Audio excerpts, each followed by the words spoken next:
In the first week of September 2023, at Anqing 3 Middle School in Jiangnan Province, Xu Chen, the math teacher of Class 3 Grade 2, pushed up the thick black-rimmed glasses on his nose so thick they could stop bullets, and was irritably grading the papers from the opening placement exam. Sigh. A long sigh full of the exhaustion and helplessness of middle age. This is truly the worst class I've ever taught. He said this every year, but this year he meant it more than ever. Xu Chen sighed, and drew red crosses furiously under his hand. As an old teacher who had struggled at Anqing 3 Middle School in ordinary school for over a decade, he was long accustomed to such disappointments. The students here had weak foundations and scattered minds. Getting into a bachelor's program would already be a reason to burn incense and celebrate. Anqing 3 Middle School was no-key high school. The students' foundations were generally poor. He had deliberately chosen a particularly difficult set of questions for this placement exam. His purpose was simple: to intimidate the reckless kids whose minds hadn't returned from summer vacation and make them understand the gravity of sophomore mathematics. He could even picture the students in the exam hall scratching their heads and frowning. Moi. Suddenly his red pen halted in midair. His gaze fell on the multiple-choice section of a paper. 12 bright red check marks in a row, not a single mistake. Ha, lucky kid. Multiple choice always produced a few lucky souls who, through the superstition of pick the shortest if 3 are long, and 1 is short, pick the longest if 3 are short, and 1 is long, managed to create a miracle. Calmly, he shifted his attention to the fill-in-the-blank questions. The next second his pupils contracted slightly. All 4 fill-in-the-blank answers were perfectly correct with the numbers under the square roots written clearly. Chen Jiaping's expression turned serious. If multiple choice could be explained by luck, then getting all fill-in-the-blanks correct required genuine skill. He took a deep breath, suppressing an inexplicable flutter in his heart, and his gaze slowly, inch by inch, moved to the name column in the upper left corner of the paper. Which genius had been buried in our little Anqing 3 Middle School? Was it the quick-witted math representative Li Hao, or the hard-working Zhang Jing, who had hopes of sprinting to a key university? When he saw the 2 characters, his whole body stiffened. Name Xu Chen Su. Chen Jiaping's mouth dropped open slightly, his brain short-circuited for a full 3 seconds. He recognized the name, a student who sat in the corner of the classroom, never causing trouble, but never raising his hand, with grades always hovering in the mediocre middle of the class, somewhat introverted, unremarkable, in every way, blending into a crowd and disappearing in 3 seconds. How could it be him? Chen Jiaping's first reaction, like any teacher discovering an anomaly, was cheating. But as soon as the thought arose, he extinguished it with an even more absurd logic. Ridiculous. Who could he copy from? Across the entire exam hall, no other paper was more correct than this one. Did he copy the answer key? Leaked questions? Even more preposterous. He had printed the paper himself last night. Apart from himself, only the ink smell in the printing room knew what the questions looked like. Could it be? He hired a proxy. Chen Jiaping was almost amused by his own thought. Who would be so bored as to spend money hiring a gunman to take an ordinary middle school's opening placement exam that counted toward nothing? What for? For the delicious food in the Anqing 3 cafeteria, or for his autograph? After eliminating all impossibilities, whatever remains, no matter how incredible, must be the truth. Suppressing his inner excitement, his gaze finally fell on the final difficult problem. It was a problem he had dug out from an old provincial mathematics competition, combining functions, trigonometric transformations, and ideas from higher mathematics slightly beyond the syllabus. Additional problem: let function fx sin kx sin superscript 2x, where k is a positive real number. If for every real number x fx by fx, prove that k must be a positive integer. Not to mention, ordinary high school students, even top students from key schools, would find it no easy feat to solve perfectly within the exam's limited time. Yet when he saw the solution process on the paper, his breath suddenly stopped. Solution: let u sin x. Clearly this is a bounded periodic function. According to the problem, clearly the property of fx on the interval 0, pi completely determines the behavior of the whole function. It is easy to see that if k is not a positive integer, then the periodicity of sin kx does not perfectly match the periodicity of sin superscript 2x. By Cauchy's mean value theorem and the periodic property of functions, this contradicts the original assumption. Therefore k must be a positive integer. Q, E, D. A few lines smooth as flowing water, completed in one go. Chen Jiaping stared at these lines, the corners of his mouth twitching uncontrollably, his eyes behind the glasses wide open, even a few bloodshot veins bulging on his eyeballs. Clearly, it is easy to see. He felt his dignity as a teacher being ground against the floor by these 2 words. How is this clearly? How the hell is this easy to see? Chen Jiaping screamed inwardly. He knew the conventional solution to this problem was tedious and inhumane. Yet the solution before him was like a dimensional reduction strike. The clever substitution directly bypassed the most complex trigonometric transformations. Even more absurdly, Cauchy's mean value theorem. Isn't that from college higher mathematics? How could a high school student use such an out-of-syllabus method to solve a problem? This wasn't solving the problem, this was showing off. It was showing off in an elegant yet cruel way, telling the problem setter your problem is too easy. How could a high school student produce such an answer? Through the clever substitution using X, the complex periodic problem of trigonometric functions was transformed into a study of the properties of a bounded function on a specific interval. Then, using the continuity of derivatives, the essential characteristics of periodic functions, and Cauchy's mean value theorem from higher mathematics, he directly hit the core contradiction of fx's periodicity. This solution from a functional analysis perspective not only elegantly avoided the tedious trigonometric calculations, but also demonstrated a high insight into the essence of the problem. It was a truly beautiful solution. The question was, how did Xu Chen think of using this method?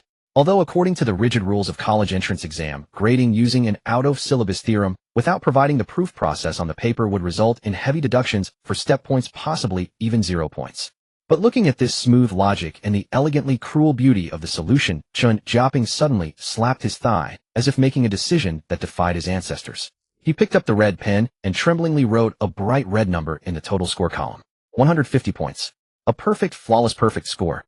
He put down the pen, leaned back in his chair, exhaled a long breath, his eyes full of shocked doubt and a trace of irrepressible ecstasy. He had struck gold. Meanwhile, Class 3, Grade 2. Xu Chen was sitting by the window. He was of medium height, thin, with ordinary black-rimmed glasses on his nose, his eyes behind the lenses clear and bright, exuding a gentleness and calmness beyond his age. He was like a speck of background dust in the classroom, quiet and inconspicuous, blending into the youthful clamor unnoticed. Xu Chen. Li Hao's voice rang at the door, tinged with the excitement of stirring up trouble. Old Chen wants you in his office. His face doesn't look right. Watch yourself. Schwa. Dozens of pairs of eyes in the class instantly focused on Xu Chen, mingling sympathy, curiosity, and schadenfreude. You're done, Shin Ge. Fatty Wang, his deskmate, nudged him with an elbow, lowering his voice with a tragic face. Did you bomb the math test? I saw you filled up the extra problem. You must have written random stuff, right? Old Chen hates random writing. Look at his attitude, he might eat you alive. Maybe. Xu Chen smiled non-committally, closed the book in his hand, and under the gaze of Bon Voyage stood up and walked out of the classroom. Walking to the office, Xu Chen's heart was as calm as a lake, and he even felt a little amused. He knew exactly why Teacher Chen was calling him. In fact, the moment he handed in the paper, he had foreseen this scene. On this month's math exam, he had indeed performed a bit overboard. But there was no helping it. The system mission required him to get first place in the class on this exam. So he had to be a little serious. Indeed, Xu Chen acquired the system. But the story did not begin on some stormy night. It was nothing more than an ordinary summer afternoon. The cicadas outside the window chirped irritably, while the air conditioner in the room barely kept the heat at bay. Xu Chen was slumped in his chair, eyes glued to the computer screen, fingers pounding the keyboard. Defend the high ground. Defend. I'm out of mana. On the screen, his hero fell gloriously before the enemy's crystal, turning into a cold corpse. The gray interface announced the miserable end of this ranked match. Damn it. Xu Chen took off his headphones in annoyance, leaned back, grabbed a can of iced cola from the table, and took a big gulp. The cold liquid slid down his throat, and the carbonated bubbles burst in his chest, bringing a brief surge of refreshment. Just then, buzz. A sudden blue light screen, like a holographic projection from a sci-fi movie, unfolded right before his eyes. The light was soft and not harsh, with a waterfall of data flowing across it. Xu Chen's pupils sharply contracted, and the cola he had just drunk nearly sprayed out of his nose. He blinked hard, then pinched his thigh fiercely. A sharp pain came. Not an illusion. Then a cold, emotionless electronic synthesizer voice sounded directly in the depths of his mind. Ding. Detected strong thirst for knowledge in the host. Learning talent system binding. Thirst for knowledge. Xu Chen stared blankly at the defeat on the screen. I was clearly just having a stronger desire for victory, wasn't I? The system obviously ignored his complaint. Binding successful. This system is dedicated to cultivating the host into a great scientist, leading the progress of human civilization, and will significantly enhance the host's learning talent. A semi-transparent interface full of technological sense finally froze before him. Current talent levels. Mathematics level 0. Physics level 0. Biochemistry level 0. Informatics level 0. Engineering level 0. Materials science level 0. Looking at this neat row of zeros as if mocking him, Xu Chen's eyebrows behind his glasses unconsciously twisted into a knot. A sense of indescribable absurdity surged in his heart. What does this mean? Xu Chen at least received 9 years of compulsory education, studied hard for over a decade since kindergarten. Not top of my class, but at least a steady middle-tier player, right? Right at the peak of my knowledge reserve, and in your eyes. I'm just a glorious zero egg. Low damage, but extreme humiliation. As if reading his inner roar, a new annotation appeared on the system interface. System description: this system has a total of 10 levels designed to quantify the host's talent in the corresponding field. Level 0 Novice. This level indicates completion of basic general education in the field with the ability to read ordinary professional literature and understand basic concepts. Reference: standard, ordinary, full-time, undergraduate, graduate. An undergraduate graduate counts as a novice. Xu Chen paused, then let out a relieved sigh. So being a high school student rated as level 0. Wasn't that unfair? He was even a bit lucky. But before he could fully relax, the system delivered a finishing blow. Supplementary note: the host's current level 0 rating already includes the system's initial gift of talent enhancement. The host's original talent rating before binding was unrateable. Xu Chen felt a lump of old bitterness stuck in his throat, almost having a heart attack on the spot. Unrateable. What does that mean? Does it mean my talent is so low it doesn't even deserve a rating? Not even worthy of level 1. So this level 0 I have is just the system giving me charity for being pitiful, poverty alleviation warmth. The system ignored the host's crumbling emotions and continued its explanation. It took Xu Chen a full minute to calm down, force himself to listen, and quickly understand the system's core functions. In the system's words, a person's scientific literacy consists of 3 dimensions: talent, skill, and knowledge. The system gave a brilliant metaphor. Suppose you want to go to a destination in an unfamiliar city you have never been to before. Talent is your innate sense of direction and intuition. You don't even need a map, just by feeling you can roughly judge which direction the destination is in and which road is fastest. This is mathematical intuition, abstract thinking, and logical reasoning talent. It determines your speed and depth of learning new things. Skill is the transportation skill you acquire later. You can ride a bike, take a subway, hail a taxi, read a map. This corresponds to your calculation ability, symbol mastery, proof construction, and other specific operational skills. Knowledge is the information you possess. You know which roads the city has, how many subway lines there are, where the bus stops are. This is all the theorems, formulas, and properties you have learned. The 3 are indispensable. Without knowledge, you don't even know where the road is. Without skill, you can't move even if you know the road. Without talent, you might go in circles forever, never finding the optimal path, and even get lost in countless forks. And this learning talent system does not directly impart knowledge, nor does it directly enhance skills. It does only one thing, the most core and most heaven-defying thing: enhance the host's most fundamental talent. As long as Xu Chen learns to expand his knowledge and exercise his skills or completes tasks issued by the system, he can gain experience points and points. Experience points are used to upgrade talent levels, while points can be exchanged for various black technology products in the system mall. In other words, the system gave him a god-level CPU, but the memory and hard drive still need to be filled by himself. And the more he fills, the more this CPU will evolve and become stronger. Holy crap. After understanding all this, Xu Chen's breathing suddenly became rapid, and his heart pounded uncontrollably. Ecstasy. Unprecedented ecstasy overwhelmed him. Before, when reading novels, he always envied the protagonists having golden fingers to defy fate. He never thought that this Pinthesky luck would actually fall on his head today.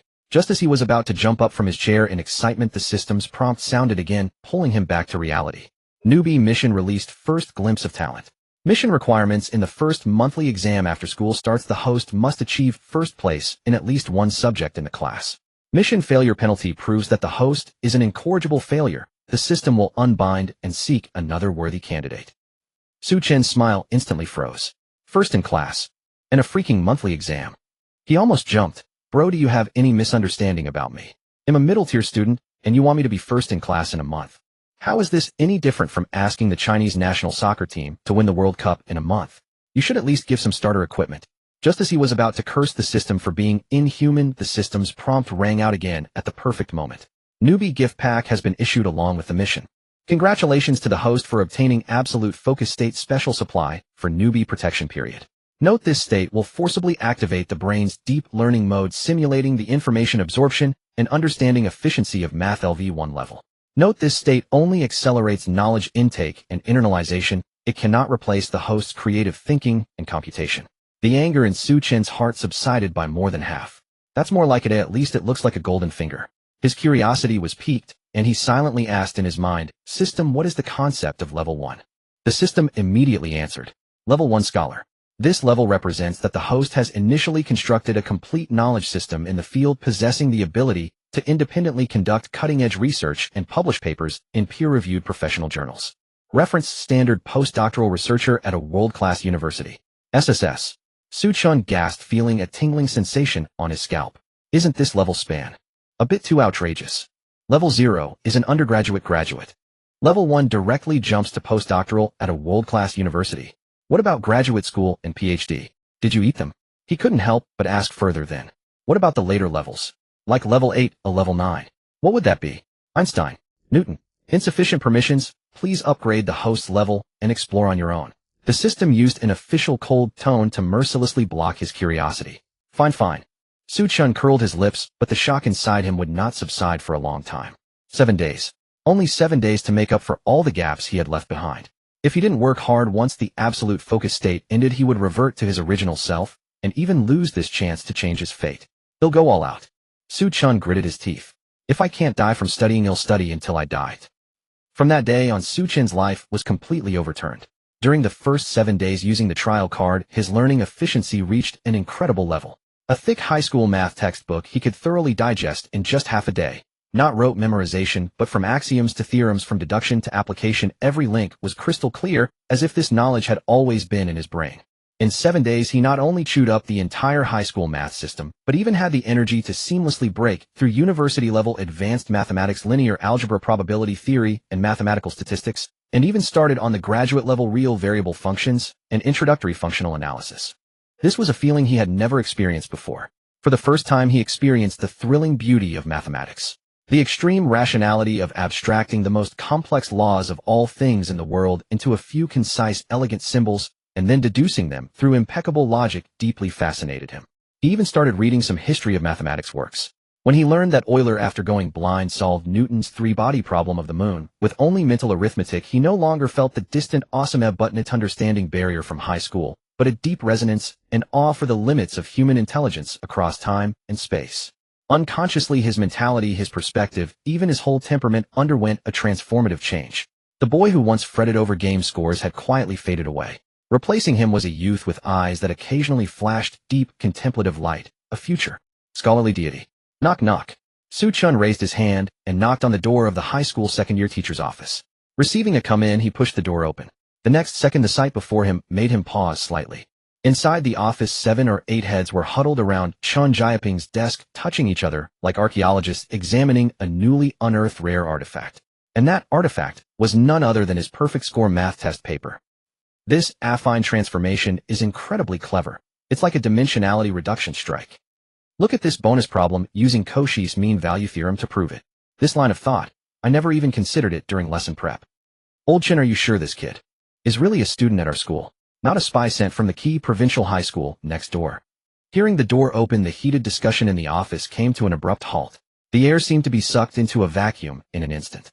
All eyes like searchlights instantly focused on Xu Chen at the doorway. Xu Chen saw that the expressions on the teachers' faces were extremely vivid. Shock, curiosity, disbelief, and a trace of embarrassment at being caught red-handed. Xu Chen suddenly found it amusing. This scene, isn't it usually the other way around? Usually students chattered away in the classroom, and the moment a teacher entered, everyone fell silent, pretending to bury their heads in their books. Today the roles were reversed. Ahem. It was the homeroom teacher Chen Jiaping who reacted first. His face flushed, he cleared his throat, forced his usual authoritative demeanor, and waved at Xu Chen. Xu Chen, come over here. As he spoke, Xu Chen noticed teacher Chen subtly glancing at the other teachers. The message in that look was clear: scatter a bit. Don't interrogate him like a criminal and scare my precious gem. The other teachers immediately caught on, forcing unnatural smiles, and nonchalantly returned to their seats, moving as swiftly as a flock of startled rabbits. However, Xu Chen keenly observed that although they appeared to be grading homework or organizing lesson plans, every single one had their ears perked up like radar dishes, and their sidelong glances were like rear-view mirrors constantly flicking in his direction. One physics teacher even held a test paper upside down, pointing at the circuit diagram on it, and muttering to himself. He stared at it for a long time before awkwardly turning it right side up, his face reddening. Another English teacher went even further. Facing a blank lesson plan book, he earnestly circled and dotted it with a red pen, his brow furrowing and relaxing, in turn his absorbed expression rivaling an Oscar-winning actor. Watching these usually dignified teachers now acting like children, bursting with curiosity, yet poorly concealing it, Xu Chen's remaining nervousness completely dissipated, replaced by an unprecedented sense of novelty and amusement. Xu Chen, come sit. Chen Jiaping pointed to a chair beside him, his tone remarkably gentle, a far cry from the vigorous old Chen at the podium. He took a deep breath, trying to sound as casual as possible, but when he spoke his voice still carried a barely perceptible tremor. On this test paper, that last bonus problem, did you complete it entirely on your own? Xu Chen nodded, meeting Chen Jiaping's intense gaze calmly. Yes, teacher Chen. Seeing teacher Chen's cautious attitude, a warmth surged in his heart. At least he hadn't immediately accused him of cheating, but had chosen to communicate with an almost equal stance. This trust and respect strengthened Xu Chen's resolve to be frank. Without referring to any materials, Chen Xiaoping pressed on, his eyes fixed on Xu Chen's expression like a high-precision lie detector, missing not a single micro-expression. No, Xu Chen replied, still calm, his gaze clear as water, without any evasion. The office fell into dead silence, broken only by the hum of the air conditioner. Chen Xiaoping was silent for a moment, as if organizing his thoughts. He picked up the test paper, now worn at the edges from being handled, pointed at the solution process, and asked the first core question. This substitution using X, how did you think of it? Here it comes. Xu Chen understood in his heart. The real test had begun. Because the problem gave the condition fx by fx, Xu Chen explained, his voice low but exceptionally clear. This periodic condition essentially compresses an infinite domain problem into a finite interval. Handling it directly over the entire real number domain would be very tricky, so my first instinct was to perform a variable substitution, locking the problem onto the classic interval 0, pi for study. He paused, then continued, and on 0, pi trigonometric functions are the best analytical tools. Sin X possesses perfect monotonicity and periodic characteristics within this interval, transforming the original function's periodicity into boundary conditions for the new variable's domain. This is a structural dimensionality reduction. Structural dimensionality reduction. Chen Xiaoping repeated the phrase softly, the light in his eyes growing brighter. The teachers eavesdropping nearby also felt a slight jolt in their hearts. These words were clear and logically rigorous. The familiarity with mathematical concepts wielded with such ease could never be faked through rote memorization. This was true mathematical thinking internalized. The admiration in Chen Xiaoping's eyes grew stronger. He felt the heavy stone hanging over his heart beginning to loosen. Pointing to a key step in the solution, he continued, questioning, his voice rising with excitement. And here, you introduced Cauchy's mean value theorem. If I remember correctly, this theorem is from university-level mathematical analysis. High school students, let alone applying it, probably haven't even heard of its name. During the summer break, I read some university textbooks on my own. Xu Chen replied frankly, as if mentioning a trivial matter. When I got to this step in the derivation, I realized I needed to establish a connection at the derivative level between the original function and an auxiliary function. Lagrange's mean value theorem could only handle a single function. Its power was insufficient. I immediately thought of its generalization, Cauchy's mean value theorem. He adjusted his glasses, a confident smile curling at the corner of his mouth. It's like a key tailor-made for this situation, perfectly linking the derivatives and function values of two functions. At that moment, I even felt that the problem setter might have been testing precisely this idea. Excellent. Well said. Chen Xiaoping couldn't help but slap his thigh, his smile no longer containable, his face flushed with excitement. Just then, the head of discipline, Wang Defa, who had been sitting silently in the main seat, suddenly spoke up. He adjusted his gold-rimmed glasses, his gaze sharp and profound behind the lenses. Student Xu Chen, since you enjoy self-study, what books have you been reading recently? Director Wang's tone was relaxed and casual, as if asking out of idle curiosity. But Xu Chen knew this was the ultimate boss probing. Lately, I've been reading mathematical analysis and real variable functions, Xu Chen answered truthfully. For example, the Stone-Weierstrass theorem in mathematical analysis and the Lebesgue integral in real variable functions. I find these theories abstract, but their internal logical structure is very elegant. Hiss. A sound of sharp intakes of breath echoed through the office. If Cauchy's mean value theorem was still within their understanding, the terms Stone-Weierstrass theorem and Lebesgue integral were like alien languages to most high school teachers. Director Wang's eyelid twitched almost imperceptibly, but having seen many grand occasions, he still wore a warm smile.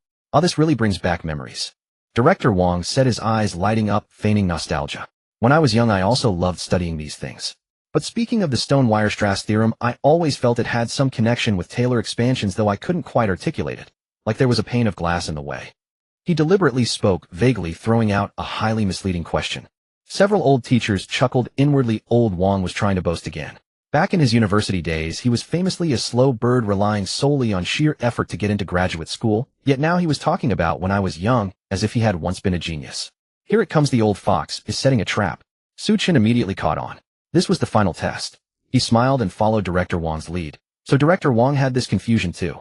I was worried I was the only one thinking that. But inside, Xu Chen was actually complaining, confusion my foot. The scopes and proof ideas of these two theorems are on completely different dimensions. Forcing them together is like discussing whose blade technique is better between Guan Yu and Qin Xiong. Pure amateur talk. Yet he spoke with extreme humility. When I first encountered these two theorems, I was also completely baffled. I always thought they both used polynomials to approximate functions, so they should be similar. Later I realized that Taylor expansions work near a point pursuing local optimality like a sniper, while the Stone-Weierstrass theorem performs global approximation over an entire interval pursuing overall optimality like carpet bombing. One is precise, the other broad, completely different approaches. Good lad. Director Wong interrupted, a flash of sharpness in his eyes. Your understanding is far more thorough than mine when I was young. He hesitated, then softened his tone. Xu Chen, can you understand our feelings? Seeing a student make such great progress so suddenly, we're both happy for you, and inevitably a bit worried, afraid your foundation might be shaky. If you're willing, perhaps you could explain this theorem to us. The dagger is revealed. Xu Chen saw through it completely. Director Wong didn't really want to attend a lecture. He wanted Xu Chen to conduct an on-the-spot defense in front of all the teachers. As long as he could explain it, all doubts would vanish. No one had ever mentioned the word cheating, preserving both the leader's dignity and the student's honor. Masterful, truly masterful. Of course. Xu Chen agreed readily. He knew that playing dumb was no longer useful. Today he had to show some real skill to completely awe these teachers. He walked to the whiteboard in the corner of the office where teachers usually discuss problems. Director Wong, Teacher Chen, may I borrow this whiteboard? Use it. Go ahead. Director Wong waved his hand grandly. Xu Chen picked up a black whiteboard marker and turned to face the pristine white surface.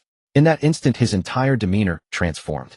His usual gentleness and restraint vanished, replaced by an indescribable confidence and composure, like a university professor about to step onto the podium. In the office, all the teachers involuntarily held their breath, their eyes burning as they fixed on that slender silhouette. The office was eerily silent. You could hear a pin drop. The only sound was the faint squeak of the whiteboard marker gliding across the smooth surface like a delicate electric current, precisely striking everyone's nerves, causing their hairs to stand on end. Xu Chen turned around, his expression focused. He didn't speak immediately. Instead, with a clear and forceful handwriting, he wrote a line of elegant, breathtaking mathematical notation on the whiteboard: 0 T. Let's first look at the core of the Stone-Weierstrass theorem. Xu Chen's voice broke the silence, calm and steady. The essence of this notation is actually describing a limit of approximation. He gently tapped the symbols, a representing for all, and a representing there exists with the tip of his marker. It states that for any continuous function on a closed interval, no matter how bizarre or rugged its graph, jumping up and down like an electrocardiogram, as long as you give me an error margin, even if that error is smaller than an atomic nucleus, I can always find a polynomial function composed of powers of such that the maximum deviation from the original function is less than the error you provided. To prove this conclusion, there are many methods in history, Xu Chen said effortlessly, as if recounting a well-known tale. Weierstrass' own initial proof used some ingenious convolution ideas. But later the Russian mathematician Sergei Bernstein proposed a more constructive method, the famous. As his words trailed off, another sequence of visually striking formulas appeared on the board, like an incantation. 1. This expression looks complex, Xu Chen said, sensing the stagnant atmosphere, and smiled slightly, to ease the invisible pressure. But its internal logic actually comes from a completely different field, probability theory. Please look at this latter part, he pointed to 1. This is a typical binomial distribution. Imagine it as a game: repeatedly toss an unfair coin times with the probability of heads being. Then in all tosses the probability of exactly heads occurring is this formula. The preceding part can be understood as setting up 1 observation points on the interval 0, 1 to measure the height of the original function at these points. Xu Chen spoke at a moderate pace, ensuring every word was heard clearly. Yet the atmosphere in the office gradually grew strange. Xu Chen, I have a feeling they didn't understand. Xu Chen noticed several teachers' expressions resembling those of poor students called upon to answer a question in class, unable to comprehend a single word. Some pretended to focus intently on Xu Chen's gesturing hands, but their eyes were already glazed over, their minds blank. Others quietly shrank back, trying to use the broad back of a colleague in front to hide their guilty faces. Still others simply lowered their heads, frantically flipping through exam papers on their desks, as if they were about to award a Nobel Prize for grading. This kid's mind works so fast, an older math teacher muttered quietly, like a student caught daydreaming. I feel like I can't keep up with him anymore. Chill. Keep your voice down. Another teacher quickly elbowed him, nervously glancing towards Xu Chen, and whispered, what if he suddenly turns around and asks us, did you understand? I didn't grasp this even in college, and after years of teaching high school math I've long returned that knowledge to my professors. Oh no, he's looking this way.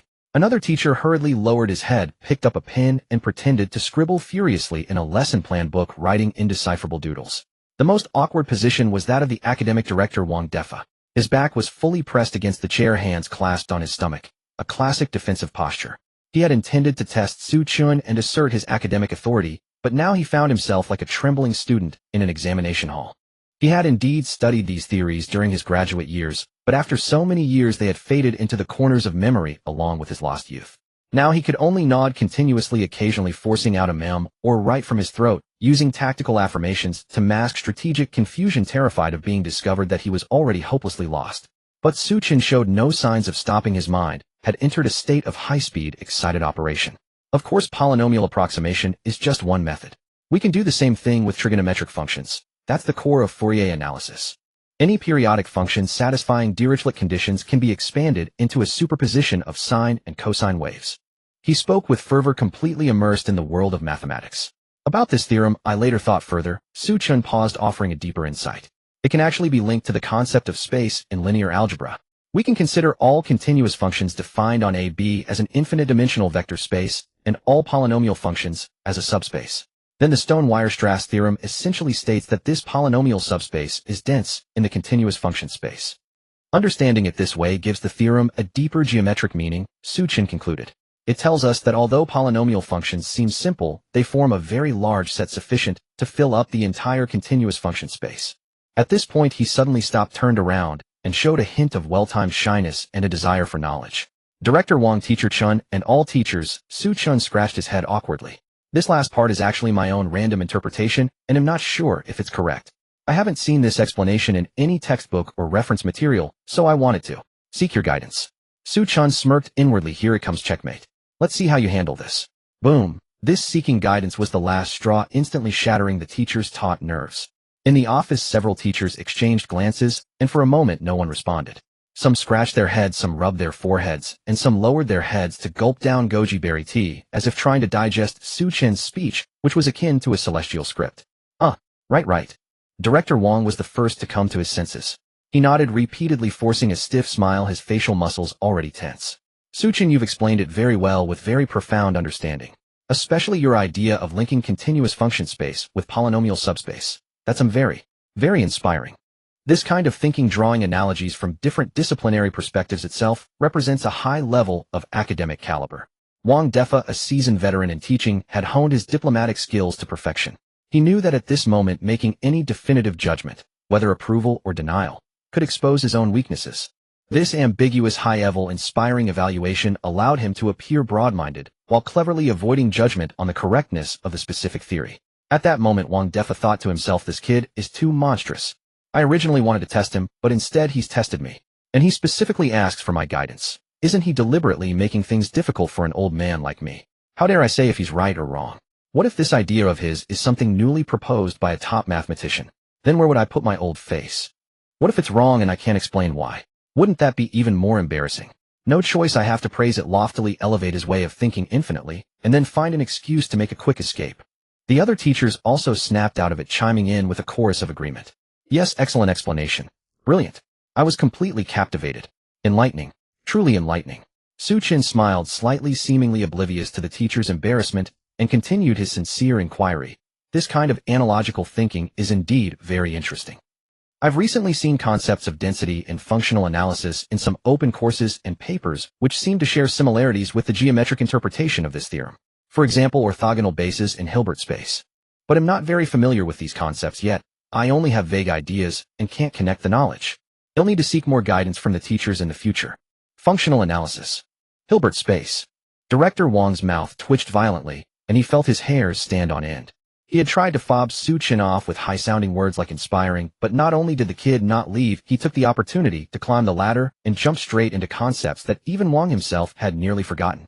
This was nothing short of a brutal psychological attack. Director Wang thought, still going. This isn't seeking guidance. It's stripping us oldtimers bare. That's enough. That's enough. Director Wang waved his hand abruptly, his voice slightly strained. Xu Chen, your explanation was too brilliant. I was so engrossed it reminded me of my passionate years in university. But let's stop here for today. For the remaining parts you can explore and discover on your own, okay? Yes. Another teacher quickly agreed, afraid Xu Chen would continue. Your understanding is very profound. We need to digest it thoroughly. Exactly. Yet another teacher nodded repeatedly. Such advanced mathematical theory needs to be savored slowly. You go back and continue your research, and if you find anything new, come and discuss it with us. As he finished, a colleague elbowed him hard and mouthed silently. Are you crazy? Ahem.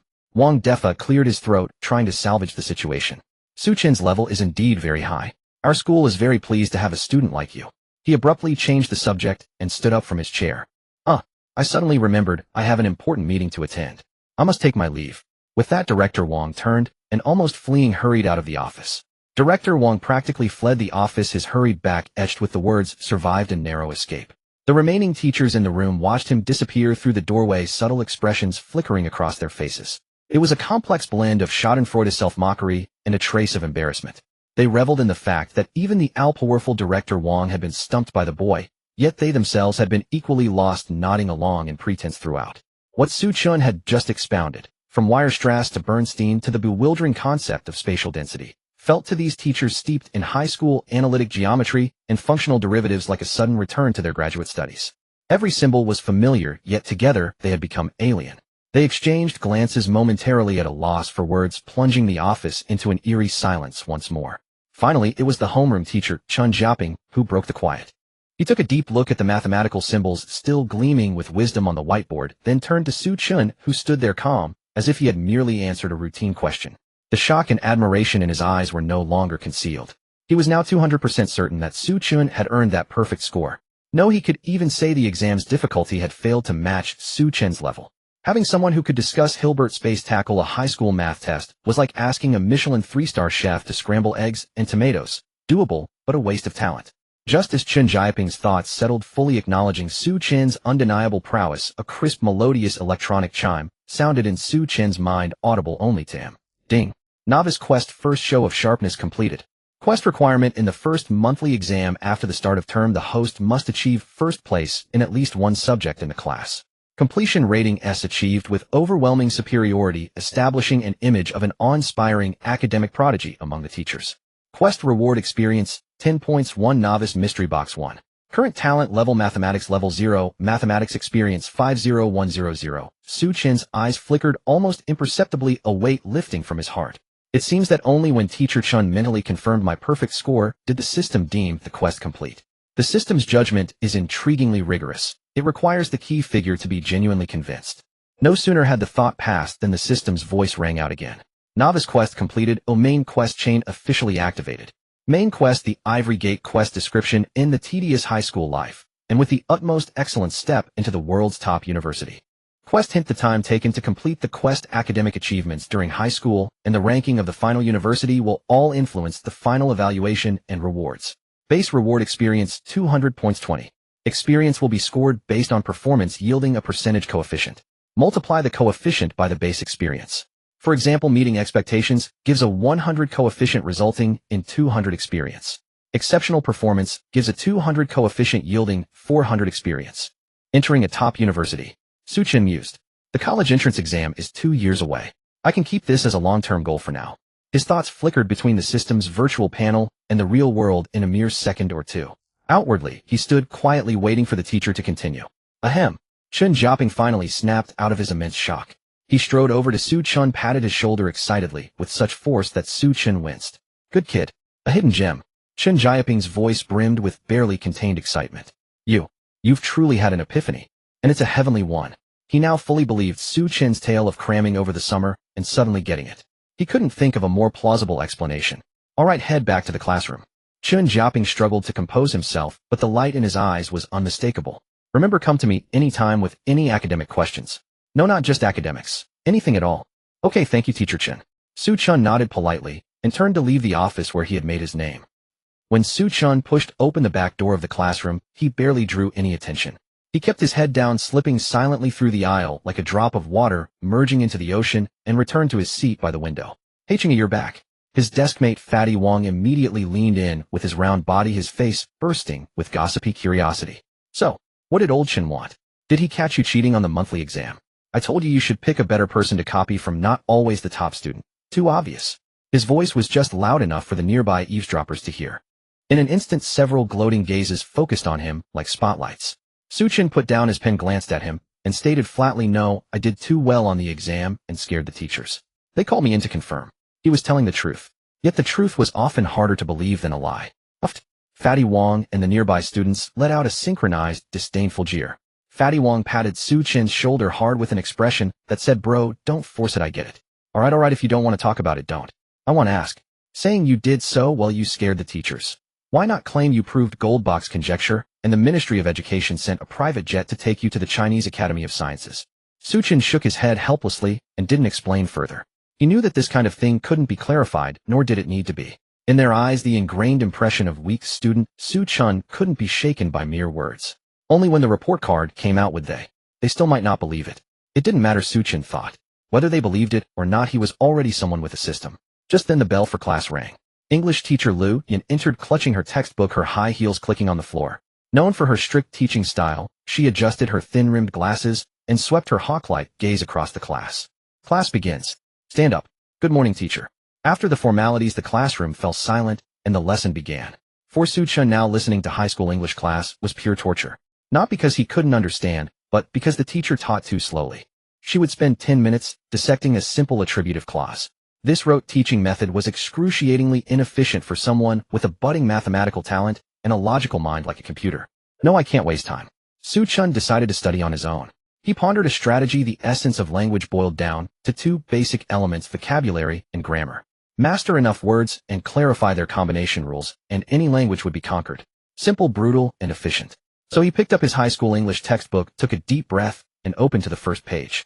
Then a scene that baffled his classmates unfolded. Xu Chen's eyes flew across the pages with almost no pause. His fingers maintained a steady rhythm, turning a page with a rustle every 5 seconds. Rustle, rustle, rustle. The sound was soft, but it was starkly noticeable in the silent classroom. This did not escape the notice of Lu Yan on the podium. She frowned, a complex emotion stirring within her. During the break, she had heard from other teachers about the oddity in the office. Xu Chen had scored a perfect mark in math, and even lectured the dean on university-level mathematical theorems. This left her both surprised and slightly displeased. Surprised that such an unassuming hidden master was in her class. Displeased that Xu Chen's behavior in her class was a profound disrespect. Lu Yan thought to herself, being good at math is impressive, but the college entrance exam is about total score, not a single subject. No matter how brilliant your math is, if English drags you down, you won't get into a top university. Young people easily get complacent after a small success. As a teacher, I need to knock you down a peg and make you understand all-around development and stay humble and prudent. Having resolved to reprimand Xu Chen, Lu Yan's voice turned icy and piercing, instantly shattering the classroom's tranquility. Xu Chen, I heard you did exceptionally well in the math exam. What do you think? English is unimportant and you've decided to give up? Let me remind you, on the college entrance exam, English is also worth 150 points. Her words carried a condescending scrutiny and warning. However, when these words reached the ears of her classmates, they were interpreted in an entirely different light. A wave of suppressed snickers rippled through the classroom. The students exchanged glances, their eyes filled with knowing amusement. Did really well in math. Is Teacher Lu being sarcastic? Art, this is definitely the art of language. Definitely. We all know Xu Chen's math scores. He just got called to the office by old Chen for half a lesson. How could he have done well? I get it. Teacher Lu means you bombed math, and you still have the nerve to not pay attention in my English class. You're just giving up completely, aren't you? Brilliant. Absolutely brilliant. A devastating blow. Fatty Wong, gleeful, nudged the student in front of him and whispered, shaking with laughter, see, Xu Chen was just bragging to me, saying he did so well he scared the teacher. Haha, let him show off. Now he's totally humiliated. Amid the students' self-righteous imaginings, Lu Yan's reprimand was perfectly misinterpreted as the ultimate sarcasm. Lu Yan, of course, was unaware of the grand drama unfolding in her students' minds. She looked at Xu Chen's unruffled face, and her anger flared even more. Classmate Xu Chen, her voice was as cold as ice. It seems the textbook knowledge is too simple for you. Since you reviewed it at a speed of 10 seconds per page, you must be thoroughly familiar with today's lesson. A cold smile curled at the corner of her mouth. She pointed her pointer at a meticulously prepared, extremely complex long sentence on the blackboard. Then please answer the question I just posed. Please translate this sentence into Chinese. This is it. That was the unanimous thought of the entire class. Xu Chen looked up at the blackboard. The controversial finding, which a growing number of scientists argue is more a reflection of historical bias in research funding than of any intrinsic difference between the sexes, suggests that men's brains are on average slightly larger than women's. Oh, for crying out loud. Even Xu Chen, upon seeing the sentence, couldn't help but groan inwardly. This teacher is really out for blood. This sentence is as long and tedious as an old woman's foot bindings. His heart sank slightly. In the few minutes of flipping through the book, his vocabulary had exploded to an astonishing level.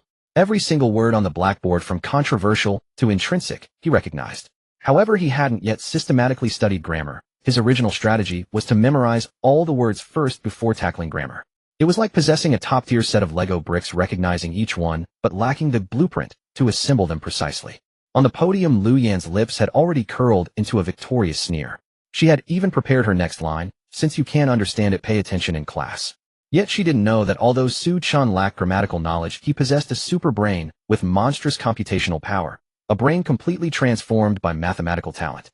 Under the breathless gaze of the entire class, Xu Chen's brain began to operate at a terrifying speed. Calm down. Don't panic.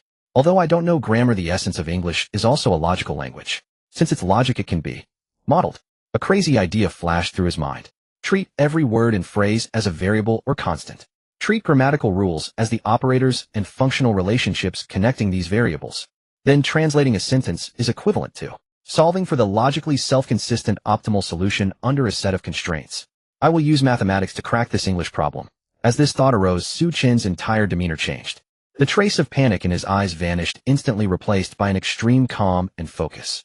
In his mind, the long English sentence was no longer language, but a complex mathematical expression awaiting optimization. Given conditions, all possible meanings of every word and phrase in the sentence. Unknown conditions, the precise grammatical structure of the sentence. Solution objective, a logically coherent translation conforming to Chinese expression habits. Xu Chen began to deconstruct the long, difficult sentence piece by piece, breaking it down into its most basic logical components. 1. The controversial finding. Core subject 1. A controversial finding. This part is simple. 2. Which a growing number of scientists argue is more a reflection of A than of B. This is a clause modifying the preceding finding. Introduced by which the internal structure is argue is more A than B, meaning believe it is a is a reflection of historical bias in research funding. B is any intrinsic difference between. So this component means a growing number of scientists argue that this finding reflects a rather than B. 3. Suggests that. Core predicate. Indicates implies. Who is its subject? Look back, it's the controversial finding. Good, the subject and verb are connected. 4. Men's brains are on average slightly larger than women's. This is the object clause after suggests that the specific content of the finding. On average is a parenthetical phrase meaning on average. So the content is men's brains are slightly larger than women's on average. In less than 5 seconds, Xu Chen had decomposed the sentence into 4 independent, clearly defined logical modules. Now came the assembly phase. This was also the most grammar testing step. An ordinary student, even knowing all the words, might be disoriented by the excessively long, which clause, unsure where to place it in the translation. But Xu Chen had a super mathematical talent and extraordinary logical ability, so he started the most basic yet most brute force method. Exhaustive enumeration and logical verification. In Xu Chen's brain, various possible combinations flashed, appeared, were tested, and eliminated at lightning speed, like code. Combination A. Using literal translation, the controversial finding, which a growing number of scientists argue, is more a reflection of historical bias in research funding than of any intrinsic difference between the sexes, suggests that men's brains are on average slightly larger than women's. The sentence structure was barely coherent, but very awkward, not conforming to Chinese habits. That finding, suggests, had a large chunk of modification inserted in the middle, causing the subject and verb to be too far apart, making it laborious to read. Xu Chen pondered this was a suboptimal solution, keep it pending for now. Combination B. Clause fronting method. A growing number of scientists argue that a certain finding reflects historical bias in research funding rather than any intrinsic difference between the sexes. This controversial finding suggests that men's brains are on average slightly larger than women's. The long clause was split into an independent sentence. The logic was clear, but since the original was a single unit, splitting it lost the rigor of saying it all in one sentence, and the information hierarchy changed. Not great either. Combination C. Chinese word order restructuring method. What is the core information? It is a finding indicates something. What is the modifying information? It is this finding itself is controversial and scientists have a certain view of it. According to Chinese writing, logic background and limiting conditions are usually clarified first, then the core conclusion is presented. Then try to process the modifying components as adverbials or parenthetical phrases. In Xu Chen's brain, after eliminating all illogical arrangements, the most elegant combination scheme automatically surfaced. The entire thought process was completed in a flash in Xu Chen's mind, but to the outside world, he just stood there silently looking at the blackboard for 3 seconds. To Lu Yan, this 3-second silence was the embarrassment of being at a loss. To the students, it was the agony before an imminent disgrace. What's the matter, classmate Xu? Lu Yan's lips were fully upturned, her tone almost undisguisedly sarcastic. Can't translate. Need the teacher to give you a hint. For instance, what kind of clause is tested in this sentence? Just as she was about to savor her victory, Xu Chen finally spoke. His voice was not loud but exceptionally clear and steady, as if stating an established fact. Teacher, the meaning of this sentence is he paused, shifting his gaze from the blackboard to look directly at Lu Yin, speaking each word deliberately. A controversial finding suggests that on average men's brains are slightly larger than women's. However, a growing number of scientists argue that this finding more reflects a historical bias in research funding allocation rather than any intrinsic physiological difference between the sexes. The moment his voice fell, the entire classroom was plunged into a deeper, deathly silence than before. The underachievers led by Fatty Wong looked bewildered. They didn't understand, but felt Xu Chen sounded impressive, having managed to string together a long passage that seemed plausible. Damn, he actually dared to say that. He's putting on a good act, but he's definitely wrong. Just wait for Teacher Lu to tear him apart. However, a few English top students in the class, like the English representative Li Jing, were already covering their mouths in shock, their eyes filled with disbelief. She understood. She understood completely. This translation was not only correct, but too brilliant. And on the podium, Lu Yan's cold sneer had completely frozen. She stared blankly at Xu Chen, her mind a blank of buzzing in her ears. How is this possible? This translation was flawless. No, it even surpassed perfection. He hadn't rigidly followed the English grammatical structure for a literal translation.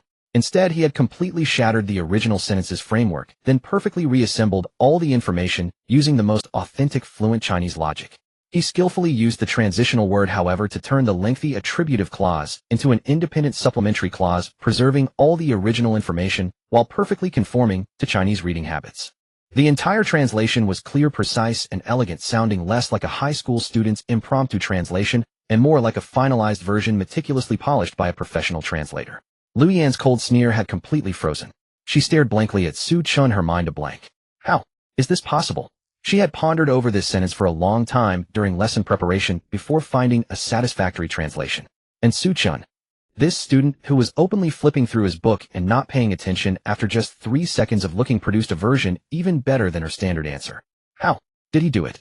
In the classroom, there was a deathly silence. Xu Chen himself was also sweating bullets inwardly. Holy crap, pure luck, sheer luck, he ranted internally. That was entirely a brute force solution calculated using my math brain, a one-time cheat. If she asks one more question about grammar details, it'll be exposed on the spot, and all the face I just saved will be wasted. He knew better than anyone that he hadn't parsed the sentence with solid grammatical skills. Instead, he had used his extraordinary mathematical and logical abilities to perform a brute force calculation and logical screening of all possible combinations, finally finding the optimal solution. The process might not have been orthodox, but fortunately the result was perfect. He had successfully fooled everyone. On the podium, Lu Yin was now trapped in a massive cognitive dissonance. On her face, always marked by a stern expression, appeared for the first time a mix of shock, confusion, and deep self-doubt.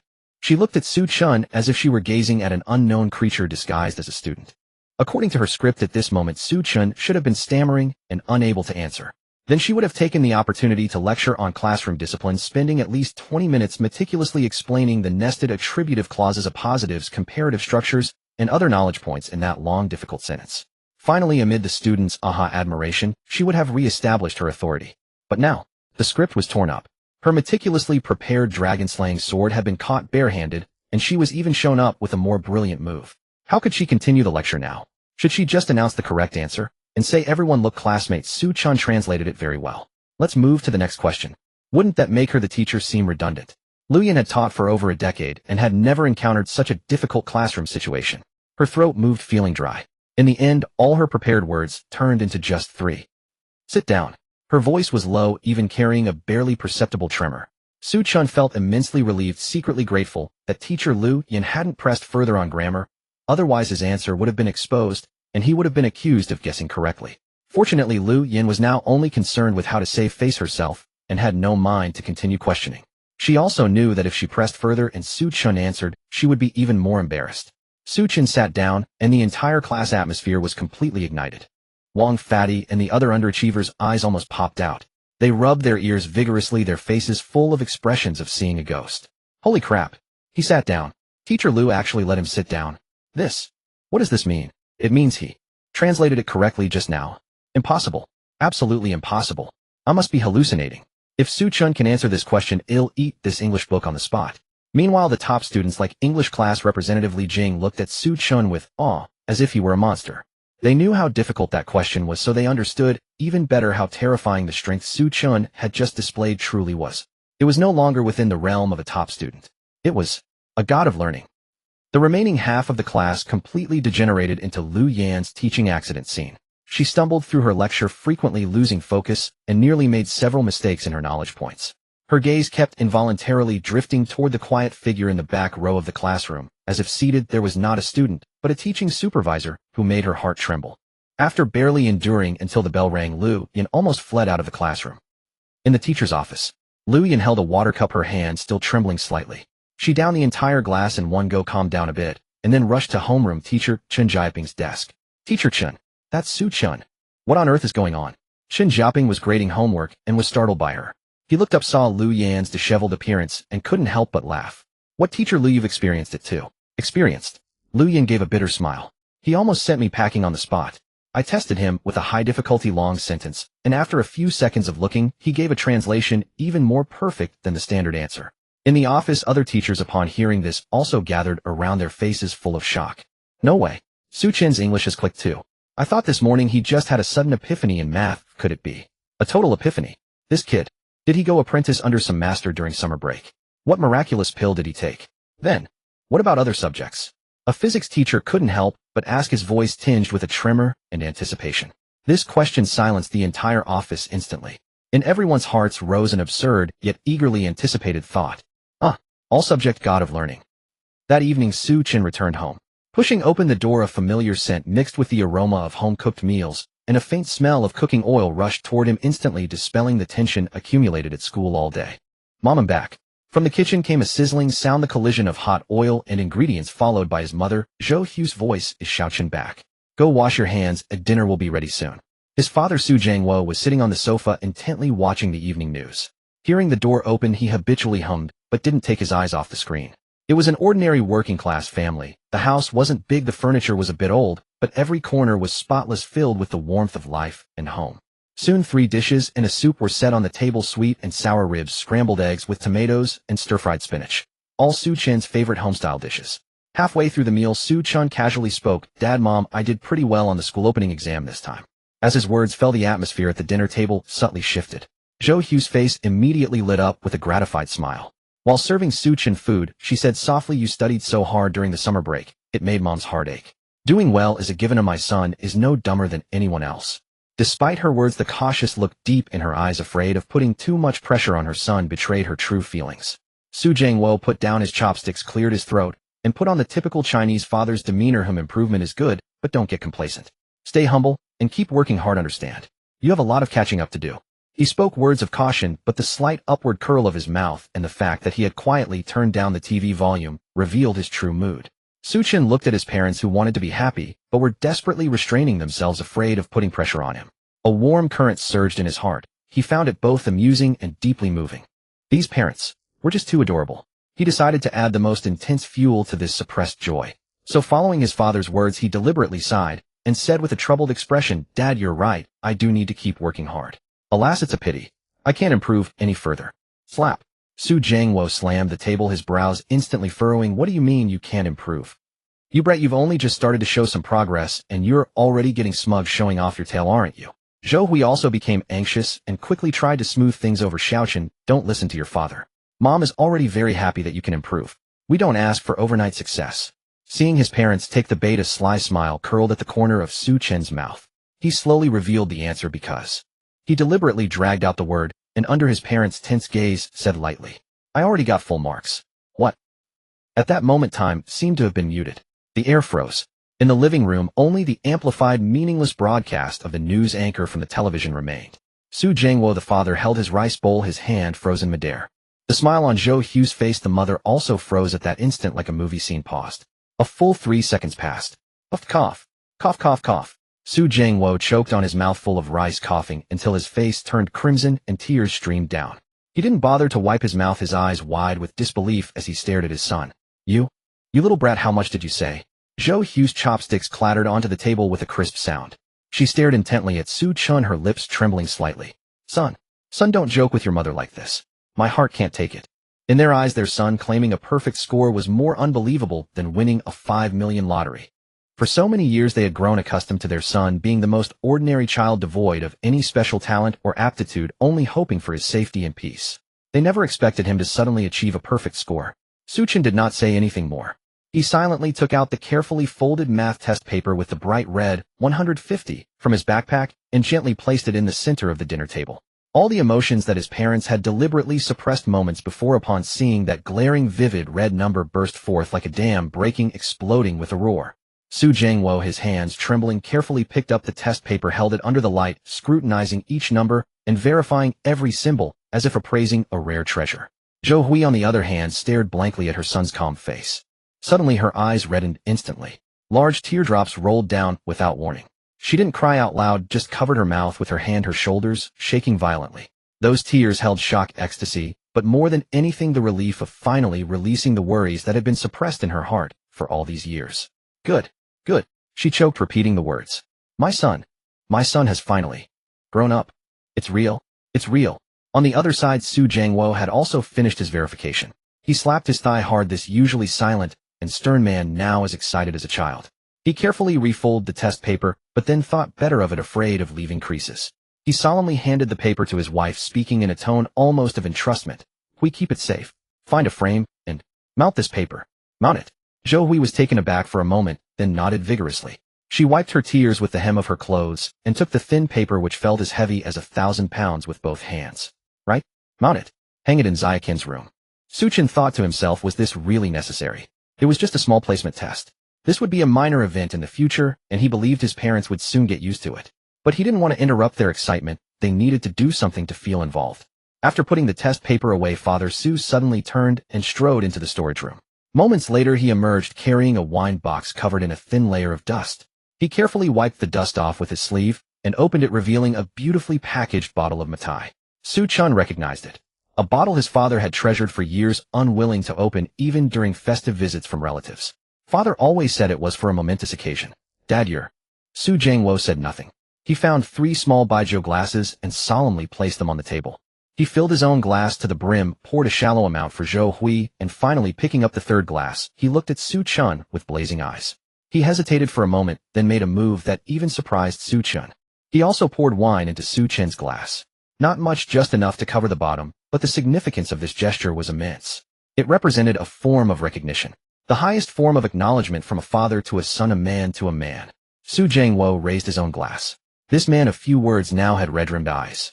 His voice was hoarse but resolute as he said, Xu Chen, before. Your father was too harsh on you. Today I'll have a drink with you. He paused, raised the glass towards Xu Chen and his wife, and spoke each word deliberately. Today is a great day. One to remember for a lifetime. The night was deep. Xu Chen lay on his back in bed, arms behind his head, his eyes wide awake. After a busy day, he finally had the leisure to check what the system's novice blind box contained. System, Xu Chen silently called out. Instantly, a faint blue semi-transparent screen visible only to him unfurled before his eyes like a holographic projection. His gaze locked directly onto the icon floating quietly in the inventory. Novice blind box. The description was almost perfunctory. Upon opening, 100 chance to obtain a level 13 auxiliary item. Open. The moment Xu Chen's thought was issued, the Tesseract blind box instantly radiated a dazzling light, and after a spectacular special effect, a system prompt appeared. Congratulations, host, for obtaining 5 focus capsules. Note: focus capsules are consumables. After use, they last for 1 hour, cannot be paused or interrupted. Please choose the right moment to use them. Effect: after ingestion, the host will enter a deep focus state lasting 1 hour. In this state, cognitive efficiency, information processing speed, and logical connectivity will receive a temporary massive boost. Special reminder: focus capsules are designed to optimize the thinking process, not to create knowledge out of thin air. Knowledge points the host originally couldn't understand or problems that were unsolvable will remain so after taking them. However, for problems requiring extensive time for thought, calculation, and deduction, this item can reduce the required time to 30-50 of the original. Xu Chen read the instructions word for word, his brow slightly raised. His fingertips tapped lightly on the bedsheet, his mind already racing to evaluate the value of these 5 capsules. So that's how it is, he murmured to himself. Before arriving, he had expected something like a photographic memory or mind palace, some heaven-defying skill. Now it seemed this system was far more scientific than he had imagined, and far stingier. In essence, wasn't this just a brain overclocking catalyst? It couldn't turn "I don't know" into "I know." It could only turn "I know but need time to think" into "I know and I can think fast." Xu Chen couldn't help but mentally complain. So it's basically a highly effective caffeine-free, side-effect-free mental stimulant targeting the prefrontal cortex.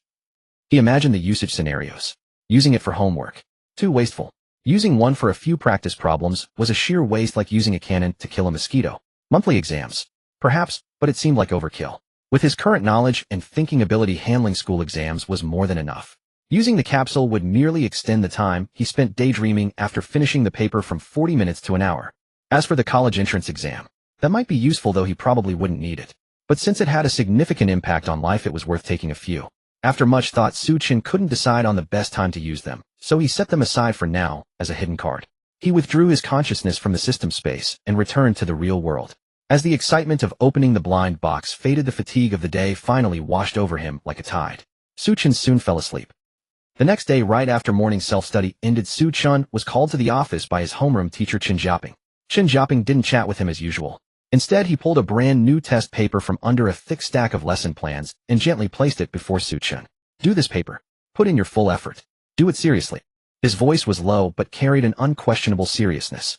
Xu Chen's gaze fell on the paper, his brow slightly raised. No multiple choice, no fill-in-the-blanks, only 6 problem-solving questions. The prompt for each question was lengthy and complex, clearly a level of difficulty far exceeding the final problem from yesterday's placement test. Xu Chen glanced at the test paper's title, Mathematics Competition Real Exam Paper. He thought, the teacher wants to see just how strong my abilities really are. Xu Chen didn't ask further. Calmly, he pulled a chair and sat down across from Chen Xiaoping's desk.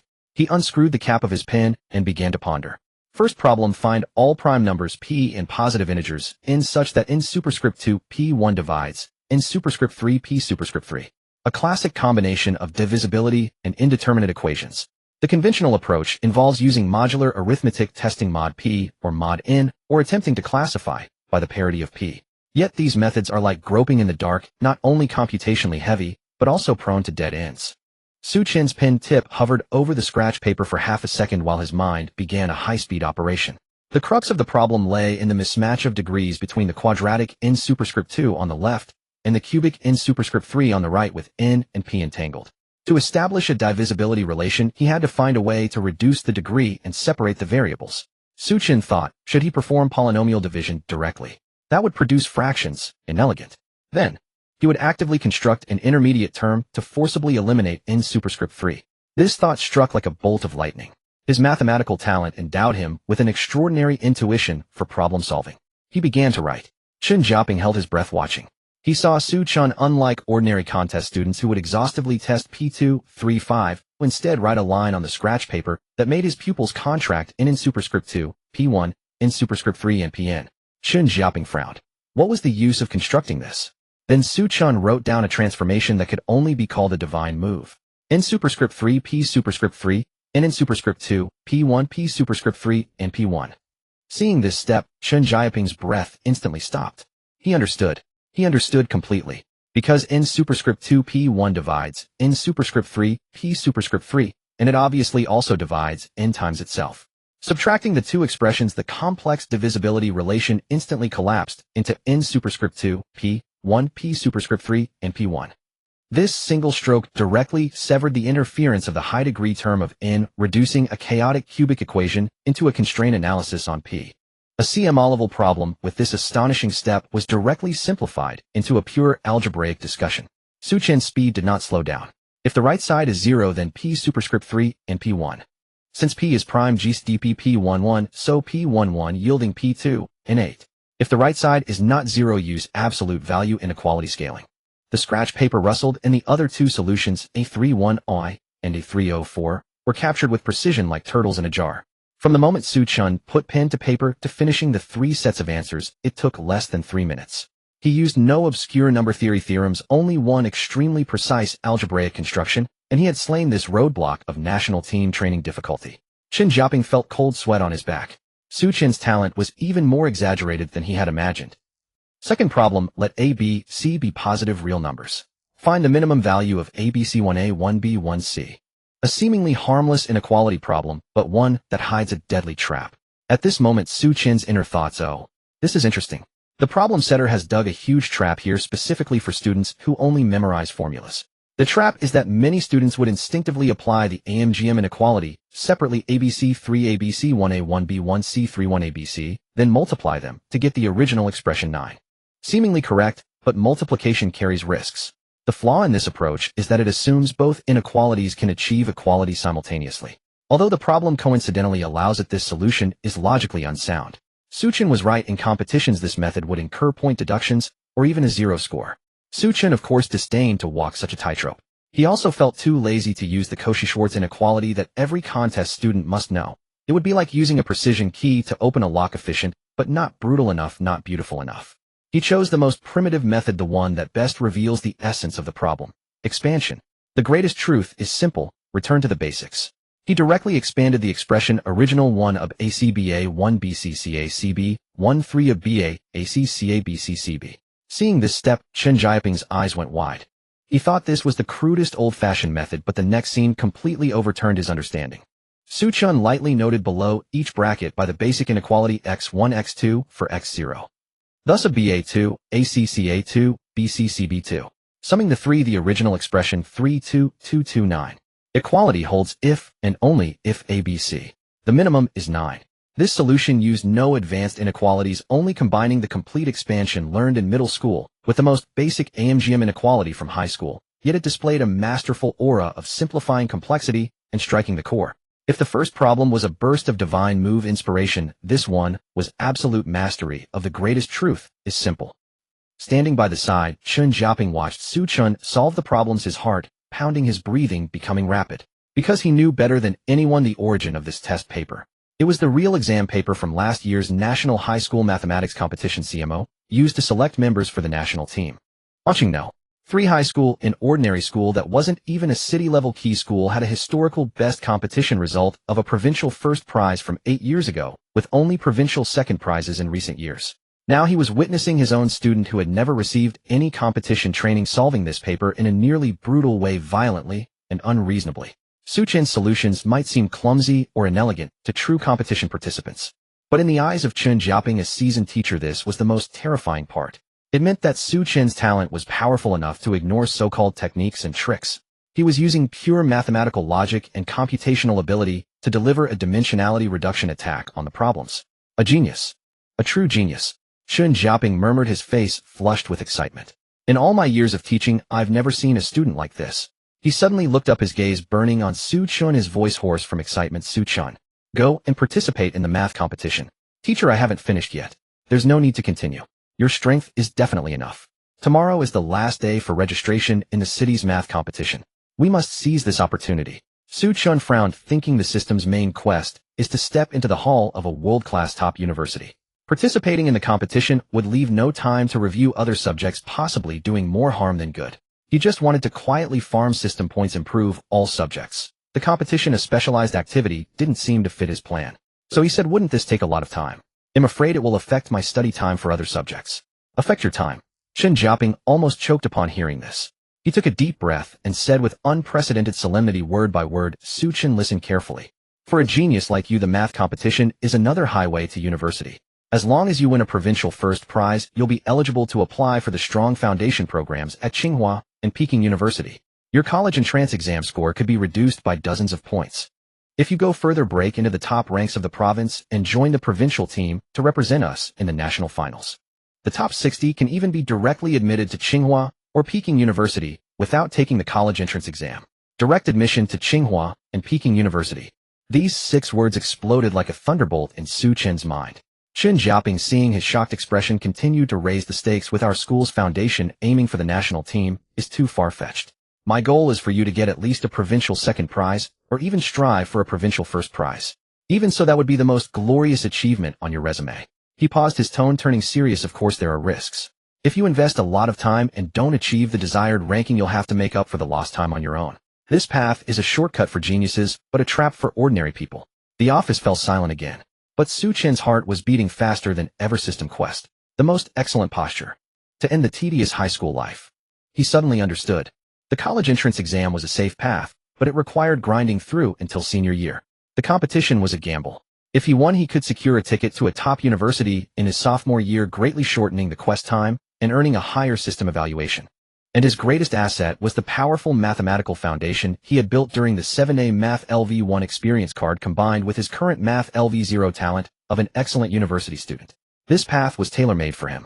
With this thought, Xu Chen's gaze became resolute. He looked up, meeting Chen Jiaping's hopeful eyes, and said solemnly, "Teacher, I understand. I'm willing to participate. But since this is such a big deal, I'd like to discuss it with my family first." As soon as Xu Chen finished speaking, Chen Jiaping excitedly slapped his thigh. "Great. It's settled."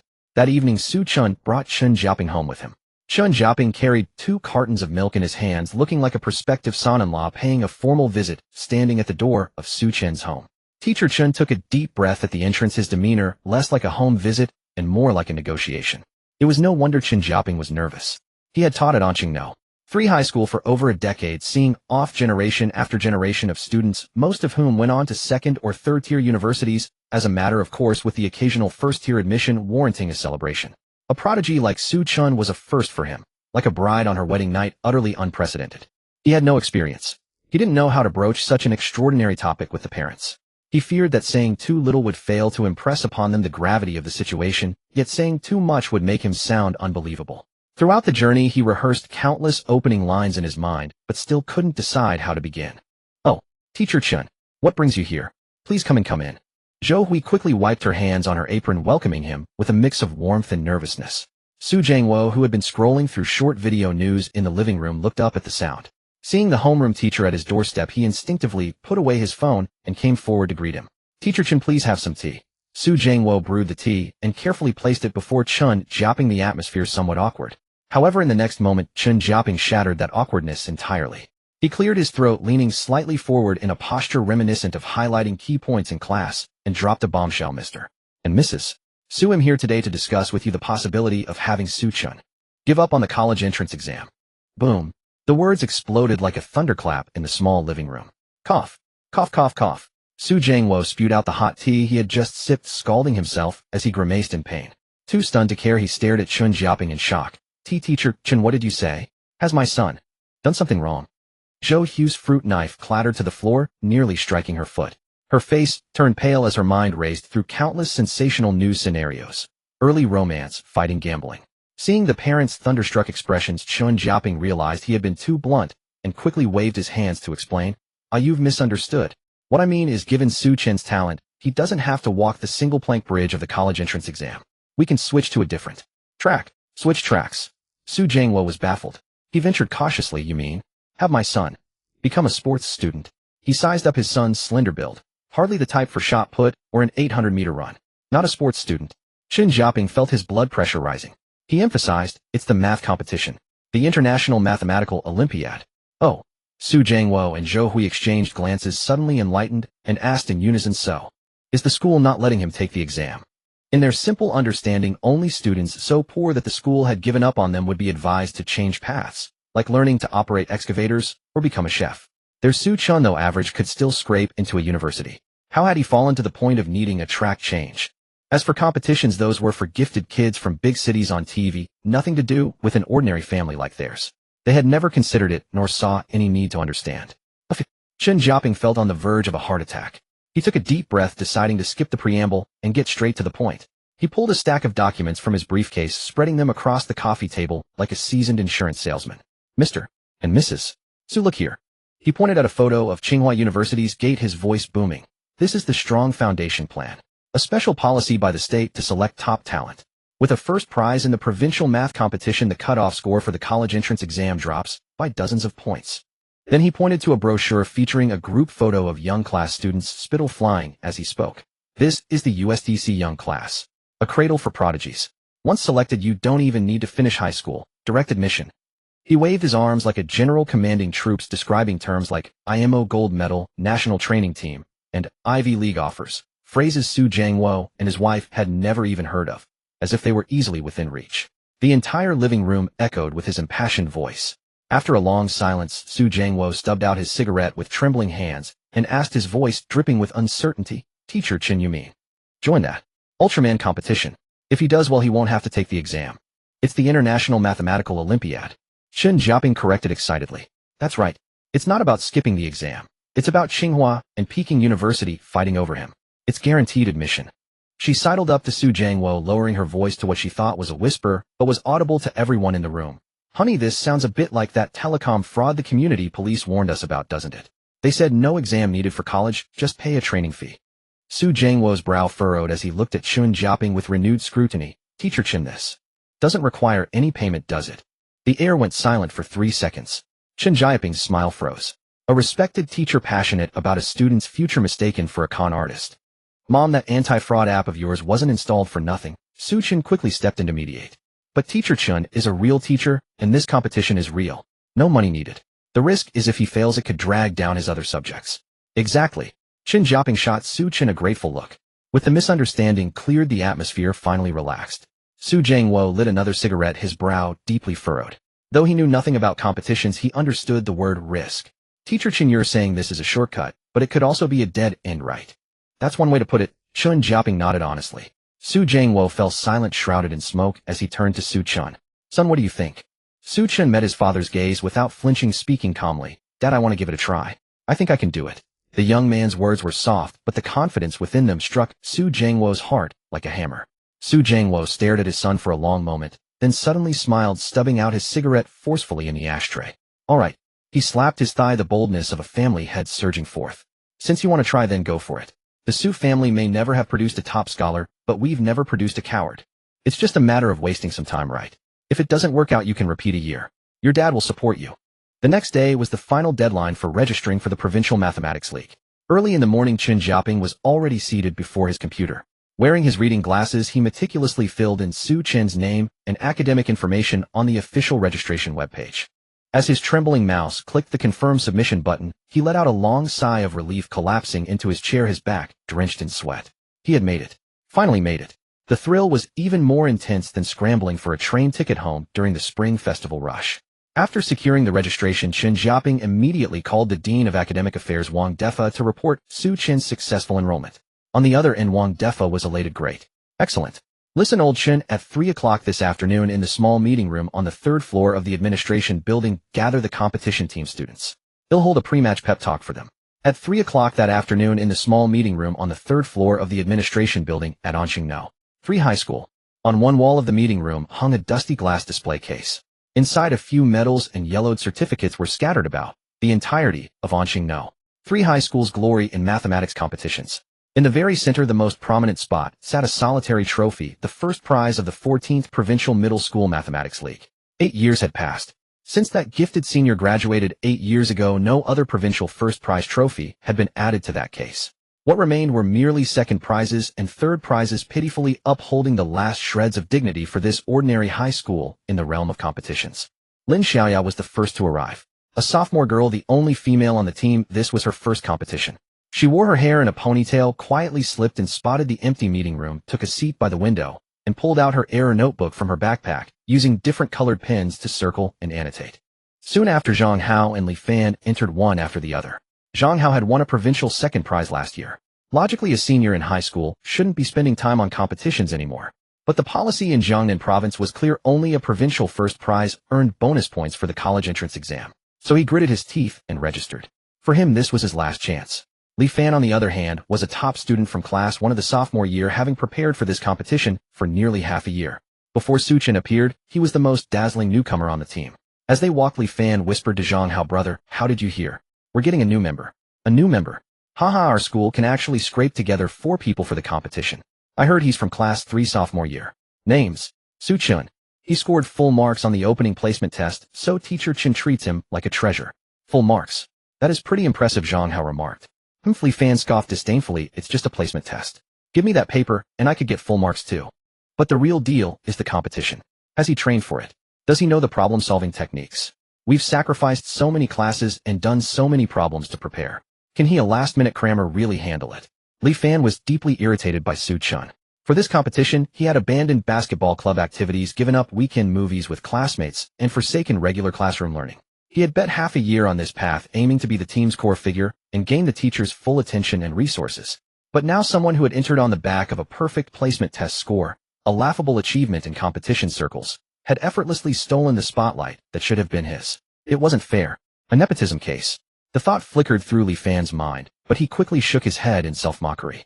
Who would be foolish enough to be a competition nepotism case in a rundown school like Anqing No? 3.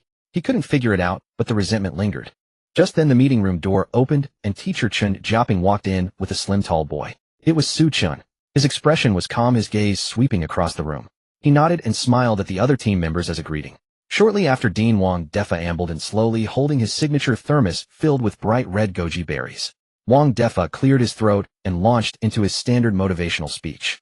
First, he encouraged Zhang Hao the veteran, calling him the team's backbone, hoping he could surpass himself and fight for a provincial first prize for the school and himself.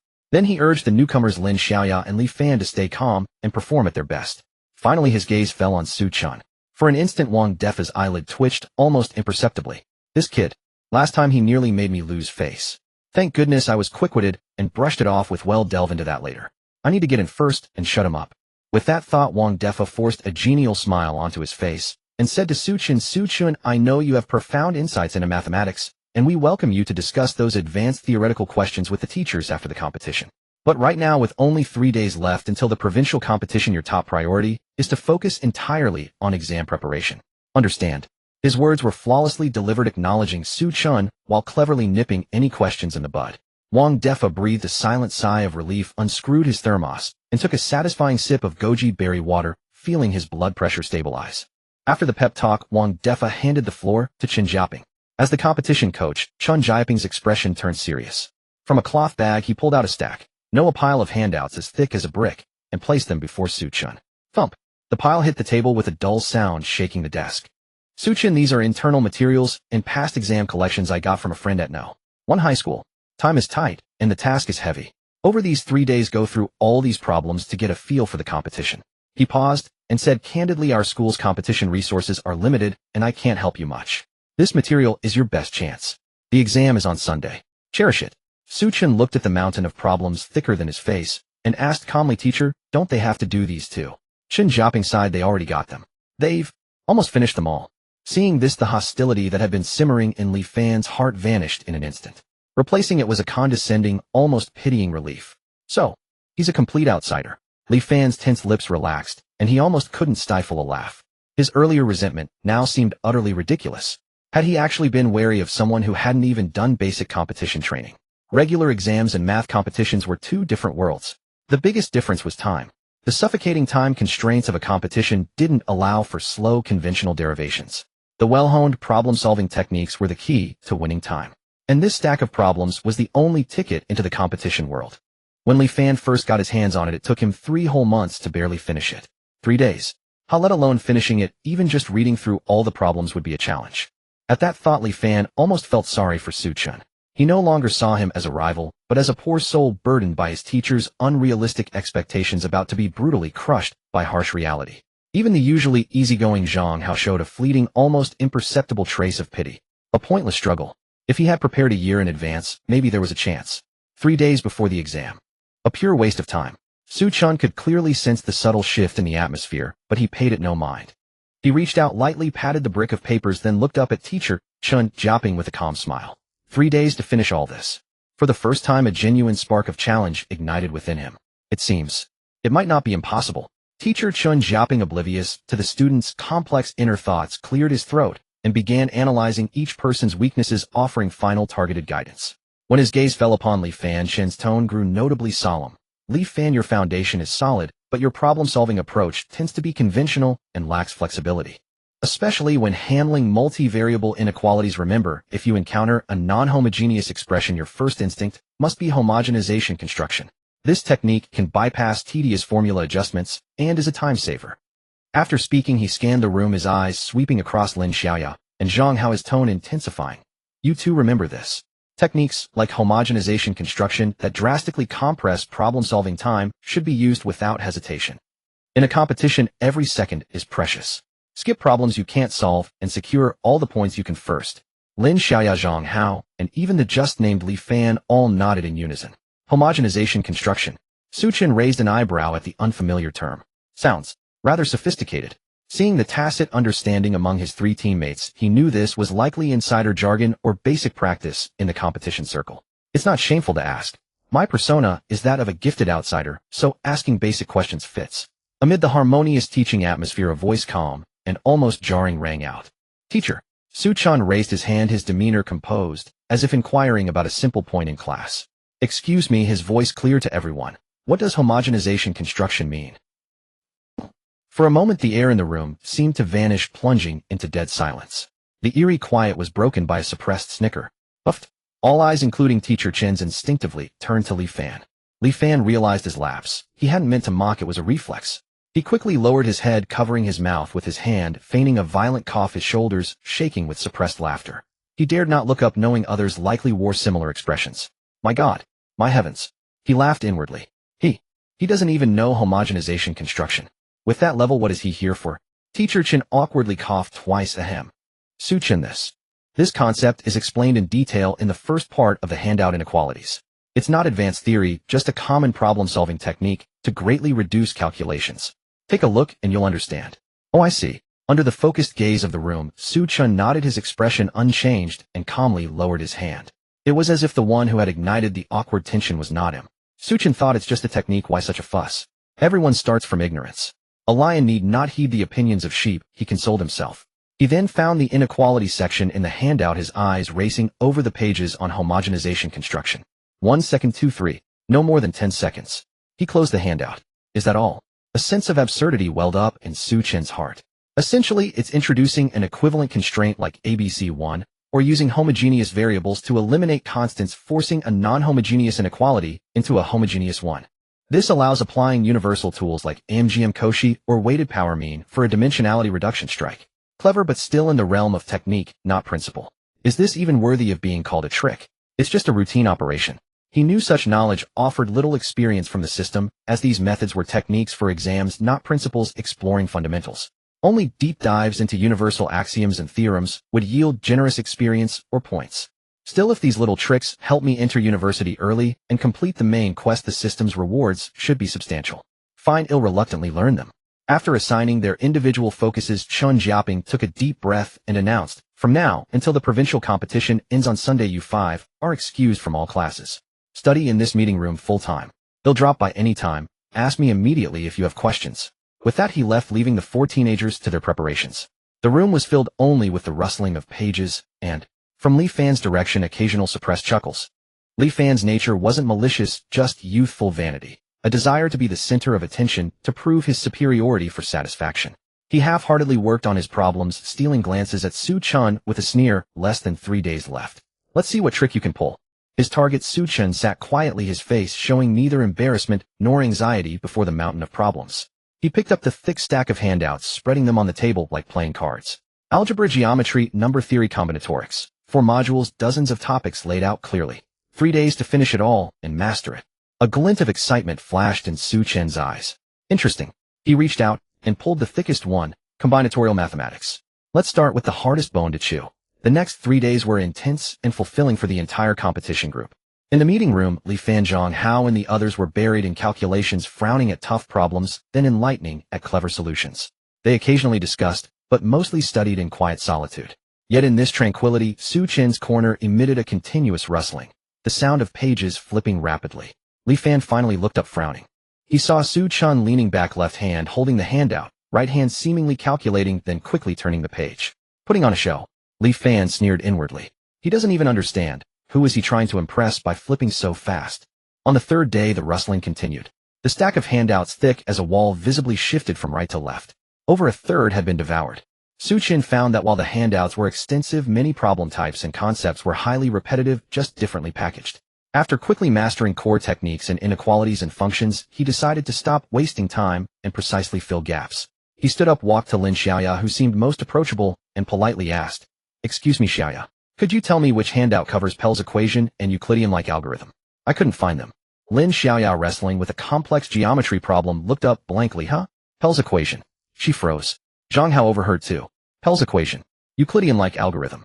Those were the hardest in number theory. Most people strategically gave up. They had studied them, but only enough to solve classic problems. Any variation left them clueless. He was already there. Lin Xiaoya snapped out of her shock, recalling, "It should be in the last volume of number theory, special topics and optional section. Very difficult. I suggest you solidify the basics first." "Thank you." Xu Chen understood her kind advice, didn't argue, just thanked her repeatedly, precisely pulling out the booklet from the pile, adding, you have a great memory. Li Fan from afar sneered again. False show. He thought just 2 days ago he asked about homogenization, and now he dares to touch Pell's equation. Even skimming the earlier content takes a month. Without practice, he'll forget everything in the exam. He's clearly skipping through not learning properly. Li Fan believed Xu Chen was just skimming, not solidifying knowledge. He then refocused on his own exercises. Xu Chen, ignoring the complex gazes around him, opened the number theory special topics and began studying. This part was indeed difficult. The flipping slowed noticeably. Xu Chen sometimes frowned, sometimes scribbled calculations on scratch paper. 1 hour. 2 hours. It took most of the day for him to truly understand. Ding. Congratulations, host, on completing a short-term intensive study task. Over the past 3 days, you've gained a comprehensive understanding of competition math techniques and methods. Reward 5 points. Current math experience 55,100. Not bad. Such exam-oriented techniques offered little experience, so 5 points was a pleasant surprise. After these 3 days of study, though many techniques are complex, the core ideas remain the same. Provincial first prize should be secure. But I must maintain my persona, he reminded himself. I want boast before results come out. What if something goes wrong in the exam? Where would my reputation as a prodigy go? On the afternoon of the third day, the last day before the provincial competition, director Wang Defa gathered the 5 of them. He briefly explained tomorrow's assembly time, location, and precautions, then waved his hand. All right, no pressure. Don't study tonight. Go home early and rest. Tomorrow it's time to witness the fruits of your efforts. With that, he sent them off, awaiting the next day's exam. On a Sunday morning, just as dawn was breaking, a slightly worn minibus cruised steadily along the expressway leading to the provincial capital, Linen. Inside, the 4-member competition team of Anqing 3 High School, along with their supervising teacher Chen Jiaping, made up the entire group. The atmosphere was subtly tense. Li Fan, the team's star contestant, was huddled with Zhang Hao, last year's second-place provincial winner, and Lin Xiaoya, the sole female member. They were animatedly discussing a few printed problem sheets. For this combinatorial counting problem, I think using the inclusion-exclusion principle provides the clearest approach, Li Fan declared, pointing at the problem with a spirited expression. Although the calculations are heavy, it's less prone to errors. What do you think? Zhang Hao frowned slightly, pondering. The inclusion-exclusion principle is safe, but it has too many steps. In a competition with tight time, one wrong calculation, and you lose everything. I lean towards using generating functions to construct a model and directly find the coefficients of the corresponding terms. It demands high abstract thinking, but once the model is built correctly, it's a dimension-reducing strike. Generating functions. Lin Xiaoya's face showed a hint of confusion. That's too difficult. I always feel I can't use it proficiently. Amidst this lively discussion, in the far corner of the last row, Xu Chen sat by the window, quietly watching the rapidly receding scenery. He didn't join the discussion. Not because he didn't want to, but because there was no need. Combinatorial counting. Using the inclusion-exclusion principle is a sapper's shovel. Using generating functions is an engineer's calculator. But the essence of this problem is a classic permutation group coloring problem. In his mind, a more elegant and fundamental mathematical tool quietly emerged. Using Burnside's lemma, the result can be obtained in 3 lines. They are still debating whether to use a shovel or a calculator, while I can directly drive an excavator. This dimensional gap in cognition made him utterly uninterested in their discussion. However, his silence was perceived differently by others. Li Fan glanced at Xu Chen in the corner, saw his lost in thought expression, and the suppressed disdain within him surged again. See, he can't even understand what we're talking about. After all, discussing generating functions with someone who has to ask about homogenization construction is like casting pearls before swine.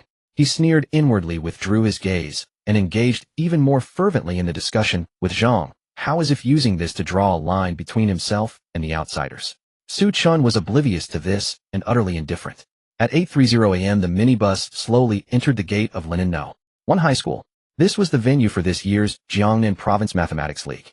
As the door opened, a tense yet professional atmosphere rushed towards them.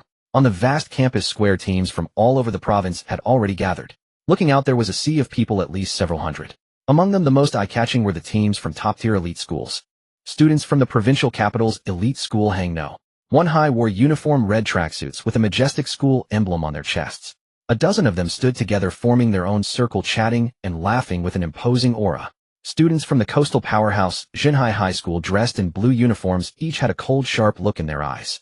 Most of them knew each other either as old rivals in the competition arena or classmates from the same top-tier extracurricular tutoring class. In contrast, Anqing No. 3 High's team of only 4 members, dressed in a motley assortment of casual clothes, looked like a few sheep that had strayed into a wolf pack, utterly out of place. "Hey, Li Fan." A clear voice rang out. A tall, handsome boy from the Hang No. 1 team walked over with a smile, his red uniform glaring in the sunlight. "Zhao Rui."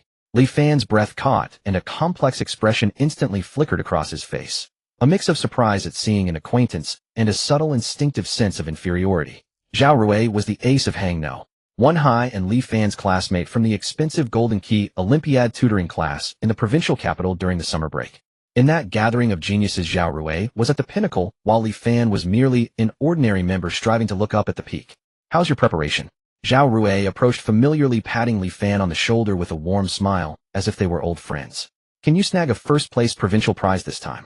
Li Fan's cheeks flushed slightly. Overwhelmed by the other's powerful aura, he still forced his pride and smiled. I've prepared for almost a year. Getting a first-place provincial prize should be no problem. Oh, so confident. Zhao Rui raised an eyebrow, a playful smile curling at the corner of his mouth. I remember you were only above average in the tutoring class, right? Did you receive some master's guidance after going back and make a leap forward? This sentence was like a needle wrapped in sugar. Seemingly a joke, it precisely pierced Li Fan's most sensitive nerve. The words master's guidance spoken by Zhao Rui felt more like a sarcasm, mocking that an ordinary high school like Anqingno 3 could never have a true master. Li Fan's smile froze on his face, and for a moment he didn't know how to respond. Zhao Rui seemed not to notice his embarrassment, his gaze casually sweeping past him to land on Zhang Haolin Xiaoyan, the uniquely tempered Xu Chen. He feigned surprise with a drawn-out Did your school only send this few this year? Is the school being too stingy with funds? I recall last year you managed to scrape together 5 or 6 people. The voice wasn't loud, but it carried far. Students from several nearby schools heard it and cast mocking glances their way. A wave of humiliation like icy water instantly drowned Li Fan. He knew that in the competition's circle the number of participants was the most intuitive reflection of a school's strength. Powerhouses like Hangno 1 and Jinhai High always sent large imposing teams of dozens, as if staking a claim. But Anqingno 3's numbers dwindled each year, and this year with a pitiful, for they looked as shabby as a motley guerrilla band. Zhao Rui, as if oblivious to Li Fan's flushed face, instead adopted a senior demeanor, addressing them all with a perfect, reassuring smile. Don't be nervous, everyone. Stay calm. Just think of it as coming to broaden your horizons and soak in the atmosphere. His gaze finally paused deliberately on Xu Chen, an expression full of tolerance and encouragement for participants for the sake of participation. Having said that, he waved his hand gracefully. He'll leave you to it. Our teacher is calling us. Li Fan, do your best in the exam. Let me see how much you've improved this year. He turned and walked back to his team, leaving Li Fan with a lofty back. The glances from other schools held sympathy, amusement, but mostly indifference.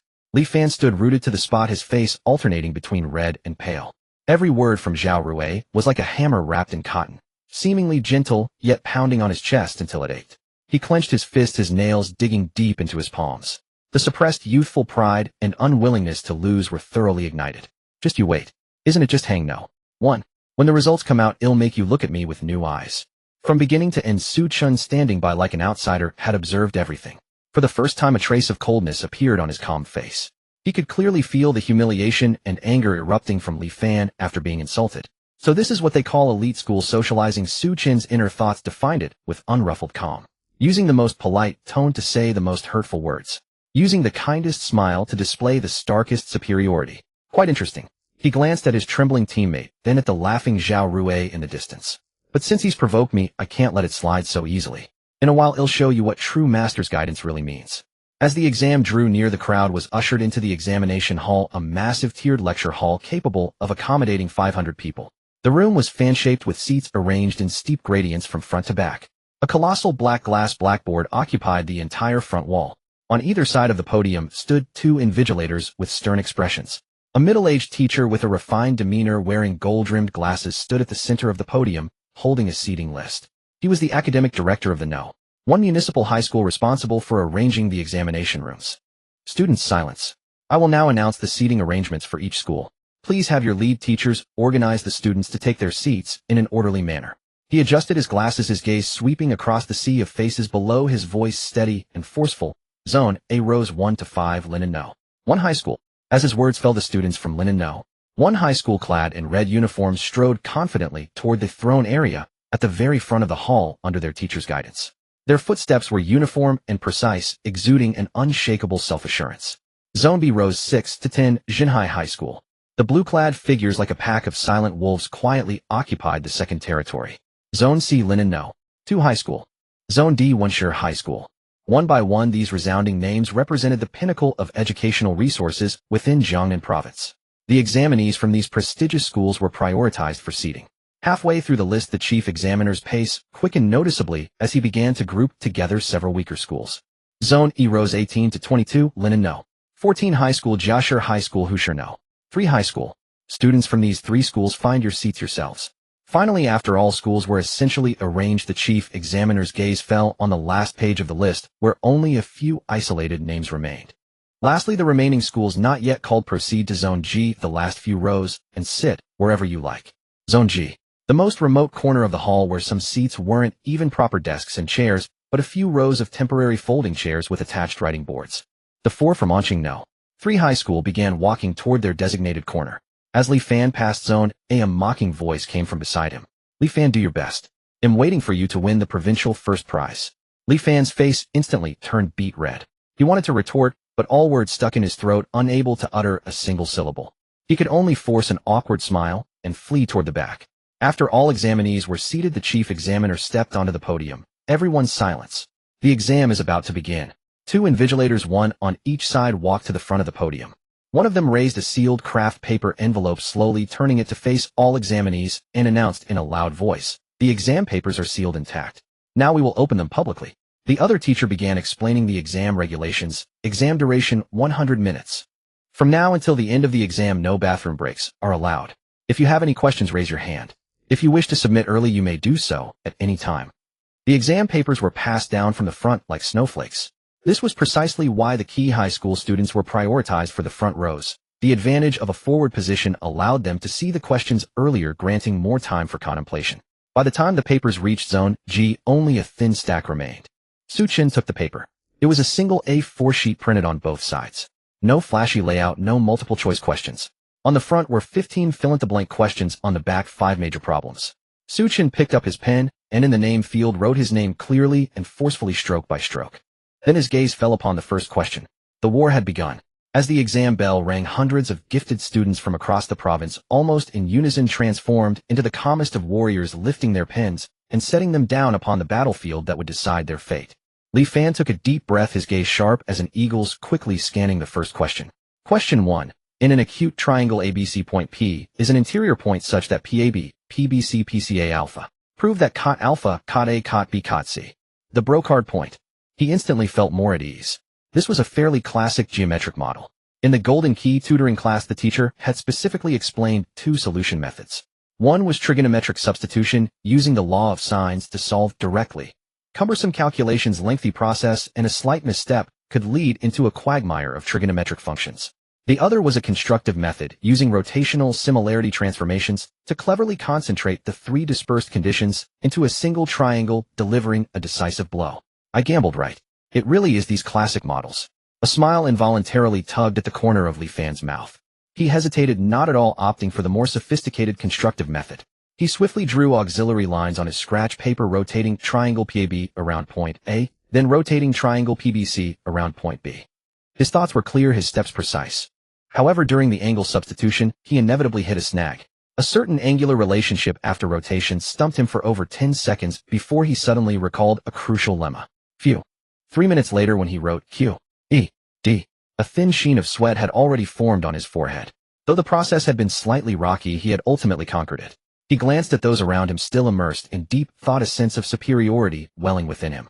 The following hour was a smooth and exhilarating ride. Combinatorial, counting, sequence, limits, solid geometry. Though these problems were intricately designed, they all fell within the conventional competition scope. For a well-trained competitor like Li Fan, it was merely a matter of searching his mental database, matching the optimal solution, and executing it step by step, until he reached the final major problem. Problem in a simple graph with n nodes. The degree of each node is at most d. Each node is now randomly colored with colors independently and uniformly chosen from 1 to k. Prove that if ed1k, where e is the base of the natural logarithm, then there necessarily exists a coloring scheme such that no edge in the graph has endpoints of the same color. Li Fan's gaze swept over the problem, his eyebrow lifting slightly. Oh, an existence proof in combinatorics. Seems familiar somehow. His mind immediately flashed back to a class 3 months ago in the Golden Key tutoring program. The teacher had mentioned something called the Lovász local lemma. Li Fan remembered the teacher saying the proof process for this lemma was very complex and not required to be mastered, but the conclusion must be memorized. For problems like this, one could directly apply it. It was a trump card, specifically for such issues. Now such a problem lay before him. Even the final question was predicted. This time the provincial first prize should be secure. Li Fan took a deep breath, suppressing his excitement, and began organizing his thoughts for the answer. Though he knew to apply the lemma, the specific calculations and derivations were still no simple task. Li Fan spent considerable time meticulously completing the process. When he wrote the final steps to summarize the conclusion, a profound sense of relief settled in his heart. Just then Xu Chen from the adjacent seat raised his hand. "Teacher, could I have a few more sheets of scratch paper?" Li Fan glanced over instinctively. On the corner of Xu Chen's desk, a small pile of filled scratch paper had already accumulated. Still calculating. With so much scratch paper, he must have gone down a wrong path, wandering in a dead end. A faint dismissive smile crossed Li Fan's lips. For a problem like this, without knowing the method, it's impossible to solve. Don't waste your effort. He averted his gaze, thinking to himself that this time he must secure the provincial first prize, no longer allowing Zhao Rui to look down on him, and also bring honor to the school.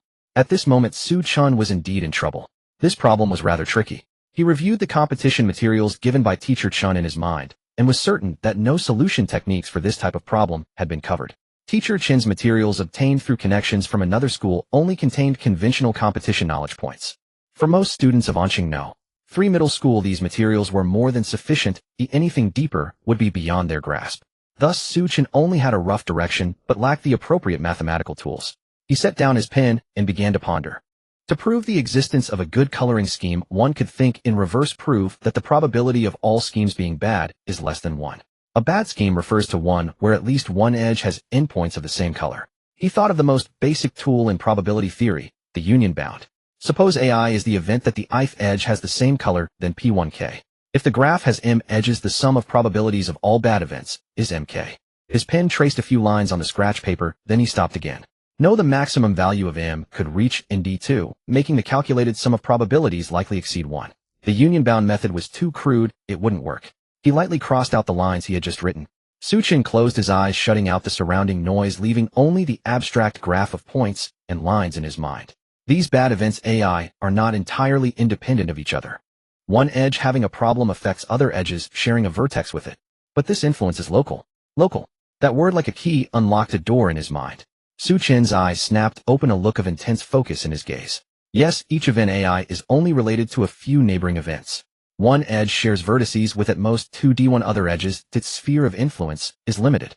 If a method could be found to precisely describe this limited influence, could the probability some exceeding 1 be reduced? He had never learned of the Lová's local lemma. In his world, there were no ready-made formulas to apply. What he needed to do was start from the most basic axioms of probability and build a bridge to the answer himself. His pen moved once more. This time it was no longer a probe, but a deduction with a clear direction. He began attempting to construct a more refined probability inequality. Suppose each bad event AI is assigned a weight 11 between 0 and 1. If it could be proven that the probability of each event AI is less than a value determined jointly by its own weight and the weights of all its neighbors. This idea was bold, and the derivation process was extremely complex. P11 pi j related to I. When he wrote this inequality on the scratch paper, he felt he had grasped the crux of the problem. What followed was a massive amount of calculation and scaling. Scratch paper after scratch paper was filled, densely covered with symbols and logical arrows. The calculation load is too heavy and my mind can barely keep up. Xu Chen checked the time. 30 minutes left, a bit tight. Write the focus capsule. He remembered the 5 focus capsules rewarded from the system's novice quest. System use focus capsule. Instantly Xu Chen felt his mind become exceptionally clear and calm. All external distractions vanished, and his entire attention converged on the problem before him. His calculation speed and thinking efficiency soared. 5 minutes, 10 minutes, 15 minutes. Sweat beaded on his forehead and slid down his cheek, but he was completely unaware. When the 5th sheet of scratch paper was filled, the complex set of inequalities had finally been refined into a concise and clear form. If there exists 1101, such that for all IP11 pi j gamma I holds then P0. Using the given condition ED1K, he skillfully constructed a uniform weight X1D1 and ultimately proved the inequality held. He had solved it. He didn't know the name of this lemma. He had merely started from the basic axioms of probability, keenly grasped the core concept of local dependence, and then using his terrifying mathematical intuition and constructive ability, forcibly derived the Lová's local lemma on the spot by hand. He abruptly looked up at the clock on the wall. Only 10 minutes left, and he had just completed the proof, not yet transcribed it onto the answer sheet. Xu Chen immediately began copying. Because he had derived it from first principles, his proof process was very long, nearly filling the entire answer area. The handwriting was somewhat hasty due to the rapid writing, but every step was logically clear and irrefutable. Finally, with 3 minutes remaining until the end of the exam, he stopped his pen. He let out a long sigh. I should have gotten everything right. I just wonder if the last problem with such a complicated process will have points deducted for the steps. But even if a few points are deducted, getting a first prize in the province should be enough. The first exam ended. There was only a 20-minute break between the first and second exams. Outside the exam hall in the corridor, the 4 from Anqing 3 middle school gathered again. The last problem was too hard. I had no idea at all, Lin Xiaya said, looking dejected. Yeah, I couldn't even figure out what the problem was. Testing. Zhang Hao also sighed. Li Fan, having attended a provincial-level gold medal tutoring class, and considering himself the only one in the school team who could solve it, said with feigned profundity, it tested the Lova's local lemma. But the calculation process was still very complex. I wrote it down, but I'm not sure if they'll deduct points for the process. His words instantly drew looks of admiration from Lin Xiaya and Zhang Hao. Li Fan, you're amazing. You could even solve that. Looks like there's hope for a provincial first prize this time. Then Zhang Hao turned to Xu Chen and asked with concern. Xu Chen, how did you do? Zhang Hao asked. I saw you calculating the whole time, and you asked for a lot more scratch paper midway. You must have gotten stuck. Xu Chen said the last problem was indeed a bit tough. It took me nearly 40 minutes to finish writing it. Finished writing. So you solved it? Zhang Hao exclaimed in surprise. Li Fan looked at him skeptically and asked, do you know the Lova's local lemma? You only started learning math competition knowledge 3 days ago. This point is beyond the syllabus. How could you know it?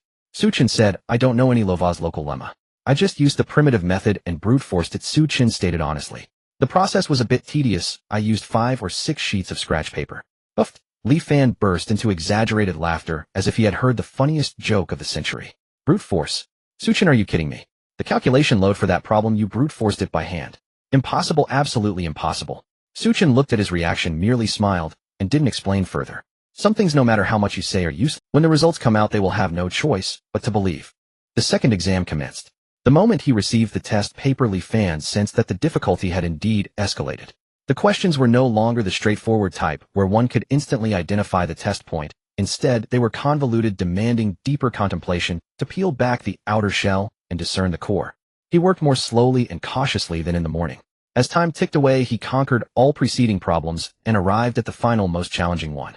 The clock on the wall indicated that the exam was already in its latter half. Problem: let P be a prime number and fx and xn.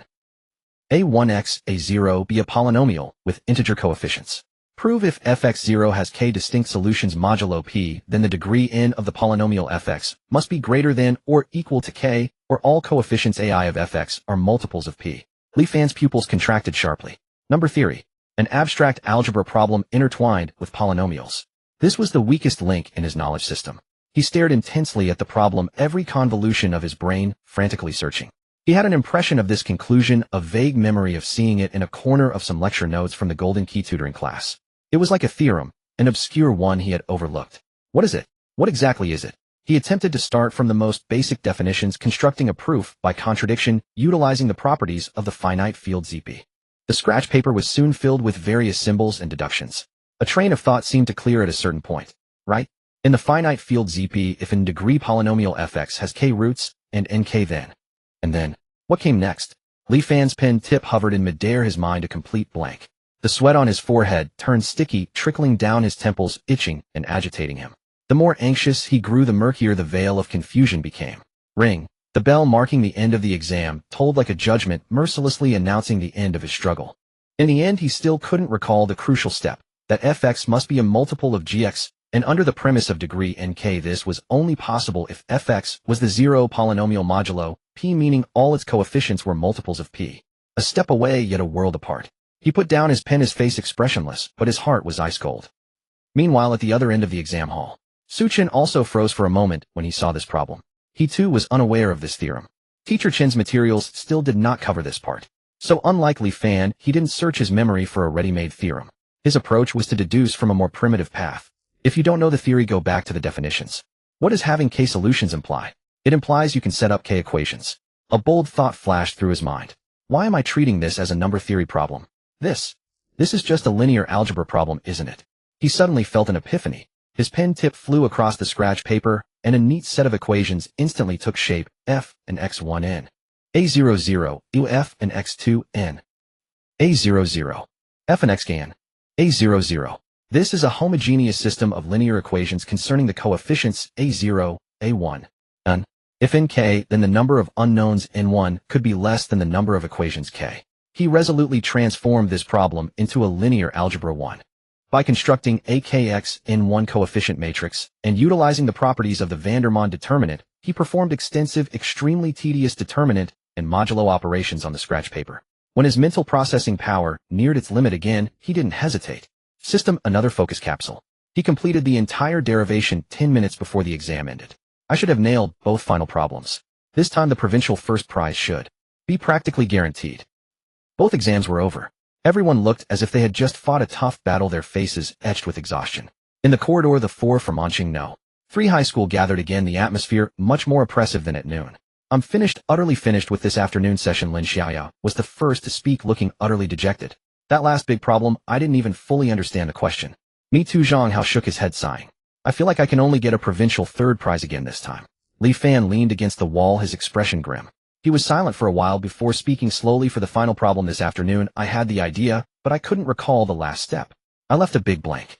A provincial first prize might not be stable. His tone carried obvious disappointment. Either high in the provincial second prize range, or just at the tail end of the first prize. Don't say that, Li Fan, you're already amazing. Lin Xiaoya comforted him. We didn't even have a clue. Getting to the last step already puts you above 99 of the province. Zhang Hao also nodded. Yeah, being able to solve most of the problems across 2 exams already makes you a god. Li Fan forced a faint smile and said no more. He knew that in competitions, missing by 1 step meant a world of difference. Not getting the provincial first prize. He dreaded to think how Zhao Rui would mock him. Just then, everyone's gaze fell on Xu Chen, who hadn't spoken yet. Zhang Hao asked with a hint of sympathy, Xu Chen, how did you do? This afternoon's was tougher. You probably didn't finish right. It's okay, it's your first time participating. Before Zhang Hao could finish his words of comfort, Xu Chen answered very seriously, I think I solved them all. He paused, then added, it's just that for the last problem in both exams my solutions were quite cumbersome, and I wrote the processes very long. I'm not sure if the grader will deduct points for being too tedious. The corridor fell instantly silent. The air seemed to freeze. The expressions on Lin Xiaoya and Zhang Hao's faces slowly shifted from sympathy to shock and confusion. Li Fan's brow furrowed directly. After a few seconds, Lin Xiaoya let out a dry laugh, breaking the silence. Xu Chen, you must be joking. This morning you said you'd brute force it, and we thought you were just lightening the mood. Now that it's over, there's no need to say things like that. In her eyes, Xu Chen's words were nothing but bragging. And bragging, when everyone was feeling down, seemed particularly inappropriate. Li Fan's expression darkened further. He looked at Xu Chen, his tone carrying undisguised reproach. Jokes have their time and place. We're all worried about our scores. Do you think saying something like that is funny? He felt Xu Chen was deliberately provoking him. He, a top student who had taken supplemental classes at Golden Key, didn't dare claim he solved everything. How could Xu Chen, a novice who had only studied for 3 days, possibly have done so? Facing 3 pairs of skeptical eyes, Xu Chen was taken aback. He didn't quite understand why they reacted this way when he was telling the truth. So with his characteristic emotionless calm tone, he confirmed again, I wasn't joking. I was telling the truth. A week later, in the office of the Provincial Mathematics Association. It had been temporarily transformed into the grading center for this mathematics competition. Over a dozen mathematics teachers summoned from various high schools across the province were buried in stacks of exam papers. The overall difficulty of this year's problems is quite well controlled. A senior teacher with gold-rimmed glasses took a sip of tea and spoke slowly. He was Zhou Yi, the head of the grading panel. Indeed, especially the 2 final problems, they offer excellent differentiation, a younger teacher chimed in. The Lovász local lemma in the first session and the finite field polynomial theorem in the second. Both are tough nuts in competitions. Those who could solve them are mostly the top seeds from key schools who train year-round. I just finished grading a paper from Linen No. 1 high school. A student named Zhao Rui, another teacher, picked up an answer sheet, his tone laced with admiration. His solutions are textbook perfect, clearly trained by their gold medal coach Zhang Jingguo. The steps for the first session's final problem could be printed as a model answer. Unfortunately, there was a minor flaw in the last step of the second session, costing him 2 points, but his total score is still the highest I've seen so far. Linen No. 1. No surprise there, a nearby teacher chuckled, his tone matter-of-fact. The strongest math competition base in the province, they take at least a quarter of the provincial team spots every year. Zhenhai High School isn't weak this year, either, another teacher interjected. The paper I'm grading didn't fully solve the final problems, but the earlier sections were nearly flawless, solid fundamentals. Their coach, a retired national team member, has a unique training method that emphasizes computational precision. And Linen No. 2 High School, though weaker overall than No. 1, they always produce 1 or 2 geniuses who take unconventional paths and occasionally surprise us. The office buzzed with casual discussion. For these seasoned graders, the competition script was always the same: Lin and No. 1 dominated with Jinhai and No. 2 following, carving up most of the first prize awards. This was an unwritten rule in Jiangsu province's math competition circles. So competitions are ultimately a game for the elite. Talent, resources, and training. All three are indispensable. An ordinary high school student who scores full marks on basic and intermediate problems is already impressive. Expecting them to conquer such challenging final problems is too harsh. His words held no contempt, only an objective observation born of years of experience. The others nodded in agreement. Just then, from a corner of the grading room, teacher Lu, who was in charge of the last problem, let out a soft "huh." Before him lay a paper with handwriting that was neither neat nor tidy, even somewhat scrawled due to haste. But what truly stunned him was the densely packed, nearly margin-free solution process. "Xiao Lu, what's up?" "Found an interesting solution," a nearby teacher asked casually. Associate Professor Lu didn't answer immediately. He adjusted his glasses and scrutinized the answer sheet from start to finish again. His expression shifted from initial confusion to solemnity, and finally to a trace of incredulous shock. "Teacher Zhou, could you come take a look at this paper?" He looked up, his voice carrying a subtle tremor. The chatter in the office ceased, and all eyes turned to him. Zhou set down his teacup and walked over. "What's the matter?" "This paper." He solved both final problems from the 2 sessions. Teacher Lu pointed at the answer sheet. "Oh, both solved? That's impressive. Let me guess, Lin and No. 1 or Jinhai." Zhou initially paid little attention, assuming it was another top student from a premier school. "That's not the key." Lu took a deep breath, steadying his voice. "The key is his method. It's very unique." "Unique?" "Yes, very unique. In the first session, he didn't use the Lová's local lemma. Instead, he started from the basic union bound of probabilities, constructed a weighted inequality himself, and essentially proved the lemma on the spot." "What?" The moment those words were spoken, the entire office erupted. Several teachers immediately gathered around, heads together, staring at the answer sheet. How is this possible? This derivation. My God, the computation is terrifying. Look at his scaling technique here. It's sheer genius. Without profound mathematical skill and extraordinary intuition, no one could have thought of it. This doesn't read like a student's solution, it's like the reasoning of a mini research paper. Zhou Yi's expression changed. He took the paper, his eyes sharp as a torch, scanning line by line. The more he read, the more his hands trembled. "Now look at the second session." Associate Professor Lu flipped to another answer sheet. For the finite field polynomial problem, he didn't use the standard theorem either. Instead, he transformed it into linear algebra and brute-forced it with a Vandermonde determinant modulo p. This approach, it's too wild. It doesn't look like a student trained in systematic competition methods. The office fell silent, filled only with the sound of sharp intakes of breath. Everyone was stunned. As experts, they could see the terrifying talent behind these 2 solutions. This was no longer a matter of knowing how to solve. It was a brutal display of power. "I don't need tools passed down by predecessors, because I can create my own tools." "What's this student's name? Which school?" Professor Zhou Yi's voice was hoarse. Associate Professor Lu flipped the paper to the top and saw the candidate information. "Student name Xu Chen. School Anqing No. 3 High School. Anqing No. 3. A professor frowned. "Never heard of it. Is it an ordinary high school from some city? Let me look it up." Associate Professor Li Zhe immediately searched on his phone. A few seconds later, he looked up with a strange expression. "Found it. An ordinary high school in Anqing City. They've only won 1 provincial first prize, and that was 8 years ago." This result was more shocking to the professors present than the 2 astonishing solutions. An unknown student from an ordinary high school with scarce educational resources had, in a near pioneering manner, perfectly solved 2 final problems that even the top contenders from Lin and No. 1 and Jinhai found challenging. It made sense too. If he were from a key school, a teacher would have taught him the corresponding techniques, sparing him the hard work of deriving from scratch. "Teacher Zhou, how should we score these 2 problems?" Associate Professor Lu raised the crucial question. His process is completely different from the standard solution, though the results are correct and the logic is rigorous still. Everyone looked at Zhou Yi. He was silent for a long time. Then he gently placed the answer sheet on the table. He spoke slowly, word by word, his voice filled with unprecedented solemnity and excitement. "Full marks. It must be full marks. This is no longer just solving problems, it's showcasing the purest beauty of mathematics. Relying on no ready-made tools, only logic and deduction. This is true mathematical talent." He looked up and scanned the colleagues in the office. "Double-check this paper from start to finish.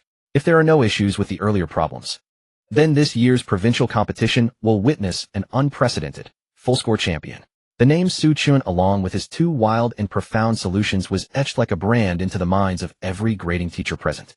The provincial competition results arrived far sooner than anyone had anticipated. During the final self-study session on Friday afternoon, the competition study room was enveloped in silence. Suddenly, teacher Chen Jiaping's phone vibrated. He glanced at the screen, and a subtle ripple disturbed his previously calm expression. The results are out. His voice was not loud, but it struck like a pebble thrown into a tranquil lake, instantly animating the entire study room. Xu Chen set down his pen and looked up. Here it comes, the thrilling moment of the prize reveal. The 4 team members gathered around almost in unison, though Xu Chen did not push to the front. He merely joined in to soak up the excitement of the reveal. Standing on the periphery, he couldn't even see the screen, but the atmosphere was electric enough. As teacher Chen Xiaoping clicked open the score-checking link on his laptop, Li Fan felt his heart clench sharply before beginning to race uncontrollably. He took a deep breath, forcibly suppressing the surging emotions, and struggled to maintain a composed and carefree facade. But his tightly clenched hands, slick with sweat, betrayed his inner turmoil. The webpage loaded, and a PDF file titled Award List Announcement finished downloading. Teacher Chen Xiaoping moved the mouse and opened the file. His gaze instinctively skipped over the topmost first prize list, scrolling directly down to the second prize section. This was not a lack of faith in his students, but a habit born of realism and instinct. Given the strength of Anqing No. 3 High School, Li Fan was his most promising student, with a target of aiming for a second prize. As for Xu Chen, teacher Chen thought to himself the boy had talent, but had only prepared for 3 days. This time letting Xu Chen participate was merely to give him a taste of the experience, paving the way for next year. If he could even snag a third prize, that would be commendable. The PDF list scrolled slowly. Soon within the top 10 of the second prize list, a familiar name emerged. Li Fan. Anqing No. 3 High School. Huff. Li Fan let out a long, deep breath, the suspended weight finally lifting from his heart. It was as expected. A top 10 spot in the second prize was enough to make him the best competitor from Anqing No. 3 High School in the past 5 years. He cleared his throat, and with a tone laced with feigned regret, yet undisguised pride, said to those around him, "Not a great performance. That afternoon problem still had too much of an impact. Barely scraped the second prize. Seems like there are still some knowledge points I haven't fully mastered." This humble brag immediately drew exclamations of envy from Lin Xiaoya and Zhang Hao. "Damn, Li Fan, you're incredible. A second prize. And such a high rank in the second prize. Li Fan, you're amazing. With this ranking you can aim for the first prize next year." Listening to these praises, Li Fan felt a surge of satisfaction. He maintained a modest smile on his face, waving a hand, as if it were a trivial matter. Teacher Chen Xiaoping also wore a gratified smile, patting Li Fan on the shoulder. "Not bad at all. This result has already set a record for our school. Reflect on it well. It's your first year competing. Keep working hard next year, and strive to bring back a first prize." Li Fan nodded. Although he hadn't won the first prize, his teacher still valued him greatly, and he relished this feeling of importance. Then teacher Chen continued scrolling down the list. Unfortunately, the second prize list ended without any more students from Anqing No. 3 High School. Zhang Hao's eyes dimmed. It was his second year competing. Last year he got third prize, and this year he had aimed for second prize. It seemed he had failed again. Moving on to the third prize list, after just a few lines Zhang Hao's name appeared. Zhang Hao got third prize, which is a normal performance, teacher Chen Xiaoping commented. 1 second prize, 1 third prize. A single character's difference, yet a world apart. A third prize was essentially a consolation award, while a second prize meant eligibility for score reduction admissions at some universities. The list scrolled further until the very end, but no more names from Anqing No. 3 High School appeared. Lin Xiaoya and Xu Chen were absent from the list. Seeing this result, the last shred of doubt in Li Fan's mind dissipated. That Xu Chen after the exam claimed he solved everything as if it were true. I almost believed him. Now it's clear he was just putting on an act, pretending to be impressive. Heh. Li Fan let out an almost imperceptible sneer. A guy who only knows petty tricks exposed the moment it counts. The more he thought about it, the more vindicated he felt. The slight irritation he had harbored because of Xu Chen's calm demeanor was now completely dispelled. Meanwhile, teacher Chen Xiaoping's emotions were more complex. Lin Xiaoya not winning an award was within his expectations. The girl was diligent, but lacked flexibility, and her time management was lacking. But Xu Chen not winning an award was a real pity. Chen Xiaoping had witnessed Xu Chen's mathematical talent firsthand. With his ability, even without systematic training, he should have secured some prize. He had vouched for Xu Chen to the academic director to get him in at the last minute. If the boy didn't even get a consolation prize, he would lose face. Suppressing his inner turmoil, he turned around and said to Xu Chen, who hadn't come over, in a comforting tone, "Xu Chen, don't be too upset. A single setback means nothing. Provincial competitions like this have a lot of randomness. You had too little preparation time. Not getting a result is normal. Work hard in the coming year. With your talent, I believe you'll achieve a great ranking next year." Hearing this, Xu Chen's face showed obvious astonishment. "I really didn't win an award. That can't be right. Did my solution not score a single point? But the result I calculated should be correct." Seeing Xu Chen's stubborn refusal to accept reality, teacher Chen Xiaoping sighed inwardly. The boy had talent, but he was too headstrong. The results were out, yet he still wouldn't admit his own fault, always blaming the graders. This mindset could waste his gifts. So his tone carried a hint of reproach, but more of a concerned, iron that doesn't become steel frustration. Xu Chen, since you didn't get a ranking, your problem-solving process must have had issues. After an exam, you need to learn to summarize, identify mistakes, and be careful next time. In scholarship, you can't always assume you're right. Li Fan also walked over, adopting the air of a seasoned second-prize master, and patted Xu Chen on the shoulder with feigned concern. Yes, Xu Chen, don't lose heart. Competitions are like that. If your approach is wrong, even getting the right result is useless. I got stuck on the final problem in the second round and lost the first prize. Take this as experience and try again next year. His words dripped with the superiority of someone who had been through it. This guy, still putting on airs, huh? Xu Chen looked at Li Fan's condescending expression and felt a wave of speechlessness. But before his words faded, a sharp scream suddenly came from the computer. It was Lin Xiaoya. She and Zhang Hao were still huddled around the screen, unwillingly scanning the list over and over. What's wrong? So jumpy. Chen Jiaping frowned. Zhang Hao's voice trembled, his finger pointing rigidly at the top of the screen. Teacher Chen. You. All of you come look. Chen Jiaping and Li Fan walked back to the computer in confusion. Their eyes fell on the very top of the PDF file. The section they had instinctively ignored, the first prize list. At the very top, on the first line, a row of black characters that made their souls tremble was imprinted: first prize, Xu Chen Anqing No. 3 High School. Time seemed to freeze at that moment. The 4 characters, Anqing No. 3 High School, stood out so incongruously, so abruptly, and so glaringly among names like Linen No. 1 High School, Zhenhai High School, and Provincial Experimental High School. First prize. It really was first prize. And not just at the end, but first place. Li Fan's pupils constricted sharply, his mind going blank. He stared fixedly at that name, feeling his worldview crumble and shatter in an instant. The words he had used to instruct Xu Chen moments ago now struck his face like resounding slaps, burning with shame. A clown. So I was the clown all along. Teacher Chen Jiaping was so excited his hands began to tremble. He steadied himself on the desk, his lips quivering as he repeatedly confirmed this. This Xu Chen, is it the Xu Chen from our school? Could it be a namesake? No way. Zhang Hao, now the most clear-headed, pointed at the school column, his voice distorted. Teacher Chen. Names can be the same, but can schools be the same? It's Anqing No. 3 High School. Xu Chen finally felt relieved. Oh, so it was up there. Who told you to skip the first prize list and look at the second prize first? He looked at the name ranked first, understanding dawning, and the last trace of doubt vanished. I knew it. System output is always top-notch. How could I not even win an award? Now it's my turn to show off. He glanced at Li Fan, who had turned to stone, and then at Teacher Chen, who was so excited he seemed on the verge of a heart attack. He suddenly felt that this reversal after playing the fool was quite thrilling. Though he hadn't intended to slap Li Fan's face, the guy had come to him, so there was no choice but to oblige. For Teacher Chen Jiaping, this news was too shocking. So shocking that he didn't dare report it to the academic director immediately. It seemed too much like a false alarm. If it turned out to be a mistake upon verification, he would lose all face. After confirming it several times on the screen, he fumbled for his phone, found the number for the Provincial Competition Organizing Committee, and dialed. The call connected, and he put it on speaker. In the silent study room, only his voice, distorted by excitement, could be heard. Hello, I'm Chen Jiaping, the lead teacher from Anqing No. 3 High School. I'd like to confirm the results of our student Xu Chen. A positive voice came from the other end. Yes, Teacher Chen, congratulations. Your school Xu Chen is the only perfect score in this competition, first place in the first prize. The call ended. The study room fell into a deathly silence. Not only first place, but the only perfect score. Everyone's gaze slowly, stiffly turned to the young man who had remained calm throughout. The one who had just been comforted and instructed by them. The provincial champion. If the shock in the competition study room of Anqing No.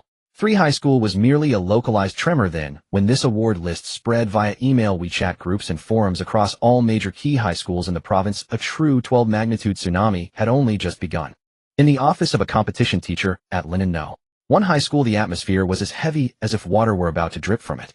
On his computer screen lay the award list. Anqing No. 3 High School. Xu Chen. Full marks. He rubbed his eyes, certain he hadn't misread. Old Wong, where in the world did this Anqing No. 3 High School pop up from? A younger coach couldn't help asking. I've been teaching competitions for 10 years, and I've never heard of this school producing a provincial first-place winner, let alone a champion. Has anyone here ever heard of the name Xu Chen? He asked in a deep voice.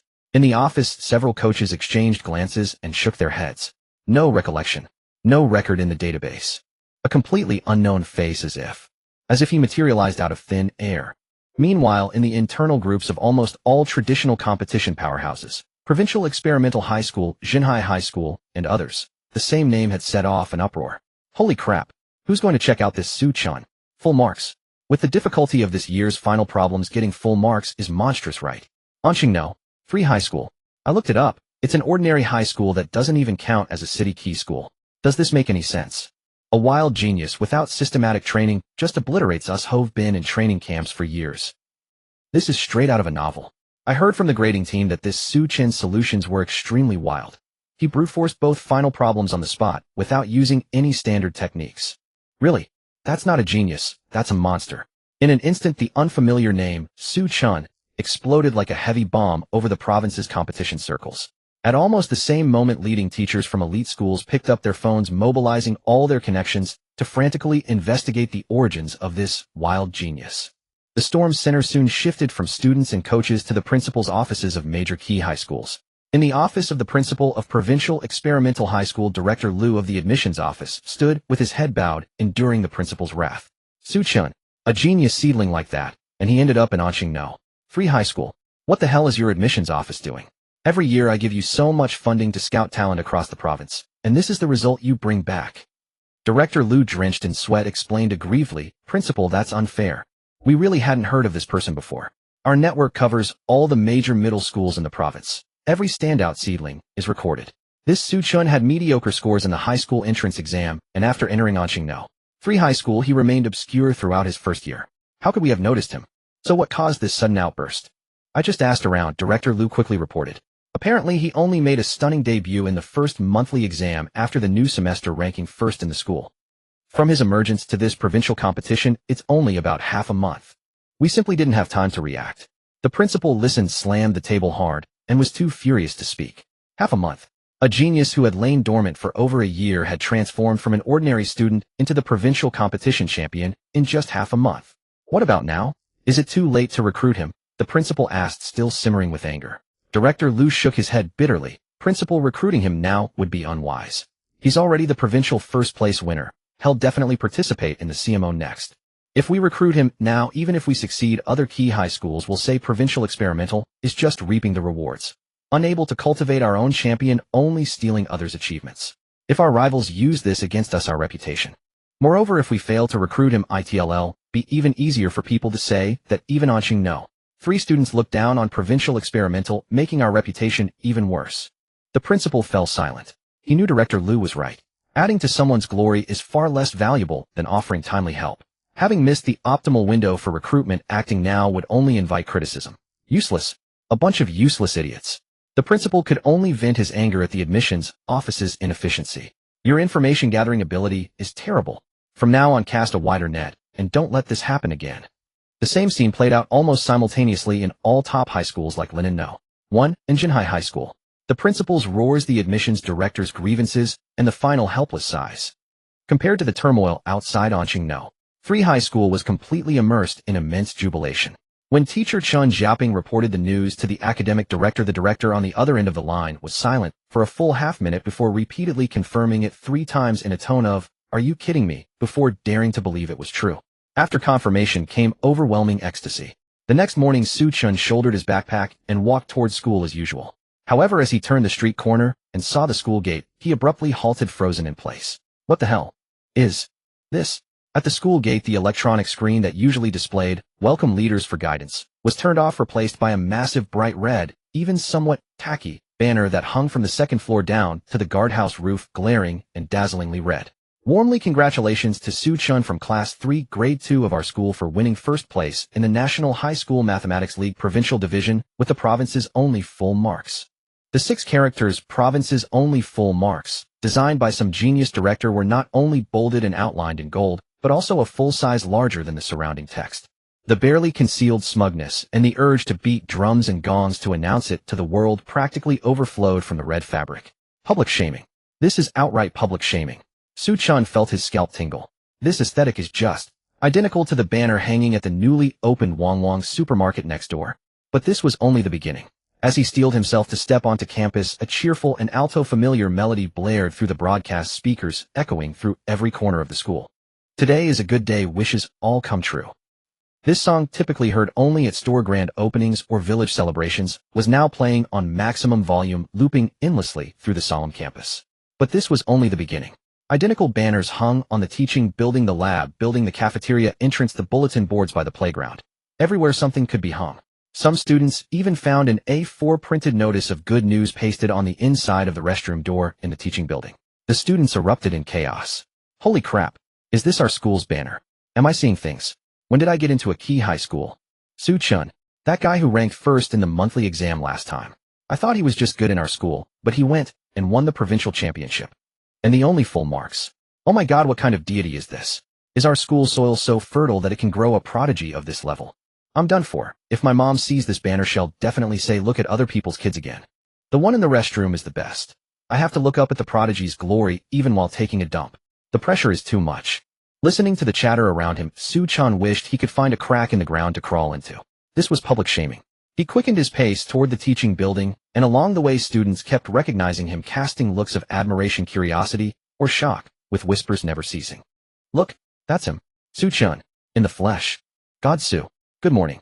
Even a physics teacher he didn't know walked over, warmly patted him heavily on the shoulder, and said with satisfaction, good kid. You've brought honor to us science students. Xu Chen could only nod stiffly in response, feeling his face about to lose the ability to form expressions. After barely making it to his classroom door, he saw the final straw. On the door of Class 3 Grade 2, another A4 printed notice of good news was pasted with his photo placed beside it. Xu Chen thought you could at least use a better photo of me if you're going to put my name. This one is just terrible. He helplessly rubbed his forehead, feeling his intelligence was being challenged like never before. Forget it, let it all burn, just get it over with. For the first time, Xu Chen's heart experienced what it meant to be socially dead. In the afternoon, the principal's office. This place had always been the most solemn and dignified room in the school, adorned with calligraphy pieces bearing characters like tranquility, contemplation, and aspiration hanging on the walls. The rosewood desk was polished to a mirror-like shine, and the air perpetually carried a serene blend of premium tea leaves and ink. But today all that was turned upside down. Ding dong dong clang, ding dong dong clang, good days, all wishes come true. A ringtone brimming with nostalgic festivity, the song Good Days rang out from a mobile phone for the 7th time in the office. Principal Wang didn't even glance at the caller ID before hanging up. He was pacing back and forth in the office with his hands clasped behind his back, his steps brisk, and his face glowing with excitement. His expression was a mix of the ecstasy of winning a 5 million lottery and the pride of a son getting into Tsinghua University, his lips stretched into a grin that refused to close. Xu Chen, along with the other 3 members of the competition team, and teacher Chun Jiaping, sat upright on the sofa like hostages awaiting their fate. On the coffee table before them lay the principal's finest Dahongpo tea, rarely offered to anyone, and a large plate of sparklingly clean grapes. You all saw it, right? The banner outside. Principal Wang stopped pacing, clapped his hands, and asked excitedly, like a child eager to show off a new toy. Teacher Chun Jiaping quickly nodded. Yes, we saw it, Principal Wang. It's very festive. Of course it is. The principal puffed out his chest proudly, turning his gaze to the disciplinary director Wang Defa, who was sitting nearby. Old Wang, what do you think? I designed it myself. Director Wang Defa, who had been sitting in a corner, immediately put down his pen, adjusted his gold-rimmed glasses, and plastered a sycophantic smile on his face. Brilliant, Principal. It's a stroke of genius. Director Wang Defa slapped his thigh loudly, his voice even more resounding than the principal's. Especially those 6 characters, only perfect score in the province, shining gold and exuding dominance. I told the advertising company 3 times it had to be in the biggest font and outlined in gold. We needed that kind of dominance. We wanted Old Lee from the city's know. One high school to see our school's good news from miles away. Xu Chen thought, wow, so it turns out the principal and Director Wang share the same taste in aesthetics. Birds of a feather. And Director Wang's flattery skills were simply masterful, able to turn the principal's tacky design into something praiseworthy. Xu Chen watched Wang Defa's expression, which seemed to say, I understand you better than you do yourself, and couldn't help but mock inwardly. Principal Wang, delighted by Wang Defa's flattery, nodded repeatedly. Old Wang, you have a sharp eye. Great minds think alike. Xu Chen. The principal, brimming with excitement, stepped before everyone, cleared his throat, and delivered an impassioned speech, the core message being our Anqing no. 3 high school has made it big. He first firmly grasped teacher Chun Jiaping's hand, shaking it vigorously. Old Chun, you've done a great service this time. You have a keen eye for talent. You've unearthed a gem for our school. Then he turned to Lin Xiaoya and comforted her. Lin Xiaoya, don't be discouraged. One competition doesn't define everything. Try again next year. The school will increase its investment in competition resources. After this, conditions will be better for you. Next he addressed Li Fan and Zhang Hao, his face full of praise. Li Fan's provincial 2nd prize and Zhang Hao's provincial 3rd prize are also remarkable achievements. In previous years, Li Fan would have been our school's hero. You're all outstanding. Finally his gaze settled on Xu Chen, burning with intensity, as if he were looking at a gleaming piece of pure gold. Xu Chen. The principal slapped his thigh in excitement, his voice rising an octave. You have brought immense historic and unprecedented honor to our school. This is the best result our Anqing know. 3 High School has achieved in decades in academic competitions, bar none. He made an on-the-spot decision for the upcoming CMO winter camp, and any subsequent competitions the school will cover all expenses, travel, accommodation, meals. You don't need to worry about a single cent. The school will also apply for a special scholarship of 2,000 yuan for you. You just focus on preparing. The school is your strongest support. At the mention of 2,000 yuan, Xu Chen's eyes lit up. It wasn't much money. His parents had already received calls from several schools trying to recruit him with scholarships, usually starting at 5,000 yuan. The principal added apologetically, Xu Chen, don't think it's too little. This is the maximum amount the school can apply for. We're a poor school with a weak foundation. He then shifted his tone, becoming earnest, but material rewards are temporary, honor is lasting. Because of you our school will undoubtedly become better. In the future there will be a Xu Chen class. Your story will be written into the school's history, and you'll become a role model inspiring generations of juniors. In terms of honor, the school will never shortchange you. These words painted a grand picture, but were spoken with heartfelt sincerity. The principal knew full well that with Xu Chen's results the admissions offices of key schools outside would soon be calling his home. Their Anqing know. 3 High School couldn't offer the hefty recruitment bonuses of those prestigious schools, so they would excel in the spiritual realm, using honor and a sense of belonging to firmly bind Xu Chen to the school. Xu Chen listened, fully aware of the strategy. This is playing the emotional and honor cards, using future prestige and belonging to offset the current lack of material rewards. This principal is quite shrewd. However, he wasn't opposed to it. He had never intended to transfer schools anyway. The principal's attitude also proved the school's commitment. Come Xiao Wang, take a photo of our great contributors. The principal called to the publicity teacher. Principal, stand in the middle, Xu Chen beside you. Yes, put your hand on Xu Chen's shoulder to show closeness. The flash went off, capturing this historic moment. Xu Chen thought to himself, so this is what it feels like to be a mascot. After the ceremony, the formal atmosphere dissipated and the office became relaxed. Li Fan, standing nearby, watched Xu Chen surrounded by the principal and director like a star, his emotions a tangled mess. To say he wasn't jealous would be a lie. That ticket to the CMO winter camp was something he had dreamed of through countless sleepless nights and endless practice problems. But soon a stronger, peculiar sense of satisfaction overwhelmed the faint sting of envy.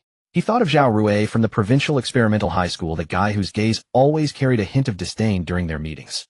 He could almost picture the look of defeat on Zhao Rue and his school's self-proclaimed geniuses when they saw the name Anqing No. 3 High School topping the scoreboard. Our Anqing No. 3 High School has crushed all those so-called competition powerhouses. And the one who did it is sitting right next to me. The enemy of my enemy is my friend. No, Xu Chen wasn't just a friend now, he was a comrade, the nuclear weapon of their school. With that thought, the knot in Li Fan's heart instantly dissolved, replaced by a sense of shared pride and vindication. He looked at Xu Chen, his expression no longer one of scrutiny and defiance, but a complex mix of genuine admiration and relief. He took a deep breath, turned to Xu Chen, and scratched his head awkwardly. Xu Chen, after the results came out, I thought you were joking when you said you got all the answers right. He gave an embarrassed smile. Zhang Hao and Lin Xiaoya joined in the laughter, and the atmosphere instantly lightened. Yeah, Lin Xiaoya chimed in, who would have thought you'd be this incredible? I still feel like I'm dreaming. Zhang Hao teased, you even asked me questions before. From now on, I'll brag about coaching the provincial champion. Ha. The mood was harmonious. Li Fan paused, his smile turning sincere and tinged with pride this time. You've truly slapped those who look down on students from ordinary high schools right in the face. So satisfying. These words, without excessive flattery, were more genuine than any praise. They marked Li Fan's complete release of his inner resentment, accepting Xu Chen as a comrade in the same trench. After receiving a spiritual cleansing and a rustic commendation in the principal's office, Xu Chen's life did not immediately shift into full-time competition preparation mode. According to regulations, provincial first prize winners would not gather in the provincial capital for the month-long CMO pre-training camp until mid-October. The CMO finals would follow in November. He still had at least 2 weeks of free time. Although teacher Chen Jiaping had granted him special permission to skip school and study at home, Xu Chen chose to return to the classroom of Class 3, Grade 2. On one hand, he genuinely enjoyed the unique classroom atmosphere, a blend of chalk dust, the scent of ink from textbooks, and adolescent hormones. On the other hand, some of his competition materials were still in his desk. However, when he stepped into the classroom, as usual amidst the morning reading bell, he was greeted by an unprecedented scene. The once boisterous room fell silent the moment he pushed open the door, as if someone had pressed the mute button. Dozens of eyes snapped toward him in unison. Their gazes were no longer those directed at an ordinary classmate, but a mix of curiosity, reverence, and a hint of scrutiny reserved for a rare protected species. The air froze for 2 seconds. Then someone started clapping and thunderous applause and whistles erupted. Whoa, the top scholar is back. Brother Chun, he's alive. Let me soak up some luck. Brother Chun, look at me. Bless me to pass this math exam. Xu Chen's deskmate Fatty Wong dashed over dramatically and hugged his thigh. Brother Chun, my dear brother, let me touch your head to ensure I pass physics next time. Xu Chen thought, man, what a freak. He extended a finger and precisely pressed on Fatty Wong's numb nerve, causing him to yelp and let go. Xu Chen wove through the frenzied crowd and returned to his seat. Then he froze. His desk was completely empty. Not just his competition materials, but even his math, physics, and chemistry textbooks from last semester, along with several unused draft notebooks. All had vanished. The entire surface was as clean as if it had been licked, faintly gleaming with an oily sheen, as though someone polished it daily. Stolen. The thought flashed through his mind, but was immediately dismissed. Who would steal these things? Then the most plausible explanation came to him. He turned to his deskmate Fatty Wong, who had just scrambled up, rubbing his arm with a sycophantic grin. Feeling Xu Chen's gaze, Fatty Wong chuckled nervously and confessed, well, Brother Chen, your books. And notebooks. Everyone invited them away. Invited away. Yeah. Fatty Wong lowered his voice mysteriously. You have no idea. In the 2 days you were gone, your seat became a tourist attraction. A crowd came during breaks to soak up the academic aura. Then someone started saying your textbooks were the top scholars' secret manuals blessed by your touch, and since you wouldn't return, they were relics of the academic god. So, they got divided up. He carefully pulled a math textbook from his desk drawer with Xu Chen written on the cover. I only snagged this math book, Fatty Wong said, looking as if he'd won the lottery. I'm taking it home to enshrine and worship daily. Since Xu Chen excelled most in math, it was deemed the most powerful relic, and Fatty Wong, as his deskmate, naturally got first dibs. Xu Chen's mouth twitched almost imperceptibly. He took the textbook and flipped through it. The pages were pristine, as white as new, with not a single extra mark besides the printed text. But there's nothing written here, he stated. I know. Fatty Wong retorted confidently. That's what's so awesome. Brother Chen, you don't need notes in class. You rely on your brain. That means this book has been spiritually blessed by your mind. It carries not knowledge, but the radiance of wisdom. Xu Chen was speechless. Xu Chen took a deep breath, feeling his intellect slightly challenged. Just then a girl from the front row approached, clutching a crumpled draft paper like a winning lottery ticket. Brother Chen, this is the only draft I found in your desk. It only has one auxiliary line, but I feel it contains the truth of mathematics. Can I get it laminated? Xu Chen glanced at the paper. That was a doodle I made when I was bored. He sighed and rubbed his forehead. Take it, but there's really nothing on it. We understand. We understand. The whole class chimed in, wearing expressions of we know, keep it low-key. Xu Chen gave up trying to reason with them. He sat down quietly, deciding to ignore it all. Yet he soon realized this was only the beginning. Over the next few classes, Xu Chen fully experienced being a mascot. Math teacher Chen Xiaoping presented a tough problem on the blackboard, and the classroom fell into dead silence, broken only by sharp intakes of breath. Any ideas? Chen Xiaoping adjusted his glasses and scanned the room. In response, 45 heads bowed in unison, either pretending to scribble furiously or hiding behind books, perfectly embodying collective feigning death. Chen Xiaoping's gaze instinctively drifted to the corner. There Xu Chen was calmly flipping through a book on combinatorial mathematics, not paying attention. Chen Xiaoping itched to call on him to demonstrate a true crushing blow, but reason held him back. The lesson's goal was to teach the rest. Xu Chen had already outgrown it. Calling on him wouldn't help. After a minute of awkward silence, all eyes turned to Xu Chen, as if prearranged, brimming with expectation and a plea for rescue. Seeing this, Chen Xiaoping had to intervene. He cleared his throat and said, ahem, this problem is too simple for Xu Chen, so let's not waste his time. Listen to my explanation. The class collectively sighed in relief. In the afternoon English class, the atmosphere was equally strange. The famously strict teacher Lu entered with a stack of dictation papers, scanning the class with a piercing gaze. Well, now quiz the passage from last lesson. She called on students one by one. When it was Xu Chen's turn, she glanced at him, nodded slightly, and skipped him. Everyone understood the meaning in her eyes. You're headed for the national competition, walking a different path. We won't waste your precious time on this college entrance exam bridge. Xu Chen meanwhile remained engrossed in his combinatorial mathematics book. The teachers noticed, but only nodded knowingly, never interfering. This super citizen treatment lasted 3 full days. During those 3 days, Xu Chen's seat became a wishing well, with classmates touching the desk's corner daily. His new drafts were quickly invited away, and someone even tried to snip a strand of his hair as a lucky charm while he napped. Finally, after finding a bag of walnuts with a note asking for academic God's blessing for brainpower, he decided it was time to leave. This environment of irrational worship was severely hampering his study efficiency. He went to teacher Chen Xiaoping's office and formally requested an extended leave. It's for the best, Chen Jiaping said, signing the slip with a gratified smile. This small school pond can no longer contain you. Go home and prepare well. The CMO is the true battlefield, gathering the finest math prodigies across China. He paused, adding with emotion, in the meantime, look up some CMO courses online. Frankly, our school has no experience coaching CMO contestants. Much depends on you. By October, the province will organize training with teachers from elite schools. That'll be professional and sure to help. He looked at the youth before him, sighed deeply, and his gaze turned complex and sincere. Xu Chen, to be honest, I've taught for nearly 30 years. Meeting a student like you before retirement makes it all worthwhile. He shook his head, correcting himself. No, not taught, but met. I know I can't offer much more in math. Soon you'll leave me far behind. But he said earnestly, if you ever face directional issues in life or struggle with human relations, as long as you still see me as your teacher, come to me anytime. I'll do my utmost to help. These words transcended ordinary teacher-student bonds. Xu Chen listened quietly, feeling the pure care and expectation in the middle-aged teacher's voice. Without many polite words, he stood straight and gave Chen Jiaping a slight bow. Thank you, Teacher Chen. He'll remember. Simple yet weighty. There was still over a month before the CMO training camp began.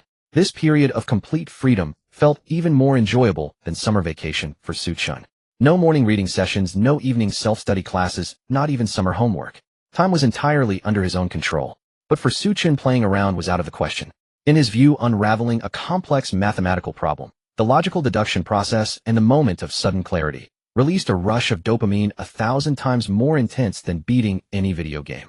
Teacher Chen Jiaping and the school administration had gone all out this time, mobilizing every connection they could to procure a stack of top-tier competition materials for him. Among them were several special lecture notes used internally by the national training team, not available for public distribution, with plain covers, and not even an ISBN number. What surprised Xu Chen even more was that Li Fan also approached him voluntarily. This former rival, now his #1 supporter, brought out all the materials he had obtained at great expense from the Golden Key tutoring class in the provincial capital, stacking a hefty pile in front of Xu Chen without any reservation. These are our tutoring class internal materials, unavailable outside, Li Fan said with a complex expression but sincere eyes. I know you're amazing and might not need them, but it can't hurt to look through more. The CMO? You're not just representing yourself, but also our No. 3 middle school of Anqing. Go and crush those guys from the provincial experimental school, especially that Zhao Rui. Li Fan's mindset had completely shifted from initial jealousy to a shared sense of pride and common enmity. Xu Chen's victory was a win for No. 3 middle school of Anqing and indirectly avenged the long-standing oppression Li Fan had suffered from Zhao Rui. That massive pile of materials, from the classic Olympiad mathematics tutorial to collections of CMO and IMO real exam questions from the past decade, and those in-depth special lecture notes, stacked up like a small mountain on Xu Chen's desk. However, this mountain of knowledge, which would take an ordinary competition student at least a year to conquer, was flattened by him at an astonishing speed. Because some content in this set overlapped with previous textbooks, Xu Chen only skimmed through the parts he hadn't learned, finishing everything in just 2 days. When he closed the last set of notes, he let out a long sigh, leaned back in his chair, feeling physically drained but mentally invigorated. He couldn't help but recall the scene at the provincial competition venue. During the last 2 big problems in both exams, I relied purely on the bug-level boost of the focus capsule to deduce those mature theorems on the spot. Without this cheat, I definitely wouldn't have had time to finish. If I hadn't solved those 2 big problems, getting even a second prize would have been a matter of luck. That would mean waiting another year to get into a top university through math competitions. But then I'd only complete the main quest in senior year, and the system's evaluation probably wouldn't be high. Thinking about it now, it's still a bit frightening. Knowledge is the most reliable weapon. Cheats are good, but I can't always rely on them to save me. I need to accumulate more in normal times. Xu Chen rubbed his temples and pulled his thoughts back. After 2 days of voracious clearing, he tested himself with real CMO and IMO exam papers. The result was unsurprising. He finished all within 40 minutes with the slowest time never exceeding an hour. At this point, Xu Chen had no blind spots in high school math competition knowledge. The entire system of algebra, geometry, number theory, and combinatorics had been built into a clear and solid palace in his mind. It felt like playing an RPG game where you've cleared all quests in the newbie village, maxed out all skills, and explored every corner of the map. But with that came the boredom of finishing the game, or rather a unique emptiness known only to experts. Xu Chen thought the newbie village was cleared. It was time to see the wider world. A natural idea arose in his heart: systematically study university mathematics. Although he had dabbled in fragments before, it was like the blind man feeling an elephant, lacking coherence. Now that the foundation of high school mathematics was rock solid, it was time to build a grander structure upon it. However, a conventional learning path was clearly unsuitable for him. Following university textbooks chapter by chapter would be too inefficient.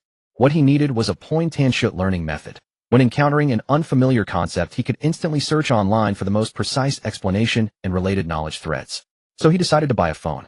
Other high school students use phones for fear it will affect their grades. I use a phone to improve mine.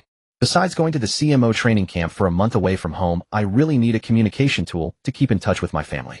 The 2,000 yuan bonus from the principal finally had its use.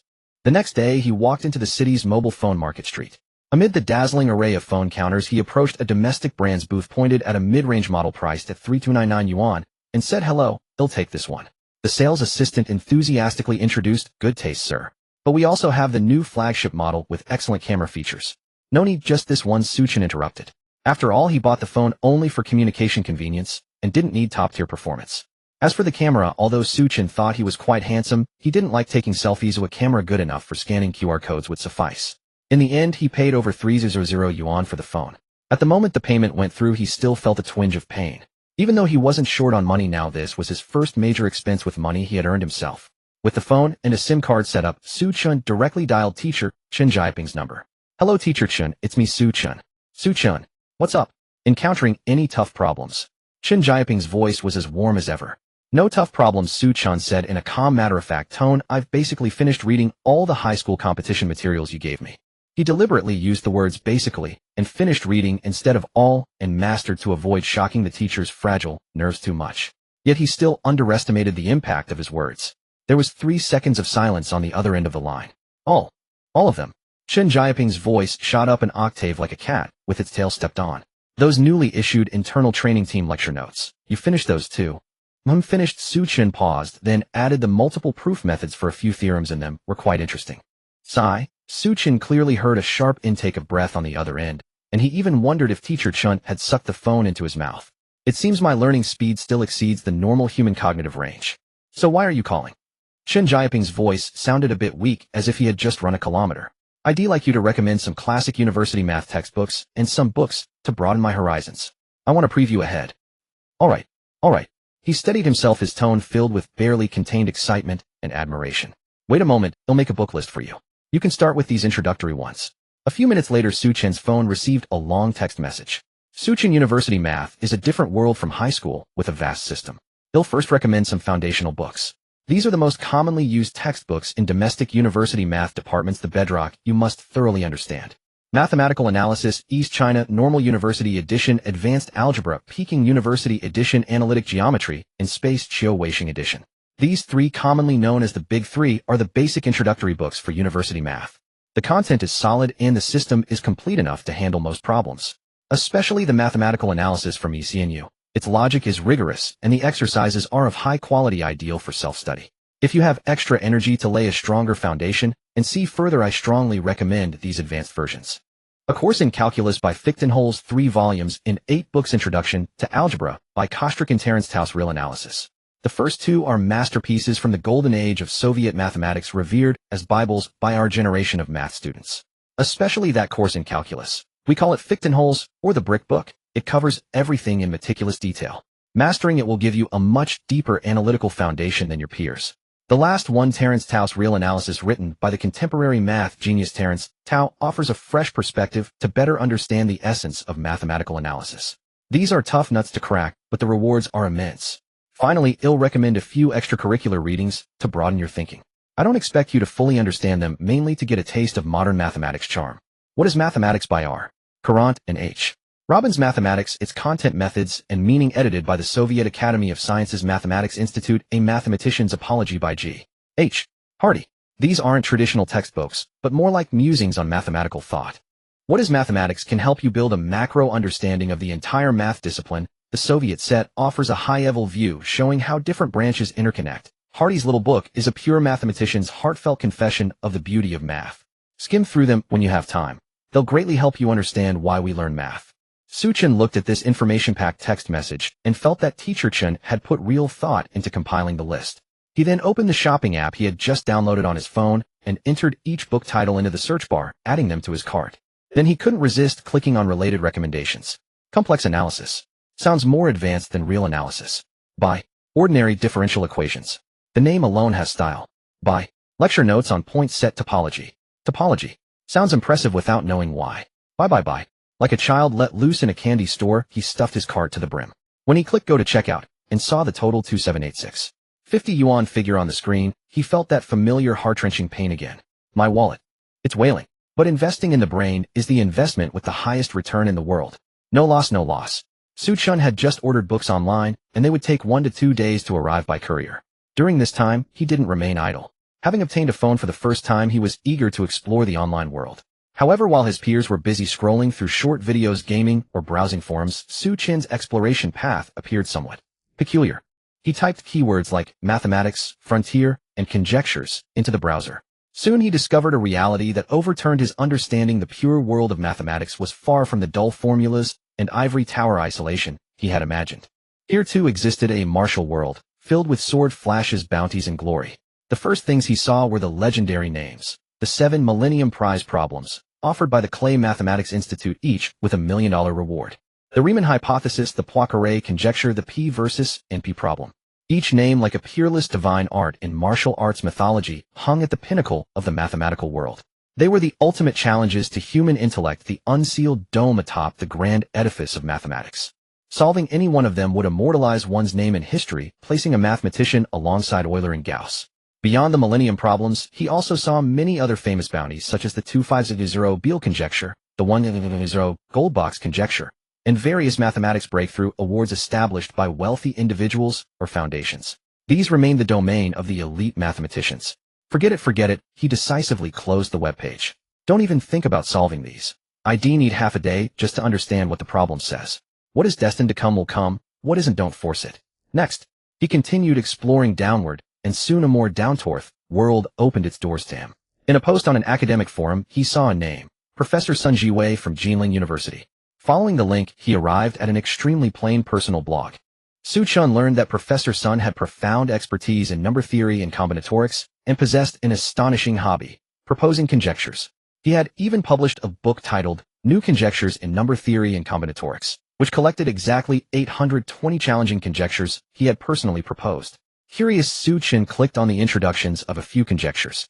Conjecture 1, every integer n greater than 1 can be expressed as n a superscript 2, b superscript 2, 3 c5 d, where a, b, c, d are non-negative integers.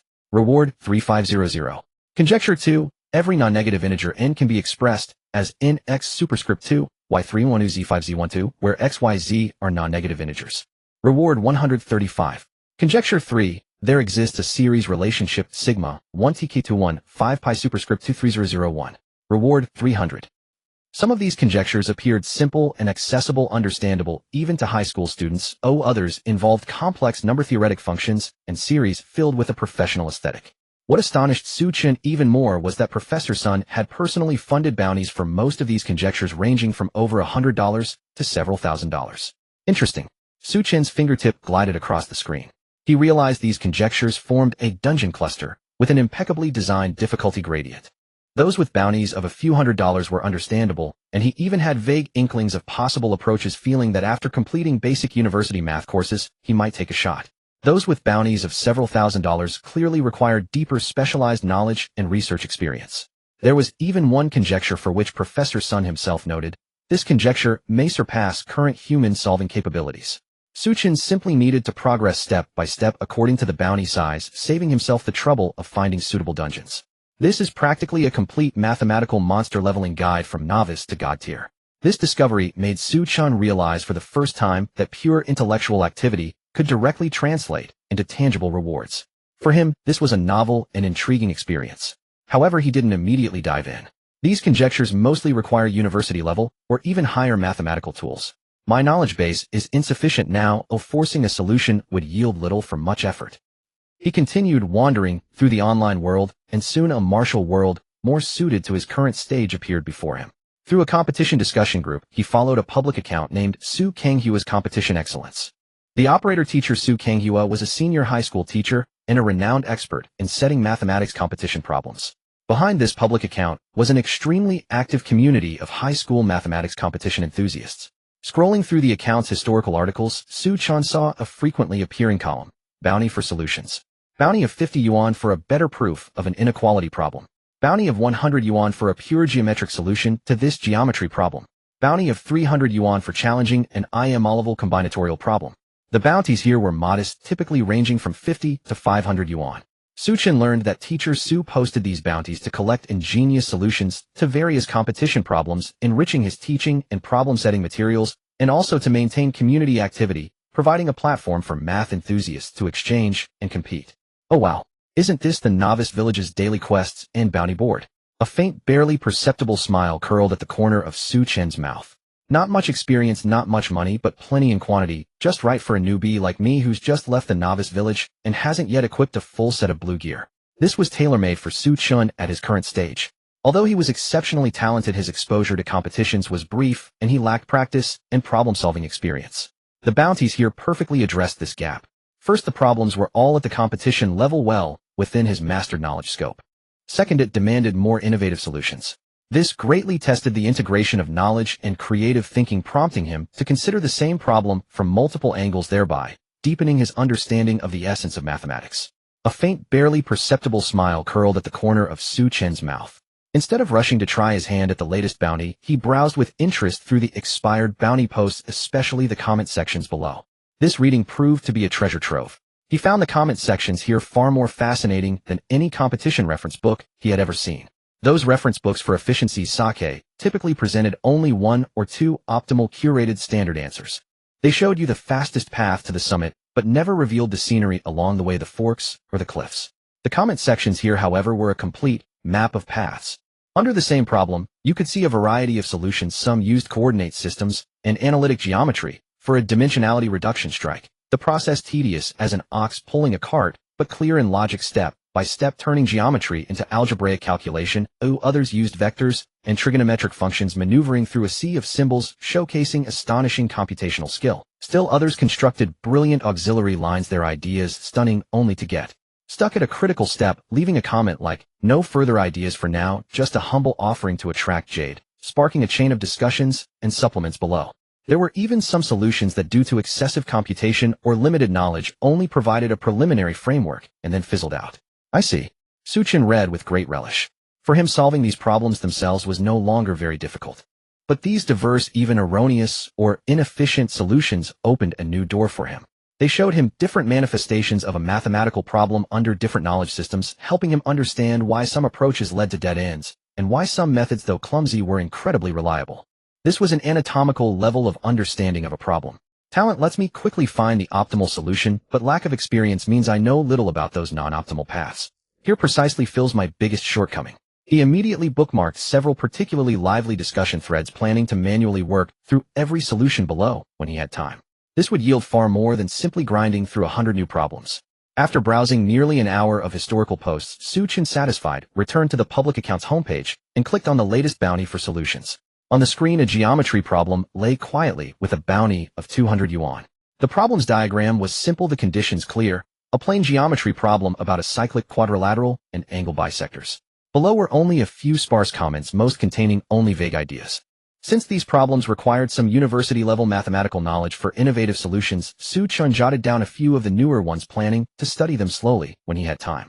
2 days later, a massive cardboard package was carried upstairs with heavy breaths by a delivery man. "Young man, did you buy dumbbell plates? This thing is deathly heavy."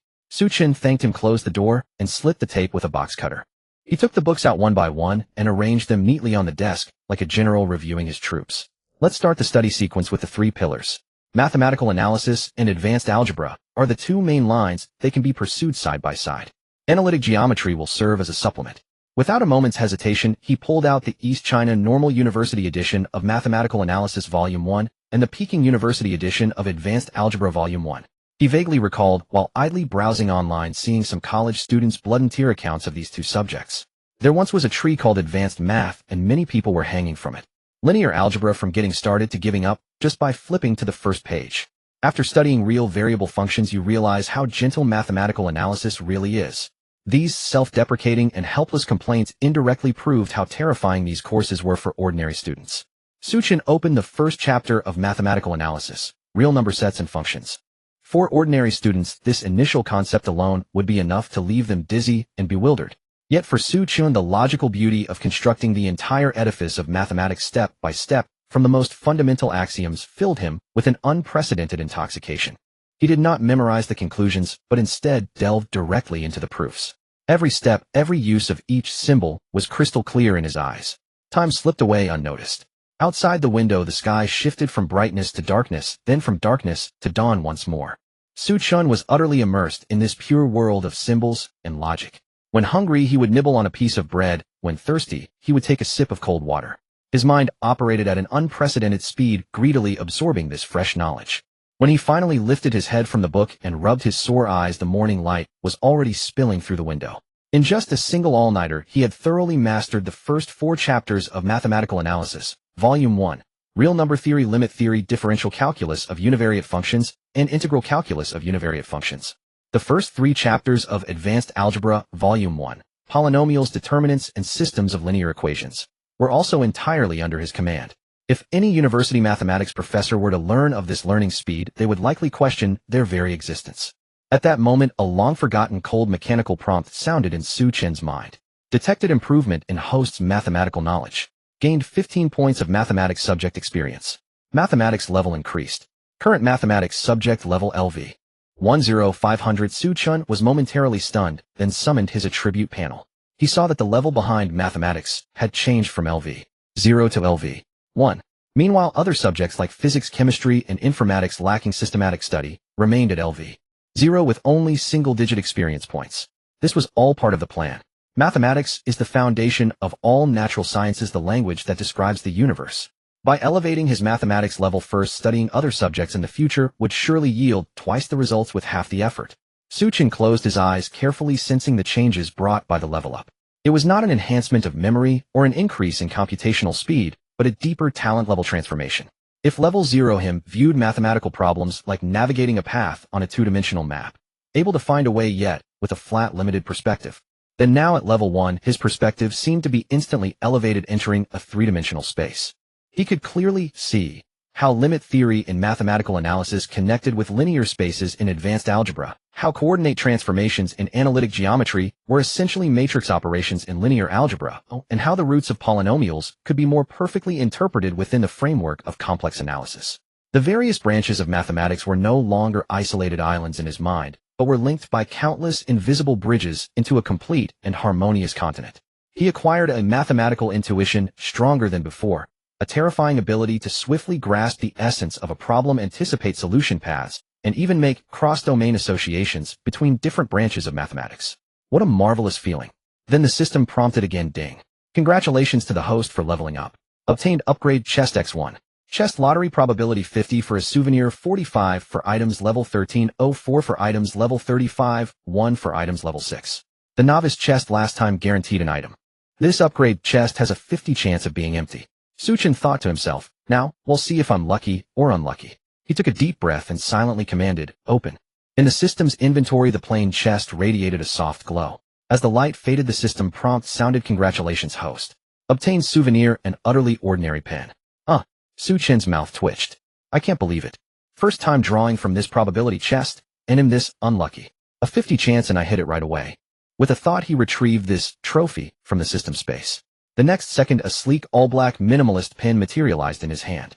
Xu Chen held it and studied it carefully for a long time. The pen body was smooth without any logo. When he uncapped it, the nib's craftsmanship was quite fine. He disassembled the barrel, and the inner refill and spring were nearly identical to those of an ordinary pen.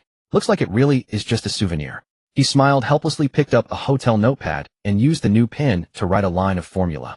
Euler's identity. Yipi 10. The strokes were smooth, the ink flowed evenly. Well, even if it's just a souvenir, it feels nice in hand. He capped the pen and placed it into his backpack. In mid-October, the day arrived for the CMO Provincial Training Camp registration. Xu Chen, carrying a simple backpack, arrived at the provincial capital Lenin.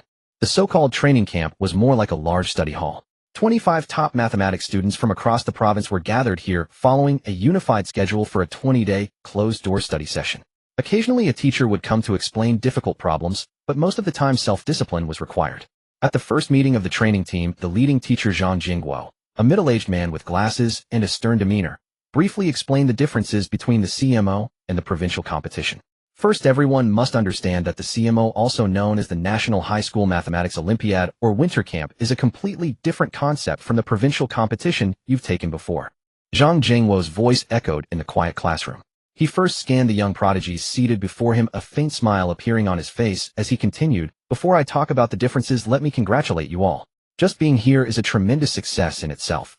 Although Jiangnan province has abolished the direct college entrance exam bonus points for subject competitions, what you've gained is far more valuable than those few points. All 985 and higher-level institutions nationwide, especially the top two prestigious schools Tsinghua and Peking University, have their own score reduction policies for students with outstanding performance in a single subject. As long as you qualify for the winter camp, you've essentially obtained a coupon to a prestigious university.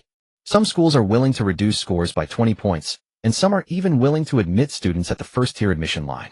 You could say that from the moment you won first prize in the provincial competition, your safety schools can already be chosen among the 985 universities." These words stirred an irrepressible wave of excited murmurs in the classroom. For these students who had studied diligently for years, it was undoubtedly the best morale booster. Zhang Jingguo raised his hand to signal for silence, his smile fading as his expression turned serious. "However, I hope your goals go beyond this.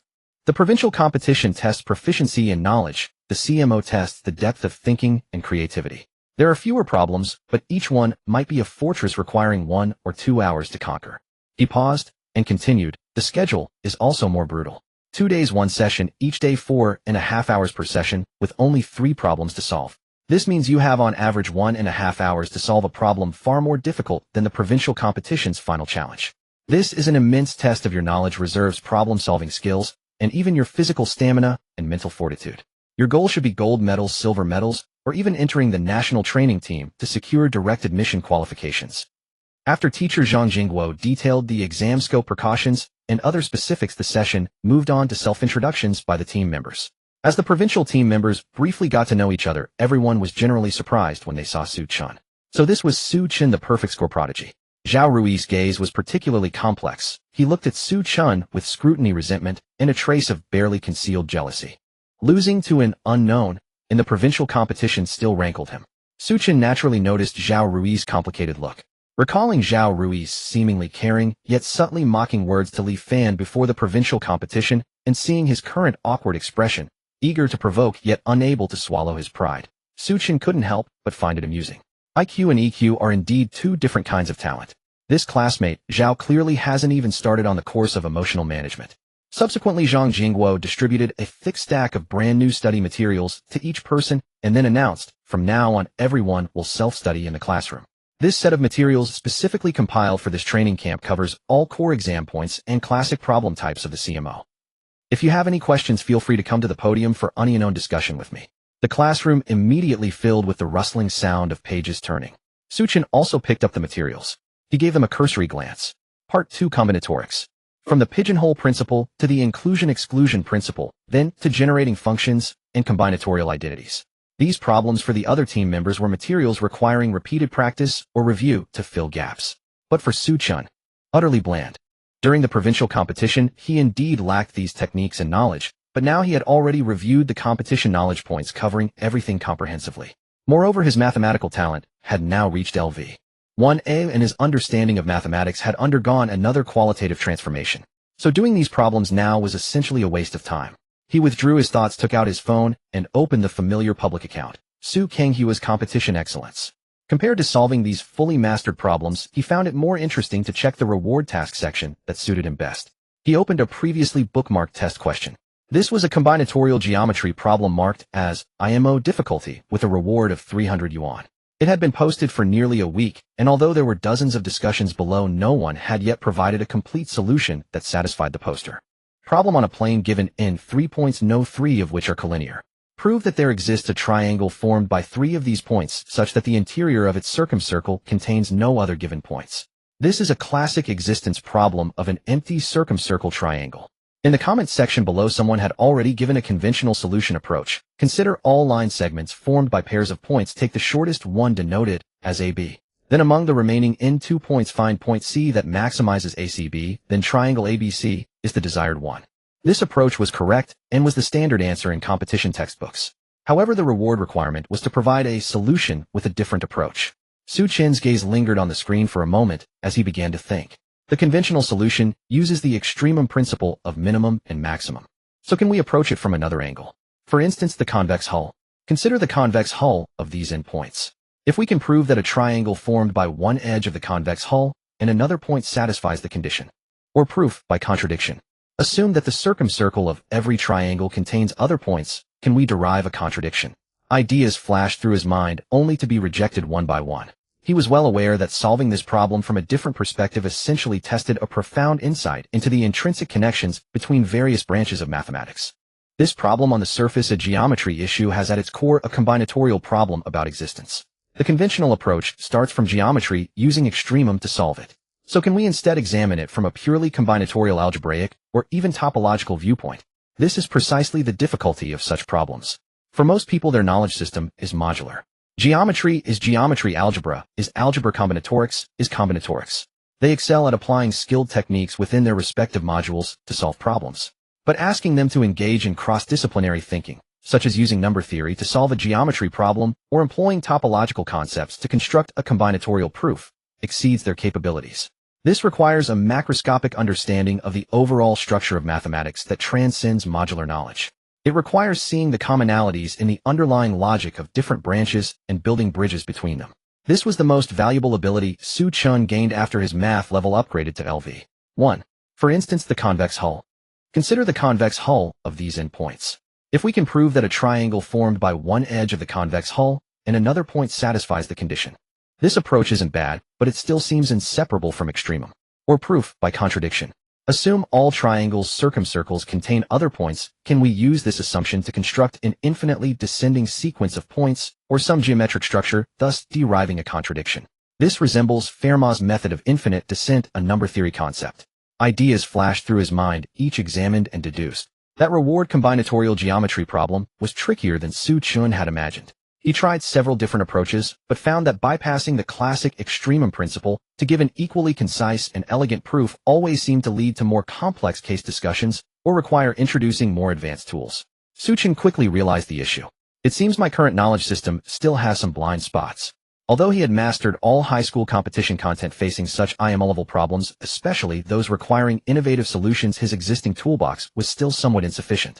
Thus, over the next 20-plus days of training, Xu Chen primarily studied university-level mathematics to expand his mathematical toolkit. He arrived at the classroom punctually every day, but barely touched the training camp materials. On his desk were always those plain-covered university textbooks, mathematical analysis, advanced algebra, lectures on point set topology. This out-of-place state naturally caught the attention of the lead teacher Zhang. As the head of the provincial team, teacher Zhang had high hopes for Xu Chen, the provincial champion, and paid him special attention. On the third day of the training camp, during a break, teacher Zhang called Xu Chen out into the hallway. Xu Chen, teacher Zhang adjusted his glasses and asked gently, "I've noticed you haven't been working much on the training materials we distributed over the past few days. Is it because you find the problems too easy, or are you encountering some difficulties?" "Neither," Xu Chen answered truthfully. "I've already mastered the knowledge points in the materials. I'm currently previewing some advanced knowledge at my own pace." Teacher Zhang was taken aback. Already mastered them all. He found it hard to believe. That set of materials painstakingly compiled by him and several university professors was far deeper and more difficult than the provincial competition designed to help these provincial first-place winners adapt to the intensity of the CMO. Xu Chen nodded. Teacher Zhang looked at Xu Chen's eyes, calm and unruffled, and for a moment didn't know what to say. He wanted to question it, but the other was the only one who scored a perfect score in the provincial competition. He wanted to caution him, but Xu Chen's confidence didn't seem like a lie. In the end, he could only sigh and pat Xu Chen on the shoulder. "All right, I trust you have your own study plan. But I must remind you the CMO is no small matter. You must not take it lightly. Come to me anytime if you have any issues." "Okay, thank you, teacher Zhang." After Xu Chen answered a few questions with ease, teacher Zhang naturally relaxed his focus on him. After all, geniuses are special. They cannot be managed like others. Each genius has their own methods. Xu Chen in this undisturbed time reveled in the thrill of knowledge flooding into his mind. He discovered that learning university mathematics had an unexpectedly devastating effect on solving competition problems. For instance, when he learned the concept of compactness in topology and revisited the proof of the empty circumcircle triangle problem, he instantly gained a new perspective. So the steps of taking the shortest segment and largest angle in the conventional solution essentially use the compactness of bounded closed sets in the plane to ensure the existence of extremum. Approaching it from this angle is indeed a good idea.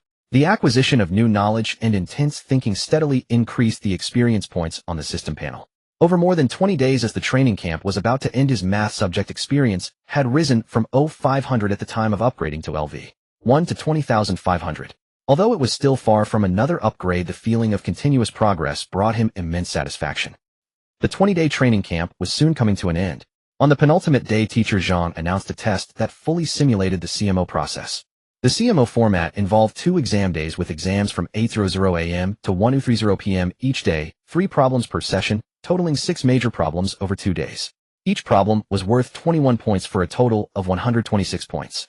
This test will not count toward any final results. Its purpose is to give everyone an early feel for the atmosphere and pressure of the CMO.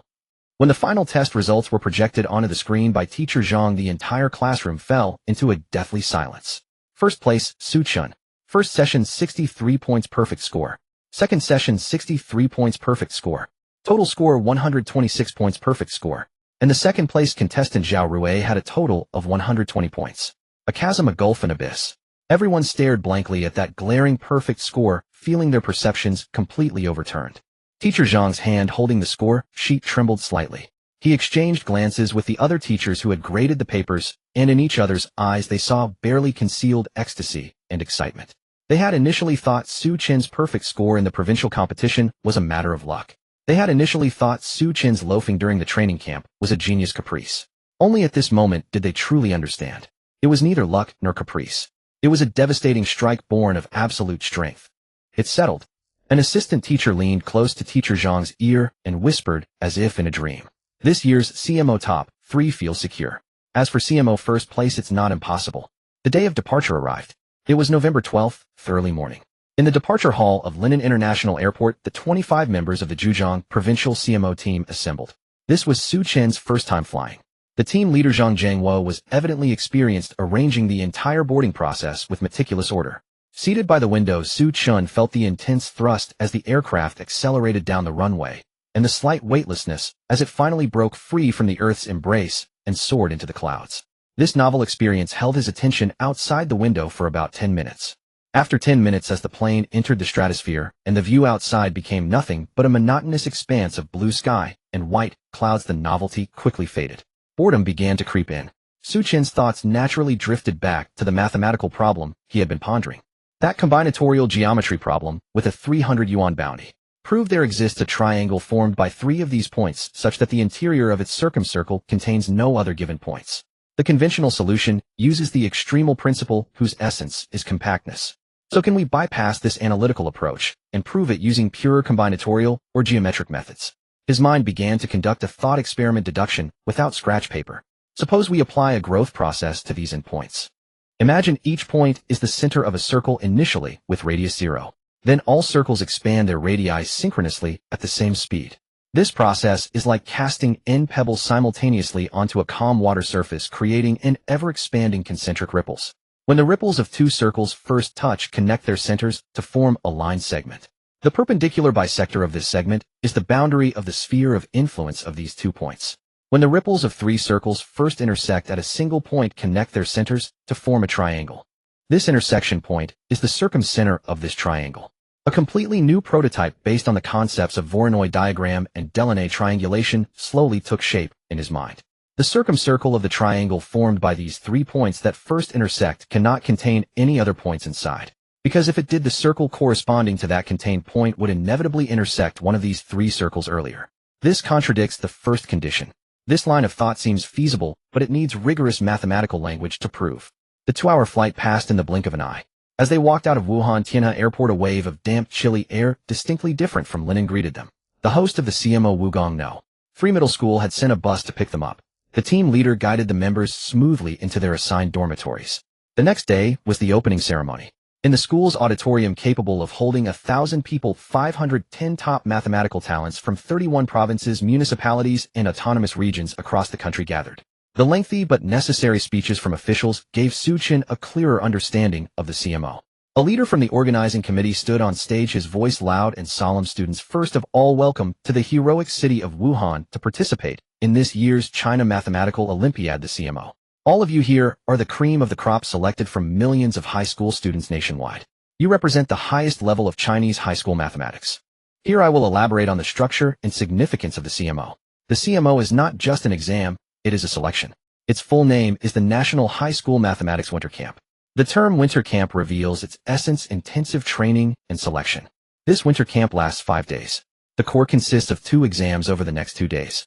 Each exam runs from 8:00 a.m. to 12:30 p.m., lasting 4.5 hours, during which you must solve 3 problems. These 6 problems will comprehensively assess your depth of knowledge and innovative ability in the 4 major fields: algebra, geometry, number theory, and combinatorics. Based on your total scores, we will award gold, silver, and bronze medals. The award rate is approximately 70, meaning most of you here will go home with a medal. However, the quality of the medal will determine your future path. A bronze medal is an affirmation of your entry into the national finals, a silver medal will open the doors to independent enrollment at top universities, and a gold medal means you will stand at the pinnacle of the pyramid. The number of gold medals is not fixed each year, but it is usually around 100, give or take.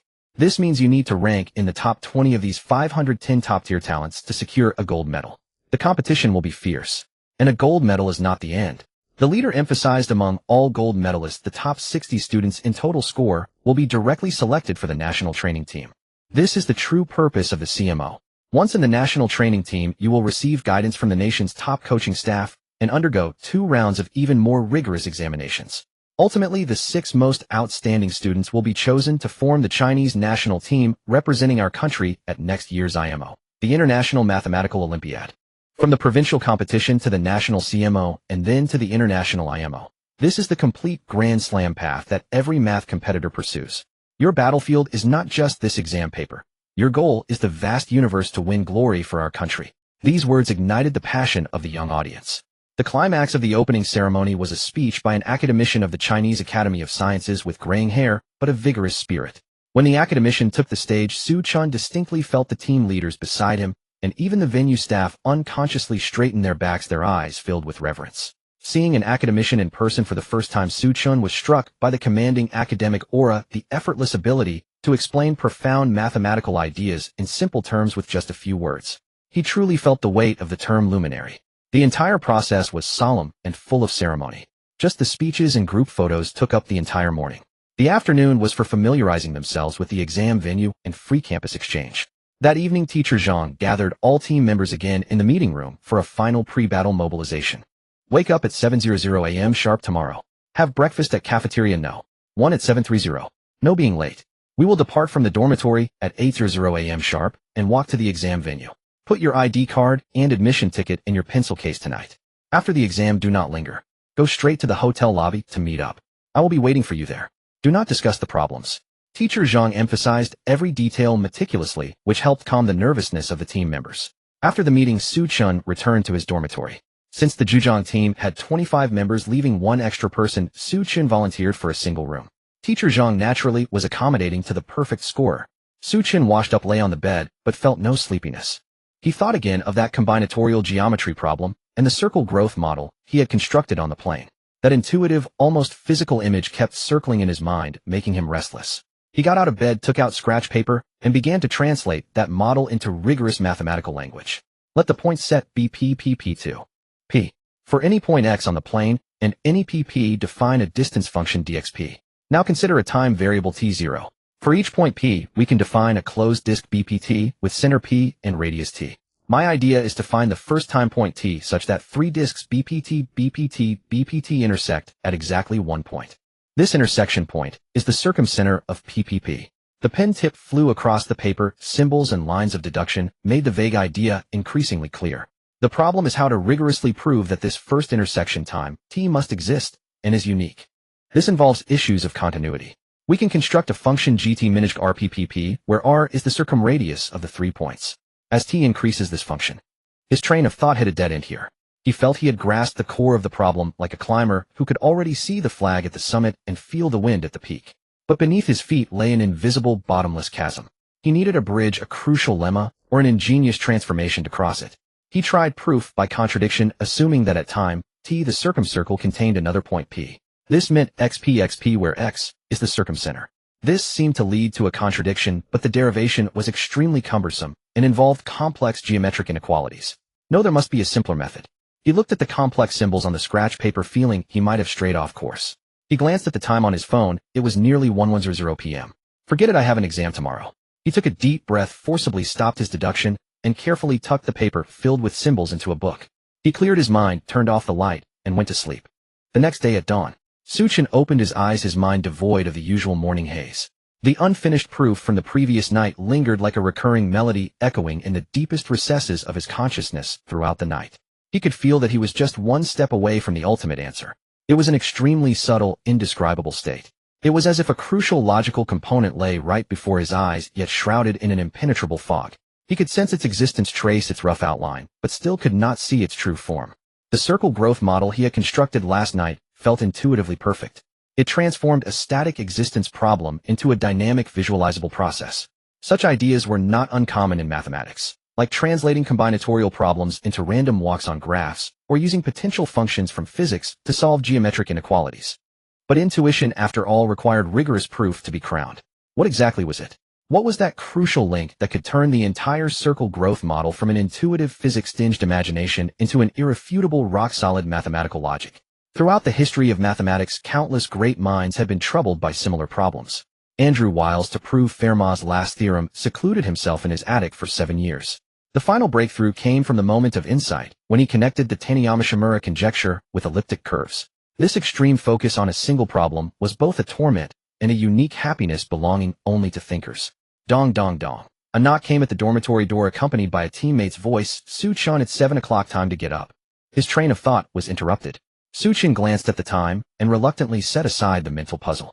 He quickly washed up, changed into his team uniform, and carefully folded the draft paper, covered in derivations from the previous night, placing it into his pocket. In the cafeteria, even the aroma of breakfast could not fully capture his attention. He mechanically stuffed buns into his mouth, his mind still raging in a silent storm. The anxious or excited chatter of his teammates around him sounded like it was filtered through frosted glass, faint and unreal. On the way to the exam hall, Zhang Jingguo deliberately slowed his pace to walk beside him. Xu Chen, you seem troubled. Zhang Jingguo's gaze carried a hint of concern. A bit nervous. I noticed you barely ate breakfast. Xu Chen shook his head. That's good. Zhang Jingguo, thinking he was putting on a brave face, softened his tone and patted his shoulder like an older brother. Don't put too much pressure on yourself. At the CMO competition, anything can happen. Mindset is the most important thing. Just perform at your usual level. Your abilities are clear to all of us teachers. Don't let nervousness hold you back. That would be such a waste. Thank you, Teacher Zhang. I understand. Xu Chen nodded in gratitude. He knew Teacher Zhang meant well, but his current trouble had nothing to do with nervousness. It was that unique state of a problem solver on the eve of cracking a difficult problem, a mix of anxiety and excitement. As for the CMO, to him, it was merely a set of ordinary problems that had long lost their difficulty. At exactly 8 in the morning, the bell signaling the start of the exam rang through the solemn hall. The test papers were distributed, carrying the fresh scent of ink. Xu Chen took the paper and gave it a single glance. First problem, number theory, a variant of Pell's equation. Second problem, combinatorics, a graph coloring problem. Third problem, an algebraic inequality. All standard routines. He instantly saw through the essence of these 3 problems. To him, solving them required less than an hour of mechanical computation. It was like a max-level character returning to a beginner's village, finding the once troublesome monsters now merely boring. His gaze remained somewhat unfocused, as if piercing through the paper before him to gaze into an invisible void of pure logic. What exactly is that link? The properties of Delaunay triangulation. No, that's the result, not the proof. The duality of Voronoi diagrams. Seems related, but not direct enough. His brain, like a supercomputer running at full power, frantically searched, associated, and deduced. Suddenly, just as the French mathematician Henri Poincaré described in his autobiography, at the moment he stepped onto the carriage's footboard, the inspiration for Fuchsian functions appeared in his mind, complete and without warning. Now, as the last bit of pressure from the exam starting bell pushed his concentration to its peak, a flash of insight tore through all the fog without warning. It's the empty circle property. I've been trying to prove a property that already exists and has been perfectly proven. I fell into a mental trap. My circle growth model, in essence, is dynamically constructing a Delaunay triangulation. And the definition of a Delaunay triangulation is that the circumcircle of any triangle in the triangulation contains no other points from the point set. This isn't something I need to prove, it's an axiom I can use. I've been trying to build a car from scratch, forgetting that I just need to find the key that already exists and start it. He got it. The barrier that had troubled him all night suddenly cleared. That feeling was like a martial arts master pondering over a legendary sword technique, utterly puzzled, yet instantly comprehending the core principles upon seeing the trajectory of a falling leaf. An indescribable sense of relief surged from the base of his spine straight to the top of his head. I must write it down now. Xu Chen knew well that such inspiration was like a summer lightning bolt, fleeting. If he didn't seize it now, waiting until after the exam to think about it, he might never recapture this clarity. As for the CMO exam, anyway, an hour will be enough. Let me tackle this more exciting thing first. This had nothing to do with the 300 yuan reward. It was purely a problem solver's thirst for truth, an instinctive response to intellectual challenge. He could no longer contain himself. He pushed the CMO test paper aside and began scribbling furiously on the draft paper. Meanwhile, Professor Li Jinhua, a senior professor in the mathematics department at Huazhong University of Science and Technology and the future head coach of the IMO training team, was serving as one of the main proctors for this CMO, enjoying his unique pleasure during invigilation. He didn't actually need to be there in person, but whenever this national mathematics competition came around, he always volunteered. To him, it wasn't just a job, it was a unique kind of enjoyment. He loved to observe these young minds up close in the exam hall, watching them wrestle with difficult problems and witness those moments of sudden insight. In his decades of proctoring, he had witnessed countless confrontations between geniuses and difficult problems. Now, with his hands behind his back, he slowly paced through the exam hall, so quiet that only breaths could be heard. In his eyes, this exam was less a test and more a brutal intellectual confrontation. The 3 problems printed on the paper were 3 meticulously designed mazes. They were constructed from the purest logic and the most cunning traps, with clear entrances but countless branching paths inside, most leading to dead ends. And these over 500 young prodigies from across the country were the boldest explorers. He saw that most examinees, after a brief review of the problems, fell into prolonged contemplation. Their brows were furrowed, their gazes vacant, clearly building mental maps of solution paths, trying to find the single ray of light leading to the end among countless possibilities. A few of the top-tier examinees had already begun to write. Professor Li Jinhua's gaze settled upon a youth from the prestigious 4th high school of the capital seated in the first row. He observed the boy tackling the first problem, a challenging number theory variant involving the Pell equation. The Pell equation for the tools of elementary number theory resembles a slick wall of ice, where conventional methods of congruence and divisibility find scant purchase. The youth was evidently well-versed in this domain. Without hesitation, he wielded the classic weapon for such problems, the theory of continued fractions. His pen raced across the draft paper, each intricate continued fraction expansion unfurling like a precise logical chain, dissecting the equation's intrinsic structure. The trap of infinite solutions hidden within the equation soon emerged, attempting to drag his reasoning into an endless loop. Yet the youth seemed to have anticipated this. He calmly introduced the concept of the period. According to Lagrange's theorem, the continued fraction expansion of an irrational number is infinite and non-repeating, while that of a quadratic irrational is infinite and periodic. He leveraged the periodicity of ds continued fraction expansion to successfully confine the infinite solutions within a finite structure, identifying the smallest positive integer solution, the fundamental solution. Finally, he derived the general solution formula from the fundamental solution with rigorous logic and clear steps. Impressive. Professor Li Jinhua praised inwardly. This child's foundation in number theory has already reached the level of an outstanding university student. He then shifted his gaze to another student, a girl from Shanghai, who was tackling the second problem, a combinatorial counting problem disguised as a graph theory puzzle. This maze was even more cunning. Its entrance was labeled graph coloring, but its core led to the realm of generating functions. The girl initially seemed misled as she attempted to force a breakthrough with the heavy hammer of the inclusion-exclusion principle, only to find the structure exceptionally complex. Each strike dislodged a heap of intricate combinatorial numbers, making the problem even more thorny. She quickly recognized the misstep and decisively abandoned it, instead building a recurrence relation. The direction is right, but the challenge has only just begun. Professor Li Jinhua shook his head. The key to this maze lay in unraveling that structurally complex recurrence. Indeed, after deriving the recurrence, the girl found herself stuck. Just then she took a deep breath, a flash of determination in her eyes. She ingeniously encoded the entire discrete recurrence into a power series. A remarkably bold approach, Professor Li Jinhua realized. She intended to use generating functions, what Laplace called the analytical soul of probability, to transform the discrete sequence problem into a continuous function problem. This was an extraordinarily subtle transformation akin to translating between different mathematical languages. Yet such translation work demanded profound skill in algebraic manipulation and calculus. The slightest misstep would lead to total failure. Throughout the examination hall, geniuses displayed their unique talents, summoning their hard-won tools, calculus matrices, Galois theory, to wage a desperate battle against the 3 mazes.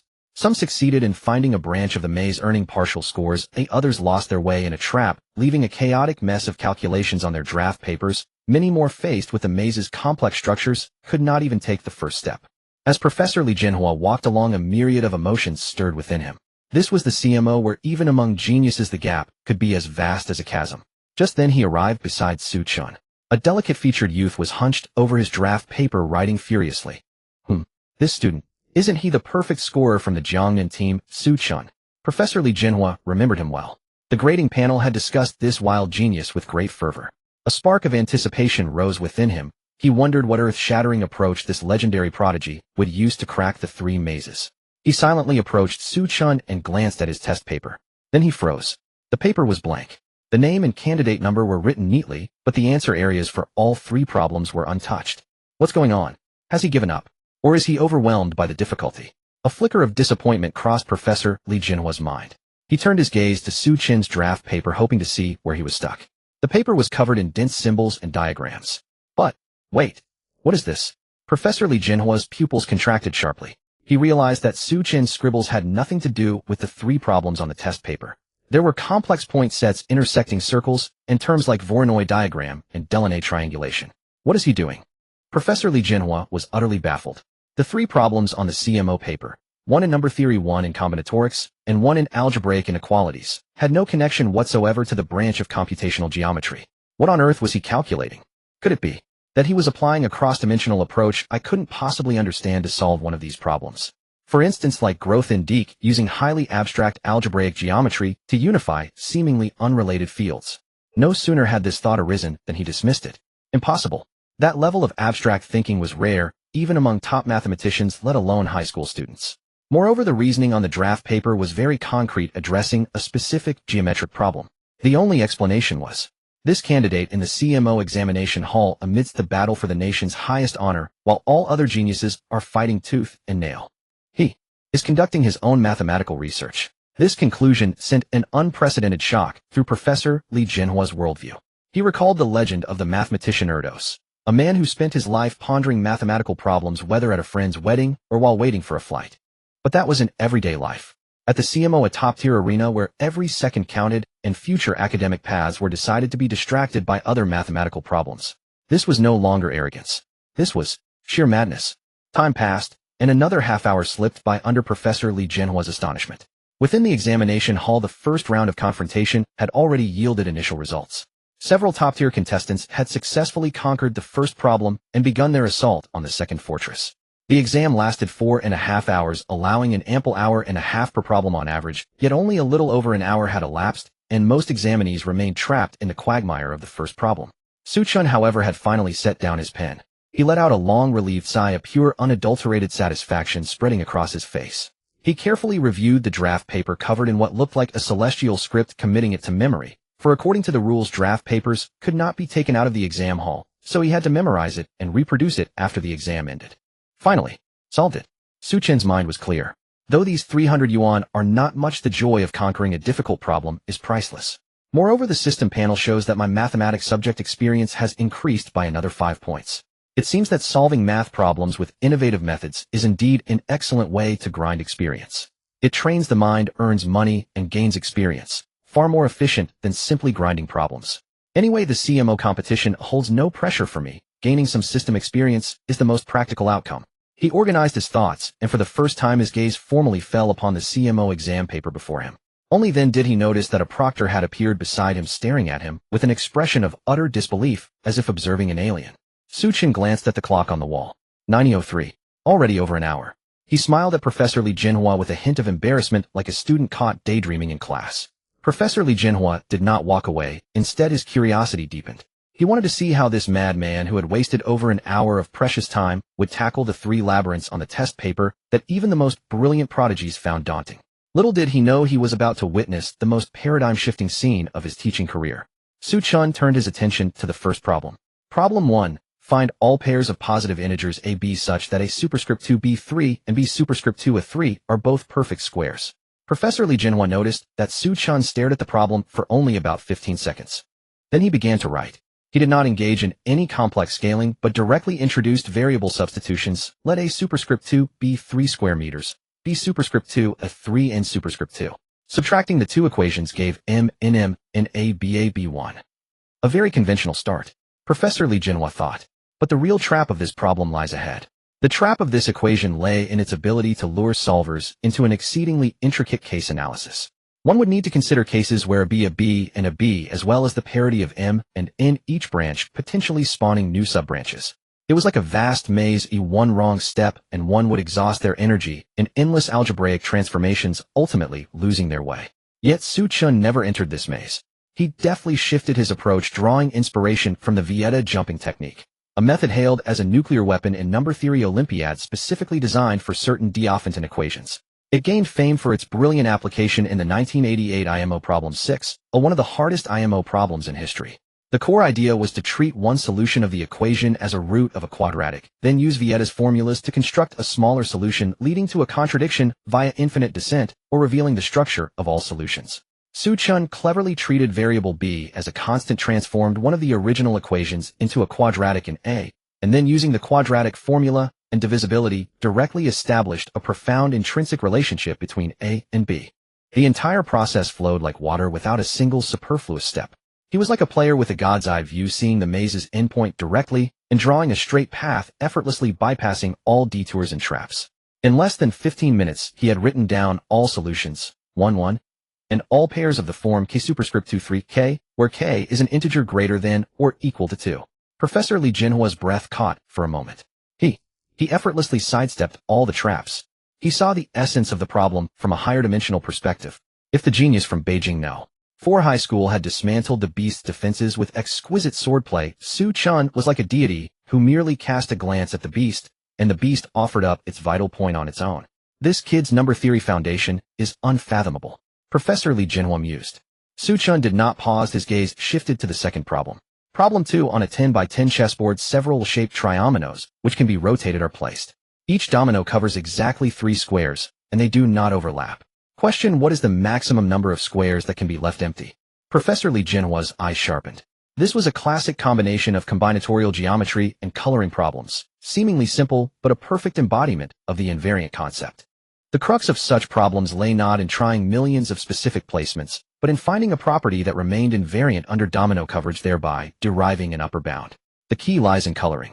Professor Li Jinhua's mind flashed through several conventional coloring schemes. The simplest black and white 2 coloring. No, he immediately dismissed it. An L-shaped domino covers either 2 black and 1 white square, or 1 black and 2 white. This provides no constant constraint, too many variables, making it impossible to determine a definite upper bound. What about 4 coloring? Color the board into 4 colors based on coordinate parity. He continued thinking. That's a more powerful tool, effective for domino problems. But for L-shaped triominoes, their irregular shape and rotations change the color combinations they occupy, making it hard to find that simple invariant. He knew that one standard solution to this problem involved a more complex row or column coloring combined with clever algebraic arguments, a process far from intuitive, demanding high adaptability in students' thinking. He observed several contestants in the hall attempting various colorings on their draft papers, but most were stuck. Xu Chen, after a brief deliberation, began to write. Instead of coloring the entire 10 by 10 board, he first drew a 3 by 3 grid on his draft paper. Then, using 3 colors, he applied a peculiar spiral coloring that radiated outward from the center. Spiral coloring. Professor Li Jinhua's eyebrows lifted slightly. He had seen this coloring method before in computer graphics algorithms or specialized combinatorial design theories, a non-mainstream yet effective tool for handling grid problems. But to use it in a CMO competition to solve an L-shaped triamino problem, that was a wild approach. Xu Chen then extended this 3 by 3 coloring template to the entire 10 by 10 board. Then Professor Li Jinhua witnessed a scene that made him want to applaud. Based on this unique coloring scheme, Xu Chen used only a few lines of argument to reach a conclusion. Under this spiral coloring, the 100 squares contained 34, 33, and 33 squares of the 3 colors respectively. And any L-shaped triamino, regardless of rotation or placement, would inevitably cover 3 adjacent squares on the spiral path, or with a specific positional relationship. According to the cyclic rule of the 3 coloring, these 3 squares would necessarily be 1 red, 1 yellow, and 1 blue. Good heavens! Professor Li Jinhua felt his throat go dry. He instantly grasped the terrifying power of this solution. He found the eigenstate of this problem. Conventional coloring was like using a universal wrench on a uniquely shaped screw. There was always some mismatch. But Xu Chen's spiral coloring was like a perfectly tailored unique key for the L-shaped triamino screw. It perfectly unified the geometric properties of the L-shaped triamino with the algebraic structure of the coloring scheme. Therefore, in the area covered by the triominoes, the quantities of the 3 colors must be equal. The color with the fewest squares on the board, 33, became the limiting factor determining that at most 33 triominoes could be placed. Thus at most 33 triominoes could be placed covering 99 squares. The maximum number of empty squares on the board was 199. The entire proof was concise, elegant, and brimming with mathematical power. It completely bypassed the enormous workload of trying specific placements, striking directly at the most abstract structure for a lethal blow. Brilliant. Truly sublime. Professor Li Jinhua marveled inwardly. This ability to identify the core structure of a problem and construct tools for it is the hallmark of a great mathematician. Finally came the third problem. The third problem was an algebraically intricate inequality brimming with 3 variables and 6 radical signs. This problem was universally acknowledged as the meat grinder of the exam. Professor Li Jinhua predicted that no more than 5 candidates in the entire examination hall could fully solve it. Xu Chen gazed at the problem, and for the first time his brow furrowed ever so slightly. A bit troublesome. Then on his scratch paper he wrote a line, construct vectors in 3-dimensional Euclidean space, or superscript 3. Upon seeing this, Professor Li Jinhua felt his heart skip a beat. He intends to use the spatial vector method, transforming an algebraic inequality into a geometric problem to solve it. This was an exceptionally brilliant idea, one that had legendary precedence in the history of mathematical Olympiads. It was said that a prodigy from Romania had once used this method of dimensionality reduction to solve an IMO problem so daunting that even the problem setter found it extraordinarily challenging. Yet this approach was fraught with risk. It demanded extraordinary spatial imagination from the solver, requiring them to precisely translate a messy array of algebraic expressions into vector coordinates and magnitudes. A single misstep in the construction would cause the entire solution to collapse instantly. Xu Chen's pen tip flew across the paper in rapid calculation. He defined the 3 radicals on the left side of the inequality as the magnitudes of 3 spatial vectors, A, B, C, emanating from the origin. Through clever manipulation, he linked the terms on the right side with the dot products of these vectors. The entire problem was forcibly extracted from a chaotic algebraic quagmire and elevated into a clear, intuitive 3-dimensional space. The condition for the inequality to hold was transformed into a lucid geometric problem, the relationship between the sum of the magnitudes of the 3 vectors and the angles between each pair. Finally, employing the vector form of the Cauchy-Schwarz inequality, he completed the proof in a single step. The third problem elapsed time 15 minutes. When Xu Chen put down his pen and began to review his paper, the clock on the wall showed 9:45. From the moment he started solving problems to completion, less than 45 minutes had passed. Meanwhile, most candidates in the hall were still wrestling with a particular step of the first problem. Professor Li Jinhua stood rooted to the spot, unmoving for a long time. He looked at the composed youth at his answer sheet, so clean it seemed as if nothing had transpired, and only one thought remained in his mind: monster. This is no longer a genius. This is an out-and-out monster. After Xu Chen neatly wrote out the third problem and thoroughly checked it from start to finish, confirming no clerical errors, he glanced at the clock. 9:50. There were still about 2.5 hours until the end of the exam. Xu Chen did not submit his paper early. Submitting early would inevitably mean gathering with his teammates in the rest area, where he would be pestered with questions and discussions about the problems. Too troublesome. More importantly, he had just experienced an epiphany regarding a novel solution to that combinatorial geometry problem, and his inspiration was at its most vibrant peak. He needed to immediately deduce the idea based on Delaunay triangulation more rigorously and concisely. For the same result, the reasoning process could sometimes take detours, some steps could be bypassed or transformed in more elegant ways. Xu Chen was clearly pursuing a more elegant mathematics. Thus he spread out a fresh sheet of scratch paper and began. Over time, this scene was once again fully observed by Professor Li Jinhua, not far away. He is really doing his own research. Professor Li Jinhua felt as if his heart was being gripped by an invisible hand. Shock was no longer sufficient to describe his feelings at this moment. It was a complex emotion mixed with absurdity, reverence, and a trace of ecstatic joy befitting a senior scholar. He had seen too many geniuses striving for scores and rankings, but never a youth who could maintain such pure love and curiosity for mathematics itself on such a pinnacle stage of fame and gain. He recalled the legendary figures in the history of mathematics. Galois, who at the age of 20 solved a special case of Fermat's last theorem that had baffled the mathematical community for over 300 years. Évariste Galois, who on the night before his duel scribbled down the ideas of group theory in hasty handwriting, and the short-lived Indian genius Ramanujan. All of them possessed this transcendent purity, a near-obsessive devotion to mathematics itself beyond worldly utility. This child will surely achieve greatness in the future. A thought crystallized with utmost clarity in his mind. He even felt an impulse to seek out this youth named Xu Chen immediately after the exam to get to know him properly. At 1230 noon, the bell signaling the end of the exam rang. Xu Chen only then emerged from his deep contemplation and calmly walked out of the examination hall with the flow of people. The members of the Zhejiang team gathered in front of the teaching building, each face etched with the exhaustion of a narrow escape. My God, were these problems even meant for humans today? I spent nearly 3 hours on the first one, and I don't even know if it's right. That coloring problem on the second one, I racked my brains and couldn't figure it out, so insidious. Someone couldn't help but ask Xu Chen how. How did you do? All eyes instantly focused on Xu Chen. Not bad, Xu Chen said succinctly. What does not bad mean? Another team member pressed. That Pell equation on the first problem, did you solve it? I discussed several cases, but I felt there were always gaps. Xu Chen thought for a moment and said, no need for case analysis. Using Vieta jumping, you can directly construct the structure of the solutions. Vieta jumping. The other's eyes widened abruptly. Used here. Vieta jumping was an extremely sophisticated technique in number theory, typically used to solve certain specific Diophantine equations. But applying it to today's problem was simply astonishing. Though shocked and doubtful looking at Xu Chen's calm expression, they dared not question him. After all, this was the provincial team's mock exam ace who scored a perfect mark. For a moment, no one dared to press Xu Chen for the details of his solution, because they knew that pressing further would only shatter their already battered self-confidence into a pile of dust. Little did they know, in Xu Chen's view, this was not even the biggest gain of the day. After lunch, returning to the dormitory, Xu Chen did not take a nap. He reorganized the inspiration and deduction process from the morning exam, striving for perfection in every step.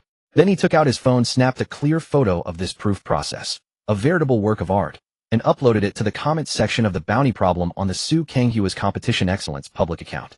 Typing latex formulas on a phone is still too troublesome. He'll have to resort to handwritten photos for now. It seems I must get a laptop later, he lamented. After posting, Xu Chen didn't bother to check the result. To him, it was like completing a trivial matter and after-dinner entertainment following a problem solved. His attention needed to be directed towards the next target worthy of his efforts. He opened the bounty list on the public account again. The small bounties ranging from 100 to 300 yuan were merely glanced over before losing his interest. These problems, though possessing some cleverness, are limited in difficulty and can no longer grant me any increase in subject experience points. His gaze was drawn to two newly posted bounties with significantly higher amounts. Bounty 500 yuan, solve a combinatorial extremal problem involving Ramsey numbers. Bounty 600 yuan, prove an algebraic property concerning cyclotomic polynomials. Ramsey theory and cyclotomic polynomials. These names both belong to domains of competition mathematics with extremely high difficulty and depth, even touching the fringes of undergraduate mathematics. Xu Chen noted these two problems, then put away his phone, preparing to rest well. Although the CMO was already familiar territory for him, the day's exam had involved deriving bounty problems and solving 3 challenging test problems, and the immense computational load was still quite energy-draining. This time he did not use a focus capsule, relying entirely on his own mental faculties, and his brain was already feeling noticeable fatigue. To avoid capsizing in a ditch during tomorrow's exam, Xu Chen decided to turn in early and conserve his energy. The next day marked the second and final round of the CMO examination. The atmosphere within the exam hall was even more oppressive than the first day. After the brutal baptism of yesterday, every candidate had gained a sobering understanding of the competition's difficulty. Today was their last chance to recoup lost points or solidify their advantage. Professor Li Jinhua deliberately lingered a little longer near Xu Chen's seat today. He wanted to see what kind of performance Xu Chen would deliver today. The bell rang, and the test papers were distributed. Xu Chen did not drift off today. He merely calmly scanned the 3 problems, then picked up his pen. At that moment, most of the other candidates in the hall were still frowning, dissecting the problem statements, trying to construct a preliminary framework for a solution in their minds. But Xu Chen's pen tip had already touched the paper, beginning a fluid, effortless stream of writing. There was no pause, no trace of hesitation. His problem-solving process was less like thinking and more like a recitation. It was as if these problems were not new encounters, but old acquaintances he had already calculated thousands of times in some higher-dimensional space of thought. This was precisely the near-instinctive, super-strong mathematical intuition brought about by Xu Chen's LV1 level mathematical talent. It was like an innate, perfect spatial awareness. While ordinary people were still searching for a path on a map, he only needed a glance at the destination's coordinates, and one, or even multiple optimal routes would automatically emerge in his mind, clear, precise, and beyond doubt. After only 50 minutes, Xu Chen had finished all the problems. Professor Li Jinhua couldn't help but marvel. This was no longer just sheer computational power, it was a terrifying insight into the laws of mathematics. He could assert that this was the most talented high school student he had ever seen, bar none. Xu Chen still did not submit his paper early. Instead, he continued studying the two problems he had seen the night before. At 12:30 noon, the bell signaling the end of the exam rang. In front of the teaching building, members of various provincial teams gathered in small groups, their laments filling the air. The sounds of discussion, sighs, and frustration were incessant. Team leader Zhang of the Jiangnan team wove through the crowd, a mix of nervousness and anticipation in his steps, and hurried over to the calm-faced Xu Chen, lowering his voice to ask, "Xu Chen, how do you feel? Estimate your score." Xu Chen said casually, "I solved all three problems. If there are no deductions for procedural steps, it should be a perfect score." The people around them fell silent instantly. Team leader Zhang thought to himself that it was settled. The Jiangnan team was very likely to achieve the top result in the CMO. Although Xu Chen was not from team leader Zhang's own school, Linen No. 1 high school, as long as he won an award representing the province, the team leader would naturally share the credit. He also grew increasingly in awe of this prodigy who emerged from an ordinary high school. After the uproar subsided, everything returned to calm. The main competition portion of the CMO had concluded. The next day before the closing ceremony was reserved mainly for academic lectures and free exchange activities. In essence, it provided a full day for the grading committee professors to engage in the intense work of scoring the papers. For the candidates, the most difficult time had passed. All that remained was to await the final verdict of fate. Returning to his dormitory, Xu Chen took a hot shower, washing away the fatigue accumulated over 2 days of intense battle. He lay down on his bed and turned on his phone. He opened the familiar public account and found the bounty post he had commented on the day before yesterday. The comment section had been pushed down by dozens of new replies, and the photo of his handwritten solution had been pinned to the top by the publisher, teacher Su Kanghua. Teacher Zu's reply was concise and powerful. "Thank you, friend.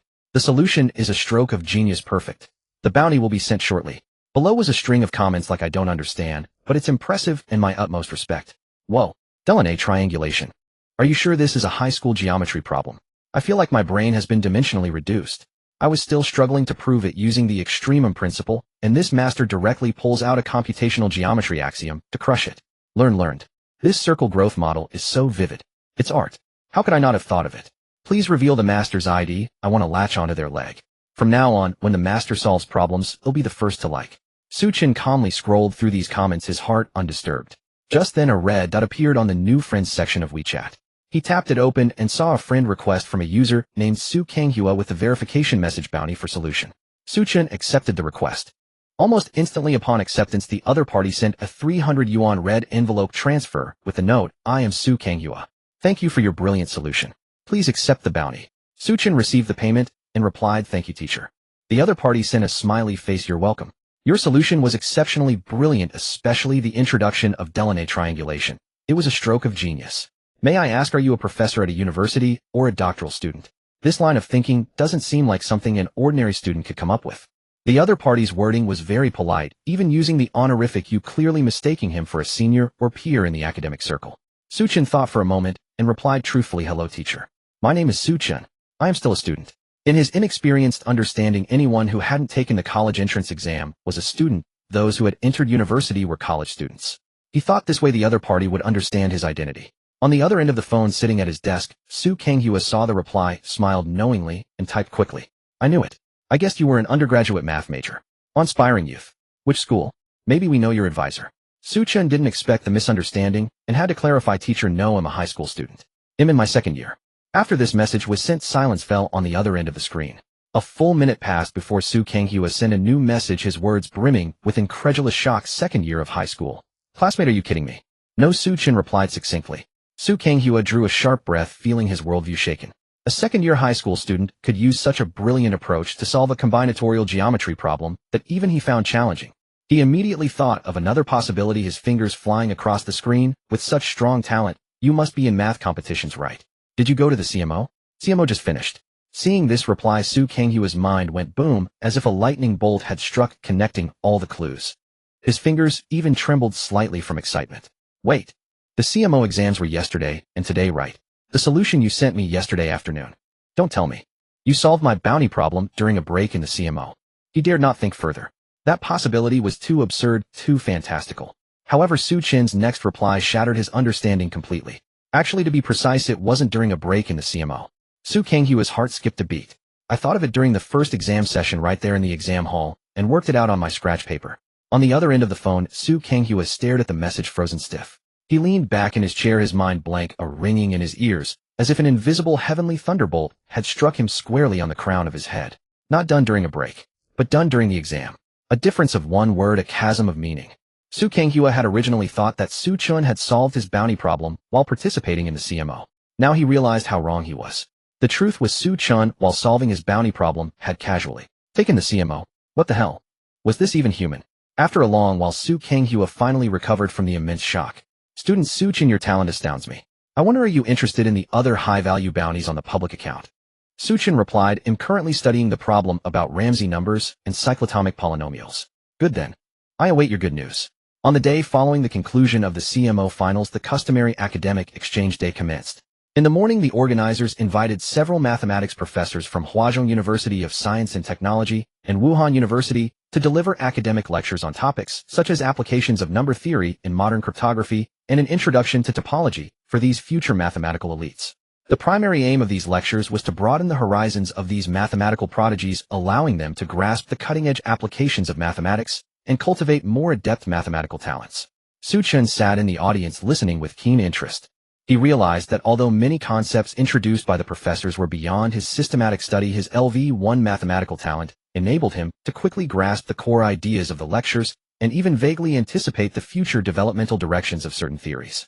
He glanced at his teammates beside him. Most were utterly bewildered, their brows furrowed, evidently struggling to keep pace with the professors.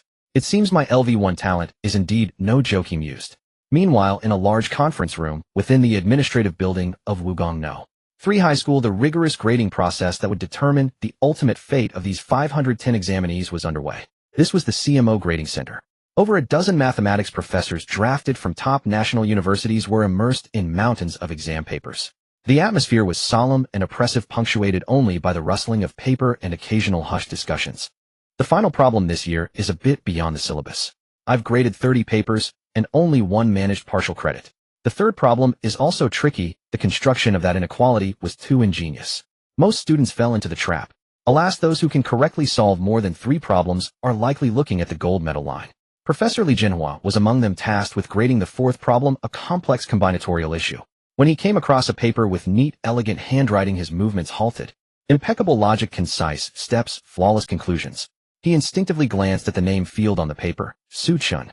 A faint smile graced his lips as he unhesitatingly awarded a perfect score of 21 points. When all papers were graded and scores entered into the system for final ranking, the young teaching assistant in charge of statistics stared at the computer screen and let out a stifled gasp.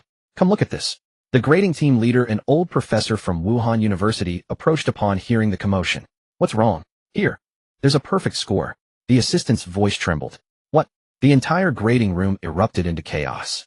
All professors gathered around, staring in disbelief at the massive projection screen. At the top of the ranking list, a row of data shimmered with a golden glow. First place, Xu Chen Jiangnan team. First round 63 points perfect, second round 63 points perfect, total 126 points perfect. A perfect score in the CMO. The weight of this achievement far surpassed that of a provincial perfect score. Professor Li Jinhua looked at the name with a knowing smile, while the other professors, after a brief moment of shock, burst into animated discussion. Xu Chen. This Xu Chen again. The Jiangnan team has struck gold this year. I heard this kid is self-taught with extraordinary mathematical talent. I remember him. I graded his 4th problem. The solution was pure artistry. I graded his 6th problem, also a perfect score. His approach was novel, far beyond the scope of a high school student. Without a doubt, the top gold medalist this year. This news spread like a detonated nuclear bomb, its shockwaves radiating outward from the grading center.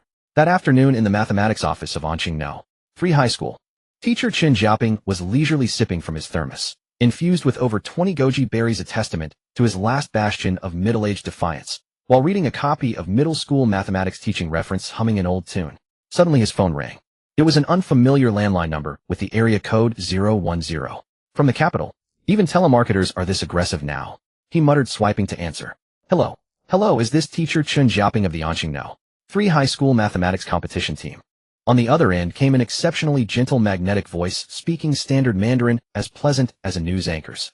Qin Xiaoping's heart skipped a beat as he straightened up. Speaking. Who is this? Oh, hello, teacher Qin. I'm Wang Bo from the admissions office of Tsinghua University. Sorry for the intrusion. Would like to inquire about a student from your school, Xu Chen, of class 3, grade 11. Tsinghua University admissions office. Qin Xiaoping shot up from his chair, as if propelled by a spring. His thermos clattered to the floor, spilling goji berries and hot water everywhere, but he was oblivious. His heart felt as if gripped by an invisible hand fitted with an electric motor racing wildly. Mr. Wang. Hello. Hello. Im Chun Jiaping. Anqing no. 3 high school is me and Im Chun Jiaping. His voice stammered with excitement, his face flushed crimson, as if he were about to recite his ID number. What about Xu Chen? Did the CMO results come out? Did he do well? He chose his words carefully, afraid that his excitement might scare off the benefactor on the line. Wang Bo, clearly seasoned in such matters, chuckled lightly. Teacher Chun, the official results haven't been released yet, but through internal channels we've learned that Xu Chen's performance is not just good, but exceptionally outstanding. You have a keen eye for talent and have nurtured a remarkable student. The admissions staff were masters of diplomatic language. They couldn't disclose specific scores, but the phrase exceptionally outstanding coupled with the prestigious Tsinghua University name spoke volumes. Chun Jiaping felt his mind go blank as if struck by a wave of immense happiness. He had spent over 2 decades in mathematics education guiding countless students, but only a handful had made it to top-tier universities. Now Tsinghua's admissions office was actively calling to recruit. He recalled his decision to hastily include Xu Chen in the school team. Xu Chen's calm and confident gaze before the provincial competition and the days and nights he had spent gathering materials for him. All the effort had culminated in this unparalleled sweetness. Teacher Chen, are you still there? Bad signal. Yes. I'm here. Please go on. Chun Jiaping's voice trembled with emotion. We at Tsinghua University would like to invite Xu Chen to join our Department of Mathematical Sciences, offering a full scholarship and an interview opportunity for our elite Yao class or Ji class. Yao class, Ji class. Chun Jiaping felt on the verge of fainting from sheer bliss. These were legendary classes. His phone beeped twice with a call waiting. Glancing at the caller ID, another 010 number appeared. Mr. Wang, hold on a moment. There's an incoming call. Oh, it's probably spam. He'll hang up right away. He switched calls, his tone abruptly impatient. Hello? Who is this? I'm busy. The line paused briefly before a similarly refined voice responded. Hello? Is this teacher Chun Jiaping? I'm Zhao, phone from the admissions office of Peking University. Peking University. Chun Jiaping felt his other heart also rev up. Fumbling with his phone, he attempted to initiate a 3-way call, nearly hanging up in his excitement. Hello, teacher Zhao? Hello? One moment, please. After some frantic maneuvering, he successfully brought both admissions officers into a single call. Hello, Mr. Wang, are you still there? Yes. Wang Bo's voice now carried a note of caution. Hello, teacher Zhao? Hello, teacher Chun. Zhao Feng's tone also held a hint of scrutiny. Chun Jiaping felt like a winner, holding 2 top-tier offers. Clearing his throat, he said excitedly, both of you, I'm so sorry. Are you both here for Xu Chen? Yes. Correct. The 2 voices spoke in unison. Chun Jiaping felt that his life had at this moment reached its pinnacle. Meanwhile, Xu Chen's mother was in her office at work sipping floral tea while dealing with tedious reports. Her phone rang. An unfamiliar number from the capital. Hello, is this Mrs. Wang, Xu Chen's mother? I am Zhao, phone from the admissions office of Peking University. Beep. Beep. Beep. Zu's mother hung up expressionlessly, casually blocking the number, and muttered under her breath, these scam calls are getting more absurd by the day. Peking University admissions? Why not say you're the UN Secretary General? My son only told me yesterday that results come out tomorrow, and today they're already trying to swindle money. Their game is too sloppy, they don't even update their script. Less than 5 minutes later, her phone rang again, this time from a different number. Mrs. Wang, I'm Wang Bo from Tsinghua University admissions. Oh, so you're working as a team now? Zu's mother laughed in exasperation. She put the call on speakerphone and said to her colleagues, everyone listen to how dedicated these scammers are. They've got both Tsinghua and Peking University covered.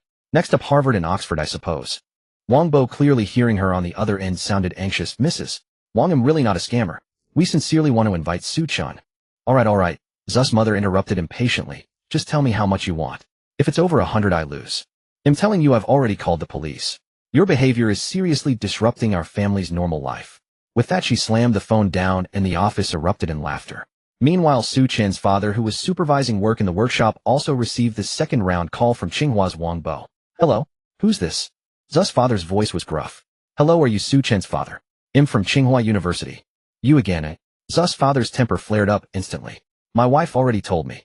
You bunch of scammers, won't you give up? I'm telling you, my son is smart, but we have no money. Don't think you can swindle a single cent out of us. If you keep harassing us, I'll report you to the Ministry of Industry and Information Technology. With that, he hung up decisively. Zu's mother, still uneasy, sent her son a WeChat message. Son, 2 groups of scammers claiming to be from Peking University and Tsinghua admissions have been calling us non-stop saying they want to recruit you. I think it's a scam, so I told them off. Be careful out there and don't get fooled. Xu Chen read his mother's message, feeling a mix of amusement and exasperation. He thought for a moment and replied, Mom, that probably wasn't a scam. Though the results aren't officially out yet, they likely already know internally. Give them my number and he'll handle it. Soon Xu Chen's phone became the hottest hotline in the admissions circles of China's top universities. When he answered, both Tsinghua's Wang Bo and Peking University's Zhao Feng were calling almost simultaneously. Xu Chen looked at the two incoming calls and simply set up a multi-person WeChat voice chat. Hello Xu Chen. I'm Wang Bo from Tsinghua. Hello Xu Chen. I'm Zhao Feng from Peking University. You finally answered. The two voices spoke almost at once, then both paused, clearly surprised the other was also on the line. The air was thick with a subtle, awkward tension. Ahem. Zhao Feng from Peking University broke the silence, first his tone carrying a hint of academic pride.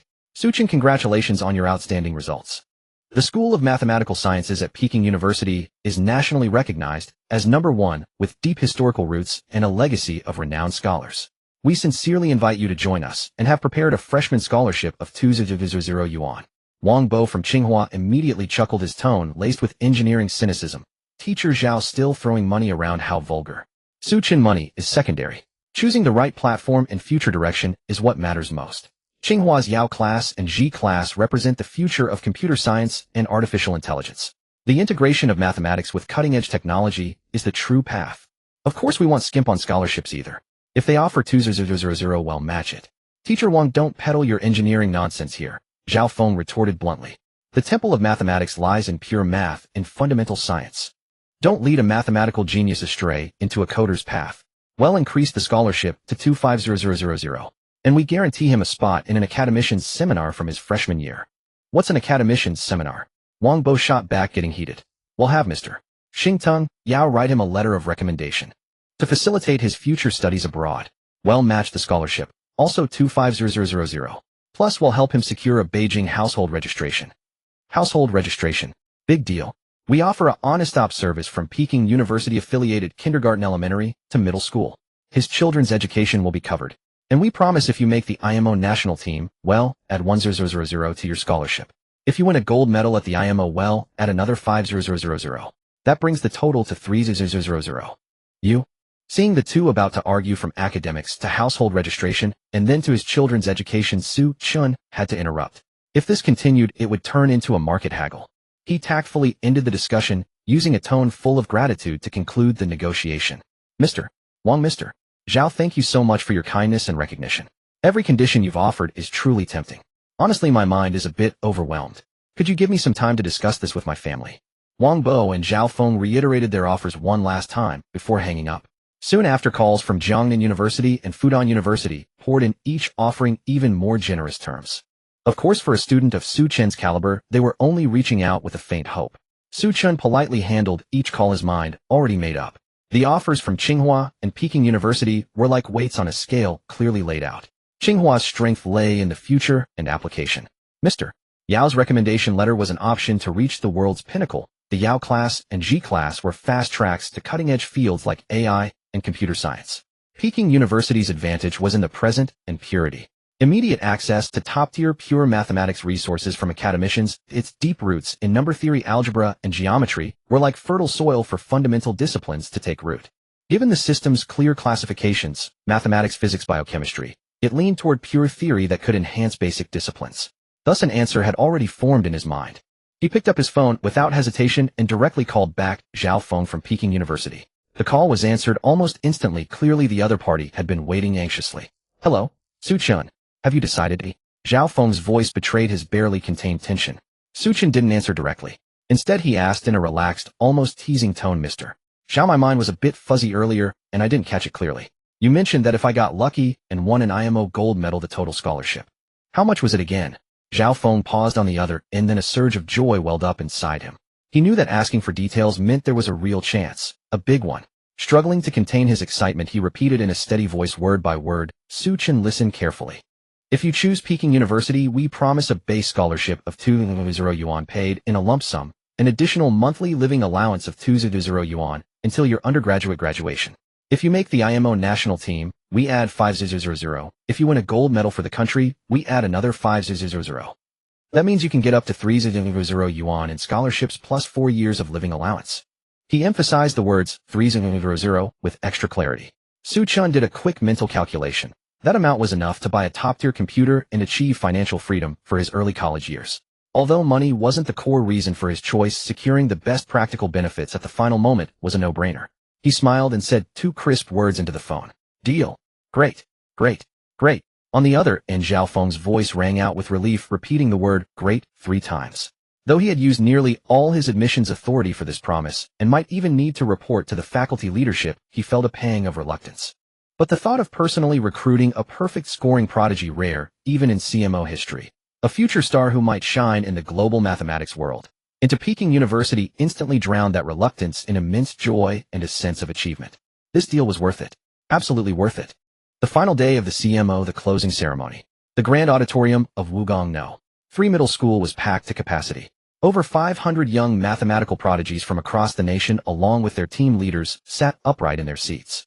The air was thick with a complex blend of anticipation, tension, anxiety, and exhaustion.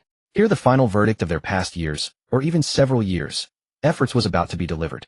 On the podium, the leaders delivered their speeches one after another. The content was largely similar: congratulations on the successful hosting of the competition, gratitude to the organizers, and fervent expectations for the young geniuses before them. Students, regardless of the results you achieve today, please remember that the CMO is but a single step on your long journey through life. One success or failure does not define your future. The ocean of mathematics is vast and boundless. I hope you will preserve this passion, continue to explore, and contribute your strength to the nation's fundamental sciences. The lengthy speech acted like a sedative, calming the restless hearts in the audience somewhat. Then the host stepped onto the stage, his voice loud and clear, each word striking the heartstrings of the crowd. Next, I shall announce the winners of this National High School Mathematics Olympiad. The entire venue fell silent instantly. Even the sound of breathing was audible. This year's CMO saw 510 contestants from 31 provinces, municipalities, and autonomous regions across the nation. After rigorous and fair evaluation by the grading committee, the final results are. The host paused deliberately here, keeping everyone in suspense. 103 gold medals, 180 silver medals, 150 bronze medals. Whoa. As soon as the numbers were announced, a wave of suppressed gasps and murmurs erupted from the audience. The award ratio is this high, eh? That's almost 450 people, meaning most will get something. Great. I feel like I can at least snag a bronze. The Zhejiang team members also breathed a sigh of relief. Team leader Zhang Zhangwo's clenched fists loosened slightly. This award ratio meant that his team members would not go home empty-handed. Next, we will announce the list of winners, starting with the bronze medals. Students whose names are called, please come on stage to receive your awards. The host's voice, amplified by the microphone, clearly reached every corner of the auditorium. On the big screen, names and schools began to scroll. Bronze medalist from Shangjing City High School, affiliated to Renmin University, Li Siyuan. From Moda City Shanghai High School, Chen Bin. Each name was met with a wave of restrained applause and cheers from the audience. The students whose names were called would break into relieved smiles, while their teachers would nod with satisfaction. Zhang Zhangwo's gaze was fixed on the scrolling screen, his heart pounding like a caged rabbit. A few of the weaker members of the team could consider it a success just to get a bronze. The list scrolled on. Jiangnan Province, Wenzhou Middle School, Wuyu. Jiangnan Province, Zhenhai Middle School, Lufeng. The bronze medal list was read out, a total of 150 names. The auditorium was a scene of mixed joy and sorrow. Those who won medals cheered and high-fived their companions. Those whose names were never called silently lowered their heads, their eyes reddening. They knew their CMO journey had likely ended prematurely. Amidst thunderous applause, the 150 bronze medalists went on stage in groups, receiving their certificates and medals from the awarding guests, posing for their commemorative photos. Next, the silver medalists. The atmosphere suddenly tensed up a notch. If bronze medals were participation awards, then silver medals were a true testament to strength, a crucial stepping stone for independent enrollment in prestigious universities. Shangjing City High School, affiliated to Tsinghua University, Sunyu. Su Province High School, affiliated to Nanjing Normal University, Zhoukai. Names from renowned competitive schools began to appear frequently. The Jiangnan provincial team also performed admirably, with 7 of its 25 members appearing on the silver medal list, eliciting cheers from the team. The silver medal list was concluded. Then came the awards ceremony and photo session. Team leader Zhang did a quick mental tally. So far, of the 25 members of the Zhejiang team, 8 had bronze and 7 had silver, meaning 15 had won awards. 10 members remained unnamed. Based on his post-exam estimates, 5 had underperformed and would likely miss out on medals. The remaining 5 were probably gold medalists, a middling result for Jiangnan province. 5 gold medals were now secure. Of these 5, how many could make it into the top 60? Because only the top 60 were eligible for the national training team, the true pinnacle of glory. But there remained one ultimate question. He instinctively glanced at the youth beside him, who had remained utterly calm throughout. Xu Chen. Could he take first place? After the silver medal ceremony, the entire auditorium fell into a stillness before the storm. The entire hall fell silent. All eyes were fixed on the podium. Next would be the crowning moment of the feast, the awarding of the gold medals. It was not just a medal, it represented the highest honor in the national high school mathematics arena, a ticket to Tsinghua, Peking University, and even the national training team. Next, I will announce the list of gold medalists for this year's CMO. The host's voice took on a solemn tone. The big screen dimmed and then lit up again. This time names were not scrolled, but appeared one by one, accompanied by stirring music. Gold medalist 103rd place, Hunan Province, Chongjun High School, Wangda. 102nd place, Hubei Province, Huashino. One High School, Lijing. Each name was met with thunderous applause from the audience. Zhang's heart was in his throat. He stared at the screen, forgetting to breathe. The list climbed upward one name at a time. 90th place, 80th place, 70th place. When the list reached 61st place, the breathing of all team leaders became rapid. Because they knew that starting from 60th place were the members of the national training team. The gold among gold, the true kings. 61st place, Sichuan Province, Chengdu No. 7 High School, Zhangwei. Zhang Wei's expression on the screen was one of disappointment. A single step away, yet an insurmountable chasm. Zhang's heart was racing. With the announcement of 61st place, 5 members of the Jiangnan team remained unnamed, meaning at least 4 were in the top 60. There remained only one question: where did Xu Chen rank? The list continued. 50th place, 30th place, 10th place. When second place, Moda City Shanghai High School Lin Yifei, was announced, Xu Chen's name still hadn't appeared. Zhang's anticipation peaked at that moment. But it was followed by a wave of immense, almost terrifying blankness. First place. Could it really be first place? What if? What if not? Could there be a scoring system error? Or maybe Xu Chen's exam paper had some accident resulting in no score. This absurd thought flashed through his mind, making his hands turn cold. He dared not think further, staring fixedly at the screen. By now the entire auditorium had gone silent.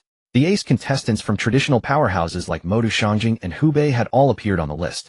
Teachers and students from other provincial teams were whispering, frantically guessing. Which province is first place from? It seems like the Shangjing and Modu contestants have already been named. Could it be a hidden trump card from a traditional powerhouse? Could it be a dark horse from a weaker team? Just then the host, in an unprecedented, fervent, almost trembling voice, announced loudly, this year's National High School Mathematics Olympiad. He drew out his words, maximizing the suspense. First place. On the big screen, all other names vanished, leaving only a field of gold. Under the breathless gaze of everyone, 2 characters equally shimmering with gold slowly emerged. Xu Chen, Jiangnan Province, Anqingno. 3 High School, total score 126, perfect score. When the name Xu Chen appeared at the very top of the massive screen in bold golden letters, the entire venue plunged into an absolute silence, lasting 3 full seconds. Then, like a volcanic eruption, thunderous applause and cheers resounded throughout the auditorium. Holy shit. First place. It's really him. A perfect score legend. Alive and in person. That's incredible. Amid the roaring applause, Xu Chen calmly rose to his feet. His teammates, whether Zhao Rui, who had won gold, or those who had earned silver and bronze, all gazed at him with a complex mixture of reverence, envy, and a hint of awe. Team leader Zhang Jiangwo, flushed with excitement, vigorously patted his shoulder, murmuring repeatedly, well done. Well done. Yet Xu Chen, the epicenter of this storm, remained as composed as ever. At the host's impassioned invitation, under the intricate gazes of over 500 gifted youths, blending envy, jealousy, and reverence, he stood up, adjusted his team uniform's collar, and strode with steady steps toward the podium, symbolizing the highest honor. The spotlight followed his figure, illuminating every step with crystalline clarity. The path was short, but for him it felt like traversing an entire season. From the tiny competition study room at Anqingno 3 High School to the provincial exam hall, and now here the pinnacle of national high school mathematics. He stepped onto the stage and stood shoulder to shoulder with the 2nd and 3rd place winners, the top 3 of this year's CMO. A white-haired yet vigorous leader from the Mathematical Society personally presented the awards. He first hung gold medals around the necks of the 3rd and 2nd place contestants, shaking their hands warmly. When it was Xu Chen's turn, the leader's face broke into an even warmer, more appreciative smile. He lifted the 1st place gold medal, symbol of the highest honor, seemingly weightier than the others, and personally placed it around Xu Chen's neck. The medal felt heavy, cool to the touch, engraved with the CMO emblem and the words first place. Student Xu Chen, congratulations, the leader said in a gentle yet firm voice, gripping his hand tightly. I have reviewed your exam paper. It is exceptional, nothing short of perfection. You not only possess a solid foundation, but also a mathematical insight and vision that surpass your peers. I hope you remain humble and continue to bring honor to our country in the upcoming national training camp and on even greater stages ahead. Thank you, sir. I will do my best. Xu Chen replied calmly, his gaze clear, neither humble nor arrogant. Then came the group photo. Camera flashes sparkled like stars, freezing this moment of glory into eternity. The closing ceremony concluded amid a fervent atmosphere. Participants began to file out, and the auditorium buzzed with noise once more. Members of the Zhejiang team gathered around Xu Chen and Zhao Rui, excitedly discussing their next plans. Just then a composed figure approached them. It was Professor Li Jinhua, one of the national team coaches. He did not address Xu Chen directly, but first looked at team leader Zhang Zhangwo, speaking in a calm tone tinged with senior authority. Teacher, Zhang, congratulations to Zhejiang team for your outstanding results. Professor Li, you're too kind. It's all thanks to the kids' hard work. Zhang Jingguo immediately became deferential before this titan of the mathematics competition world. Professor Li Jinhua nodded slightly, his gaze shifting to Xu Chen, though his words were still directed at Zhang. Is this student Xu Chen? A young man with great potential. His tone resembled appraising a fine piece of work, appreciative yet maintaining the distance of a senior and coach. Yes. Xu Chen quickly. This is Professor Li Jinhua from the national team. Zhang Jingguo hurriedly introduced. Hello, Professor Li. Xu Chen greeted politely. Professor Li Jinhua's gaze lingered on Xu Chen for a few seconds, tinged with curiosity and inquiry. He paused briefly, as if asking casually, Student Xu Chen, I'm curious. On the first day of the exam, after finishing early, you were scribbling on scratch paper, seemingly studying something quite interesting. Would you mind sharing? As this question was posed, the surrounding noise seemed to diminish.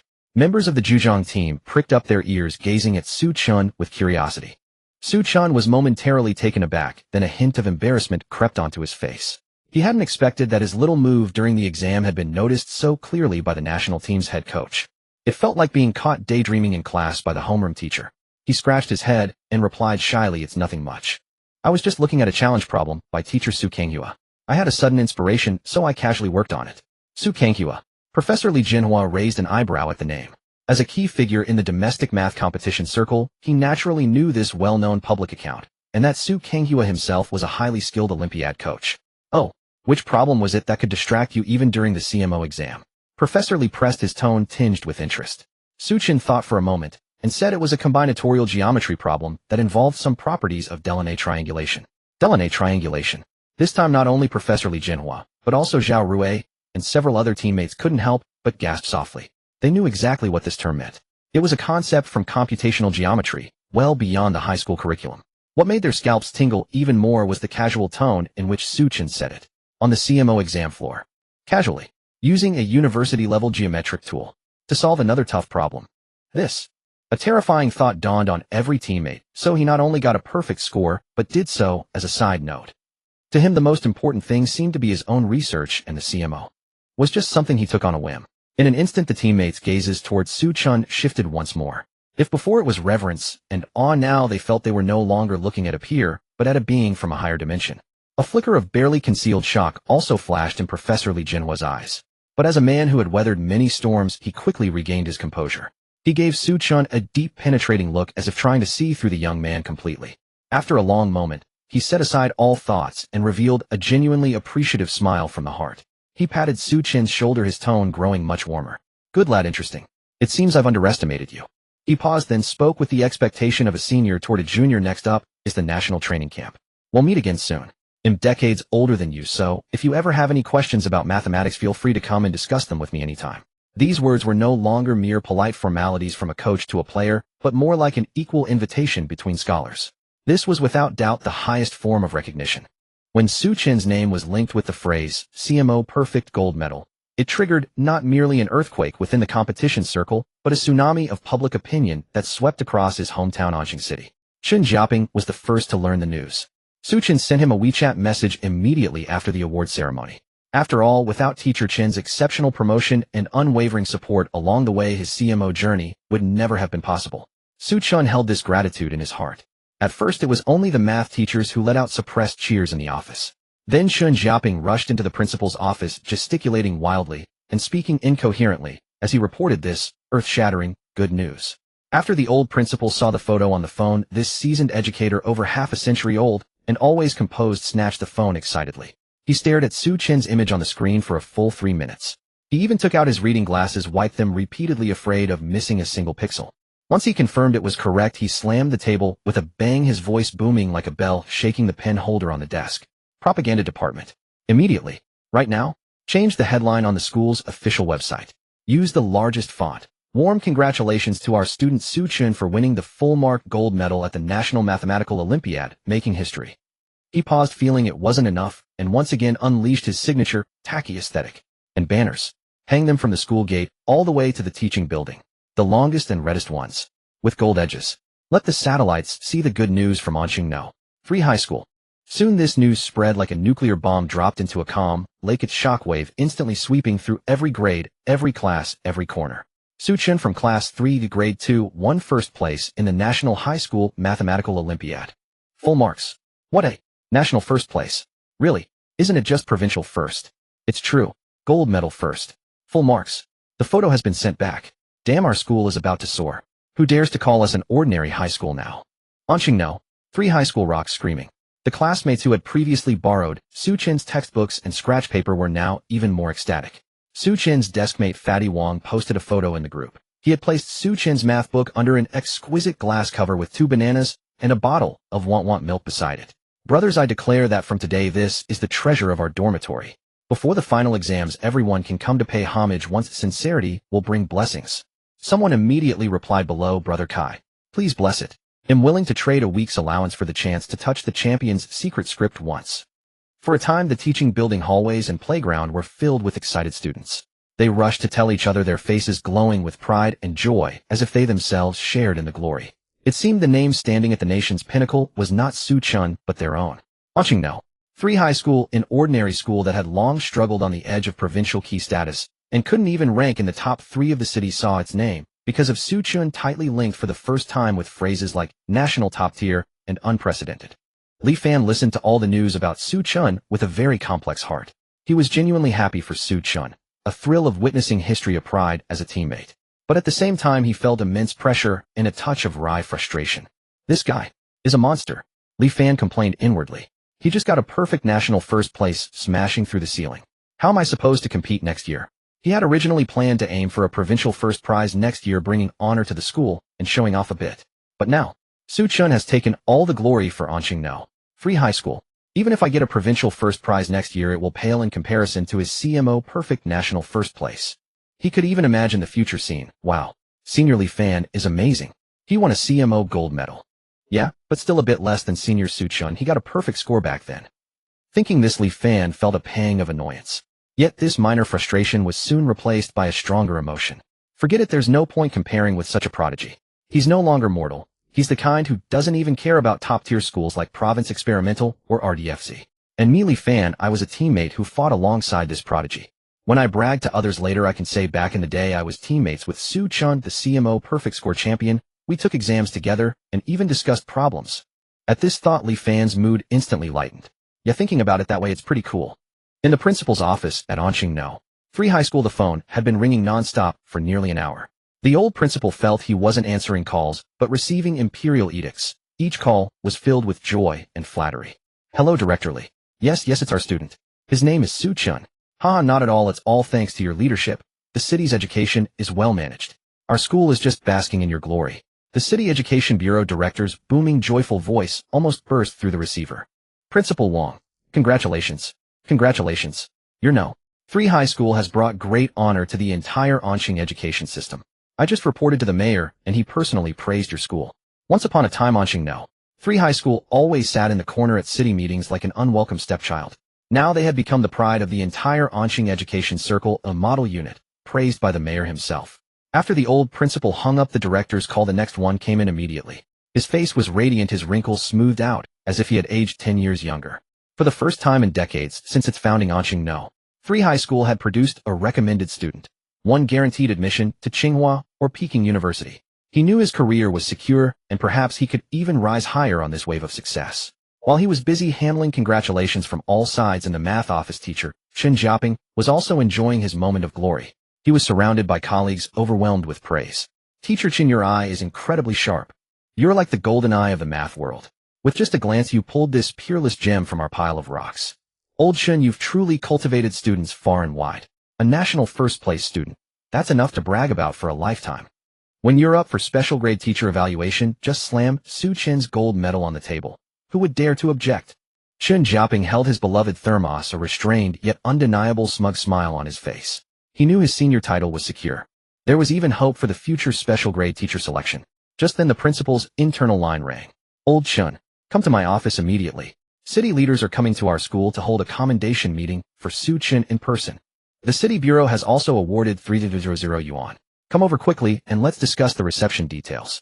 This news sent the math office into a frenzy again.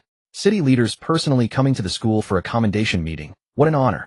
On the day the news arrived, the cleaners at Anqing 3 High School were busy as bees, cleaning every corner of the campus until it was spotless, even pulling out every weed from the flower beds. What really caught the citizens' attention, however, was the change at the City Education Bureau's entrance.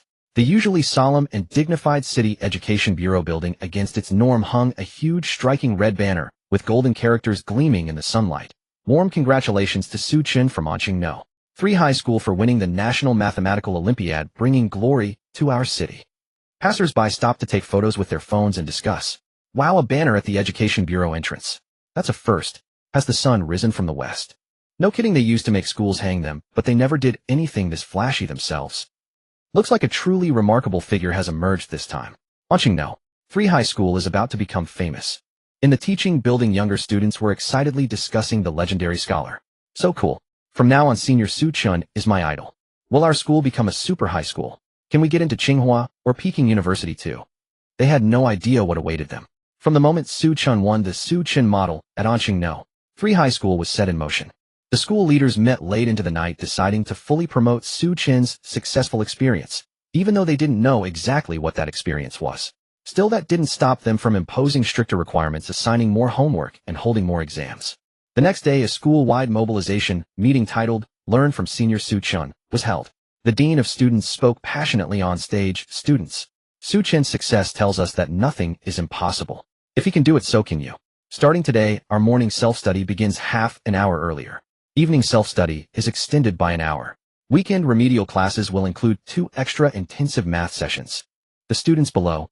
In the years to come, the students of Anqing 3 High School would endure a grueling high school life under the slogan, "Learn from Senior Xu Chen." So much so that many years later, when they matured, they would always thank Senior Xu Chen for improving the school's conditions, while also resenting him for being so competitive back then.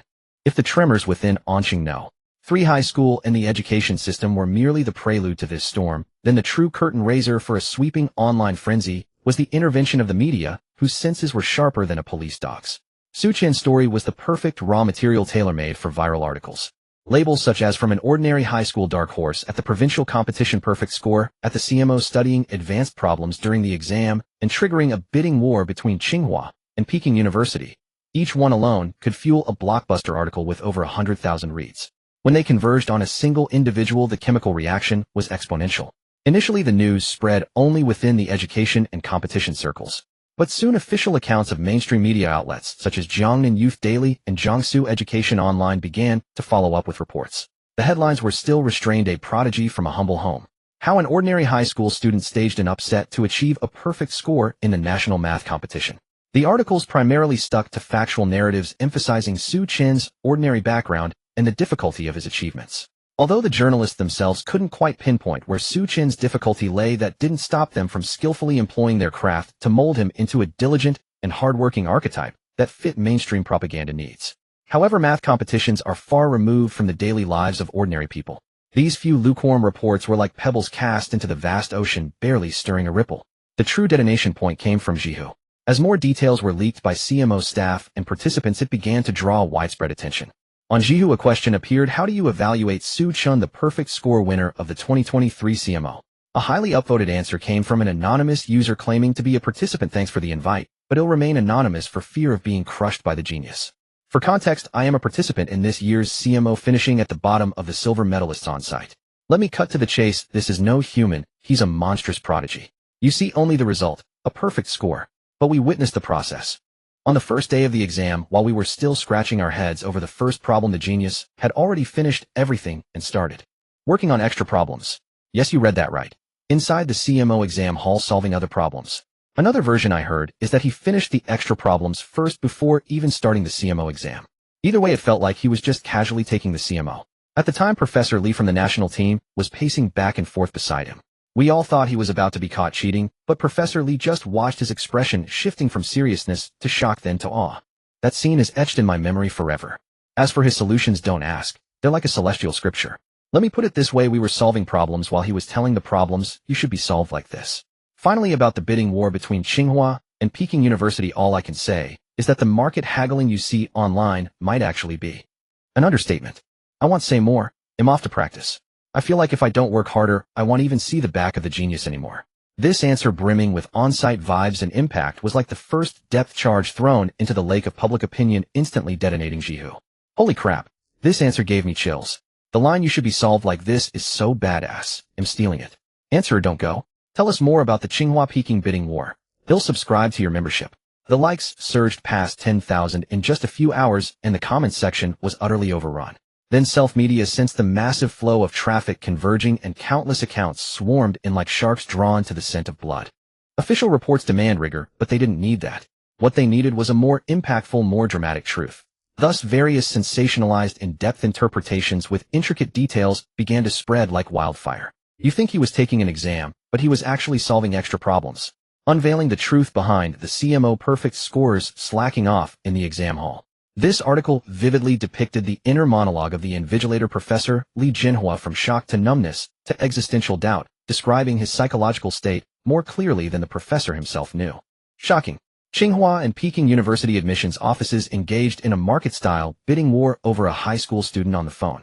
This article turned the three-way call between Xu Chen and two admissions officers into a hilarious crosstalk performance. Details like "we have more girls at Peking University" and "our cafeteria is better at Tsinghua" were rendered so vividly that it seemed the author was right there pouring tea. Furthermore, a mystical post unexpectedly brought a small public account millions of views. Mystical revelation: the dragon vein has formed at Anqing No. 3 High School, and the star of literature has descended. Coincidence or fate? The author, claiming to be a registered layman from Longhu Mountains, started with a satellite map of Anqing No. 3 High School marked with red lines and various annotations. The analysis read: Anqing No. 3 High School, backed by Elephant Mountain and facing the Yin River, originally had an excellent feng shui layout of embracing yin and yang.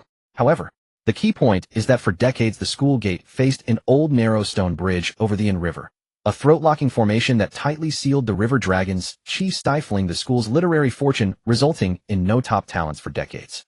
But, hey, race the crucial part.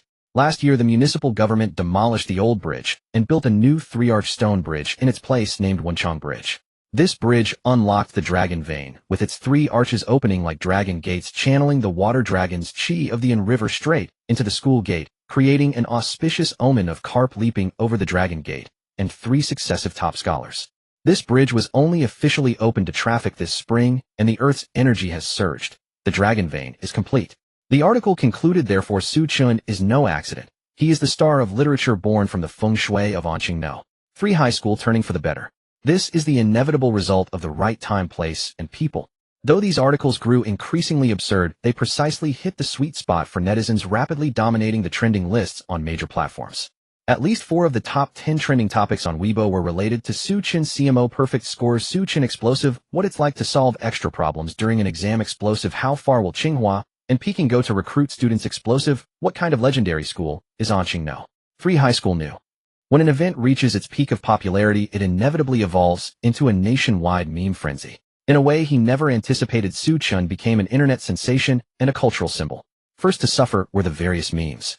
A candid shot of a shocked invigilator's profile was captioned with the classic line, "I've never seen someone so arrogant." Below it was a photo of Xu Chen's profile caption, "Well, you're seeing one now."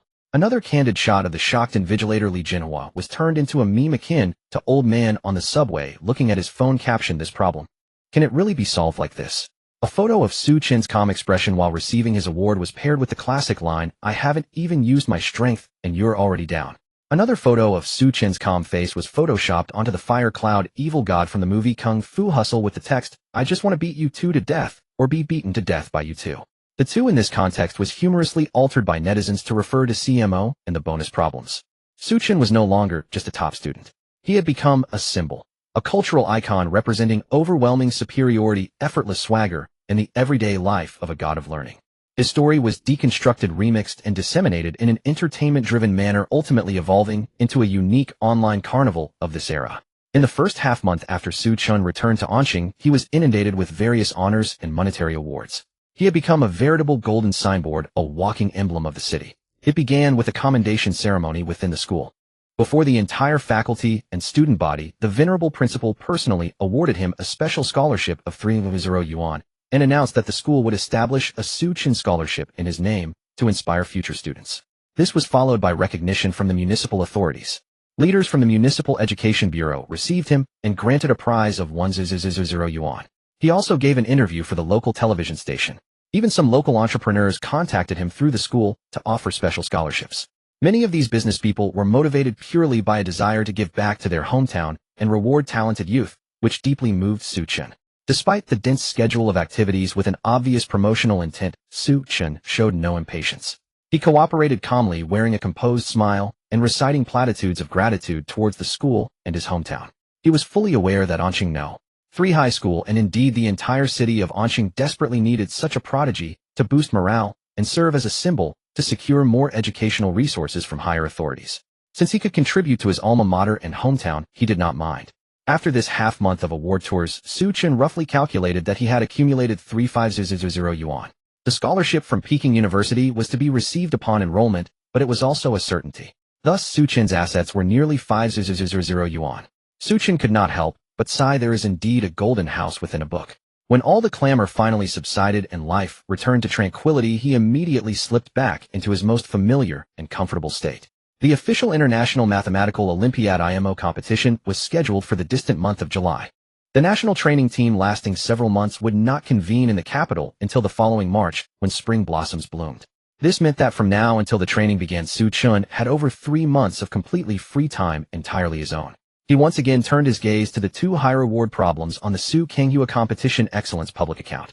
Reward 500 yuan for solving a combinatorial extremal problem involving a lower bound estimate of the Ramsey number R55. Reward 600 yuan for proving an irreducibility problem concerning cyclotomic polynomials over finite fields. This time he did not experience a flash of inspiration as before. These 2 problems stood before him like 2 true perilous peaks.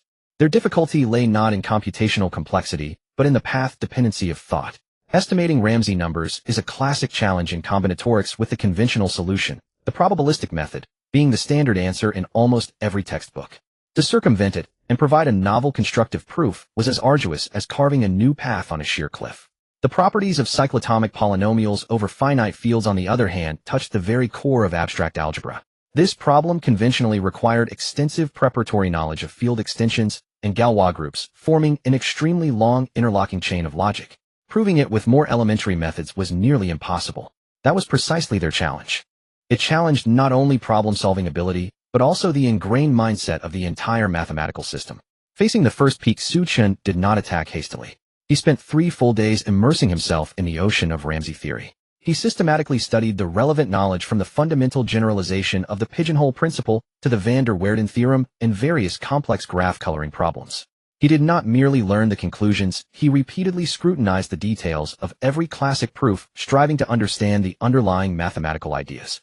On the afternoon of the 4th day, he spread out his scratch paper. Instead of the conventional probabilistic method, he took a different path, attempting a constructive approach based on finite geometry. This idea was extremely bold, requiring the mapping of discrete points and edges into a geometric structure. Throughout the afternoon, his pen scarcely stopped. Sheet after sheet of scratch paper was used, and discarded ideas piled up like a small mountain. Finally, as the sun set, he successfully constructed a special graph and used its properties to deliver a powerful proof for the lower bound of R55. Although this solution was more complex in process than the probabilistic method, the originality of its concept and the ingenuity of its construction were enough to make any expert in combinatorial mathematics applaud in amazement. Next came the algebraic challenge concerning cyclotomic polynomials. He spent another week diving headlong into the ocean of abstract algebra. From the foundational concepts of groups, rings, and fields to the essence of Galois theory, he absorbed the cornerstones supporting modern mathematics like a dry sponge voraciously. This time he did not attempt to find a shortcut. He realized that against such a rigorously systematic and logical field, any opportunistic approach was futile. The only way was a frontal assault. He reorganized and reconstructed all related theorems, lemmas, and corollaries in his mind, forming a clear network of knowledge. Then, with an overwhelming momentum, he decomposed the difficult problem layer by layer, supporting each step with the most solid theoretical foundation ultimately delivering a logically flawless and impeccable proof.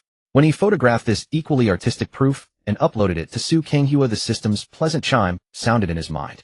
Ding! Congratulations, host, for solving a high-difficulty mathematical problem with an innovative method. Mathematics experience 3. Ding! Congratulations, host, for solving a high-difficulty mathematical problem with an innovative method. Mathematics experience 2. Current subject level mathematics LV. 128,500. Indeed, innovative solutions yield higher experience points, Xu Chen understood in his heart. At this moment, he could clearly feel that his mastery over the entire knowledge system of high school mathematics competitions had reached a new level.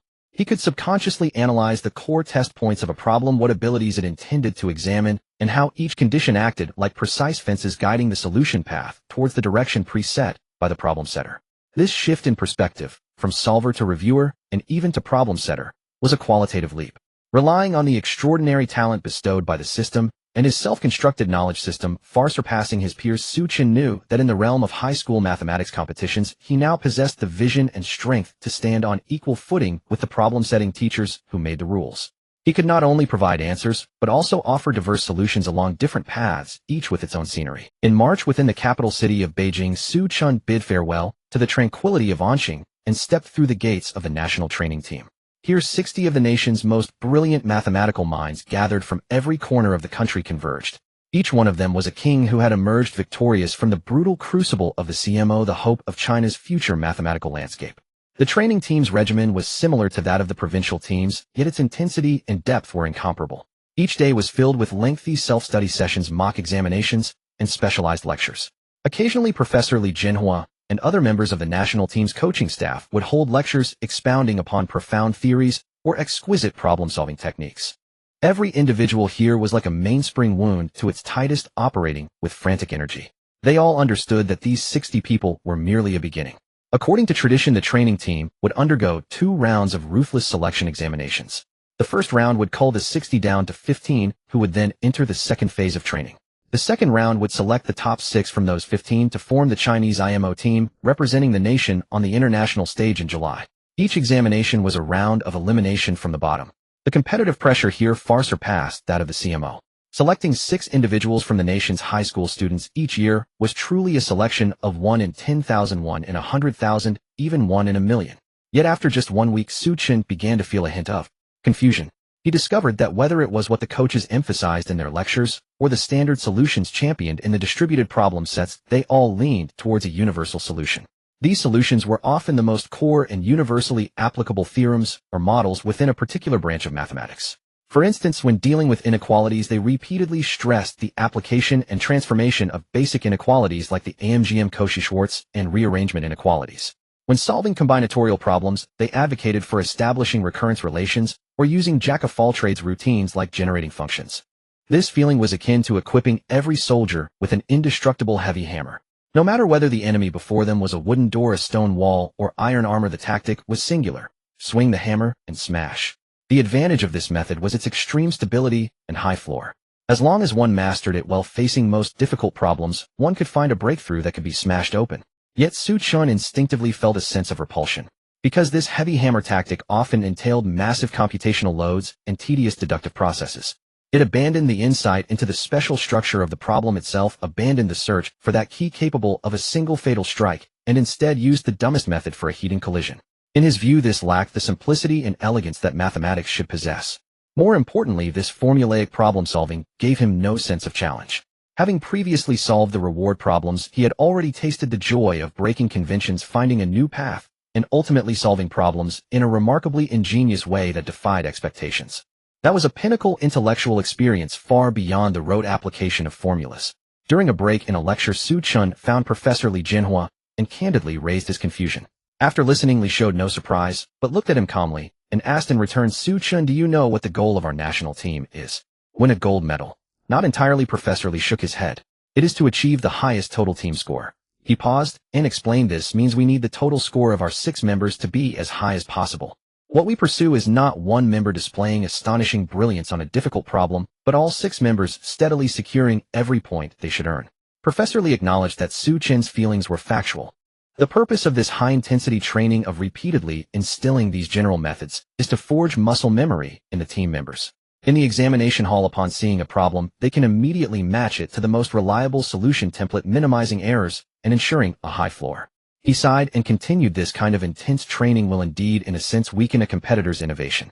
Because when a person has seen enough problem types and mastered the corresponding standard solutions under the high-pressure environment of the exam, his first reaction will inevitably be to apply the safest, most familiar template rather than risk wasting a great deal of time searching for a novel solution that may or may not exist. At this point, Li Jinhua's expression grew serious. This year the situation is especially special, he said, tapping his fingers lightly on the table. Our Chinese team has missed the top team total score for 3 consecutive years at the IMO. Therefore, for this year's training, seeking stability is the overriding core policy. We hope every team member becomes a stable scoring point. His gaze met Xu Chen's directly. Xu Chen, I see your talent. I also appreciate your solutions. But within the training team, I hope you can also focus on polishing these general solutions. Do not innovate for the sake of innovation. That is a dangerous gamble on the IMO stage. These words were both an explanation and a gentle form of suppression. Xu Chen fell silent. He understood the coaching staff's hard work and the team's strategy. But deep within him, a different flame began to burn. Seeking stability was not wrong. But stability should not mean giving up the pursuit of perfection. Returning to his dormitory, Xu Chen sank into deep thought. He recalled the reward problems he had solved. Those solutions were all paragons of difficult for those who can't, easy for those who can. Once that crucial point was conceived, the entire problem-solving process became exceptionally simple with minimal computation. Their drawback was their very narrow applicability, targeting only specific problem structures. But what if these points could be systematically linked? A bold idea arose in his mind. Perhaps he could bring something different to this team. In the days that followed, Xu Chen embarked on a massive project. He conducted a thorough reverse engineering of all the classic problems he had solved or encountered. He reclassified these problems according to their intrinsic mathematical structures, not their superficial types like algebra, geometry, number theory, or combinatorics. For example, symmetry topic, all inequalities and systems of equations with properties like cyclic symmetry or central symmetry were grouped into one category. He organized a set of techniques using tools like symmetric polynomials and cyclic sums for dimension reduction and simplification. Extremal principle topic for combinatorial problems seeking existence or extremal values, he summarized systematic methods for precisely identifying and utilizing extreme cases like minimal elements, farthest point pairs, or longest paths as breakthroughs. Structural mapping topic, he established intrinsic connections between seemingly unrelated problems from different branches of mathematics through clever constructions such as setting up coordinate systems, constructing complex numbers, or mapping to graph theory models, and summarized over a dozen commonly used cross-disciplinary mapping models. What he aimed to do was not to overturn the training team's stable heavy weapon system, but to equip his teammates with an additional set of sharp, lightweight, and lethal commando daggers alongside it. These daggers, those exquisite special solutions, had obvious drawbacks: extremely narrow applicability like oddly shaped keys, each typically opening only one specific lock. This was why traditional training coaches did not advocate this method. Memorizing a vast number of scattered special techniques was not only burdensome, but also prone to confusion in the exam hall, leading to going astray and scores dropping instead of rising. But Xu Chen, with his extraordinary insight, established a clear index system for this chaotic sea of keys. He categorized the vast number of specific keys covering almost all competition problem types, summarizing clear usage instructions and identification manuals. It was as if he not only gave you the keys, but also a detailed guide to lock identification and key matching. This fundamentally changed the rules of the game. It transformed innovative solutions originally reliant on inspiration and talent into a set of usable scientific methods that could be mastered through systematic training. He first classified these specific keys into 4 major modules: algebra, geometry, number theory, and combinatorics. Under each module, he made a second-level subdivision based on the problem's core structure or key feature. For example, in the inequality section, he distinguished over a dozen subcategories like cyclic symmetry type, homogeneous type, and radical containing type. Most crucially, under each subcategory, he did not simply provide solutions, but summarized a clear identify-match-apply process. Identify, he described the most essential features of such problem types in the most concise language, like affixing a prominent label to each lock. Match, he pointed out the uniquely corresponding optimal key special solution and explained the mathematical idea behind it in 1 or 2 sentences to aid understanding rather than rote memorization. Apply, he attached 2 to 3 original or adapted example problems that maximize the technique's advantages along with detailed, almost foolproof solution steps. This material fundamentally changed the learning logic of special solutions. It no longer required students to memorize 1,000 scattered keys, but taught them how to identify 1,000 different locks, each perfectly paired with its unique ideal key. The difficulty of memorization was minimized while the efficiency of application was maximized. This truly transformed the systematic training of innovative solutions from an impossibility into something usable and even efficient.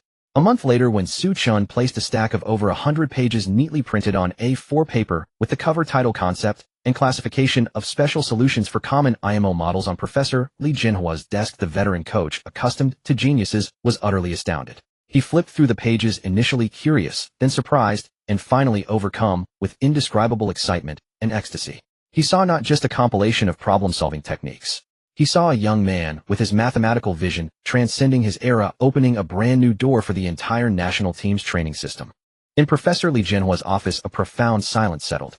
He closed the printed manuscript titled Conception and Classification of Special Solutions to Common IMO Models, his fingertips gently tracing the cover, a flicker of extraordinarily complex light shimmering in his eyes. Shock, admiration, ecstasy. All these emotions churned within him, eventually settling into a heavy sense of responsibility befitting a head coach. Xu Chen, he began slowly, his voice hoarse and solemn. This work is invaluable. Without exaggeration, it could transform our training model for years to come. He paused, then shifted his tone sharply, carrying an unyielding decisiveness. But not this year. Xu Chen's brow furrowed slightly. Li Jinhua looked at him, his gaze candid and stern. We have less than 2 months until the official IMO competition. Our coaching team has devised a strategy centered on stability. This approach has been in place for months. The team members' skills and psychology have adapted to this rhythm. Changing tactics now is a huge risk.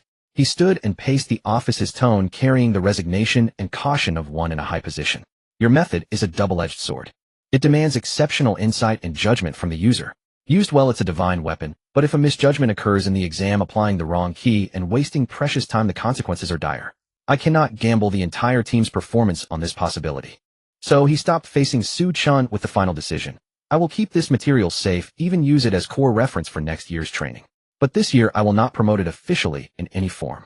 The air in the office seemed to freeze. Xu Chen understood Professor Li's concerns.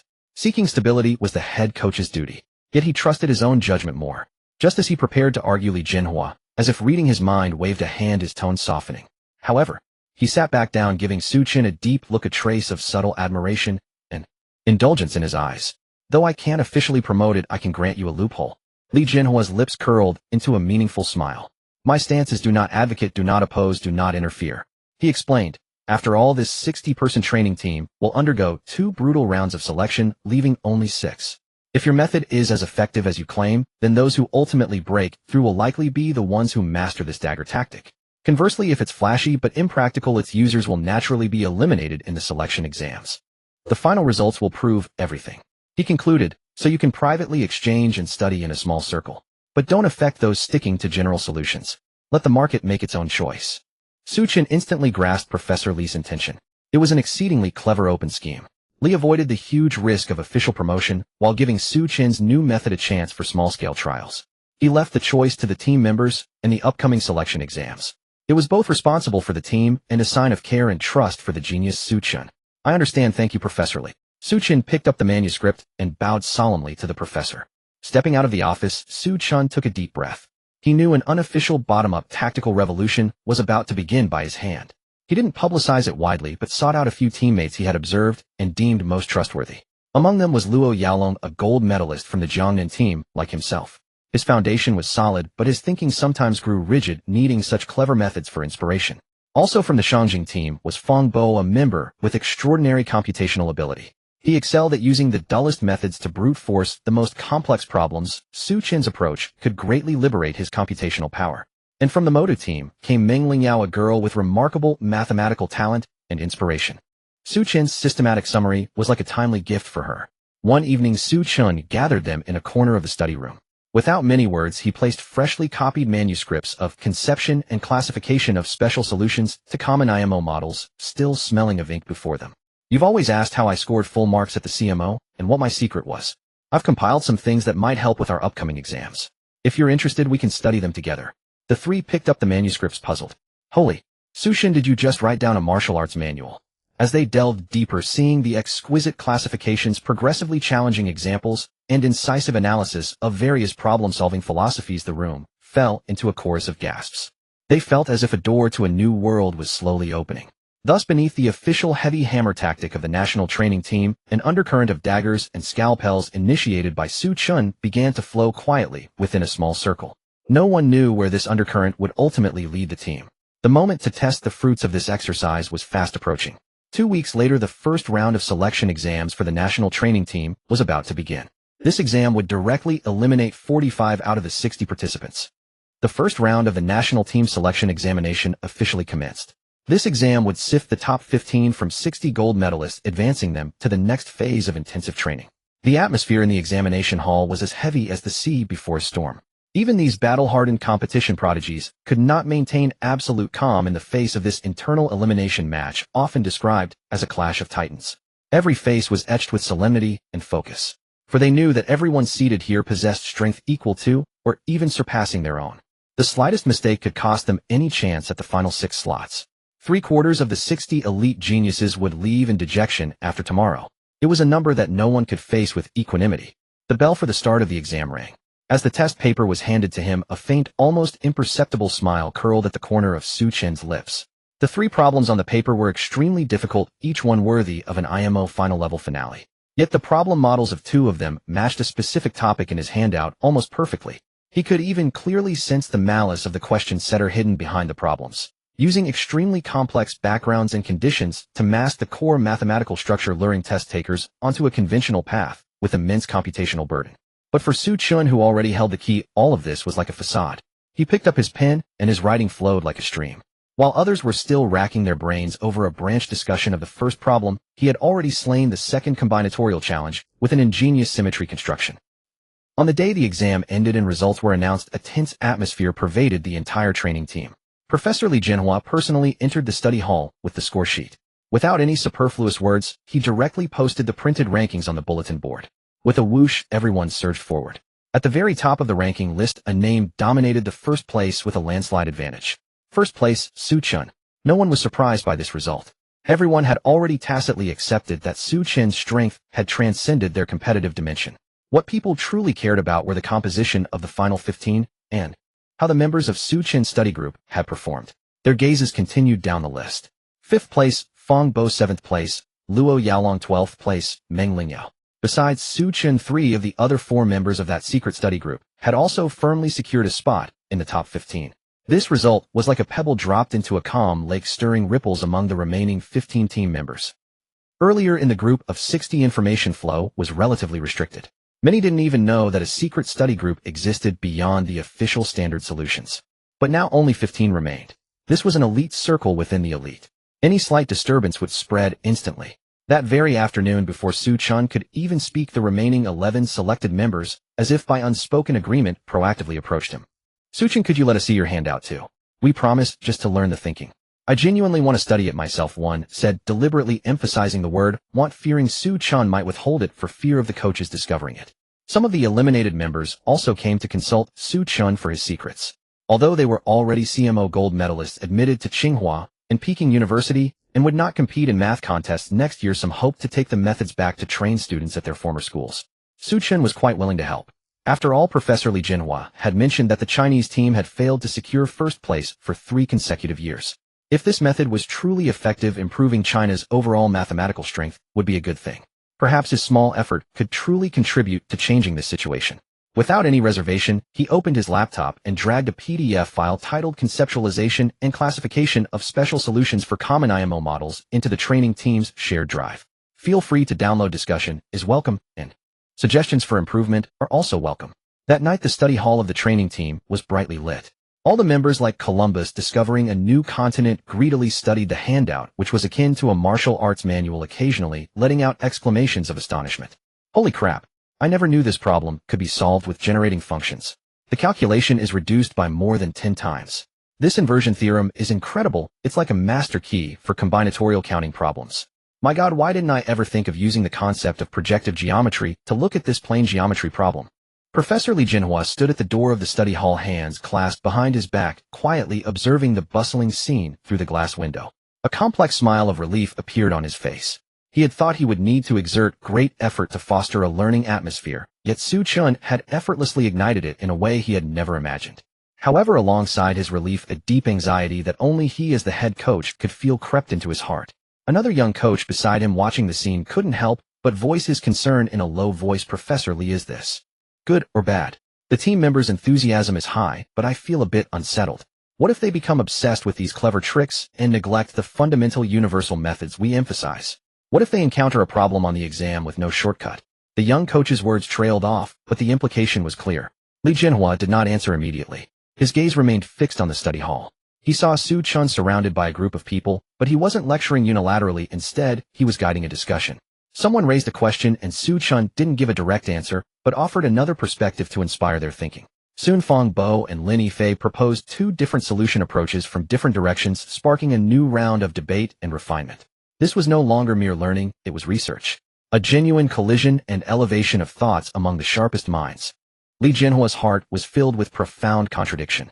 As the head coach of the national team, his primary duty was to lead the team to win the overall team championship at the IMO. This goal weighed on his shoulders like a heavy mountain. To achieve this goal, playing it safe was the most reliable strategy he had developed over the years, using the most solid training to ensure each member's minimum score, thereby boosting the team's total. But as a seasoned mathematics educator, he held another conviction deep inside. He yearned for more than just medals. He hoped that from among these children would emerge a few future great mathematicians who could truly push the boundaries of mathematics.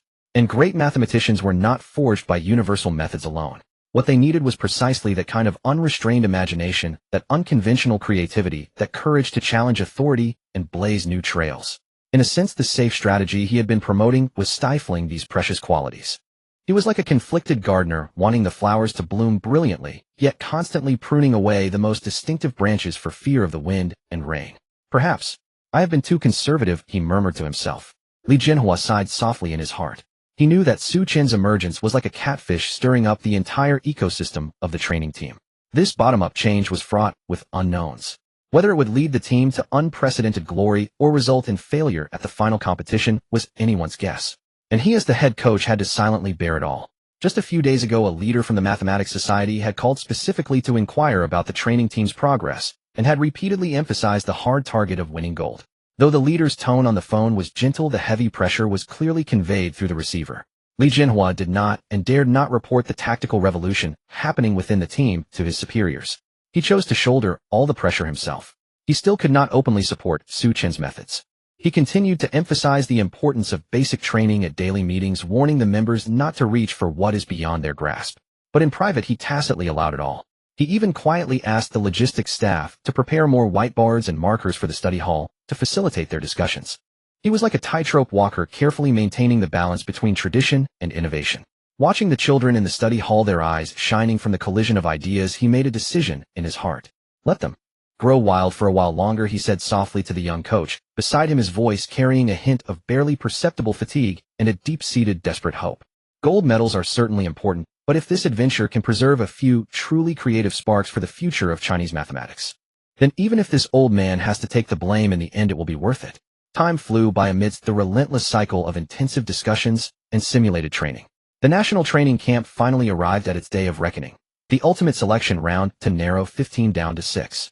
This examination would determine the 6 individuals destined to represent the nation and its flag at the IMO International Arena. The examination venue was set in the largest lecture hall of the training camp. 15 desks spaced far apart were sparsely arranged across the empty room like 15 isolated islands. The air was thick with a tension that seemed almost solidified. Those seated here were none but the finest among prodigies. Each of them had weathered the rigorous trials of provincial contests, national competitions, and the first round of camp selection. Their abilities were already on par with one another. Victory or defeat often hinged on a single fleeting thought. Xu Chen sat by the window, his expression calm. Over the past month of collaborative study, he could distinctly sense the tangible transformation in the abilities of his teammates. They were no longer mere problem-solving machines. They had begun to develop their own unique styles and arsenals of techniques. This filled him with anticipation for the impending contest. At 8 in the morning, the exam began. The papers were distributed, still 3 problems to solve in 4.5 hours. Xu Chen's gaze swiftly swept across the questions. The first problem was on number theory. It concerned the existence of integer solutions to a system of Diophantine equations, its form exceedingly intricate, laden with squares and cross terms. The conventional approach involves using modular arithmetic and infinite descent to find a contradiction. The standard solution path instantly surfaced in Xu Chen's mind, but the computation is immense and requires extensive case analysis. His eyes lingered for a moment on a specific coefficient in the equation. It's the structure of the Legendre symbol. He smiled. This problem was a variant of a classic model from his lecture notes on the topic of quadratic residues. The problem setter had cleverly obscured the core feature of the law of quadratic reciprocity through algebraic identity transformations. Yet to Xu Chen, who had long seen through its essence, this disguise was as thin as a cicada's wing. He picked up his pen and without any lengthy calculations directly introduced the Legendre symbol, transforming a complex problem of integer solutions into a judgment on quadratic residuosity. The entire proof spanned no more than 10 lines. The second problem was on combinatorial geometry, proving the inevitable existence of a specific convex polygon configuration within a finite set of points. An application of Ramsey theory, Xu Chen saw through the problem's core at a glance. This problem tested not only combinatorial skill, but also the ability to abstract and model the issue. He did not rush to write, but closed his eyes. In his mind, a complete graph formed, its edges colored in red and blue. He abstracted the points in the problem as vertices of the graph and the geometric relationships between points as the colors of the edges. The entire problem instantly transformed from a concrete geometric figure into a pure estimation of Ramsey numbers concerning monochromatic subgraphs. When he opened his eyes again, every logical chain was crystal clear. The third problem was a functional equation, the ultimate challenge of this exam. It presented an abstract functional equation nested with multiple variables with no additional conditions like continuity or monotonicity, making it seem utterly intractable. Even Xu Chen felt a hint of challenge upon seeing it. He did not immediately try substituting special values, but began analyzing the equation's symmetry and periodicity. This structure might be solvable using a generalized form of the Cauchy functional equation. He picked up his pen and embarked on a vigorous storm of logic on the scratch paper. 4.5 hours passed in the blink of an eye. When the bell signaling the end of the exam rang, most faces in the classroom were etched with exhaustion. Even these top-tier prodigies felt immense pressure facing these three towering peaks. The results were scheduled to be announced that evening.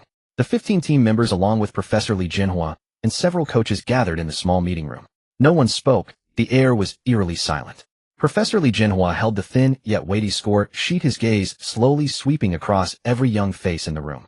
His eyes held a mix of gratification, reluctance, and a barely concealed pride. Before announcing the results, he began, his voice somewhat hoarse. I want to say a few words to all of you first. You 15 are the finest group of children I have ever seen. Regardless of today's outcome, you are already the sharpest mathematical minds in China, the future hope of this nation. Having come this far on this path, each of you deserves all the applause. To the 9 who are leaving, do not be disheartened. Your talent has already been proven. Tsinghua and Peking University have opened their doors to you. The road of academia ahead is still long. As for those who remain, his voice suddenly became impassioned and forceful, your shoulders will bear a heavy responsibility. Your names will be prefaced with the word China. I hope you will remember today's glory, and even more so this responsibility. With that, he took a deep breath and unfolded the list in his hand. Now I announce the final 6 members of the IMO 2023 Chinese national team. He began from the 6th place, calling out names one by one. 6th place, Meng Lingyao. 5th place, Feng Bo. 4th place, Luo Yaolong. 3rd place, Zhou Qing. 2nd place, Sun Rue. With each name called, the selected student stood up excitedly and bowed deeply to everyone, while the others offered their sincerest applause. When the 2nd place name was announced, all eyes instinctively turned to the youth who had remained perfectly calm throughout. Professor Li Jinhua looked at Xu Chen, a gratified smile spreading across his face. 1st place, he declared in a tone of unwavering proud authority, Xu Chen. Applause erupted like thunder. This time it was not just congratulations, but a heartfelt reverence for absolute strength. With the list announced and matters settled, Professor Li Jinhua gazed at the 6 young, resolute faces before him and continued as head coach, how I wish I could bring all 15 of you to the IMO arena. Each of you has put in effort beyond common imagination. Each of you deserves to stand on that highest stage. But the rules are this cruel. His voice carried a deep weariness and helplessness. So you 6 sitting here must remember. The emblems you will soon wear represent not only your own honor. Behind you stand the 9 comrades who just left, the 60 gold medalists from the initial camp, and the countless children across the country striving for mathematical Olympiads. You are the extension of their dreams. These words stirred a warmth in everyone's hearts, their eyes reddening. They instantly grasped the heavy responsibility on their shoulders. Professor Li paused, composed himself, and his tone grew solemn and forceful once more. All right, from now on you 6 are a single entity. Your name is only one, Team China. Next we will undergo a final month of sprint training. Then we will fly to Chiba, Japan to participate in the 54th International Mathematical Olympiad. He glanced at the calendar on the wall and outlined the upcoming schedule. The IMO schedule spans 9 days. Arrival on July 8th, with the opening ceremony on the 9th. The most critical days are July 10th and 11th, the true battlefield for you. Each day's exam lasts 4.5 hours with 3 problems. Over 2 days, a total of 6 problems, each worth 7 points, for a full score of 42. He walked up to Xu Chen, looking at the youth who had brought him countless surprises and pressures, his expression immensely complex. I know that over the past few months, some of you, especially Xu Chen, have brought something entirely new to our training system. I have seen your passion, your creativity, and your spirit of exploration that refuses to settle for standard answers. I admit I once hesitated, even feared. I was afraid that your innovations would shake the foundation of our cautious approach. He chuckled self-deprecatingly. But now, seeing you 6 standing here, I am relieved. You have proven with your strength that you possess not only the sharpest daggers, but also the sturdiest armor. You are the strongest cohort I have ever led. This statement made every team member's heart leap, a surge of intense pride and mission welling up within them. So I entrust all my faith to you. Professor Lee's gaze turned resolute, like a general about to lead an army into battle. Our goal is only one. He paused, his eyes like lightning sweeping across each member's face, his voice measured and ironclad. The highest honor that should have been ours, lost for the past 3 consecutive years. Bring it all back. In July, in Japan, as the Chinese delegation arrived at the designated hotel near the Makahari Mess in Chiba City, the lobby was already filled with young faces of various skin tones and sharp gazes. An intangible tension, the kind that precedes a clash of top-tier intellects, permeated the air. This was the arena of the IMO. Here the most brilliant mathematical minds from over 100 countries and regions across the globe had converged. After checking in, the team members took a brief rest in the hotel's public lounge. This space had become an outpost for pre-competition probing and silent rivalry among the national teams.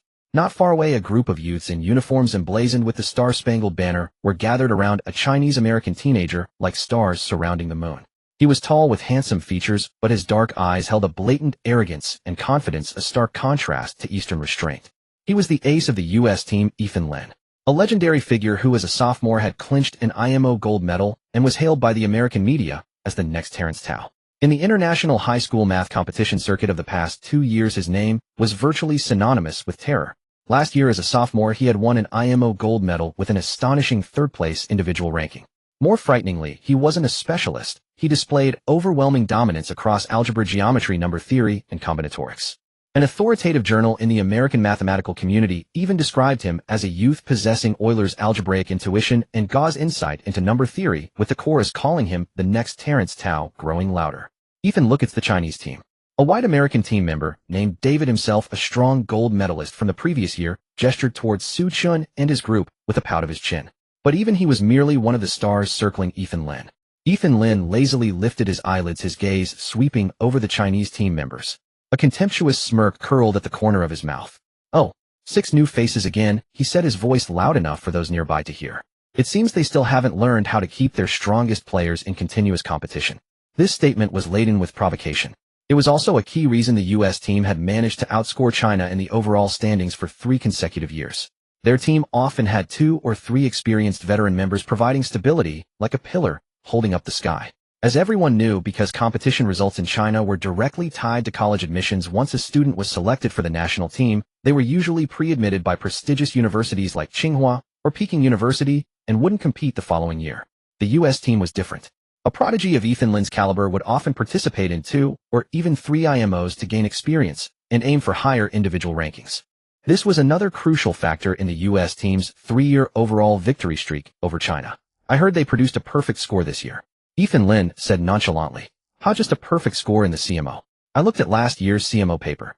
That combinatorics problem could have been elevated by at least 3 difficulty levels if the condition was changed from a convex gon to any set of endpoints.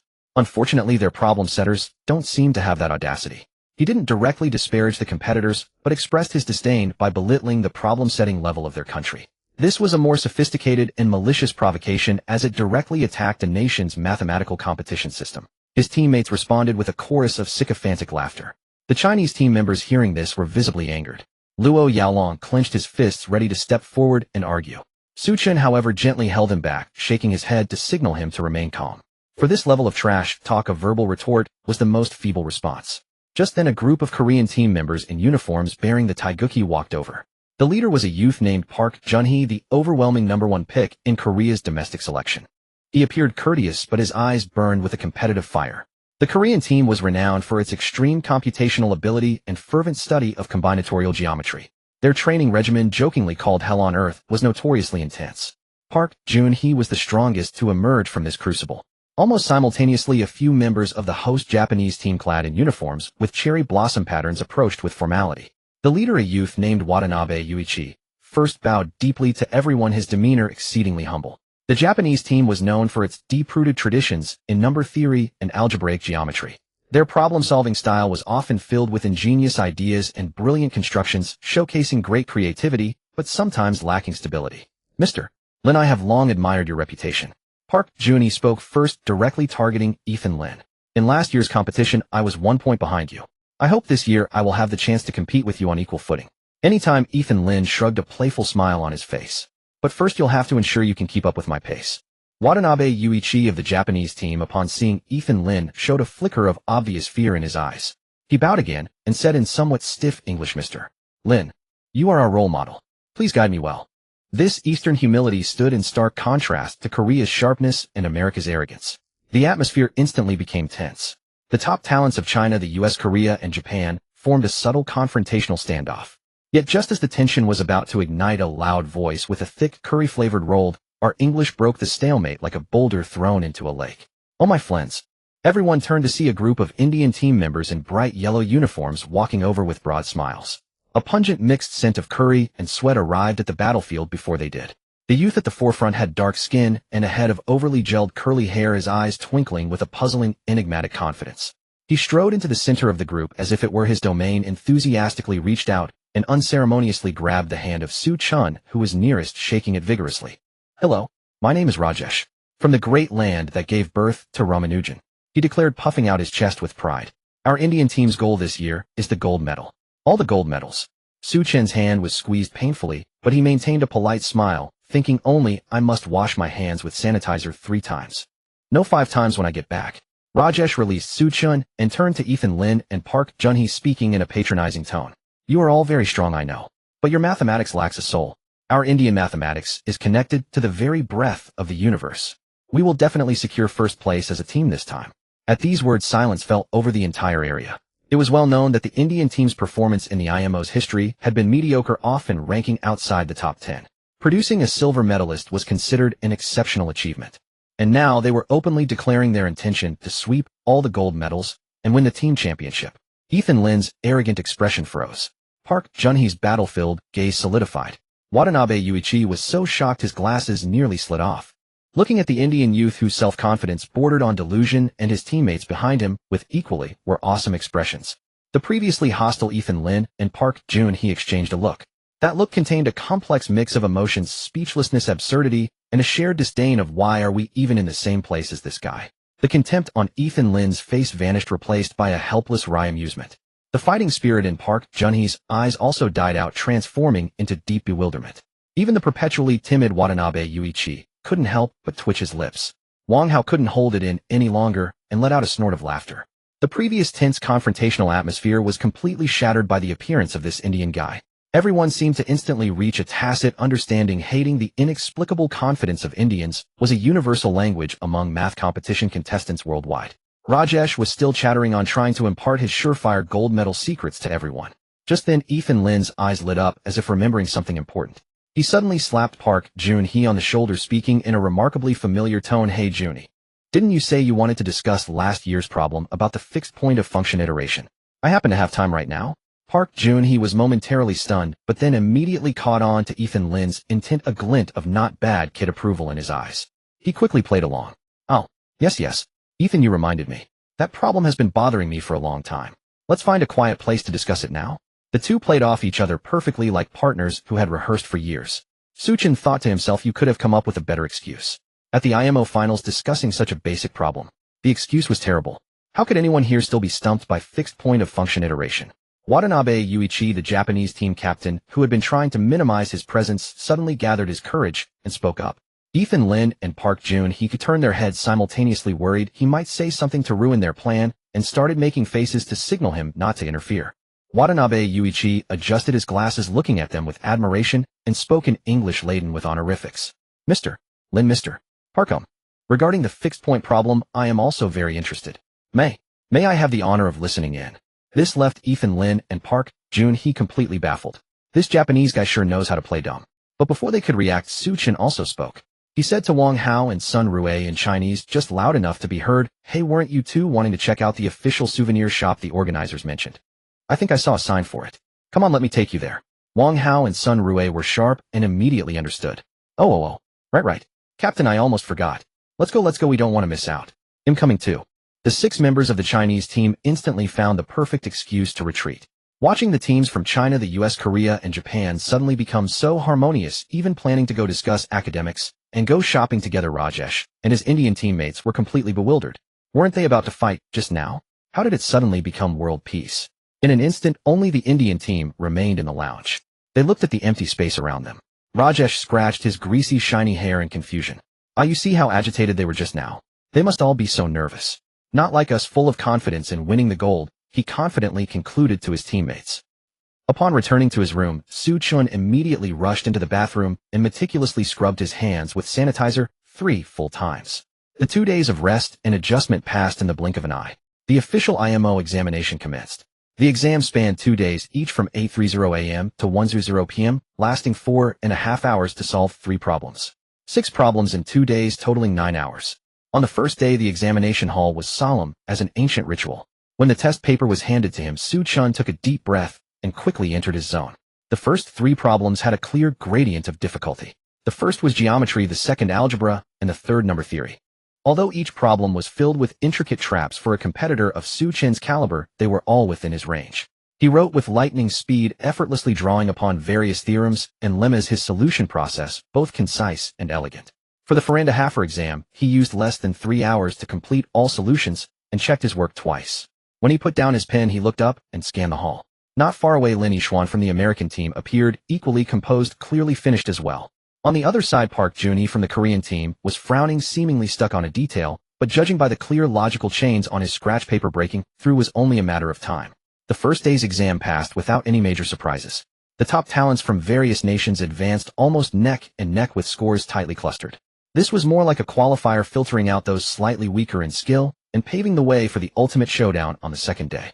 The second day was the day of decision. At 8:30 a.m. as the candidates entered the hall again, the tension in the air was more than 10 times thicker than the day before. Problem 4 was combinatorics. Problem 5 was functional equations. The difficulty had suddenly escalated by a level compared to the first day. Xu Chen clearly felt his solving speed slow down. These 2 problems were no longer about mere technique application, they required deeper constructive thinking. He spent a full 3 hours to completely conquer these 2 problems. When he finished problem 5, he looked up at the clock on the wall. It was 11:30. There was still an hour and a half until the exam ended. He rubbed his slightly sore wrist, his gaze inadvertently sweeping across the hall. Not far away in the direction of the American team, the Chinese-American prodigy hailed as the next Terrence Tao. Lin Yixuan put down his pen at almost the same time, his face wearing its usual arrogance and confidence. He even shot a provocative glance towards Xu Chen as if to say, "You're nothing special." Xu Chen felt no ripples in his heart and even felt a bit amused. This guy sure has a strong competitive streak. He muttered inwardly, withdrawing his gaze. The first 5 problems, despite their escalating difficulty and clever traps, were still within the range of his known arsenal for competitors of his and Lin Yixuan's caliber.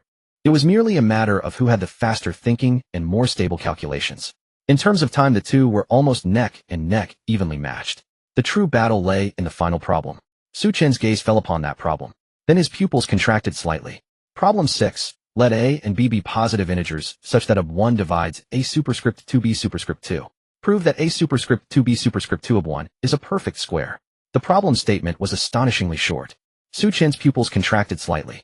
This problem was not in his repository of innovative solutions. His first reaction, like all the top experts present, was to attack the city gates of this problem with the most conventional weapons. Let a superscript 2b superscript 2 ob1 k. Attempt to analyze the properties of k. Start with the divisibility relation. Ob1 a superscript 2b superscript 2. Use a superscript 2 1b superscript 2. Know the denominator contains b and cannot be eliminated. Try scaling. Assume ab. Then k a superscript 2b superscript 2 ob1 a superscript 2 a superscript 2 ob 2 ob. This bound is too loose, yielding no useful information. Proof by contradiction. Assume k is not a perfect square. Then what? How to derive a contradiction from this assumption? The range of k is too broad for effective case classification. In an instant, several conventional number theory weapons paraded through his mind, only to be effortlessly deflected one by the seemingly simple problem statement. Xu Chen felt his thoughts crashing against an invisible, yet impenetrable wall. This problem was like a perfect sphere with a smooth mirror-like surface offering no crack to grip. It rejected all conventional analytical tools, as if mocking all challengers who sought to conquer it with mere technique. Interesting. Those old fellows on the problem committee have some real skill. Xu Chen's mind instantly flashed back to Professor Li Jinhua's solemn speech during the final mobilization meeting of the training team. Children, you must remember that on the IMO stage there exists a type of problem whose purpose is not for you to solve, but to distinguish geniuses from prodigies. Historically, this happened once. In 1988, at the IMO in Romania, the sixth problem. In the end, only 11 people achieved a perfect score. Among those 11 emerged a future fields medalist, No Bao Chao. And those who were blocked by this problem were equally brilliant. Even Terence Tao, widely regarded as an once-in-a-generation genius, scored perfect on all other 5 problems at that IMO, but could only manage a pitiful 1 point on this legendary sixth problem. Even the IMO problem committee that year, along with 4 top number theory experts, could not fully solve this problem within the 6-hour time limit. Xu Chen couldn't help but think to himself. So this year those old fellows intend to recreate a legend, forge another myth. He was not alone in this predicament. James Lin in the front row had long lost his composure from the previous day. He was frantically tugging at his hair, a thick stack of scratch paper piled before him covered in chaotic symbols and crossed-out deductions. For the first time his face bore that mortal expression of helpless frustration. Park Junhee from the Korean team looked grim as iron. He pressed his lips tightly together, his pen hovering over the paper for a long time, yet unable to write a single stroke. Even the other members of the Chinese team, known for their strength in combinatorics, were equally stumped, either lost in thought or staring at the ceiling, vainly searching for elusive inspiration. The entire examination hall had become a vast, silent meat grinder. Calm. Xu Chen closed his eyes, forcing himself into a state of deep thought. Conventional methods won't work, meaning the essence of this problem must be hidden beneath an extremely deep, unconventional mathematical structure. Time to use the focus capsule. Xu Chen thought to himself. Of the 5 capsules previously awarded, only 2 remained. Each time he used them at the most critical moments with remarkable effect. A cool sensation instantly flooded his brain. All external noise vanished. His thinking became unprecedentedly clear and sharp. Xu Chen was now in a state of focused contemplation. Conventional methods won't work, meaning the essence of this problem must be hidden beneath an extremely deep, unconventional mathematical structure.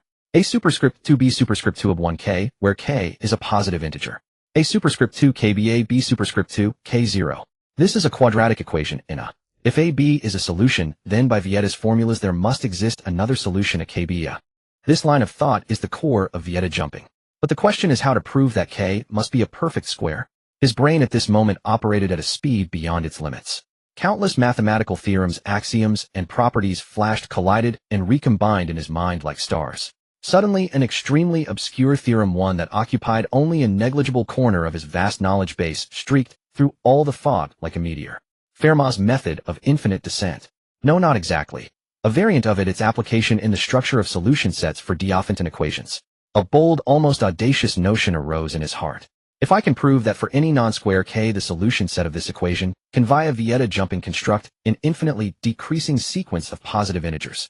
But a sequence of positive integers cannot descend infinitely. This leads to a contradiction. Found it. The single ray of light leading to the finish. Xu Chen's eye snapped open, blazing with unprecedented brilliance. He picked up his pen without any further exploratory calculations. His pen tip wrote on the answer sheet a line as concise as poetry. Solution: let a superscript 2 b superscript 2 of 1k. Assume k is not a perfect square. Among all positive integer solutions, ab satisfying the equation, choose the one with the smallest of, and let ab. Consider the quadratic equation in x superscript 2 kbx, b superscript 2 k0. Clearly a is a positive integer root of this equation. Let the other root be a. By Vietta's formulas, a b superscript 2k. It is easy to prove that a is an integer and a b superscript 2 kab. If a 0, then ab is another set of positive integer solutions, and ab contradicting the minimality of up. If a 0, then b superscript 2k contradicting the assumption that k is not a perfect square. If a 0. Step by step the chain of logic was tightly interlinked and flawless. He used no complex calculations, relying solely on the 3 most basic mathematical tools: proof by contradiction, the well-ordering principle, and Vietta's formulas. to steer the entire problem into a logical loop that inevitably led to a contradiction. Finally, he wrote the conclusion. Therefore, the assumption is false. Hence, K must be a perfect square. QED. When the final period was written, there were still 10 minutes left until the end of the exam. He put down his pen, let out a long breath, and leaned back in his chair. Internal monologue done. Wrapped up. As the final symbol of the last problem was set down, the bell signaling the end of the examination rang like a final whistle proclaiming the conclusion of this 9-hour intellectual marathon. In an instant, the entire examination hall shifted from utter silence to the clamorous aftermath of a hard-fought battle. The members of the Chinese team gathered in the hotel's lounge area. Exhaustion was etched on every face, yet a flicker of uncertainty gleamed in their eyes. Problem 6. That was simply inhuman. Luo Yaolong spoke first, his voice tinged with fatigue. I spent the last hour on it, and couldn't even find a decent approach. Same here, Fongbo added with a wry smile, shaking his head. It felt like hitting a wall. Oh, I didn't even know where to start. Professor Li Jinhua approached, his expression calm, but a subtle tension was barely perceptible in his eyes. He did not ask about the results first, but instead handed water to each team member. You've all worked hard, he said in a deep voice. Now I want each of you to estimate your own score. It doesn't need to be precise, just give me a rough range. The team members began to converse quietly, comparing their answers.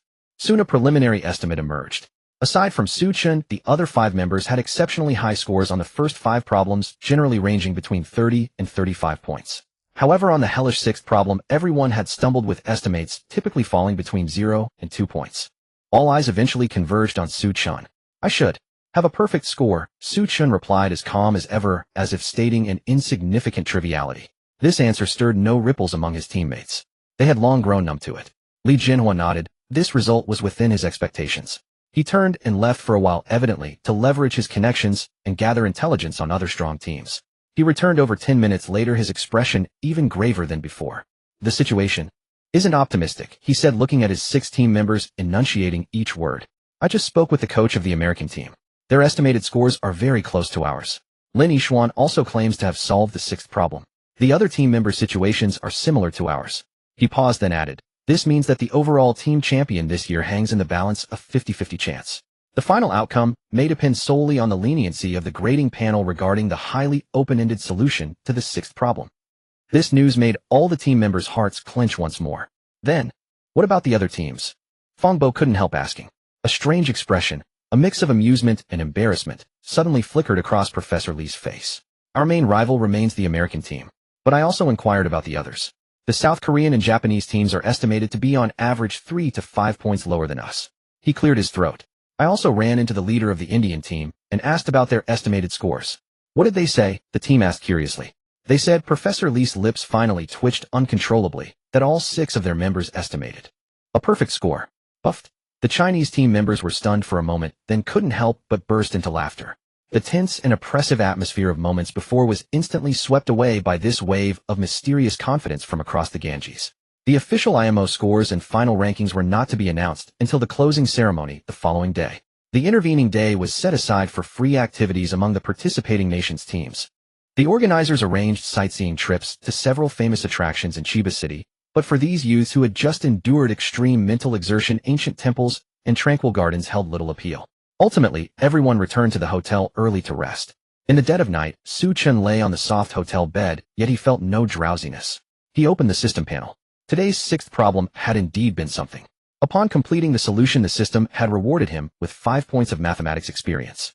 Current mathematics level LV 140,500. For Xu Chen, now test problems capable of increasing his mathematics experience points were becoming increasingly scarce. Xu Chen had also deduced some patterns for entirely new knowledge. The system granted more experience, but repeated learning yielded no further gains. However, if one wished to delve deeper, insufficient levels made learning arduous and experience growth remained slow. Thus, the real way to gain experience was likely through completing tasks. The 2 bounty problems from Professor Su Kanghua unlocked after the CMO had each yielded 5 experience points, but now completing problems of a similar caliber yielded not even a single point. It seems the novice village tasks from Professor Su Kanghua have all been completed, he mused inwardly. It's time for me to challenge a more advanced dungeon. His gaze turned to the personal blog he had long bookmarked, the homepage of Professor Sun Jiwei from Jinling University with its simple interface. Professor Sun Jiwei had made a simple classification. Category 1 Special Representations of Integers and Combinatorial Number Theory. Dungeon description studies whether integers can be represented by special forms such as squares, powers, or binomial coefficients. Typical tasks: the 3 powers 5 powers conjecture whether any positive integer n can be written as a superscript 3, b superscript 3, c superscript 3d, e. The 135 conjecture whether every positive integer can be expressed as the sum of 3 odd squares. Difficulty rating 2 stars. Proportion approximately 10. The conjectures in the first category are mostly related to classical additive number theory, such as Lagrange's four-square theorem and Waring's problem. Many problems can be attacked using established theoretical frameworks requiring even only a small amount of computation for verification. For Xu Chen, this area was more of a warm-up zone. Category 2 unit fraction representations and divisibility conjectures. Dungeon description primarily studies whether positive rational numbers can be represented as sums of unit fractions of distinct primes e.g. 1p or 1p superscript 2, or explores the integrality and divisibility of sums like 1p. Typical task: whether any positive rational number can be expressed as a sum of 1p superscript 2 for distinct primes. Difficulty rating 3 stars. Proportion of problems approximately 60. The core of the second category lies in the generalization and deepening of Egyptian fraction theory, closely linked to series theory and analytic number theory. Although most conjectures have been verified on computers up to billions or even trillions, a unified proof remains elusive. However, the vast experimental data provides researchers with a clear direction.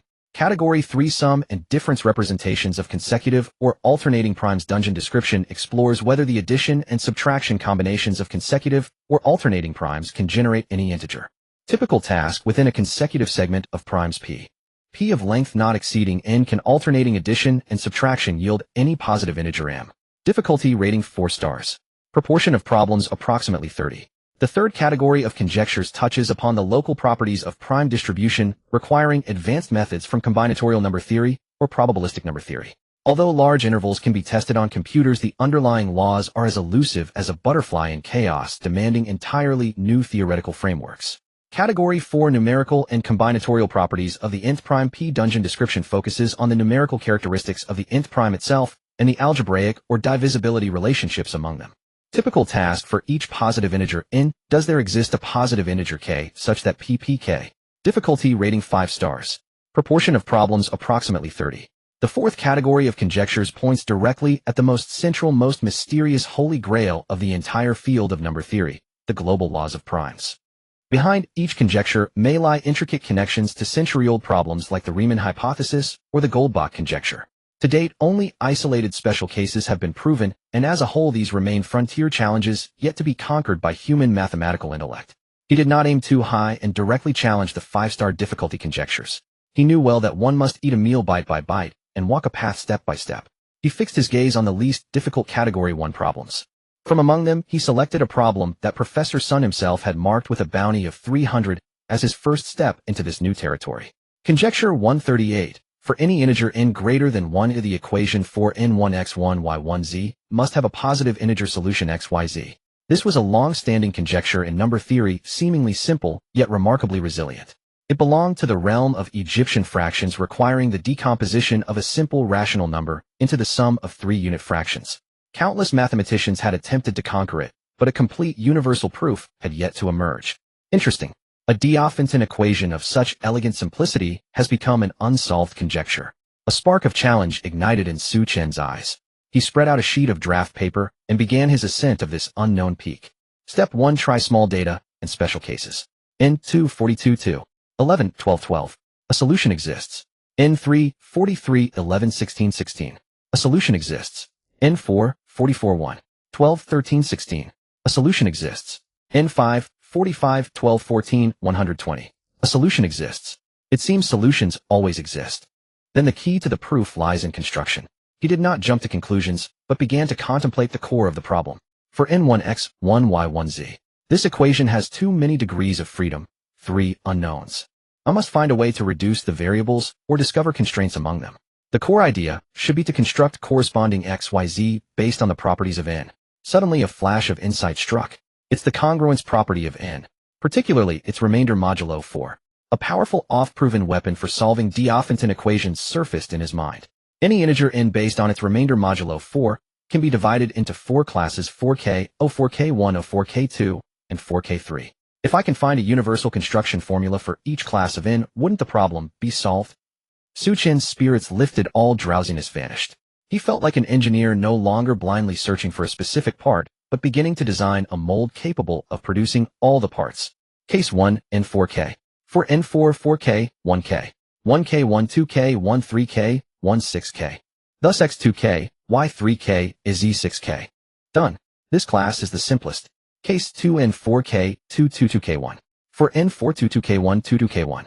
2, 2K1, 1, 2K1, 1, 2K1. Still need one more. 1, 2K1, 1, 2K2, 1, 2K1, 2K2. Thus 4 N1, 2K1, 1, 2K2, 1, 2K1, 2K2. Let X2K1, Y2K2, Z2K1, K2. Done. The chain of logic began to be forged link by link. He resolved the first two cases in less than half an hour with ease. But when he started on the third case, a bottleneck appeared. Case 3 N4K3.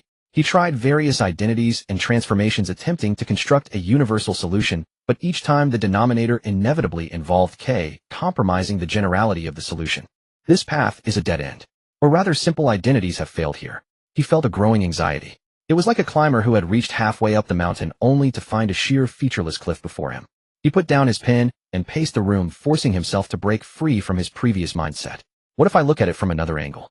4N, 4K1, NK1, 4K4, NK1, N1, NK1. 4N, 1K1, 1, NK1. This identity is the key to solving the problem. Proposed by Mordell in 1969. A name shining in the history of number theory flashed into his mind. I've been trying to reinvent the wheel. The path has already been paved by my predecessors. The path suddenly became clear. He sat back at the desk, his eyes blazing with unprecedented brilliance. He no longer struggled to construct his own solution, but stood directly on the shoulders of giants. For the case N4K3, using the identity 4N1N14, 1N14. Since N4K3, N14K, 44K1. N14K1, which is an integer. So 1N14 is a unit fraction. Let X N14. Now we just need to decompose 1N14 into the sum of two unit fractions. 1A11, 1A1. This is a classic decomposition. Thus X N14 Y N141 is Z N114 N141. Done. The third case is solved. Only the last and most difficult case remained, N4K1.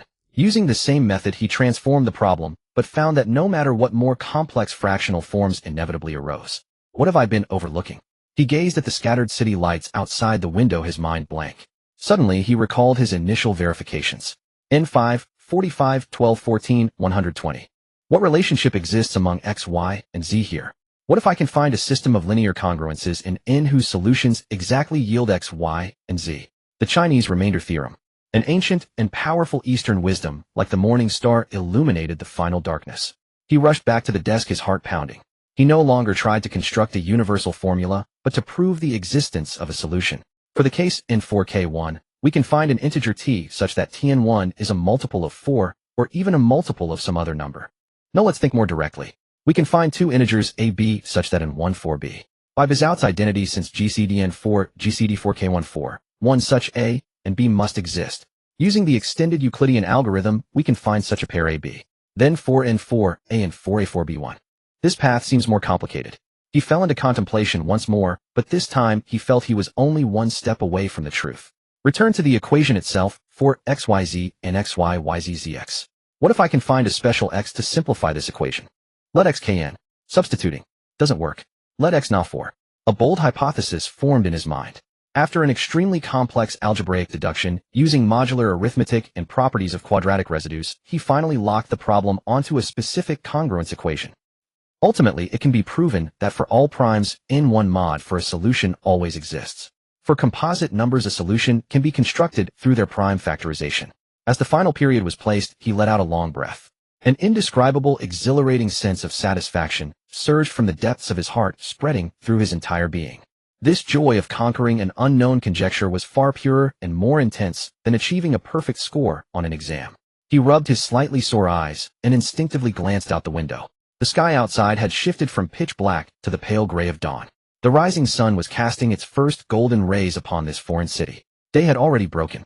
His mind still lingered in the afterglow of conquering the conjecture, but the fatigue in his body surged like a tide.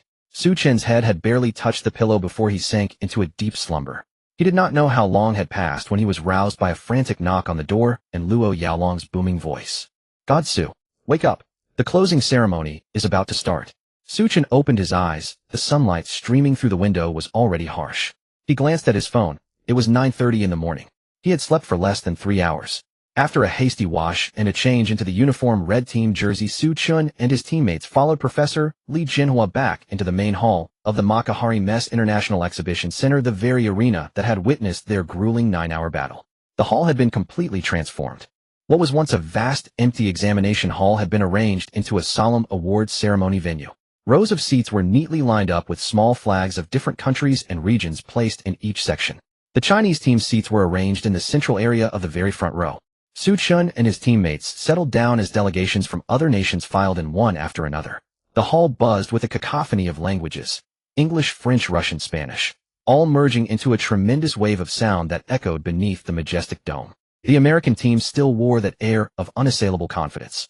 Lin Yixuan led the way, his expression haughty, as if the championship were already in his grasp. The Korean team, on the other hand, seemed somewhat tense, their members whispering among themselves, their eyes filled with anxiety over the outcome. As for the Indian team, they maintained their usual self-assured look as if they had already locked in the victory, even enthusiastically greeting the surrounding teams, sharing their anticipated triumph. Suddenly a low hum echoed as the main lights above the dome slowly dimmed. The entire hall quickly fell silent. In the darkness, one's senses were always sharper. Xu Chen could clearly hear the thunderous pounding of his own heart within his chest, each beat like a drum. He could even sense Fong Boss breathing beside him, heavy and strained from tension. 1 second, 2 seconds, 3 seconds. This brief darkness seemed stretched infinitely, each second feeling like an eternity. In the midst of this extreme silence, a single brilliant spotlight struck the exact center of the main stage. All eyes were irresistibly drawn to the light. The host stepped onto the stage and in fluent English announced the official commencement of the closing ceremony. After a series of lengthy but necessary speeches and acknowledgments, the most thrilling moment finally arrived. Next, I shall announce the overall team score ranking of this International Mathematical Olympiad. The host's voice, amplified by the speakers, reached every corner of the hall. The massive LED screen at the rear flickered, displaying a golden countdown. Everyone held their breath. Team 10th. Germany. Team 9th. Romania. One by one, the names of countries were called. Each announcement was met with applause and cheers from the corresponding delegation area. Team 4th. South Korea. When this name was called, a complex wave of sound, part joy, part regret, erupted from the Korean contingent. Their ace player Park Jun-hee had scored an impressive 38 points, but the scores of his teammates fluctuated somewhat. Team 3rd. Russia. The Russian team members let out primal roars. They were always known for their formidable strength, and this result was within their expectations. The screen clearly displayed the individual scores of each member of the top 3 teams. Everyone knew that an average score exceeding 31 points, meaning at least 4 correct answers, was necessary to qualify for the podium. Now only the final suspense remained. The championship would be decided between the Chinese team and the American team. The atmosphere in the hall was tense to the extreme. All reporters aimed their cameras at the Chinese and American delegation areas. The sound of shutters rose and fell incessantly, a sea of flashing lights. The American team members had already instinctively stood up, their faces etched with proud confidence. Lin Yixuan, arms crossed, had already curled his lips into a victorious smile. The Chinese team members meanwhile clenched their fists nervously, their palms slick with sweat. Luo Yaolong was even unconsciously shaking his leg from sheer tension. The host looked at the card in his hand, deliberately drawing out his words. The runner-up for this year's IMO team total score is... He paused, stretching the suspense to its limit. The United States. Oh no, damn it. The famously arrogant smile on Lin Yixuan's face, the one who was hailed as the next Terrence Tao, froze completely. He stared fixedly at the total score displayed on the big screen. USA total score 210, and his own individual score, Lin Yixuan 41. Just 1 point shy of a perfect score. But one of his teammates had made a major error on problem 5, scoring only 34 points. This result struck like a thunderbolt, shattering their dream of a 4th consecutive championship. Meanwhile, within the Chinese team's section, there was first a deathly silence. Then, like a volcanic eruption, a deafening roar of ecstasy burst forth. We won. We are the champions. Luo Yaolong was the first to leap from his seat, grabbing Fong Bo in a tight embrace, laughing and crying with excitement. The other team members also embraced one another, giving free rein to their wild joy. The host's impassioned voice rang out again. Let us give the warmest applause to congratulate this year's IMO team total score champion, the Chinese delegation. On the screen, the individual scores of the 6 Chinese team members shone before everyone's eyes. Fong Bo 37, Luo Yaolong 36, Meng Lingyao 38, Zhou Qing 35, Sun Rui 37, and at the very top the name that stung the eyes of all rivals, followed by a number, Xu Chen 42 points. Perfect score. A perfect score. Truly a perfect score. 6 gold medals, team first. Meng Lingyao could no longer hold back her tears. They streamed down her face. Luo Yaolong wrapped an arm around Xu Chen's neck, lifting him off the ground, and shouted hoarsely to everyone. It's Xu Chen. It's Xu Chen's notes.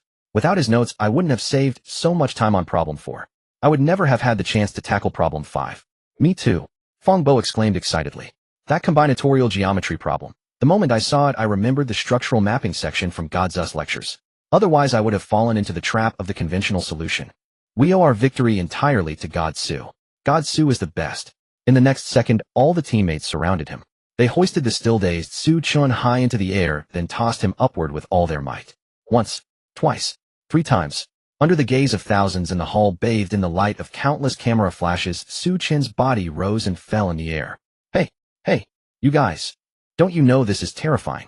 His vision was filled with the tear-streaked, flushed faces of his teammates, beaming with excitement. The reporters captured this moment of youthful glory and exhilaration. On the coaching bench not far away, Professor Li Jinhua gazed upon the scene before him. This old man, who had weathered half a lifetime in the treacherous realm of mathematics and was known for his stern demeanor, could no longer contain his emotions. He did not cheer like the younger ones, nor did he wave his arms in excitement. He merely removed slowly, ever so slowly, the reading glasses that had accompanied him for decades. Behind the lenses, those eyes that had witnessed countless prodigies and endured immense pressure were now blurred by a layer of warm moisture. The world before his eyes became hazy and unreal. The young faces twisted with ecstasy, the flashing cameras swirling like a storm, the thunderous applause and cheers.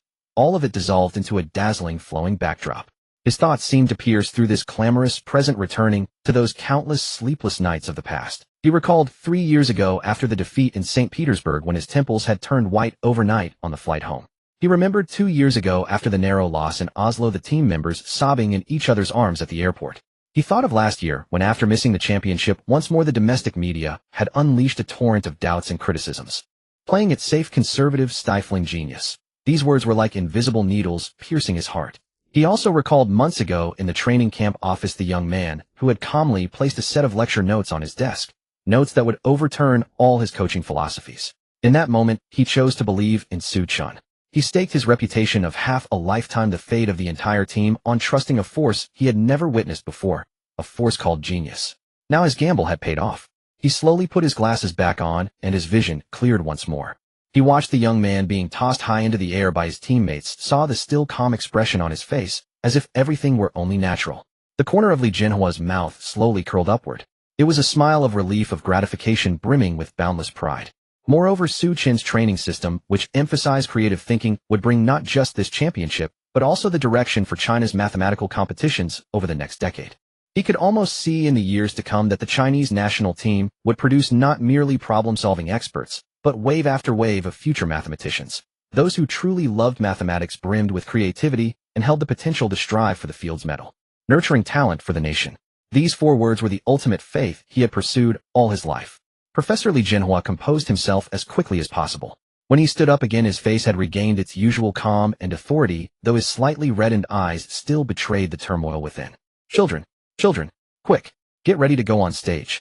Professor Li's voice awakened the team members still immersed in ecstasy. From his bag, he pulled out a brand new enormous 5-starred red flag prepared long in advance. Come gather around. He unfurled the flag, letting the 6 team members each grasp a corner. Listen, he said, looking at the 6 young faces before him, his voice trembling slightly with emotion. When you go up there, hold your heads high. Let the whole world see the spirit and vigor of us Chinese youth. Xu Chen, you stand in the center holding the trophy. None of the other teammates objected to the arrangement for the central position. Xu Chen was the undisputed soul and core of their team. When they take photos, remember, all of you smile. Smile from the heart. This is your glory, and it is also the glory of our nation. Amid the thunderous applause from the entire venue, Xu Chen and his teammates, bearing the bright 5-starred red flag, strode proudly onto the podium that symbolized the highest honor of the World High School Mathematics Competition. Before his eyes flashed the small competition study room at Anqing 3 High School, the expectant look in teacher Chen Jiaping's eyes as he handed him the Olympiad mathematics tutorial, the nights in the national training camp arguing heatedly with teammates around a whiteboard over a solution. All the sweat and effort, all the persistence and passion converged at this moment into the red carpet beneath his feet, leading to glory. At last he stepped onto the podium steps.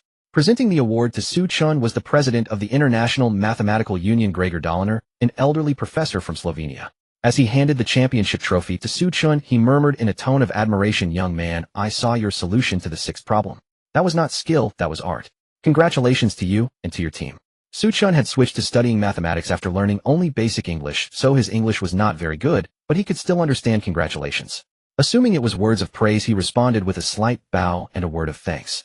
Xu Chen took the heavy championship trophy, symbolizing first place in the team standings. He faced the audience. In that instant, the entire world seemed to condense within his field of vision. He saw Lin Yixuan from the American team watching him from afar. In those arrogant eyes, for the first time, there was no contempt, only a complex expression, a kind of respect both reluctant and unavoidable between top-tier competitors. He saw Professor Li Jinhua standing below, clapping vigorously. Tears had long blurred his glasses, but he didn't care. He was just smiling proudly and contentedly, like a father watching his child finally grow up. He also saw that red ocean formed spontaneously by overseas Chinese and international students. They waved small national flags energetically, and on many of their faces were the same genuine smiles mingled with tears and ecstasy as those of his teammates. He could even hear amidst the chaotic applause bursts of cheers in Chinese, though not in unison, yet crystal clear China awesome. He also noticed in a corner Rajesh from the Indian team earnestly analyzing to his teammates, "See, I told you our methods were too advanced. The judges couldn't understand them, so they didn't give us full marks. Next year, we will definitely win." At that moment, an unprecedented, overwhelmingly powerful emotion surged within Xu Chen. He turned back and saw the fervent, excited gazes of his 5 teammates fixed upon him. He took a deep breath and whispered, "Ready." Then turning his head, he shouted loudly, "We are champions." The 5 teammates answered him with equally hoarse yet proud voices. At the same time, he raised the trophy high above his head, and his teammates unfurled the 5-starred red flag with all their might, lifting it even higher. Boom! The floodgates of sound burst open in that moment. A tidal wave of applause, cheers, and whistles crashed in from all directions, pounding against his eardrums like a tangible force. Though they were opponents, the people below, seeing this group of outstanding peers standing at the pinnacle of glory, still offered their most sincere applause. At that moment, an unprecedented, overwhelmingly powerful emotion surged within Xu Chen. It was not the intellectual thrill of solving a difficult problem, nor the personal satisfaction of achieving a perfect score. It was something grander, deeper, and more searing. It had a simple yet supremely solemn name: national honor. The group photo concluded, they descended from the podium. After the excitement, suppression inevitably followed. As they returned to their seats, the adrenaline that had sustained everyone ebbed away like a receding tide, replaced by an overwhelming wave of exhaustion. Xu Chen in particular felt it acutely.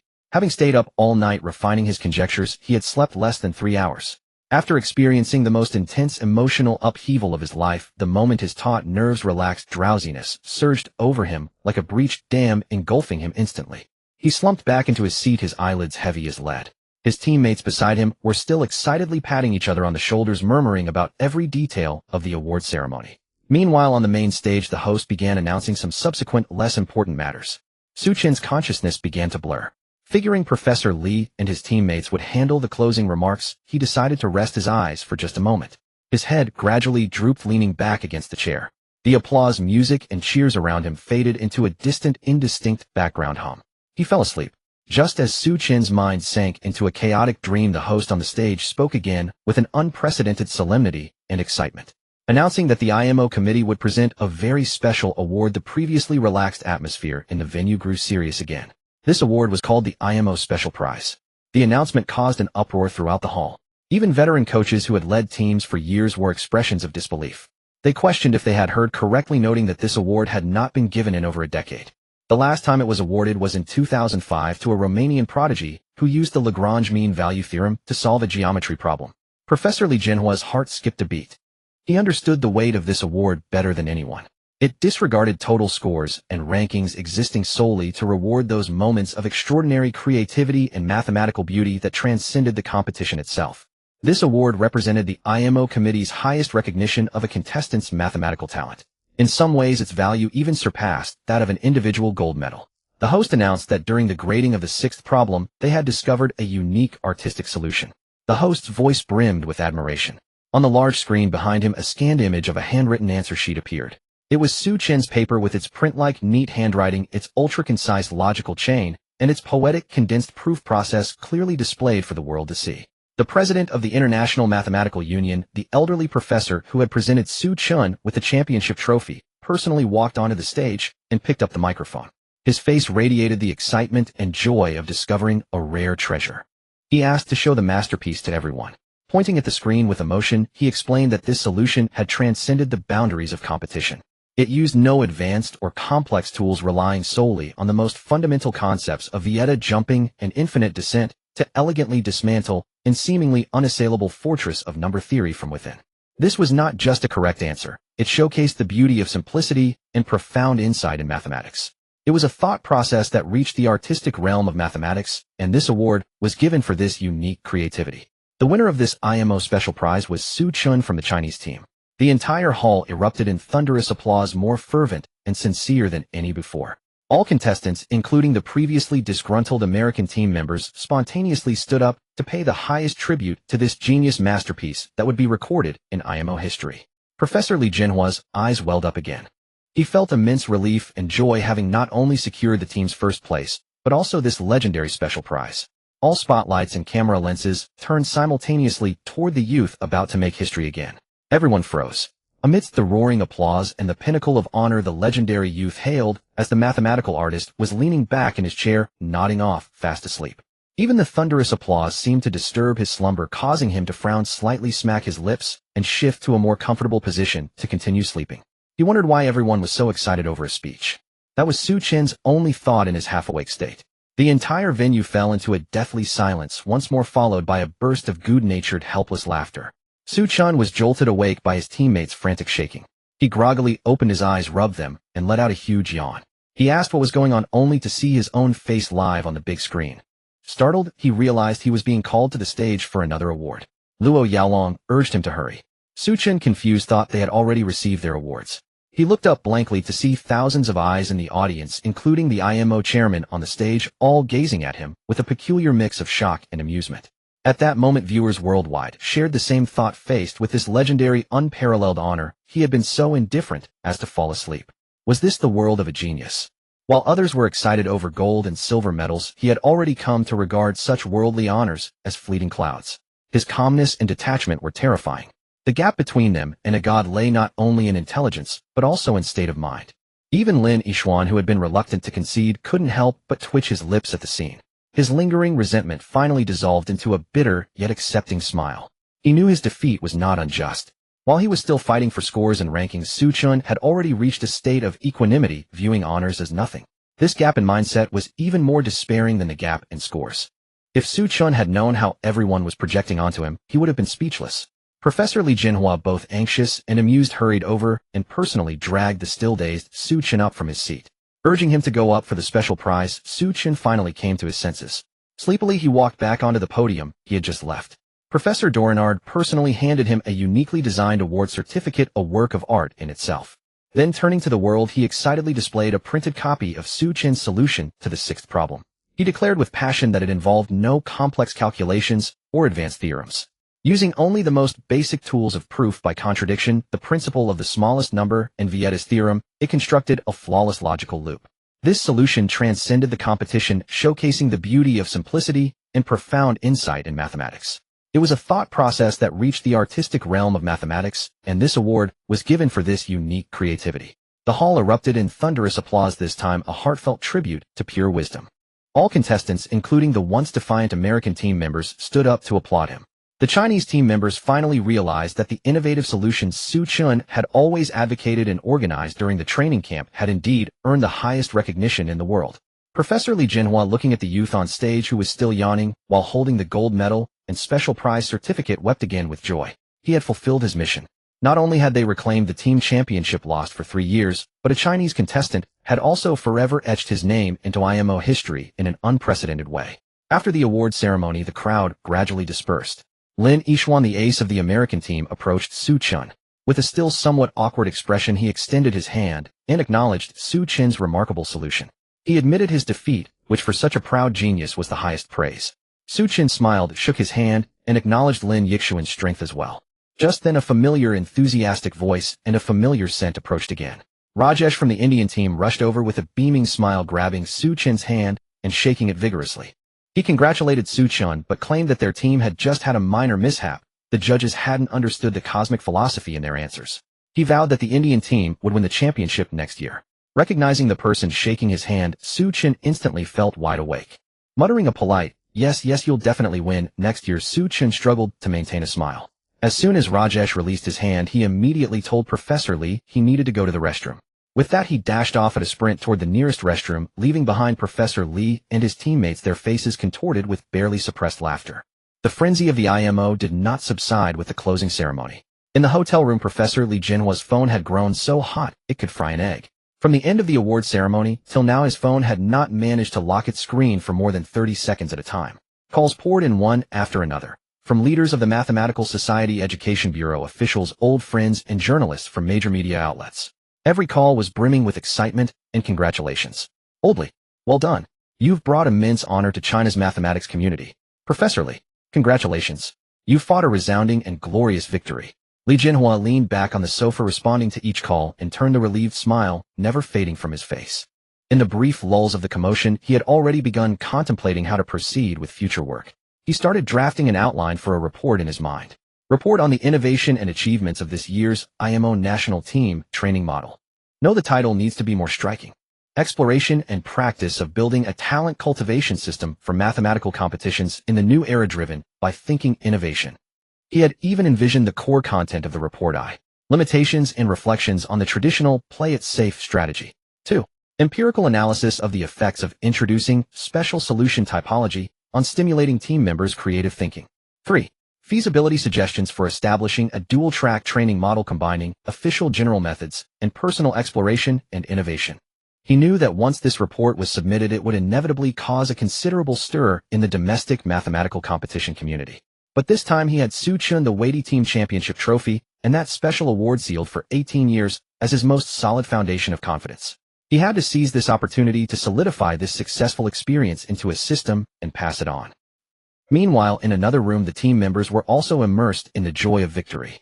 Meng Lingyao, the only girl on the team, was holding her gold medal, video calling her parents back home, crying tears of joy like pear blossoms in the rain. After all, she was just a teenager. Behind this gold medal lay countless days and nights of hard study and perseverance. Fangbo, holding his phone, looked at a loss. "I don't even dare to answer my mom's call. She must be crying on the other end." His voice trembled with a hint of happiness.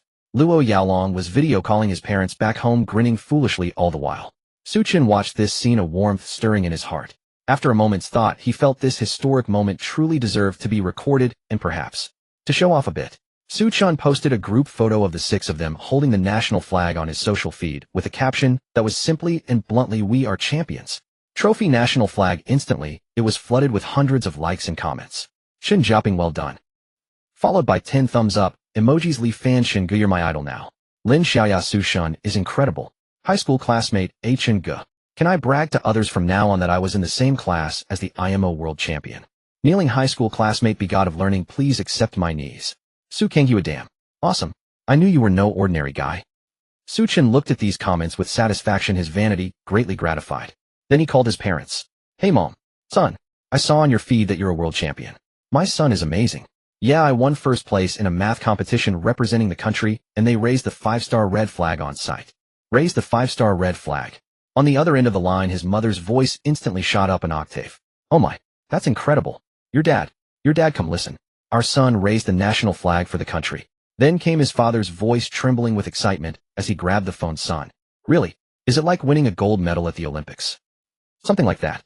His parents might not understand what the IMO was, but the words representing the country and raising the national flag were enough to make them happy for an entire year. "Great, great, great. Fantastic. Wait, I'm going to your grandparents' house right now to share the good news." Next, he dialed Teacher Chen Jiaping's number. The call was picked up almost instantly. "Xu Chen." Teacher Chen Jiaping's voice was hoarse and excited like a volcano that had been suppressed for too long and finally found an outlet to erupt. I saw it. It's all over the news. Good lad. Well done. You really are the greatest pride of our Anqing No. Free High School. No, of our entire Anqing."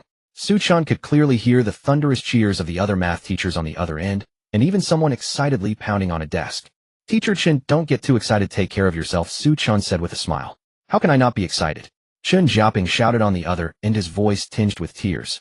"Just now the principal called me personally, saying the school has already contacted an advertising company overnight, and a new banner will be hung up tomorrow morning. Even though it's summer break, he said that even if there's only one security guard in the school, he must see the glory of our No. 3 High School.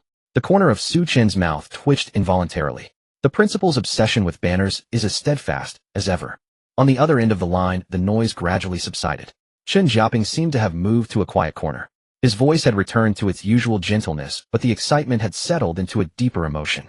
Xu Chen, he paused, his voice a little choked. Teacher really doesn't know what to say? I'm just an ordinary high school teacher who has taught math all my life. My biggest dream was to mentor a student who could win first prize at the provincial level. I never imagined that in my lifetime I could mentor a national champion, let alone a world champion. I remember when you first joined the competition team, I was worried you didn't have a solid foundation and might fall behind. Later, when you got a perfect score in the provincial competition, I feared you might become complacent and go astray. Then when you got a perfect score in the CMOI, I was actually a bit panicked inside. Why was I panicked? I was panicked because my level was no longer enough to teach you. I was afraid that I, as your teacher, might hold back a genius like you. Hearing this, Xu Chen's heart was deeply touched. He set aside all his playful thoughts and said seriously, Teacher Chen, please don't say that. Without you leading me into the world of competitions, without your decision to sign me up for the Olympiad, without the Olympiad tutorial book you gave me, there would be no me today. What you taught me was never just problem-solving methods. What you taught me was to believe in myself when everyone thinks I can't make it. It was the persistence to never give up when facing difficult problems. It was the pure joy in your eyes, even greater than my own, when I achieved a little success. These things are more important than any problem-solving technique. You are my teacher. You were, you are, and you always will be. There was a long silence on the other end of the line. Xu Chen could clearly hear Teacher Chen Xiaoping's breathing, which had become heavier, as if he was struggling to hold something back. After a long while, a hoarse ah came through the phone, thick, with a nasal tone. Good child. Chen Xiaoping's voice was full of relief and pride. Teacher was right about you. Fly, Xu Chen. Fly higher, fly farther.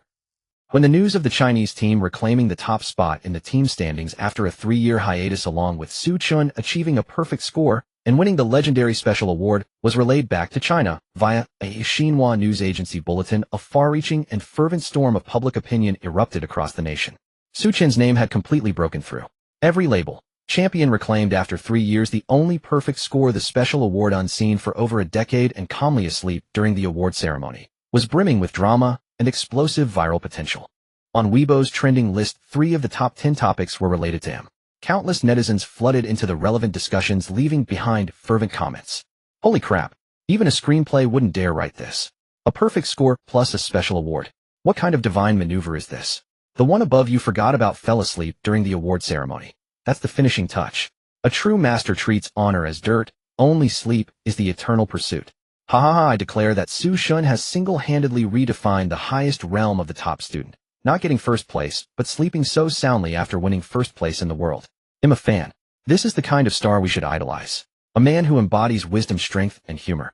On Jihu, a question shot to the top of the hot list. How do you evaluate the Chinese team's reclaiming of first place at the 2023 IMO and Xu Chen's performance of a perfect score plus the special award? Below, the top voted answers were diverse. The highest was from an anonymous user with an IP address in Japan. Thanks for the invite. I was at the scene, just left the venue, hands still trembling. Disclosure, observer accompanying a certain Eastern European national team at the IMO. Don't want to say too much, just 3 details. Detail 1, problem 6. When that problem came out, our entire coaching team was stunned, unanimously deeming it unsolvable. Our team's ace, last year's silver medalist, spent the last hour and a half without writing a single valid symbol on his scratch paper. But Xu Chen's solution, as a friend on the grading committee revealed, used an incredibly ingenious variant of the infinite descent method. The logic was flawless, the process as concise as a poem. It wasn't solving a problem, it was a dimensionality reduction strike. Detail 2, sleeping. Yes, you read that right. He actually fell asleep. When the special award was announced, and the entire audience stood up to applaud him, he was fast asleep. I was sitting not far from the Chinese team, and could clearly see the look of "don't call me even if the sky falls" on his face when his teammate poked him. At that moment, the Russian coach next to me muttered, "That's true, contempt for honor." Detail 3, the rival Lin Yishuan of the U.S. team. You know him, last year's gold medalist, a recognized genius, proud as a lion. After the award ceremony, he sought out Xu Chen. I was close enough to hear him say, "I lost. Your solution was beautiful." For Lin to use the word beautiful, you figure it out. In summary, we didn't just lose to a strong Chinese team, we lost to a monster from a different dimension. Signing off anonymously. A respondent claiming to be a student at the scene posted a blurry phone photo. Thanks for the invite. Just got off the stands. Hey, raise a picture. This is Xu Chen I snapped when the special award was announced. The whole audience stood and applauded, flashes as bright as daylight, but this guy was sleeping like a log. The Japanese guy next to me was dumbfounded, muttering sugoi repeatedly. This is the highest art of subduing the enemy without fighting. Using sleep to neutralize your opponent's aggression, plunging them into self-doubt through admiration. A verified researcher from the Chinese Academy of Sciences Institute of Mathematics offered a professional analysis. Let me emphasize the special award. Its value far exceeds public imagination. It rewards not scores, but ideas. I looked at the leaked solution for problem 6. Xu Chen used an extremely ingenious number theory tool with a conceptual core subtly echoing certain group theory ideas in Galois theory. To conceive and perfectly apply such a method under the high pressure of an exam goes beyond solving problems. It's true mathematical intuition. This child's potential is limitless. Discussion even erupted on foreign social media. On X, a math student from MIT posted, "Just saw the P6 solution from that Chinese kid Xu Chen. It's art. Pure art. We were all trying to build a cannon to blast the door, and he just walked up and picked the lock with a paperclip." Speechless. Beneath this post, Lin Yixuan, the U.S. team's ace, hailed as the next Terrence Tao, personally liked it. This small gesture was screenshotted and sent back to China, instantly igniting another wave of discussion. Holy crap. Even the rival liked it. What kind of strength is that? Lin Xin, thanks for the invite. I've already been converted on the spot. This is the mysterious power of the East. A dimensionality reduction strike. Amidst the noise, it was late at night. Xu Chen lay in bed about to savor the proof details of last night's conjecture when his phone's email indicator suddenly blinked. He opened it and saw an official email from Harvard University's mathematics department. The email was highly professional. It first congratulated him on his outstanding achievements, then detailed Harvard mathematics' long history and strong faculty, and finally extended a sincere invitation to enroll, promising a full scholarship. What surprised Xu Chen most was that beneath the lengthy English email, a precisely worded Chinese version translated by a specialist was attached. Dear Mr. Xu Chen, we are the admissions committee of Harvard University's mathematics department. With immense excitement, we extend our warmest congratulations on your brilliant achievement at the 54th IMO, a perfect score, gold medal, and the special award. The extraordinary insight and mathematical beauty you displayed in problem 6 have impressed the entire mathematical community. Harvard mathematics boasts a long history and an excellent academic tradition, having nurtured numerous Fields Medal and Abel Prize winners. We firmly believe your talent and brilliance will be fully realized here. We sincerely invite you to apply to Harvard and are pleased to offer you a full John Harvard scholarship covering all tuition, room, board, and living expenses for your 4 undergraduate years. We will also assign a tenured professor as your academic mentor and grant you access to top-tier undergraduate research projects. We look forward to seeing you on our campus by the Charles River. Sincerely, Admissions Committee, Harvard University Mathematics Department. Before he could finish being amazed, a barrage of email alerts rained down like raindrops. Princeton University, MIT, Stanford University. One by one, olive branches from the world's top institutions flew into his inbox. So this is what it means to be a world champion. Xu Chen scrolled through the emails that would drive any student wild, feeling the urge to show off again. So he posted another moment on WeChat. Need help? How to choose between Harvard, Princeton, MIT, and Stanford.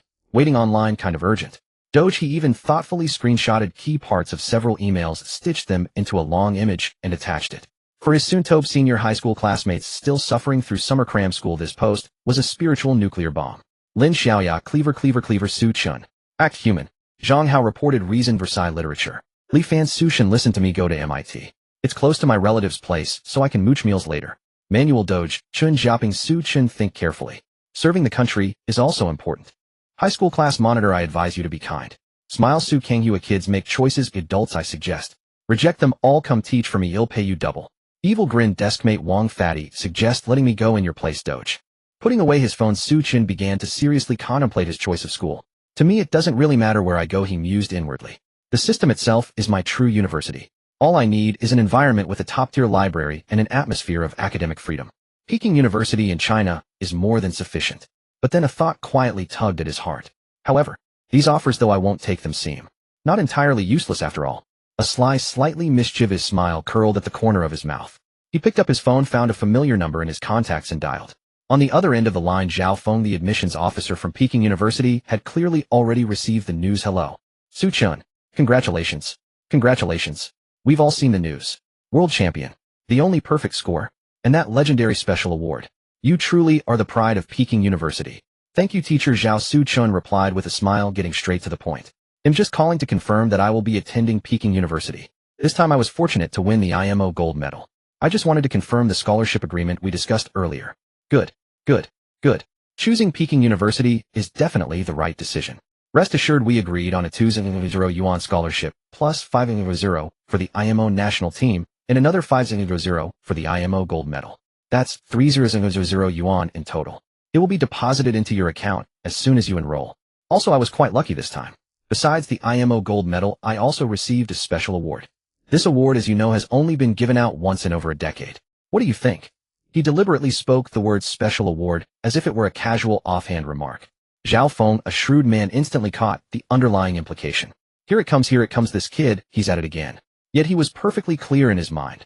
The value of this award was no less than the gold medal itself, in fact it might even surpass it. If word got out that Peking University had nothing to offer a genius who had won the IMO Special Award, where would he, the admissions director, stand? But an IMO Special Award. This was unprecedented in admissions history. There was no corresponding scholarship standard on the books. Ahem. Zhao Feng cleared his throat, gritted his teeth, and felt his heart bleed. Xu Chen, you have brought honor to our country. The university certainly must show its appreciation. How about this? I will personally apply to the school on your behalf to add another 100,000 yuan to your scholarship. That makes it a round total of 400,000. This exceeds my authority, but for exceptional circumstances like the IMO Special Award, I'm confident I can secure this funding. Xu Chen thought to himself, it's so pleasant dealing with someone sharp. He chuckled inwardly, but kept his voice calm. Thank you, Teacher Zhao. You're too kind. He shifted his tone, adopting a slightly puzzled voice, as if seeking advice. Oh, by the way, Teacher Zhao, there's another matter I'd like to consult you on. Harvard and Princeton have also just sent me full scholarship offers along with undergraduate research stipends. How do you think I should politely decline them? Zhao Feng. Silence hung on the other end of the line.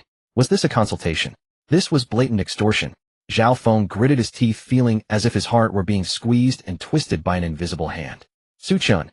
Zhao Feng's voice suddenly turned incredibly solemn, even carrying a hint of pleading. Listen to me. Going abroad is not the only path.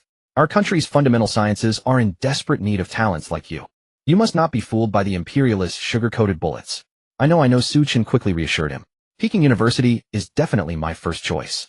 It's just, you see, the conditions they're offering are quite generous. It just makes me feel a bit unsettled. Zhao Feng understood. The scholarships from foreign universities, even accounting for exchange rates, were far superior to those domestically, not to mention the abundant academic resources. The fact that Xu Chen was even discussing this with him made Zhao Feng feel that Xu Chen was already quite considerate. Another person might have simply rejected Peking University outright. He gritted his teeth, feeling his heart bleed, but managed to squeeze out a sentence. Xu Chen, that 400,000 was already beyond my authority. But I promise you, well, add another 100,000. A total of 500,000. I'm giving you my word now. Oh, I will definitely persuade the faculty to approve this plan. Teacher Zhao, your sincerity is truly overwhelming. Xu Chen's tone instantly became deeply moved.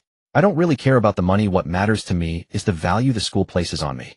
Rest assured, I'll decline all those foreign offers right away. Good. Good. Zhao Feng felt he was about to collapse. Thank you, Teacher Zhao. See you at the start of the semester. See you then. Zhao Feng hung up, leaned back in his office chair, and let out a long breath. He picked up his thermos from the desk, took a sip of strong tea, shook his head, and muttered a low, amused curse. This little rascal. What a sly fox. Had he lost out? From a personal budget perspective, this phone call had cost an extra 200,000 yuan, a sum that made his heart ache. But from the perspective of Peking University's admissions director, using 500,000 yuan to intercept full scholarship offers from Harvard and Princeton, securing a mathematical genius that appears once in a decade, perhaps even two. This was an absolute steal, an incredible bargain. Unbidden, Zhao Feng's mind conjured the names of those who in recent years had filled him and his domestic colleagues with both pride and regret. He thought of Yun Jiwei and Zhang Wei, the golden generation of Peking University's mathematics department. Both had won gold at the IMO, shone brilliantly at Yin Garden, but ultimately both went to the United States for advanced studies. Now they were pillars of the American mathematical community, teaching at MIT and Columbia University. Whenever he saw their names in top-tier foreign journals, Zhao Feng felt a mix of emotions, pride in their achievements and deep regret that the homeland had failed to retain such top-tier talent. He also thought of Wei Dongyi, known as Wei Shun. Back then, Wei Shun had won consecutive IMO gold medals with perfect scores. Harvard had practically offered him a blank check, even willing to waive language exams. It had been a heart-stopping talent war, and Peking University had barely managed to keep him. Every time he recalled it, Zhao Feng felt a lingering fear. They had come so close to losing one of the most legendary young scholars in Chinese mathematics. These lost or nearly lost geniuses were like thorns embedded in the heart of China's fundamental sciences.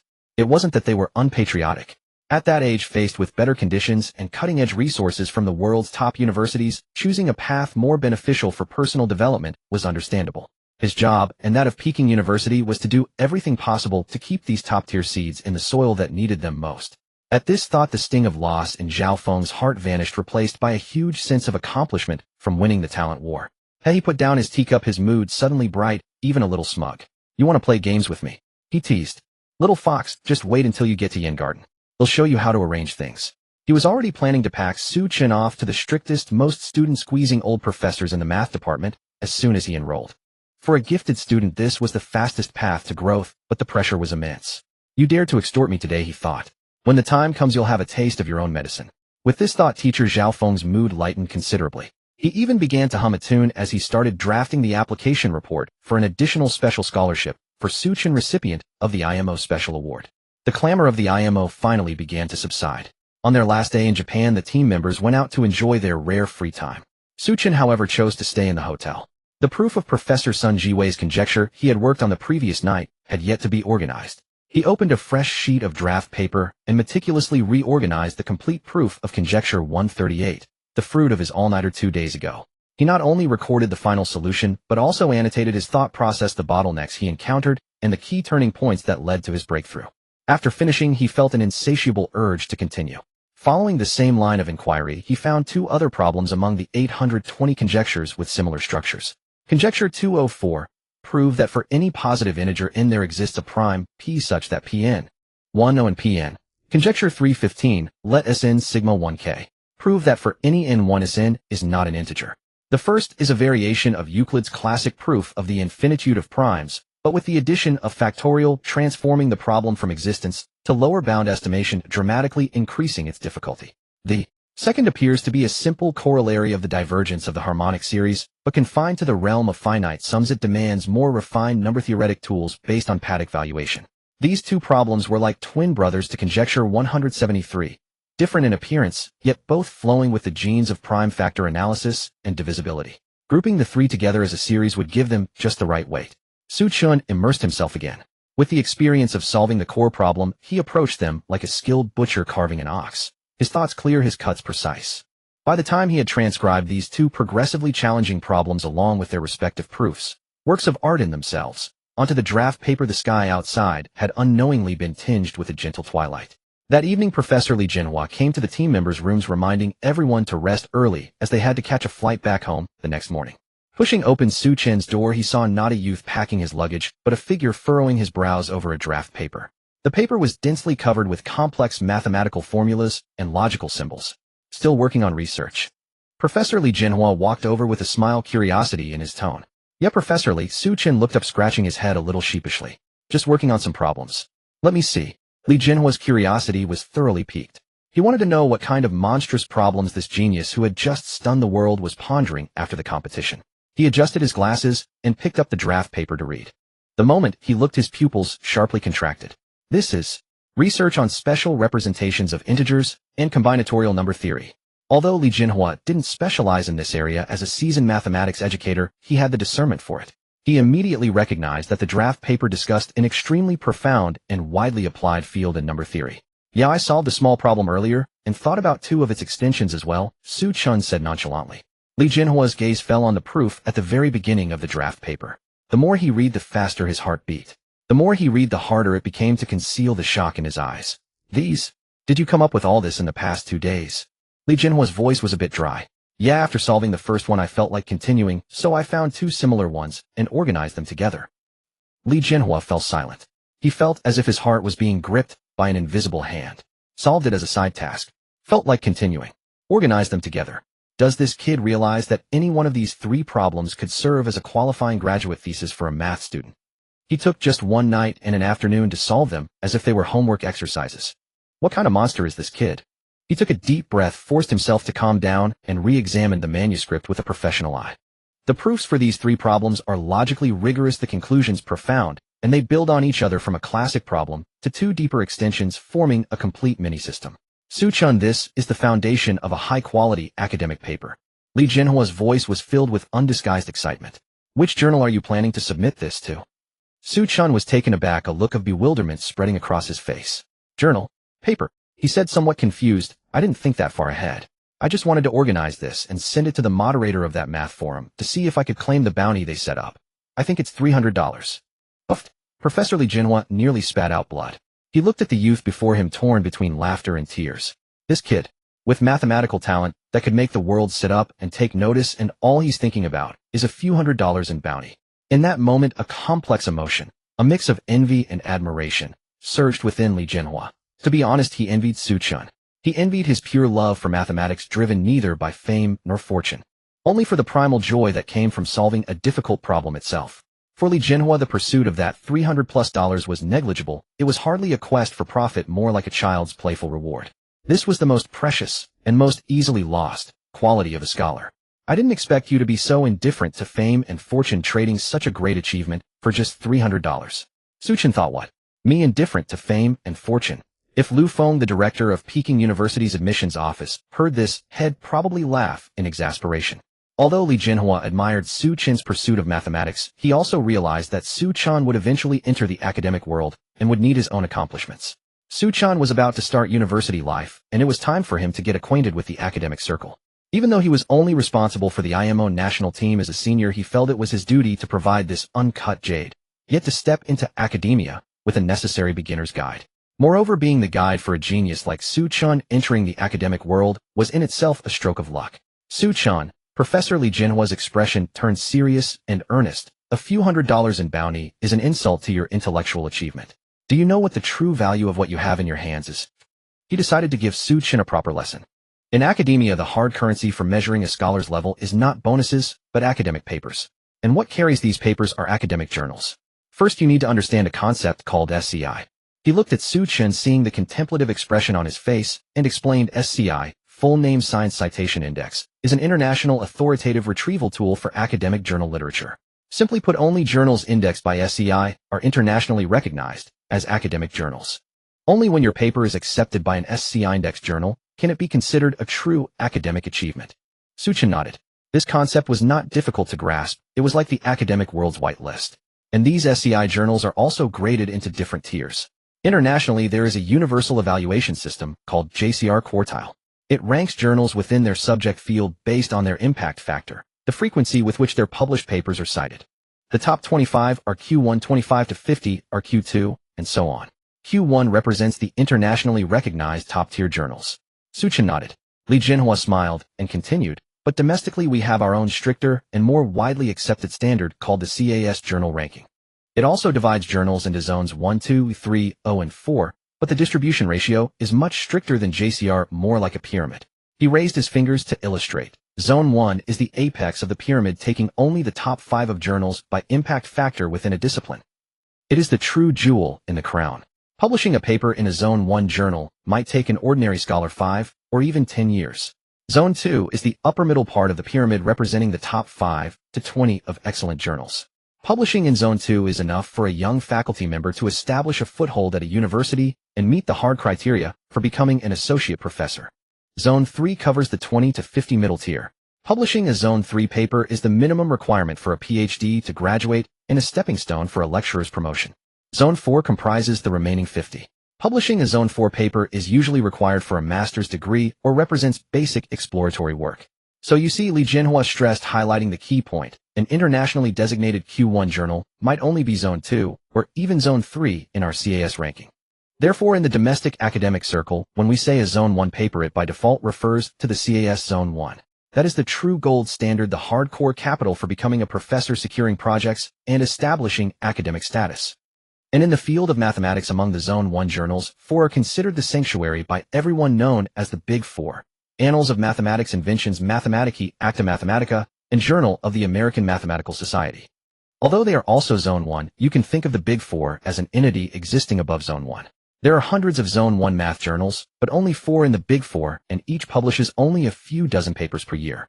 Therefore, those selected are important breakthrough or groundbreaking works. You can understand it by analogy with sports. Zone 1 is a national champion, the Big Four is an Olympic gold medal. Publishing an article in one of these will greatly enhance a young scholar's chances of obtaining a tenured position at a top university. Xu Chen silently committed this to memory. Additionally, before you submit your work to a journal, to prevent others from plagiarizing your ideas, you need to upload it to a website first. That website is called AR14. AR14. Xu Chen repeated the unfamiliar word. Yes, AR14, Li Jinhua explained. It is a preprint server. You see, the peer review process from submission to formal publication for a math paper is very lengthy, ranging from months to a year or two. During this period, if your idea leaks and someone else publishes it first, you have no recourse. AR14 was created to solve this problem. It is not a mandatory step, but in basic disciplines like mathematics and physics, it has become an unwritten rule, a sacred convention. You upload your paper draft to AR14, and it generates a unique ID and timestamp. It's like carving your name and date on an indelible stone tablet before the whole world, declaring to everyone, this idea at this moment belongs to me, Xu Chen. This is like planting your own flag on a newly discovered continent. With this flag, you can proceed with the lengthy official certification process of the journal with peace of mind. After finishing this lesson on journals, Professor Li Jinhua suddenly looked at Xu Chen, his tone turning extremely serious. Xu Chen, remember this. With your talent from now on, your target must be high-impact journals. Even if you produce fewer papers, the academic value and influence of one high-quality Zone 1 paper is enough to outweigh 10 Zone 3 or Zone 4 articles. Xu Chen was somewhat surprised then. What about Zone 2? Zone 2 is certainly an option. Professor Li Jinhua smiled. But it depends on the specifics. If your result is a very important advance in a field or solves a long-standing minor problem, even if not groundbreaking, but solid and influential, submitting to a Zone 2 journal is an excellent choice. But if it's just routine work or a simple extension of known conclusions, there's no need to waste your energy. In short, what you need to do is not cast a wide net, but sharpen a sword for a decade. Either don't strike, or when you do, it must be work that makes the entire field take notice. Every one of your papers should be a monument in your academic career, not a pile of dispensable bricks. This speech deeply moved Xu Chen. For the first time, he understood that in the academic world, less is sometimes more important than more, and quality always outweighs quantity. Then, what about this manuscript of mine? Xu Chen pointed to the stack of papers on the table. This manuscript, Professor Li Jinhua's eyes shone again. Its quality has far exceeded the scope of an exercise. The 3 problems within are each small yet refined, and the proof processes are full of ingenuity. In my judgment, if you were to isolate any one of these problems and write it as a short paper, submitting it to a domestic journal like Advances in Mathematics, the probability of passing review would be very high. He shifted his tone and proposed a bolder suggestion. I suggest you don't rush to publish them separately. Treat it as a whole, polish the introduction and conclusion thoroughly, and delve deeper into the logical connections behind these 3 problems and the universality of the methods you used. My suggestion is to integrate it well and submit it directly to Acta Mathematica Sinica. Acta Mathematica Sinica. Xu Chen repeated the name, a flicker of confusion in his eyes.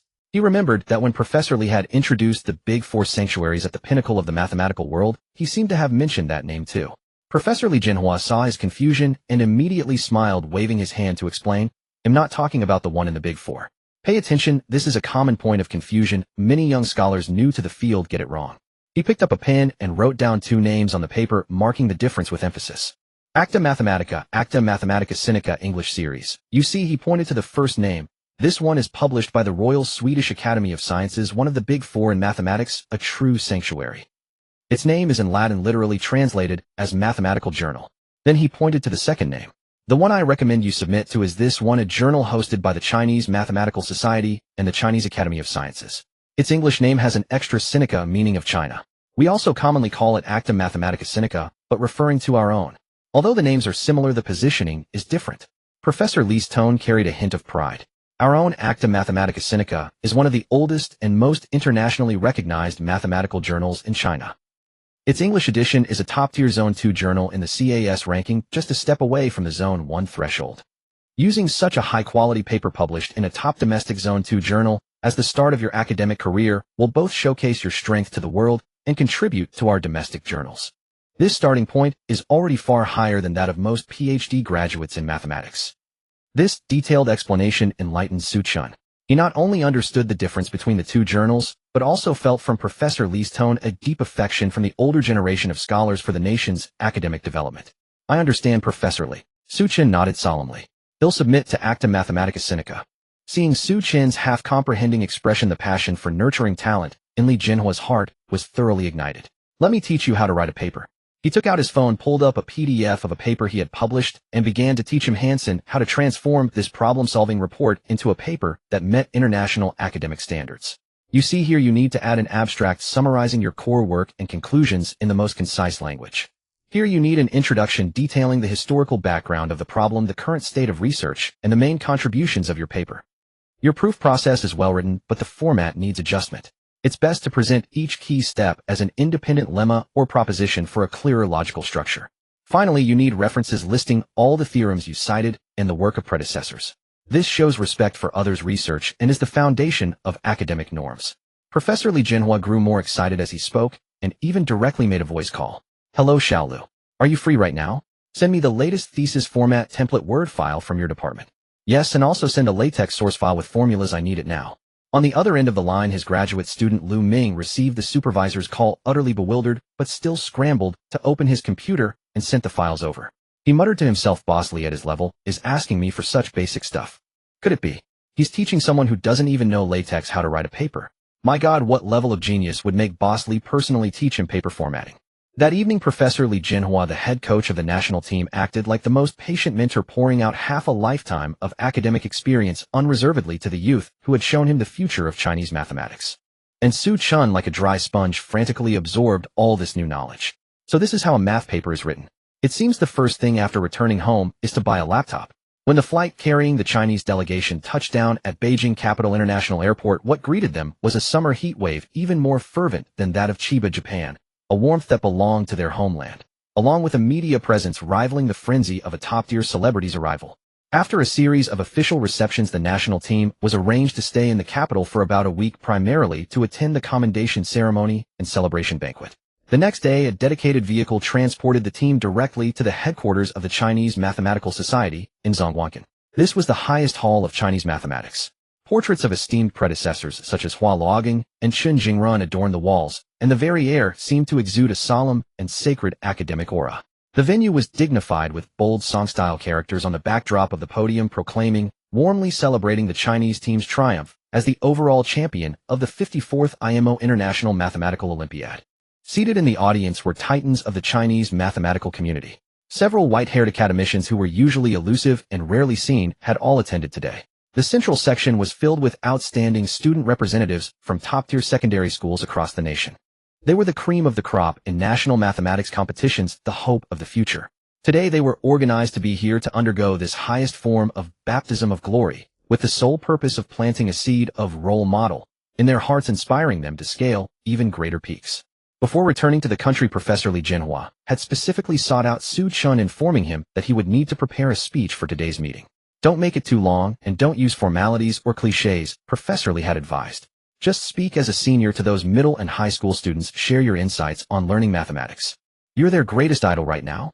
Your words will be far more effective than 100 lectures from old-timers like us. For this reason, Xu Chen had for once set aside his conjecture research the previous night, earnestly contemplating what he truly wanted to say to these future companions on the same path. The conference proceedings were steeped in ceremony. The chairman of the Chinese Mathematical Society, a spirited old academician with a resonant voice, personally stepped up to deliver a speech. His address eschewed bureaucratic jargon, resembling instead a wise elder sharing reflections with younger generations. Comrades, friends, children, he said, his gaze sweeping the room with warmth and strength. Today we gather not merely to celebrate a victory. A victory is certainly gratifying, but more important than the victory is why we achieved it. We engage in mathematics competitions not for the medals themselves. A gold medal is just a piece of metal and affirmation of your hard work. Our true purpose through this highest level of intellectual contest is to discover, nurture, and protect our nation's most precious asset. You, these young minds full of curiosity and creativity for mathematics. I reviewed this year's IMO problems, especially problem 6. I also saw the solution from our student Xu Chen. He turned his gaze to Xu Chen, his eyes brimming with admiration. That solution drew heartfelt praise from an old man like me who has devoted a lifetime to mathematics. It showed us what? It revealed the most intrinsic beauty of mathematics, simplicity, profundity, and directness to the essence. This proves that our children are no longer content with imitation and catching up. They are beginning to develop their own unique mathematical thoughts. This excites me more than 10 gold medals. So I hope this victory marks a new beginning, a solid, hopeful start in our journey from a competition powerhouse to a mathematical power. Thunderous applause echoed and lingered. Next, Professor Li Jinhua, as the head coach, was invited to the stage. The old man, usually stern during training, had reddened eyes today. He stood before the microphone silent for a moment, then slowly swept his gaze across the 6 young faces he knew so well and was so proud of. On the last day before the training team set off, I told them you are the strongest group I have ever coached. His voice was hoarse, yet imbued with power. Today, standing here, I want to say those words again. He paused, took a deep breath as if pouring all his emotions into the following words. I have led the national team for 20 years, seeing off generation after generation of geniuses. I have witnessed too many brilliant minds and too many diligent figures. But you. His gaze moved from Xu Chen to Feng Bo, then to Meng Lingyao, sweeping across each team member's face. You are different. What I see in you is not just talent and effort. What I see is something I have longed for, but once thought had vanished. A pure spirit of exploration, unwilling to settle for standard answers, and daring to challenge authority. In the past few months, I have lived in contradiction every day. His voice carried a hint of self-mockery. On one hand, I worried that your unorthodoxy would cost us this crucial competition. On the other, I couldn't help but feel exhilarated and proud at every flash of your thinking. I even envied you a little. I envy that at such a wonderful age you have found true comrades who inspire and elevate each other. The sight of you arguing heatedly around a whiteboard over a solution reminds me of my youth, of that pure golden age of mathematics. So although I am the head coach, I haven't really been teaching you. I am merely a fortunate witness. It is my honor to have been your coach, to witness your growth, your transformation, and your ultimate ascent to the world's pinnacle. This memory will be the most precious treasure of my life. Slowly he raised his right hand, giving a firm and powerful thumbs up to the 6 team members below. I am proud of you. Simple words, yet they carried a penetrative power beyond any ornate rhetoric. Luo Yaolong and Meng Linjiao's tears fell instantly. They recalled the past months. Professor Li's stern supervision, his late-night companionship, and those seemingly casual, yet always enlightening pointers when they hit a bottleneck. Xu Chen sat below watching this scene, a ripple stirring in his heart. He could feel the profound, wordless, yet deep patriotic sentiment of the older scholar. Xu Chen rubbed his eyes. This old man. He's quite good at stirring emotions. Next, classmate Xu Chen, please take the stage to speak. Whoosh. Applause like a tsunami surged from every direction. Xu Chen took a deep breath, adjusted his team uniform emblazoned with the 5-star red flag, and under the gaze of countless eyes stepped steadily onto the podium. He stood before the microphone, his gaze calmly sweeping across the entire auditorium. He saw the white-haired academicians in the front rows, their eyes brimming with expectation. The outstanding middle and high school student representatives from across the nation seated in the central area, their youthful faces etched with admiration and yearning, and in the back the media reporters, their cameras at the ready, poised for action. He stood silently for a few seconds as if organizing his thoughts. When the entire hall fell silent awaiting the award speech of this prodigy, he spoke. His voice, clear and composed, traveled through the microphone to every corner of the venue. Respected elders, esteemed teachers, dear fellow students, hello. I am Xu Chen. Standing here, I feel both honored and humbled. For I know that the small achievements I have made today are more a result of fortune. Fortunate to be born in this era, fortunate to have met wonderful teachers, and fortunate to have teammates to fight alongside. A humble opening earned approving nods from the senior figures in the audience. Today I wish to share not how to solve problems or win awards. I want to share with my junior schoolmates here 3 words that I have come to deeply appreciate in my journey of learning mathematics. The first word is curiosity. I wonder why each of you first fell in love with mathematics. Perhaps it was an elegant geometry problem or an intriguing numerical pattern. For me, the initial drive was pure, unadulterated curiosity. I was curious why 1 + 1 = 2, curious why pi is an infinite non-repeating decimal, curious why the distribution of seemingly unrelated prime numbers conceals profound patterns. This curiosity is like a seed. It may not immediately earn you extra points on an exam, but it will become your most primal and powerful motivation to persevere on this long and often solitary path. So protect your curiosity as you would your own eyes. The second word is aesthetic sense. Yes, you heard that right. Aesthetic sense. A confident smile curled at the corner of Xu Chen's lips. Many believe mathematics is dry, cold, a collection of soulless symbols. But in my view, mathematics is beautiful. A beauty of simplicity, a beauty of symmetry, a beauty of logical coherence, harmonious as the cosmos itself. A difficult problem often has many solutions. Some solutions might fill 3 pages of draft paper with complex calculations. We call those brute force. Others require only a few lines, like strokes of genius. We call those elegance. I hope that in your future studies you will not merely be satisfied with solving a problem. Strive to find the most concise, profound path that best embodies the beauty of mathematics. When you begin to feel the same pleasure from a proof as you would from appreciating a poem or a painting, congratulations. You have touched the true soul of mathematics. The third word, and the most important, is courage. What courage? The courage to walk the less traveled path, the courage to challenge authority and conventional answers. Our education often teaches us to seek a standard answer. This is not wrong during the foundational stage. But when you reach a certain height, when you confront unsolved problems, you will find that no standard answer exists. There is never just one path to the summit. Some paths are flat, but long, while others are steep, yet shortcut. I hope you will not fear making mistakes or having unorthodox ideas. In my training team, the most common practice was to overturn the previous day's conclusions in search of a better solution. Each overturning was not a negation, but a spiral ascent. So have the courage to think, to question, to create. Because the progress of mathematics has never relied on sticking to conventions, but on generation after generation bravely taking that unorthodox small step. With that, he bowed deeply to the audience. Curiosity, aesthetic sense, courage. These are what I wanted to share with you today. I hope that one day on the peak of mathematics, we will see more young figures from China. Thank you. The entire hall fell into several seconds of silence. Then thunderous applause starting from the academicians' row in the front spread like wildfire, instantly engulfing the entire venue. Professor Li Jinhua sat in the audience clapping vigorously, his eyes once again moist.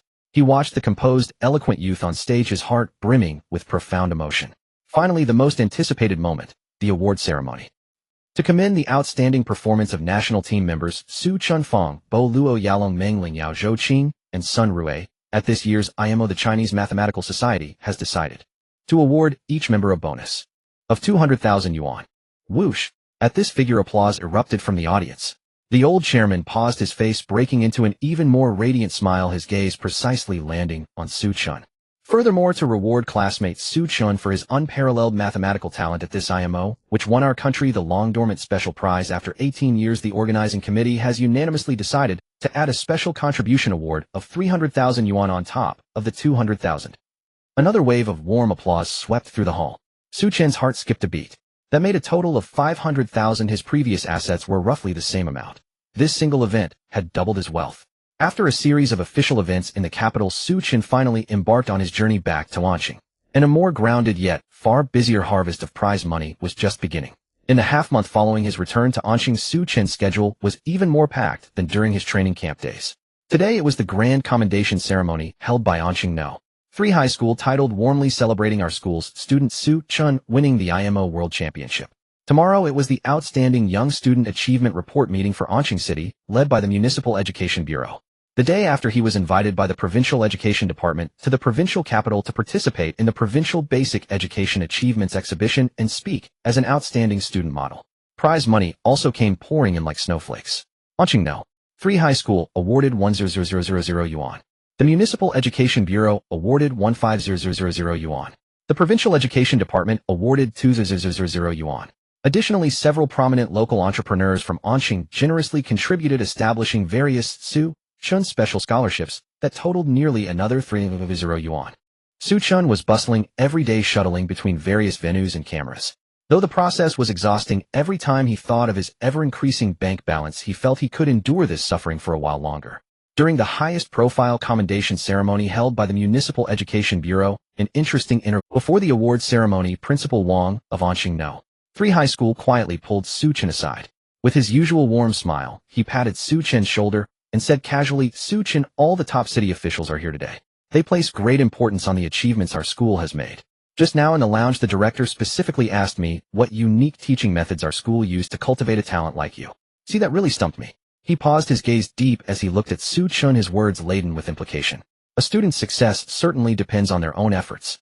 But sometimes the platform of the school, a teacher's timely guidance, or even the school's talent development strategy in creating a let everyone do their best relaxed environment for talented children like you is equally important, don't you think? Xu Chen thought to himself, the school didn't really put much effort into training me. Didn't I learn most of it on my own? Despite his inner complaints, looking at Principal Wang's face, which clearly said, "You know what I mean, please do this, and there will be a heavy reward afterward," he immediately understood. All right, he's laid the steps, and is waiting for me to hand him the ladder. Xu Chen chuckled inwardly, but nodded readily, saying, "Don't worry, Principal Wang. It was the excellent teaching environment of Anqing No. 3 High School that nurtured me. He'll do my best." After all, the principal and teachers of Anqing No. 3 High School had treated him well, and this kind of harmless praise was no pressure for him. He considered it as endorsing Anqing No. 3 High School to attract investment. Thus, during his speech, Xu Chen cleared his throat and began his heartfelt performance. Here I would like to especially thank our excellent platform Anqing No. 3 High School and Principal Wang, who has dedicated his heart and soul to this platform. He didn't start by focusing on himself, but first elevated the narrative. Many might wonder how Anqing No. 3 High School, an ordinary high school managed to cultivate a world champion. I want to say this is no accident. Behind it lies Anqing 3 High School and Principal Wang's highly forward-looking educational philosophy of teaching students according to their aptitude. The Education Bureau leaders in the audience immediately showed keen interest sitting up straight. I still remember Principal Wang saying something at a school assembly that left a deep impression on me. He said the school's responsibility is not to trim all trees into the same shape, but to let each tree grow into a towering giant according to its own nature.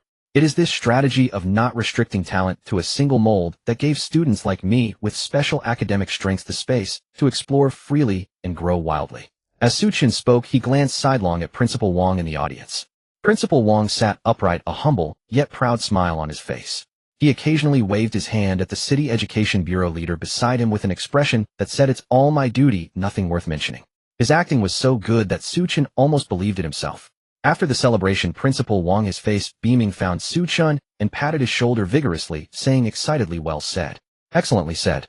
Xu Chen, not only are you good at math, but your ideological awareness is also high." He immediately pulled a thick red envelope from his pocket and stuffed it into Xu Chen's hand. "This is the principal's special award, 10,000 yuan. Given to you early.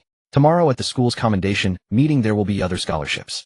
Also, the school has decided to establish a Xu Chen class starting from next year's freshman year as the school's top class, with you as the honorary class monitor. Your photo will be permanently hung in the Xu Chen classroom, inspiring generations of students from our school." Xu Chen clutched the thick red envelope in his hand, looking at Principal Wang's beaming face, with only one thought in his mind this wave. I didn't lose out. After dealing with this bout of sweet burdens, Xu Chen finally had a moment to catch his breath. He locked himself in his room, took out his phone, and opened the mobile banking app.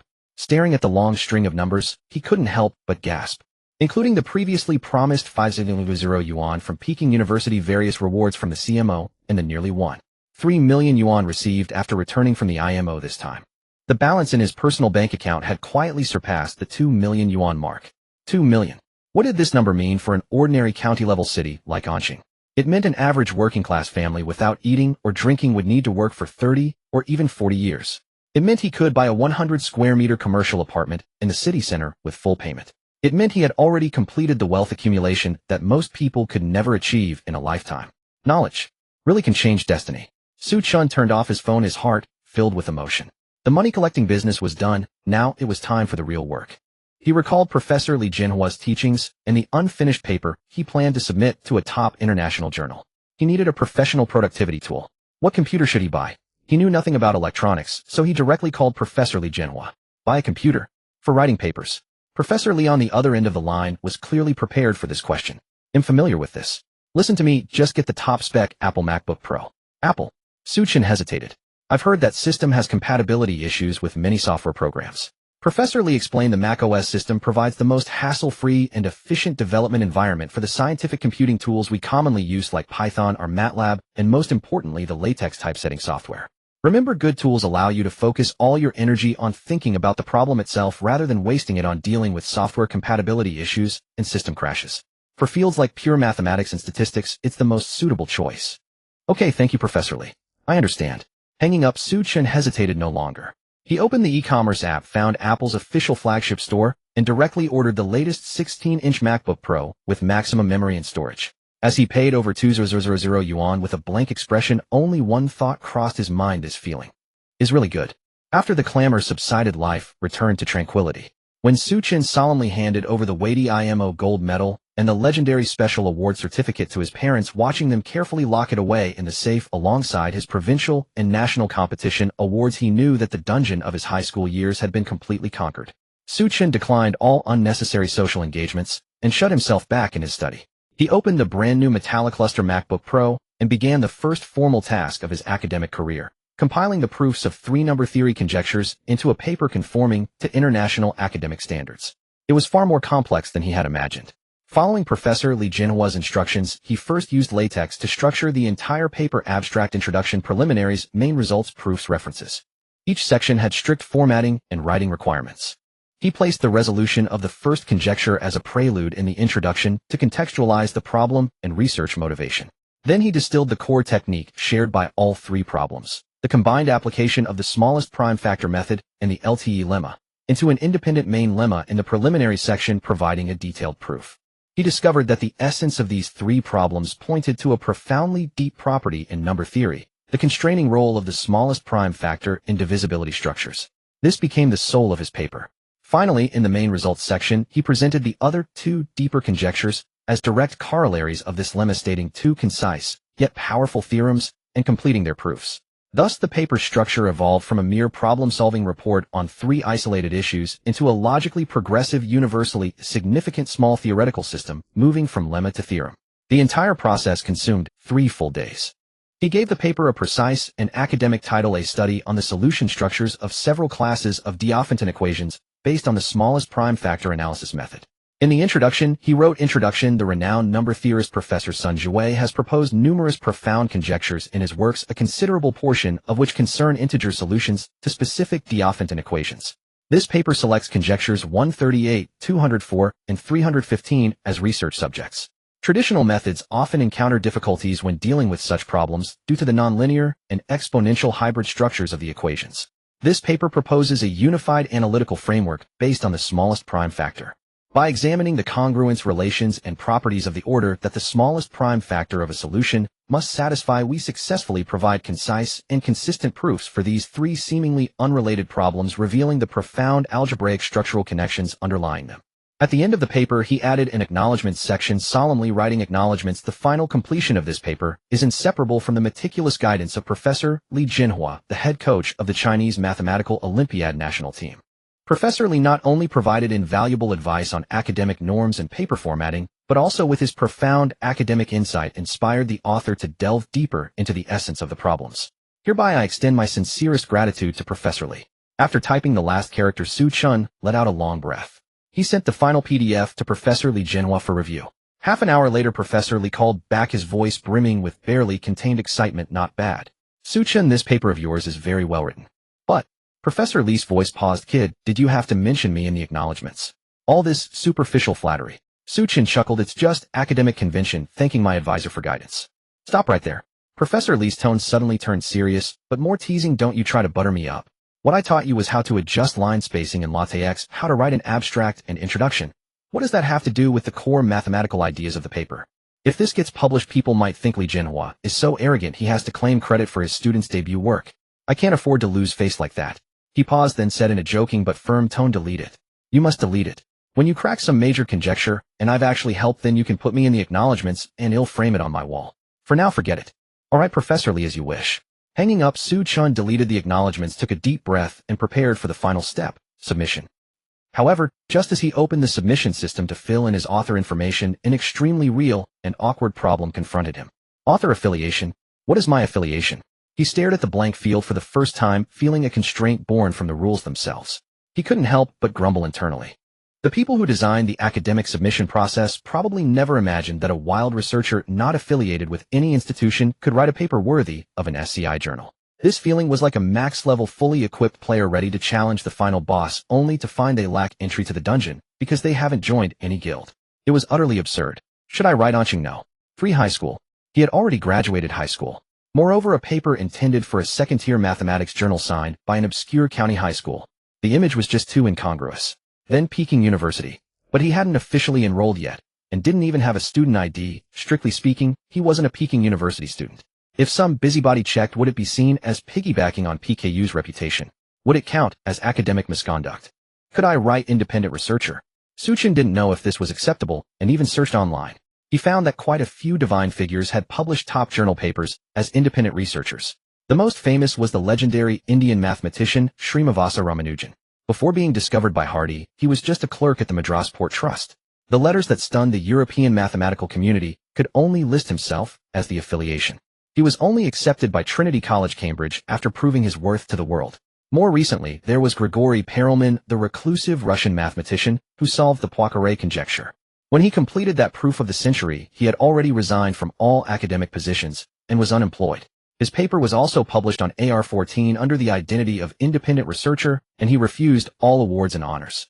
But these cases were either from a bygone era or privileges granted after achieving fame. Xu Chen was merely a newcomer who had just made a mark in the competition arena. Winning an IMO gold medal and a special award in the eyes of true academic heavyweights was at best a sign of a talented young man far from being able to disregard the rules. Rashly using the identity of independent researcher might in the eyes of picky journal editors and reviewers appear not as unconventional, but as an arrogant overestimation of one's abilities. Xu Chen quickly ran his hand through his hair, falling into deep thought. Suddenly a bold and mischievous idea quietly arose in his mind. This problem, it seems, there might be a way to solve it after all. A familiar, slightly sly smile curled at the corner of his mouth. He picked up his phone and scrolled through his contacts, finding the number he knew all too well. In the office of Zhao Feng, a teacher at Peking University's admissions office, his heart instinctively skipped a beat when the name Xu Chen flashed on his phone screen. A surge of PTSD-like reflex made him feel his wallet twitching uneasily in his pocket. He even had an illusion of hearing the scholarship fund account cry out in agony. What does this kid want now? A foreboding sense washed over him. Taking a deep breath, he swiped to answer, instantly plastering a warm, spring-like smile on his face. Hello, Xu Chen. Long time no see. What have you been up to? Hello, teacher Zhao. Xu Chen's voice sounded troubled. I've run into a little problem and wanted to ask for your advice. Oh, what kind of problem? Speak freely. If the school can solve it, it's no issue at all. Zhao Feng assured, patting his chest though his heart was pounding. This kid, what trick is he up to now? While Xu Chen said slowly, I had some free time and wrote a math paper, just organizing a few small conjectures I solved earlier. Professor Li Jinhua looked at it and said the quality is decent, probably enough for a top-tier journal in the second quartile. Second quartile journal. Zhao Feng was startled, fully aware of what that meant. An undergraduate publishing a second quartile paper was rare, let alone a high school student yet to enroll. And hadn't this kid just finished the IMO? How did he have time to write a paper? Great. Excellent. Xu Chen, this is fantastic news. If you need any help with the paper, like formatting or submission procedures, I'll assign a math professor to assist you right away, he said enthusiastically. Thank you, teacher Zhao, but the paper is already written, and I've adjusted the format per Professor Li's guidance. Xu Chen shifted the conversation. The issue now is I'm having trouble with the affiliation. Writing Anqing No. 3 high school seems inappropriate, but writing Peking University feels premature since I haven't officially enrolled. I don't want to cause trouble for the school, so I'm seeking your opinion. Silence fell on the other end of the line. Zhao Feng's mind raced. This kid. This isn't a consultation. It's handing me a golden opportunity while trying to squeeze another favor out of me. If he writes Anqing No. 3 high school, this paper's honor won't benefit Peking University at all. If he writes Peking University, all future citations will count toward our academic output. This is an intangible asset for me, the math department, and the entire school. So this affiliation must be granted, and willingly at that. Besides, the school offers a bonus for undergraduates publishing SCI papers. Realizing this, Zhao Feng knew exactly what to do. He cleared his throat and spoke with profound seriousness, even a hint of feigned anguish. Xu Chen, what are you saying? You're already a pre-admitted student of Peking University, one of us. Your honor is Peking University's honor. Your paper bearing Peking University's name is only natural. If anyone dares object, send them to me. But, no buts. Zhao Feng cut him off, his tone growing more sincere. I know you might have concerns. Zhao Feng knew Xu Chen's biggest worry wasn't leeching off PKU's reputation, but getting nothing in return. He didn't call it out. So to put your mind at ease and reward your spirit of bringing glory to the school before even enrolling, I'll apply for a special academic innovation scholarship on behalf of the school. He raised 3 fingers, gesturing in the air, and squeezed out a number, 30,000 yuan in enrollment scholarship. What do you think? On the other end, Xu Chen's lips were almost splitting into a grin. Talking to smart people is so refreshing. He suppressed his laughter, replying with feigned flattery, teacher Zhao. You're too kind. How can I accept this? I was just asking a question. It's deserved. Deserved. Geniuses deserve genius treatment. Zhao Feng waved his hand grandly. Then, I'll graciously accept. Thank you, teacher Zhao. You're welcome. If you have any more little problems, feel free to come to me anytime. Zhao Feng paused, then added with the savvy of a seasoned admissions director, however, since you're affiliating with Peking University per regulations, you need to send the manuscript to our math professors for review before formal submission. We'll help you ensure it's flawless. It's to protect you, right? Okay, no problem, teacher Zhao. That's only proper. Xu Chen agreed readily. Hanging up, Zhao Feng leaned back in his chair, exhaling deeply. He picked up his teacup, took a sip, and smiled with a look of triumph. 30,000, and this kid is permanently tied to PKU's chariot. Another profitable move. Meanwhile, Xu Chen set down his phone, equally elated. Not bad. One paper earned me 30,000. I'm truly an unremarkable money-making genius. And as Xu Chen hung up, basking in the joy of another windfall, a long-forgotten cold mechanical chime suddenly echoed in his mind. Ding. Detected that the host has confirmed final institution and received top-tier recognition and resource allocation from said institution. Main quest: enter a top university. Completed. Settlement in progress. Host performance evaluation 1. Institution level top S2. Admission method direct admission S3. Pre-enrollment honors IMO Team Champion S IMO Individual Full Score Gold Medal SS IMO Special Award SSS4.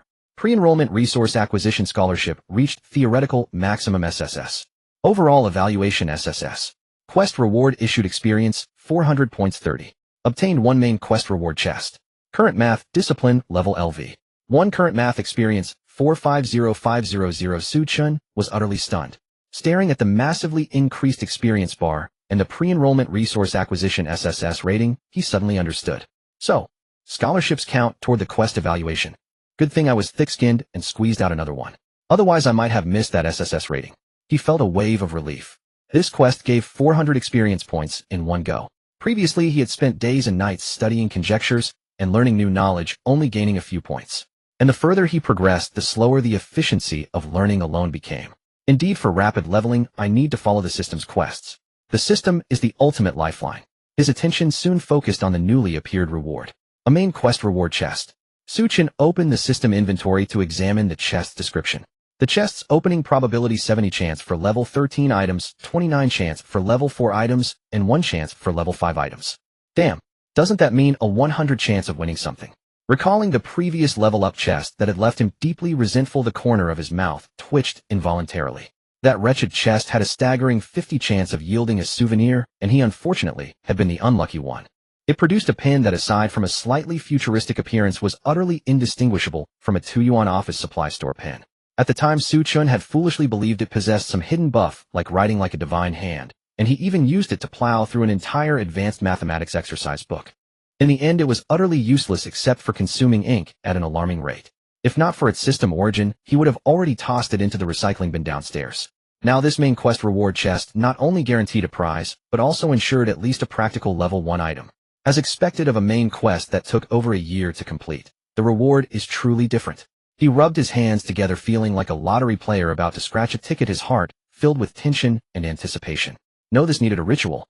He made a point of going to the restroom, washing his hands thoroughly with soap 3 times, muttering under his breath, "Luck can't be bought, but washing might boost the odds a little."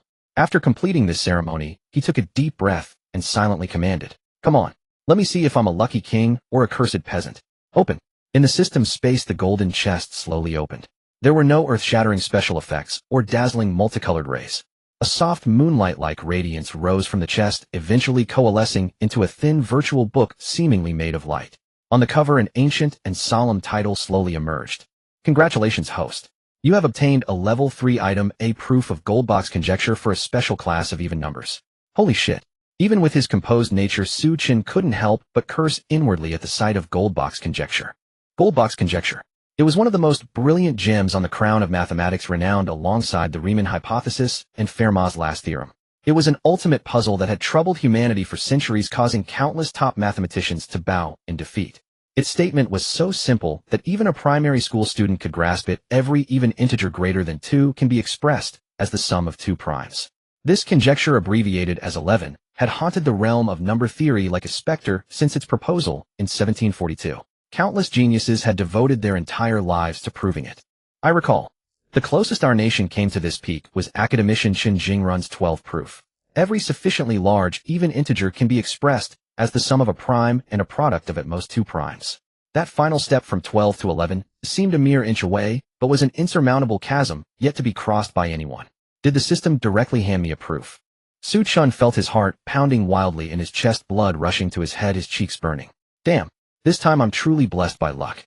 This is more than lucky. It's ancestral fortune stepping in dog shit, winning the lottery jackpot level of luck. If this is real, forget a top-tier journal article. This achievement could be submitted directly to the annals of mathematics, and the editor would fly overnight begging me to hand over the manuscript. The field's medal seems to be waving at me. Is the author starting with Goldbach right off the bat? How can the story continue after this? He felt his heart racing uncontrollably. He eagerly immersed his consciousness into that book of light. It was a complete, logically flawless academic thesis. From the introduction to the lemmas and finally to the proof itself, every step was crystal clear. However, after meticulously reading the entire paper from beginning to end, the overwhelming ecstasy in his heart was doused like cold water, gradually cooling down. Wait, it seems not as earth-shattering as I imagined. He discovered that the paper indeed proved Goldbach's conjecture, that every even integer greater than 2 can be expressed as the sum of 2 primes, abbreviated as 11. But it came with an extremely restrictive condition. It proved that all even numbers of the form 2n2 satisfy Goldbach's conjecture. Fermat numbers plus 2. What the hell? This is a scam. Xu Chen furrowed his brow deeply. As an aspiring mathematics researcher, he immediately grasped the crux of the issue. That is, this proof demonstrated that Goldbach's conjecture holds true under a very specific special case. How valuable was this achievement? It depended on whether the special set of even numbers it proved was a sparse set or a positive density set among all even numbers. Although his understanding of these concepts was still shallow, his extraordinary mathematical intuition quickly constructed a real-world model to aid comprehension. Sparse set like a few scattered oases in a vast desert. For instance, all even numbers of the form 2n2. As n increases, these numbers become increasingly rare, their proportion among all even numbers approaching 0. Proving that such a set satisfies 11, while perhaps technically valuable, has limited significance for solving the entire Goldbach conjecture. It's akin to trying to prove all apples in the world are sweet, but after a lifetime of toil you use extremely complex methods to convincingly demonstrate. The 3 Fuji apples from the supermarket in my fridge are sweet. Your proof process might be impeccable, but this conclusion contributes almost nothing to the grand goal of proving all apples are sweet. Positive density set, for example, all even numbers ending in 2. This set always occupies a fixed non-zero proportion of all even numbers. Since even numbers must end in 0, 2, 4, 6, or 8, the proportion of evens ending in 2 is exactly 1/5. Proving that all even numbers in a positive density set satisfy 11 would be a monumental breakthrough, because it would mean solving a substantial portion of the problem at once. It's like proving all Fuji apples from Shandong are sweet. This conclusion, while not solving the entire issue, greatly advances the boundaries of research. Then, by proving apples from other provinces are also sweet, piecing together the conclusions from each region would fully determine if all apples are sweet. The set targeted by the system's proof, the Fermat numbers plus 2, was undoubtedly a sparse set with 0 density, rarer than oases in a desert. The achievement's value exists, but it's limited. Xu Chen reached his first conclusion. Then came the second key point: how significant was the instrumental value of this thesis? Sometimes a paper's conclusion may not be earth-shattering, but the novel mathematical tools or theoretical frameworks it pioneers in the process of proof can possess revolutionary significance. In Xu Chen's mind, an extremely inspiring and legendary case from the history of mathematics surfaced. In the realm of number theory, there exists a problem as ancient and captivating as Goldbach's conjecture, known as the twin prime conjecture. Its content is deceptively simple. Are there infinitely many pairs of primes, such as I3, 5, 5, 7, 11 to 13, that differ by 2? This seemingly simple question has stood as an insurmountable chasm, perplexing mathematicians for centuries. Countless geniuses attempted it, but returned empty-handed. It wasn't until 2013 that Yitong Zhang, then nearly 60 years old, working as a temporary lecturer at a university, and even having once labored in a fast food restaurant, burst onto the scene. Like a solitary knight, he honed his blade for a decade before unveiling its brilliance. He did not directly prove that twin primes are infinite. Instead, he demonstrated that there exist infinitely many prime pairs with a gap of less than 70 million. This number, compared to the ultimate goal of 2, seemed an astronomical distance away. If one only looked at this conclusion, it might appear unremarkable. However, Yitong Zhang's greatness lay not in that 70 million figure.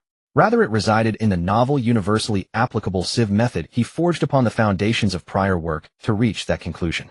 This was akin to everyone trying to scale a smooth, sheer cliff named the twin prime conjecture with bare hands. Countless geniuses attempted and failed. Yet Yitong Zhang, without reaching the summit, single-handedly carved the first solid climbable path on that cliff. He invented an unprecedented set of climbing tools, special ice axes, pitons, and safety ropes. Precisely because of this path and these tools, mathematicians worldwide erupted in excitement. Following the trail he blazed, they launched the renowned Polymath Project, a frenzied online relay race where the world's top intellects collaborated to refine his method and optimize his tools. In just over a year, they narrowed the 70 million gap down to an astonishing 246. Everyone knew that the most critical and arduous step was taken by Yitong Zhang. His greatness lay not in the 70 million conclusion, but in the new path he illuminated for successors toward the summit. This was the magnificence of instrumental value. Then Xu Chen's breath quickened once more. How does the proof provided by the system fare in terms of its instrumental value? Has it pioneered a new path? With a restless heart, he immersed his consciousness once more into the intricate details of the proof. This time he ignored the final conclusion and scrutinized every component's design like the most exacting engineer. He meticulously analyzed each lemma, each bound, each construction. Then he discovered he could only grasp a little, but not much. With his current Level 1 mathematics proficiency and nascent university-level mathematical knowledge, many of the profound analytic number theory techniques in this proof read like an enigma to him. He could understand the correctness of each step's deduction, but could not fully fathom the underlying motivations and deeper connections. No, he must not give up. He forced himself to calm down, relying on the system's bestowed extraordinary intuition and computational power far beyond the ordinary, and attempted to reproduce a small segment of the logic. He spotted a crucial lemma in the paper that cleverly employed the Hardy-Littlewood circle method to estimate an exponential sum. Yet its approach was utterly distinct from the classical circle method he had learned in textbooks. The textbook's circle method divided the integration interval into major and minor arcs. This paper, damn it, had bent and folded the arc. It constructed an extremely bizarre integration path that flawlessly evaded all singularities encountered by conventional methods while maximizing the contribution of the main term. Xu Chen tried in his mind to apply this bizarre integration path to a slightly different but structurally similar problem. 1 second, 2 seconds, 10 seconds. No, completely impossible. He frustratingly found that this ingenious construction heavily relied on the special algebraic structure of Fermat numbers too. Once switched to any other even number, the integration path would instantly collapse and all estimates would fail. Xu Chen let out a long sigh and withdrew from the system space. So after all this, the system had only given me a stepping stone. A paper sufficient for publication in a top journal, capable of making my name in academia, but with little impetus for solving the true gold box conjecture. This realization left him feeling somewhat bemused.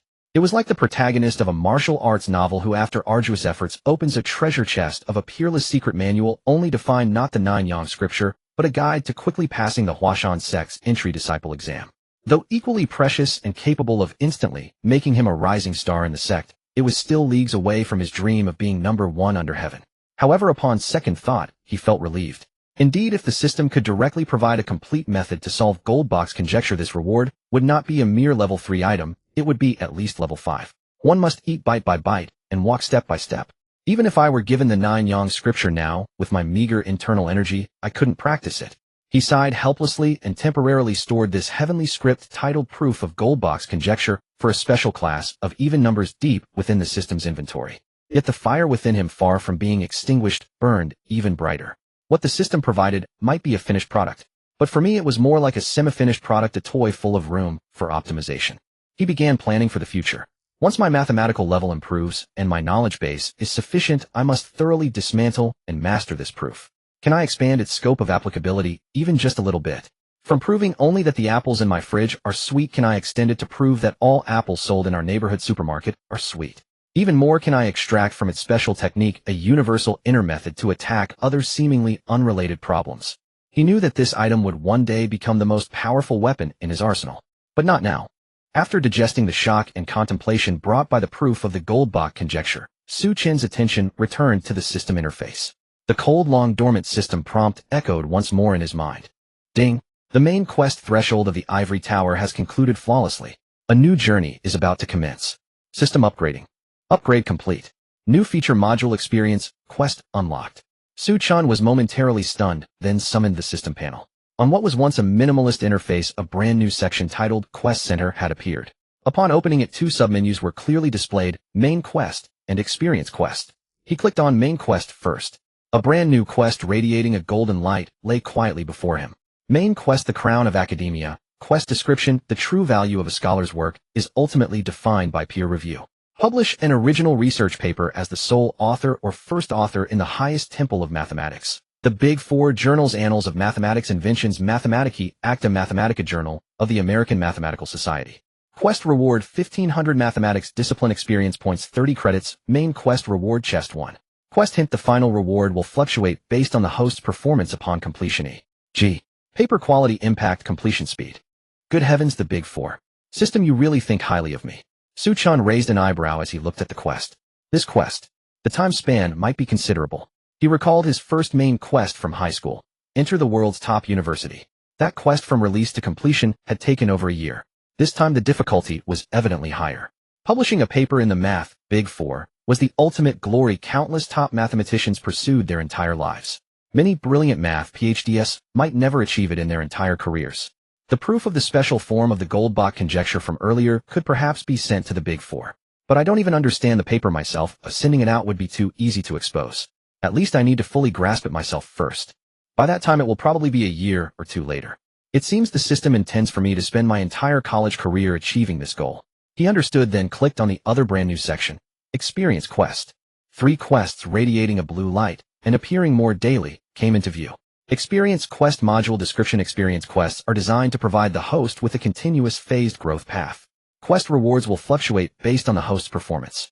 The calculation formula is final experience base experience performance coefficient. For example, if the base experience is 30 and the host's performance meets expectations with a coefficient of 130, experience points are gained. If performance far exceeds expectations, the coefficient can reach 200 or higher, yielding 60 or more experience points. Currently available Experience Quest 1. Permanent Foundation of Academia. Publish an original research paper as the sole author or first author in any CASQ1 journal. Reward 200 mathematics discipline base experience points. 2. Limited preacher of knowledge through public lectures, videos, articles, or other forms. Influence over 1 grow non-professionals to engage in mathematics learning, effectively enhancing their understanding and interest. Reward 200 base experience points in the corresponding discipline based on the number of people influenced and the effect. 3. Limited spark of thought. Publicly propose a highly original mathematical conjecture with potential research value without needing proof. Reward 300 base experience points in mathematics based on the conjecture's value and impact. System tip: the Experience Quest list will refresh periodically. The host can lock an interesting quest to prevent it from being refreshed. If none of the current quests are appealing, you can spend 5 credits to manually refresh. Xu Chen looked at these 3 quests and instantly understood the system's good intentions. I see it now. He couldn't help but grumble internally. Back in high school, with the college entrance exam and competitions as carrots dangling ahead, the system wasn't worried about me straying, so it didn't even bother giving daily quests. Now that I'm in college with freedom and choices, the system is afraid I'll get addicted to gaming or dating and neglect my studies. So it quickly rolled out this Experience Quest system like a fussy mother hen, terrified I'll go astray. It's giving experience and rewards, using every trick to steer me toward the main quest. Do I really look that untrustworthy? Despite his grumbling, Xu Chen quickly conducted a rational evaluation of the 3 quests. Quest 2: Preacher of Knowledge. Become an internet celebrity science communicator. His mind flashed to various science videos on Bilibili, influencing 100,000 non-professionals. That wasn't just about posting a video. In today's world of self-media, traffic is everything. A new creator without a team or resources would be lucky to get 100,000 views on a single video, let alone influence 100,000 people. Behind this lay an account with at least several 100,000 followers, plus the skill to tell jokes, use memes, and create animations. With my personality, I can barely narrate a PowerPoint presentation. Forget it, the return on investment is too low. Xu Chen dismissed this quest and looked at the third one. Quest 3: Propose a conjecture. That's interesting, and the base experience is the highest. He rubbed his chin, quickly scanning mathematical history in his mind. Famous conjectures proposed by amateurs. There are some like Fermat's last theorem. Fermat himself was a lawyer. But what era was that? The 17th century. There were hardly any professional mathematicians back then. In this age, for a conjecture to have value, it must be backed by profound insight and extensive computational verification. Something cooked up on a whim by a nobody, no matter how reasonable, won't even make a splash without recognition from a big name. The impact will be low, the performance coefficient poor, and I might end up with less experience than Quest 1. Not cost effective. You put it on hold. His gaze finally settled on the first quest. Permanent Foundation of Academia. Publish a Q1 paper. This one is tailor-made for me. And it's a permanent quest. Can I grind it repeatedly? Xu Chen's eyes lit up. Wasn't this the newbie village version of the main quest published in the Big Four? Moreover, this quest perfectly aligned with his long-term plan. The main quest Big Four is like climbing Mount Everest. And this Q1 paper quest is like supply camps along the way. By continuously completing this experience quest, I can accumulate experience points to level up, while building reputation and equipment for the final assault on the main quest. Without hesitation, he clicked the lock button next to the first quest. A golden lock icon appeared beside it, signifying that this quest would never be refreshed by the system. Done. Xu Chen's mind was clear. He knew his future academic path had been meticulously charted by the system. However, whether it's publishing a Q1 paper or in the Big Four, there's an unavoidable prerequisite. His gaze fell on the pile of college math textbooks on his desk. That is knowledge reserves. He was well aware that despite his astonishing problem-solving abilities, thanks to the system's gifts and a few fortuitous encounters, his knowledge system remained fragmented and unsystematic. Like a peerless master wielding a divine weapon, but knowing only a few powerful killing moves while being barely acquainted with the fundamentals of internal energy and meridian flow. To truly understand that dragon-slaying technique, to genuinely have the ability to propose valuable conjectures, or even challenge the Big Four, I must first completely excavate this gold mine of college mathematics. He closed the system panel, and all his thoughts returned to reality. Staring at the stack of ink-scented bricks, before him a burning desire for knowledge ignited in his eyes stronger than ever before. The system's daily way to gain experience is still learning new knowledge. Though it's only a few points at a time, many a little makes a mickle. Besides, without knowledge reserves, publishing a paper is impossible. So cramming college math knowledge now is the most important thing I should do. He reached out and pulled out the thick dictionary-like book revered as the Bible by countless math students, a course in differential and integral calculus by Fichten-Goltz. Let's start with you, Mr. Fichten-Goltz.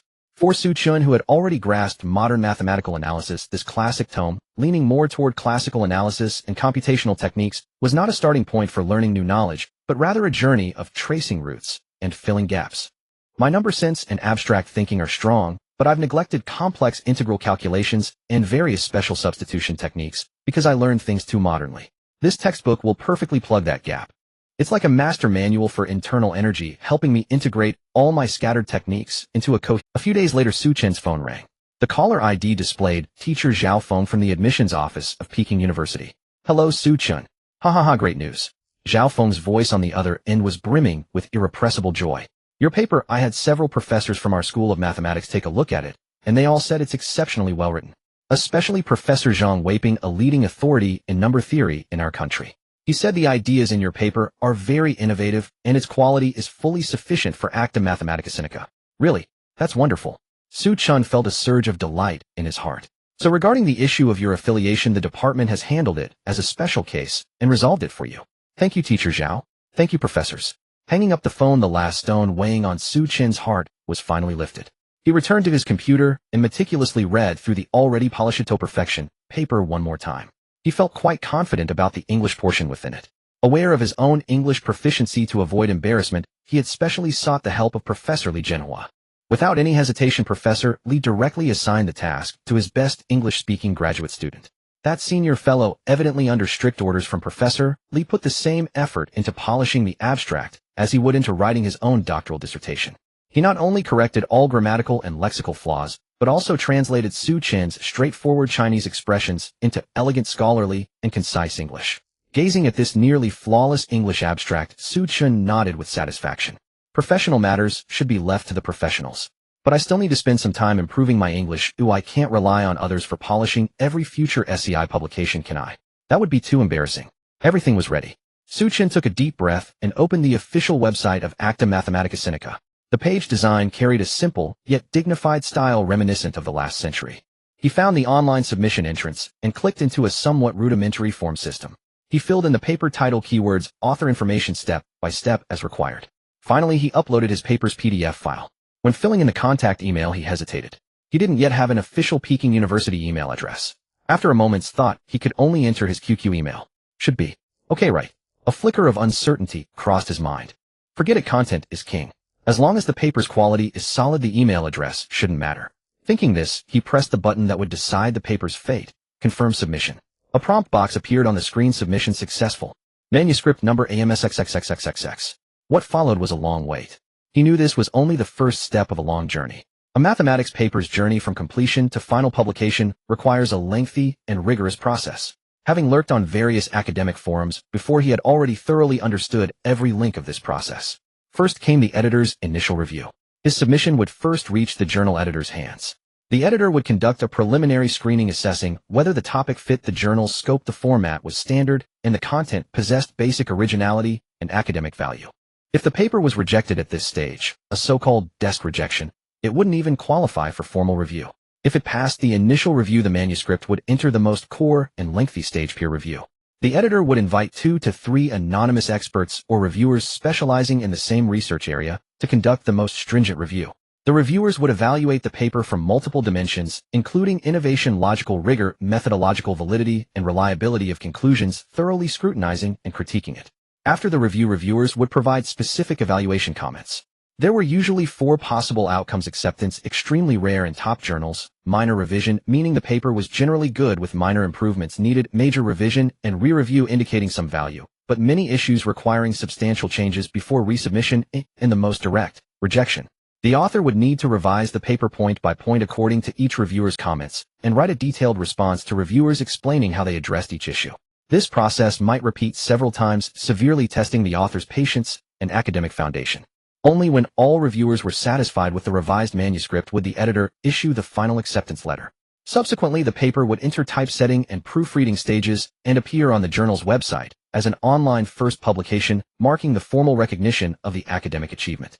The final step was formal printing. The paper would be included in a specific issue of the print journal, leaving its solid imprint in the river of human knowledge.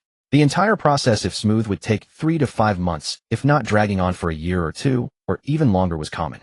Xu Chen's paper had just embarked on the first step of this rigorous journey. A week later in the capital at the editorial office of Actum Mathematica Sinica, senior editor Wang Hanxiang was handling a mountain of submission emails as usual. His daily work involved sifting through these mixed-quality manuscripts to find the truly valuable gold. This job required high academic taste and a sharp eye to distinguish crank from genius. Suddenly, the title of an email caught his attention. Submission: a study on the solution structures of several types of Diophantine equations based on the minimal prime factor analysis method. Number theory direction. Wang Hanxiang raised an eyebrow slightly. Number theory was one of the oldest and most profound branches of mathematics, and also the favorite field of folk mathematicians. He opened the email, his gaze falling on the author information. Author Xu Chen. Affiliation School of Mathematical Sciences, Peking University. Contact, email XXXQQ. Seeing Peking University, Wang Hanxiang's expression instantly became more serious. The School of Mathematical Sciences at Peking University was a holy land in the domestic mathematics community. Submissions from there usually had guaranteed quality. But immediately his brow furrowed tightly. The email suffix was not Peking University's domain, nor any academic institution's, but a glaring QQ.com.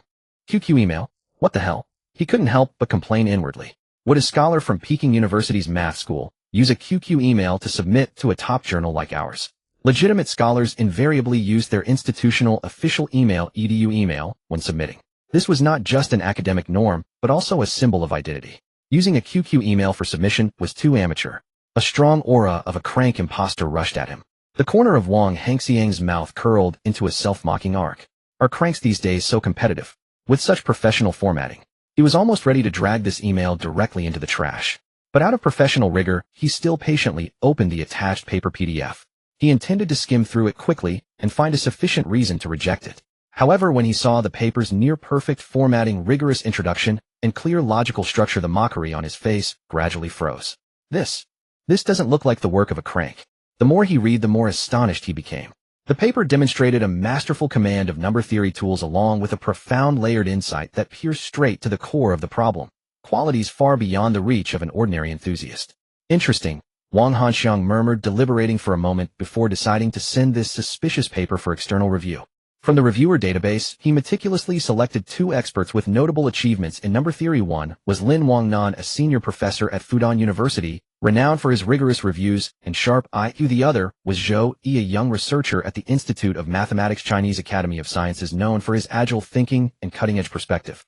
He believed that whether this paper was a work of genius or an elaborate disguise, it would not escape the scrutiny of these 2 experts. A week later, Wang Hanxiang received their review comments one after another. He first opened Professor Lin Wangnan's email. The paper's topic possesses a certain intrigue, offering a unified proof framework for several conjectures by Professor Sun Jiwei. Methodologically, the application of the minimal prime factor analysis demonstrates considerable ingenuity, showcasing the author's solid foundation in number theory. The logical chain is complete and the conclusions are reliable. Recommended for publication after minor revisions. P.S. The introduction's overview of the problem background is somewhat sparse. It is advisable to supplement it with more research status from related fields to better highlight the value of this work. Minor revisions before publication. Wang Hanxiang was taken aback. Professor Lin was notoriously a killer reviewer. Receiving a minor revisions rating from him was already a strong affirmation of the paper's quality. He promptly opened researcher Zhou Yi's email. The core idea of the paper, using minimal prime factors to constrain the structure of solutions, is exceptionally elegant. Particularly in proving conjecture 315, the introduction of Paddock valuation is perfectly timed, serving as a masterstroke. Overall, this is a high-quality work standing out among recent submissions in the field. Recommended for acceptance. Personally, I believe the introduction could be further polished, but even without changes, it does not detract from the paper's overall value. Both reviews were highly positive. Wang Hanxiang's heart was finally at ease. It seems we've struck gold. But why didn't the Peking University student use their campus email, opting instead for a QQ email? As he pondered this, his rigorous editor's instinct compelled him to verify the author's affiliation. After all, in every paper published in Acta Mathematica Sinica, the author's information must be accurate. He replied to the QQ email address provided in the submission. In the email, he first informed the author that the paper had passed the initial review and received high praise from the reviewers. Then he tactfully raised the question about the author's affiliation and identity, requesting a verifiable contact method. Xu Chen was drinking water when he received the email. He had expected to wait a month or two, yet the reply came so quickly. Had the system prioritized his review? Seeing the phrase, accepted with minor revisions, he felt no surprise, only a sense of inevitability. After all, this was his first paper, and achieving such a result was commendable. He carefully read the suggestions from both experts. They want me to expand the literature review in the introduction. That makes sense. He analyzed calmly. When I wrote it, I focused solely on clarifying my thoughts and proof process. The introduction was indeed sparse, like a rough draft. Adding relevant research background and current status will not only enrich the paper's structure, but also better highlight the value of my unified proof framework. These experts truly have discerning eyes. Xu Chen was always receptive to constructive feedback. He reorganized the introduction's logic, incorporating the historical background, key conjectures, and the mainstream methods and limitations of the field over the past decade. After completing the revisions, he detailed in his response how he had addressed each review comment. Only then did he turn his attention to the final part of the editor's email, the identity verification request. It seems you'll need to trouble teacher Zhao Feng again. He packaged the revised PDF and the response letter into attachments, then calmly typed a similarly concise reply. Dear editor, Wang, thank you for your and the reviewer's invaluable feedback. The revised manuscript and response letter are attached for your review. Regarding my identity, you may directly contact teacher Zhao Feng at the admissions office of Peking University, who can verify for you. His office phone number is 010XXXXXXXX. In the editorial office, Wang Hanxiang stared at the reply dumbfounded. He wants me to contact the director of Peking University's admissions office. This move once again defied his understanding. When had a scholar ever proven his identity through the admissions director? Shouldn't it be the department office or the advisor? After verifying online that the number indeed belonged to Peking University's admissions office, he dialed it with a mixture of skepticism and curiosity. Hello, this is Zhao Feng from Peking University Admissions. Hello, teacher Zhao. I'm Wang Hanxiang, editor of Acta Mathematica Sinica. He introduced himself and cut to the chase. I apologize for the intrusion, but I need to verify something. We received a submission signed Xu Chen, Peking University, but he didn't use a PKU email. We want to confirm his affiliation, and he directed us to contact you. Zhao Feng understood immediately. He couldn't help but laugh, his voice brimming with suppressed pride and delight. Editor Wang, it's not that he didn't want to use a PKU email. He doesn't have one yet. Then, because he hasn't started school yet. What a... Wang Hanxiang felt his hearing had failed him. Xu Chen is an IMO gold medalist with a perfect score, specially recruited by our university this year. Right now he's still an incoming freshman. Wang Hanxiang stood frozen, phone in hand. Incoming freshman. A high school graduate who hasn't even started college, independently completing a high-quality paper worthy of Acta Mathematica Sinica. This fact was 1,000 times more absurd than the earlier speculation of a folk genius. He felt his worldview shatter, crumble, and reassemble into a jumble of nonsense. After hanging up, Wang Hanxiang trudged back to his desk, dazed. Other editors in the office, seeing his state, gathered around curiously. Old Wang, what's wrong? You look like you've seen a ghost. Without a word, Wang Hanxiang silently shared the PDF of the paper with everyone in the office. Take a look, he said, his voice hoarse, and see what kind of paper we've had the privilege of reviewing. Minutes later, the editorial office echoed with a chorus of sharp gasps. When they learned that the author was merely an incoming freshman, the entire office fell into a deathly silence. After a long pause, a young editor murmured, as if in a dream, my God, have we witnessed the beginning of a legend? Wang Hanxiang snapped back to reality and immediately replied to Xu Chen. Hello, Xu Chen. Your identity has been verified, and we sincerely apologize for our previous presumption. We have received your revised manuscript, which is flawless, and it has been formally accepted. It will be featured as a key article in our mid-September issue. The entire editorial team extends our highest respect and eagerly anticipates your future outstanding work. When the email from the editorial office of Acta Mathematica titled, Final Approval, your manuscript has been accepted, quietly rested in Xu Chen's inbox, his heart did not stir with much excitement. All of this seemed to be within his expectations. However, the system notification that followed instantly invigorated him. Ding. Hidden achievement unlocked detected that the host has for the first time as a sole author published a paper in a core academic journal, achieving the academic debut achievement. Achievement reward mathematics discipline experience points 30. Xu Chen's eyebrows lifted slightly. A hidden achievement. Such good fortune. He immediately opened the system panel. Current discipline level mathematics LV. 1,485,500. Staring at the experience bar that was a mere step away from leveling up, Xu Chen's brow furrowed involuntarily. 485,500. Just 15 points short. Damn, this is torture for an obsessive-compulsive. A powerful, distinctly obsessive-compulsive sense of discomfort surged through his heart. It was like playing a game where the boss health bar was reduced to a sliver, but all your skills were on cooldown, or like downloading a movie with the progress bar at 99.9, only for the internet speed to suddenly drop to 0 kbs.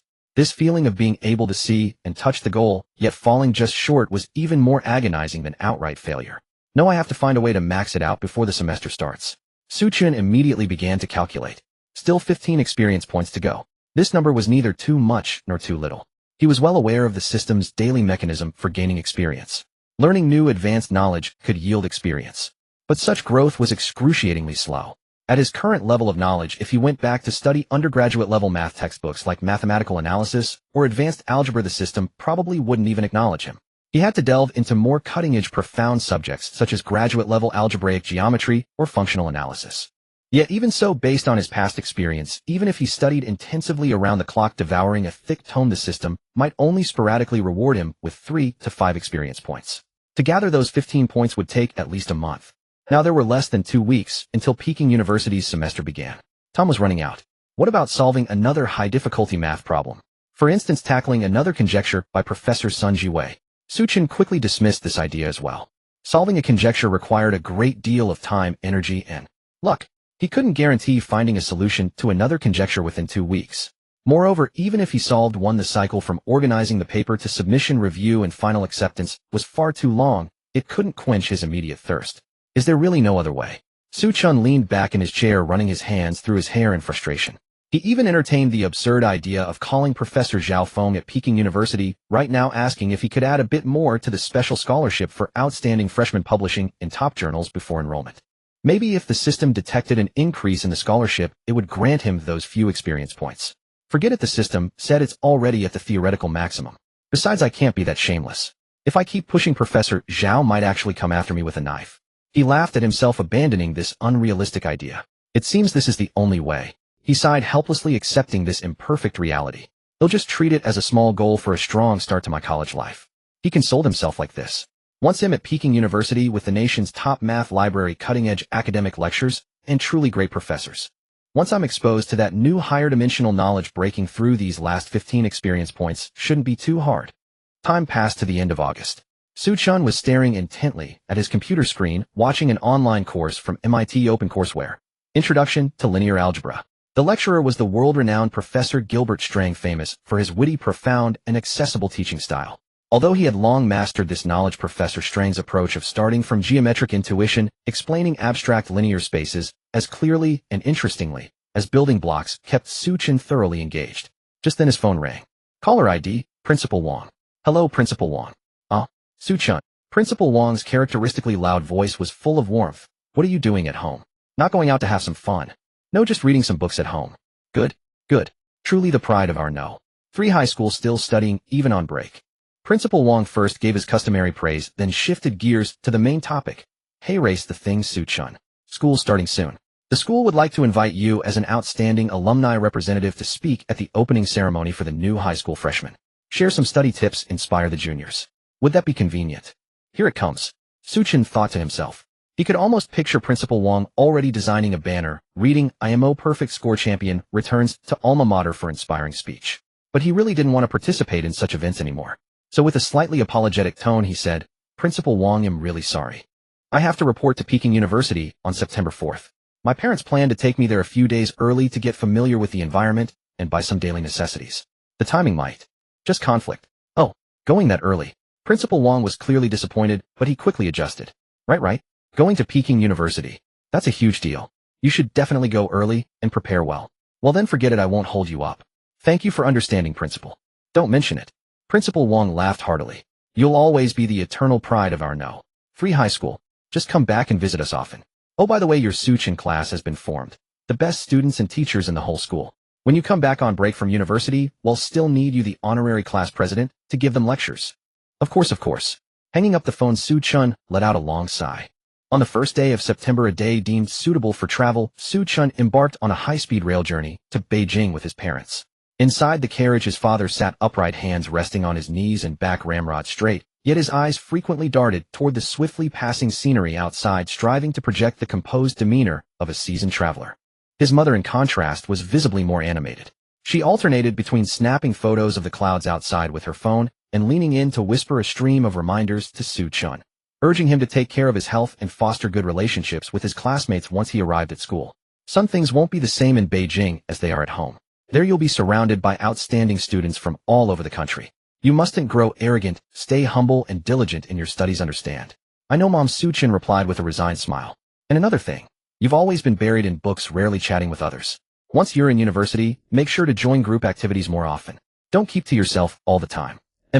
His father, listening nearby, finally interjected, unable to hold back. Enough. He's grown up now. He knows what he's doing. Besides, our son is here to pursue scholarship, not to socialize. Though his words were firm, the slight upturn of his lips betrayed his inner pride. The high-speed train glided smoothly into Beijing South Station. As they stepped out, the vibrant cosmopolitan aura of an international metropolis, so distinct from Anqing, engulfed them. Xu Chen's attention was soon drawn to a row of a dozen eye-catching booths set up in the main hall. Banners reading "Welcome new students. Tsinghua University and dreams begin here, fulfilled here." Renmin University of China lined the area. The welcome stations of top-tier universities had literally competed to set up shop inside the train station. Among them, Peking University's booth stood out the most. Two large banners featuring silhouettes of the Boya Pagoda and Weiming Lake fluttered in the breeze. Several senior students clad in red t-shirts emblazoned with PKU were enthusiastically guiding incoming freshmen and their parents. "Son, look, that's your school."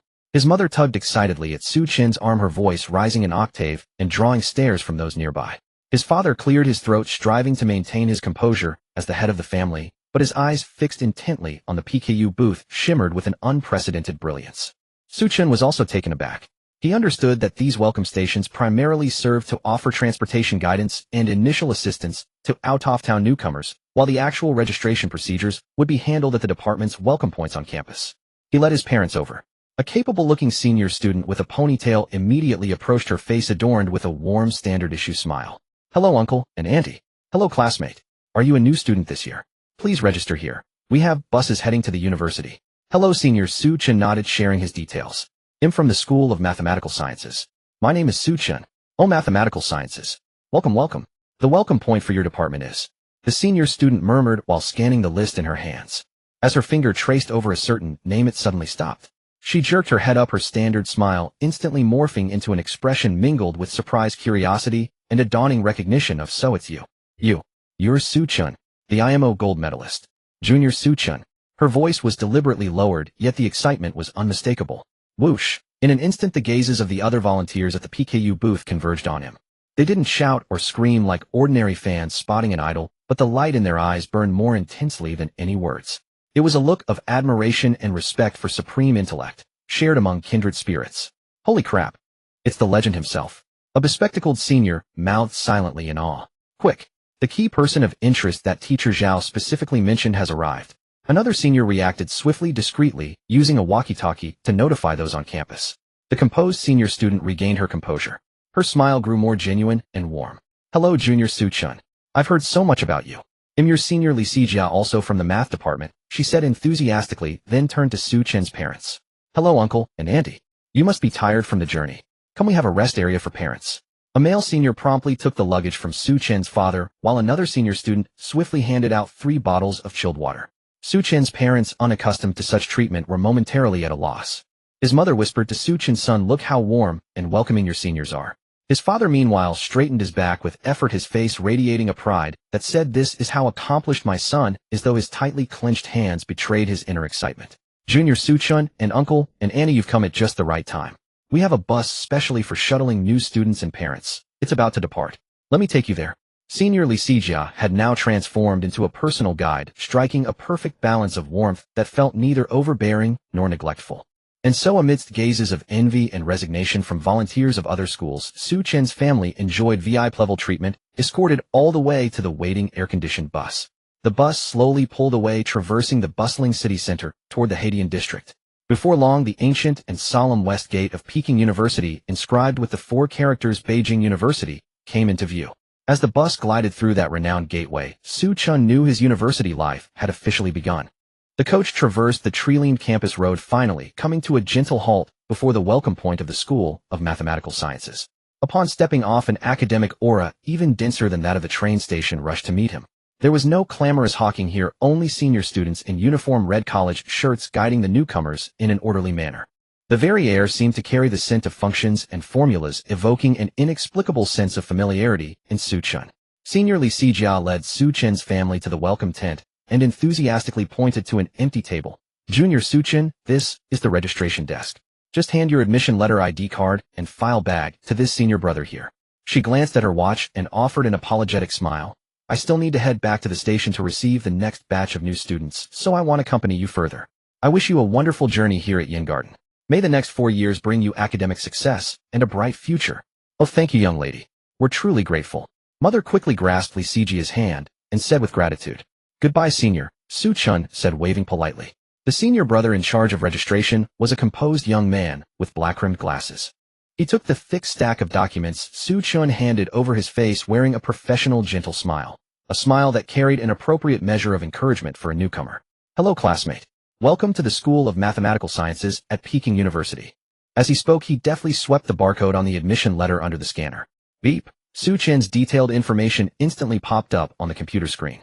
The senior brother lowered his head to verify, and when his gaze fell upon the class column, his fingers, which had been tapping the keyboard, abruptly halted. His pupils contracted almost imperceptibly. My. He let out a faint sound of confusion, instinctively scrutinizing the words on the screen once more. Class Mathematics Elite Class. These 5 characters seemed to possess a certain magic, instantly freezing his professional smile, replaced by a complex expression mingling surprise and reverence.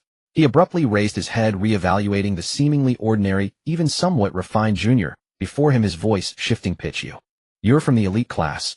This exclamation, though not loud, was like a pebble thrown into a tranquil lake, instantly stirring ripples throughout the entire welcome point.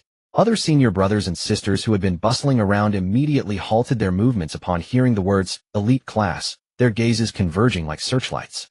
Damn, a new student from the elite class has arrived. Come and see. It's the legendary god of the elite class. This year the elite class only recruited 30 people, each one a monster. Xu Chen's parents stood by, somewhat bewildered. They only knew their son had been admitted to Peking University, but they had no idea what the elite class truly signified.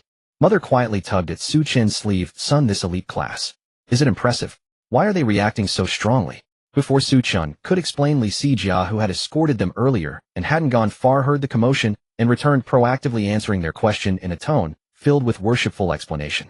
Uncle and Auntie, didn't you know? The elite class is the most top-tier class in our School of Mathematics. Those who get in are no ordinary people. They are either CMO gold medalist top scorers in the provincial college entrance exams, or have passed the extremely rigorous selection of the mathematics top talent cultivation plan. In a word, they are the crown jewels of our school, and indeed of the entire Peking University. These words instantly made Xu Chen's parents understand the weight of those 5 characters. Father's back straightened even more. Mother's face bloomed with a smile of immense pride, brighter than the sun. As for the senior brother in charge of registration, Wang Tao, after a brief shock, his face quickly reformed into an even more enthusiastic smile. While swiftly processing the formalities, he spoke in a tone almost of ingratiation. Junior, you're incredible. I'm a senior 1 year above you. My name is Wang Tao. If you ever have any questions about your studies, feel free to come find me.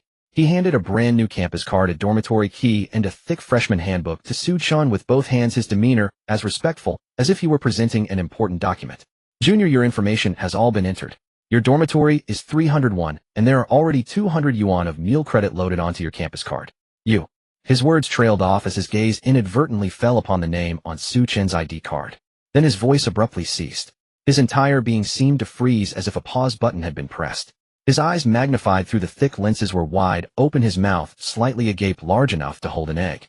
That expression was more than 10 times more exaggerated than when he had seen the words elite class.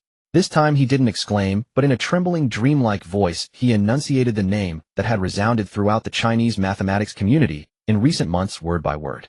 Xu Chen. Boom. If the elite class had merely caused a small stir at the welcome point, then the name Xu Chen was like a detonated nuclear bomb, instantly propelling the atmosphere to its climax. He's Xu Chen, the legendary Xu Chen who scored a perfect IMO plus a special award. Oh my god. Alive. I see the living Xu Chen. The senior brothers and sisters who had only been watching before could no longer contain themselves. They surged forward, encircling Xu Chen tightly. Their eyes no longer held mere reverence, but a fervor bordering on pilgrimage. This feeling isn't bad. Xu Chen's heart remained calm, even a little pleased. Keep a low profile, I must keep a low profile. Although my legend might be a bit more outrageous than you imagine. He savored the pure joy of this effortless flexing, silently labeling this group of enthusiastic senior brothers and sisters as discerning in his mind. Under the fervent escort of the senior students who treated him like a protected treasure, Xu Chen's family finally arrived at the dormitory building. Pushing open the door of dormitory 301, a refreshing air mixed with a faint scent of sunlight rushed to greet them. It was a standard four-person room with a bed above desk layout. The floor was spotless and the desks and chairs were polished clean. Clearly the school had already conducted a thorough cleaning before the new students moved in. One of the beds by the window was already neatly made. A familiar figure was sitting at the desk wearing headphones, intently staring at the rapidly scrolling code on the computer screen. Hearing the door open, the person turned around. Their eyes met. Damn. Xu Chen. Fong Bo. The newcomer was none other than Fong Bo, Xu Chen's cheerful teammate from the national team.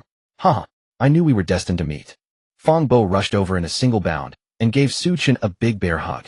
I never imagined would not only be in the same elite class, but also end up in the same dormitory. This is great. For the next 4 years I can keep clinging to your coattails. Meeting an old friend in a strange land, especially a comrade who had fought alongside him, this joy dispelled all the unease of entering a new environment. You're here early enough, Xu Chen said, playfully punching him. Of course, Fong Bo chuckled, pointing at his computer screen. I'm from the capital myself. My home is within the 4th Ring Road. I came to school early to get acclimated. I can just go home if anything comes up. It was quiet with no one around for the past few days, so I could study in peace. That's why I came early. Convenient being right under the imperial city. Xu Chen silently grumbled in his mind. Fong Bo continued. By the way, Luo Yaolong is also in our elite class, but he's in the next dorm 303. As for Sun Rui, that guy got snatched up by MIT. And Zhou Qing and Meng Lingyao, they both went to Tsinghua Yao class. Hearing these familiar names, Xu Chen felt a surge of emotion. Comrades who had once fought side by side were now going their separate ways, embarking on new chapters in life. Also, Fong Bo said mysteriously, you know the other people in our dorm too. Besides us two, the other two are also CMO gold medalists. One is Xue Chao, ranked 10th in CMO, the other is Lu Xinyu, ranked in the 20s. All familiar faces. Fong Bo counted on his fingers, then grinned mischievously. Don't you think our dorm's lineup could just go out and have a showdown with Tsinghua Yao class? Xu Chen laughed too. A showdown might be a stretch, but during finals our dorm's average score will probably be a standard deviation ahead of the others. Haha, absolutely. Fong Bo slapped his thigh triumphantly. From now on our dorm will be known as the 301 Heavenly Group. He'll be the leader and you'll be. Well, you can be the mascot. Get lost. As the two chatted animatedly, Xu Chen's parents had quietly begun their work. Mother took out the cloth she had brought and started wiping down the desks and cabinets, muttering, look at this desk. Even though it looks clean, there's bound to be dust. I need to wipe it again to be sure. Father picked up a broom and began sweeping the unseen corners of the floor, saying, a dormitory has many people. Hygiene must be kept in good order. Fong Bo, seeing this scene, scratched his head awkwardly. Uncle, Auntie, there's no need to trouble yourselves. The school has already cleaned everything. It's fine, Mother said with a wave and a smile. We can't sit still. You young folks go ahead and chat. Well, just potter around a bit. Such is the way of Chinese parents. Their love is not expressed in words, but is hidden in every wiped table and every swept corner. After settling his luggage in the dormitory, Xu Chen led his parents on a freshman campus exploration mission. They first visited the school's supermarket, purchasing a series of daily necessities such as toiletries, bedding, and a desk lamp. As his mother selected the color of towels, she murmured, this school's supermarket has quite a variety of things, but it's a bit pricier than back home. His father, meanwhile, examined a multifunction power strip and remarked, there are many electrical appliances in the dormitory as safety comes first, so we need to buy a good one. After shopping, the three began wandering aimlessly around the vast Yin Garden. They strolled along the shores of Weiming Lake, watching the reflection of Boya Pagoda ripple in the gentle breeze, traversed the lawns of Jing Garden, feeling the tranquility and weight of the century-old institution, located the somewhat ancient teaching building of the School of Mathematical Sciences, and lingered for a long while before the magnificent library. Xu Chen silently noted the locations of every important place he might use in future life. The cafeteria, gymnasium, courier station, to avoid the embarrassment of not finding his classroom later. His parents, however, had completely transformed into tourists. Their phones were hardly ever idle. Son, hurry, stand in front of that stone with Peking University carved on it. Dad will take a picture for you. I hear this is Weiming Lake, right? Quick, take a picture for Mom too. I want to post it on my moments. Along the way, his father's deliberately solemn expression had been replaced by a genuine beaming smile that refused to close. His mother's moments feed was updated frantically at a rate of one post every 10 minutes, bringing my son to report for duty at Peking University. The campus is so huge my legs are worn thin. Is this the legendary Weiming Lake and Boya Pagoda? So beautiful. My son's future classroom, soaking up the scholarly aura. Watching his parents' childlike excitement, a warm smile tugged at Xu Chen's heart. He knew this was not merely a simple campus tour. It was his parents' way of personally experiencing, touching, and embracing the dream they once dared not even imagine, a dream called pride. That evening, after settling his parents into a pre-booked hotel near the school, Xu Chen finally returned to his new home, Dormitory 301. By then the other two roommates had also arrived. One was Xu Chao, slightly chubby, wearing glasses, and with a somewhat honest demeanor. The other was Lu Xinyu, leaner and exuding a slightly aloof air. Both were familiar faces from the CMO gold medal list, so there was no sense of awkwardness when they met. The four academic prodigies quickly grew acquainted. As night deepened, the dormitory lights were extinguished.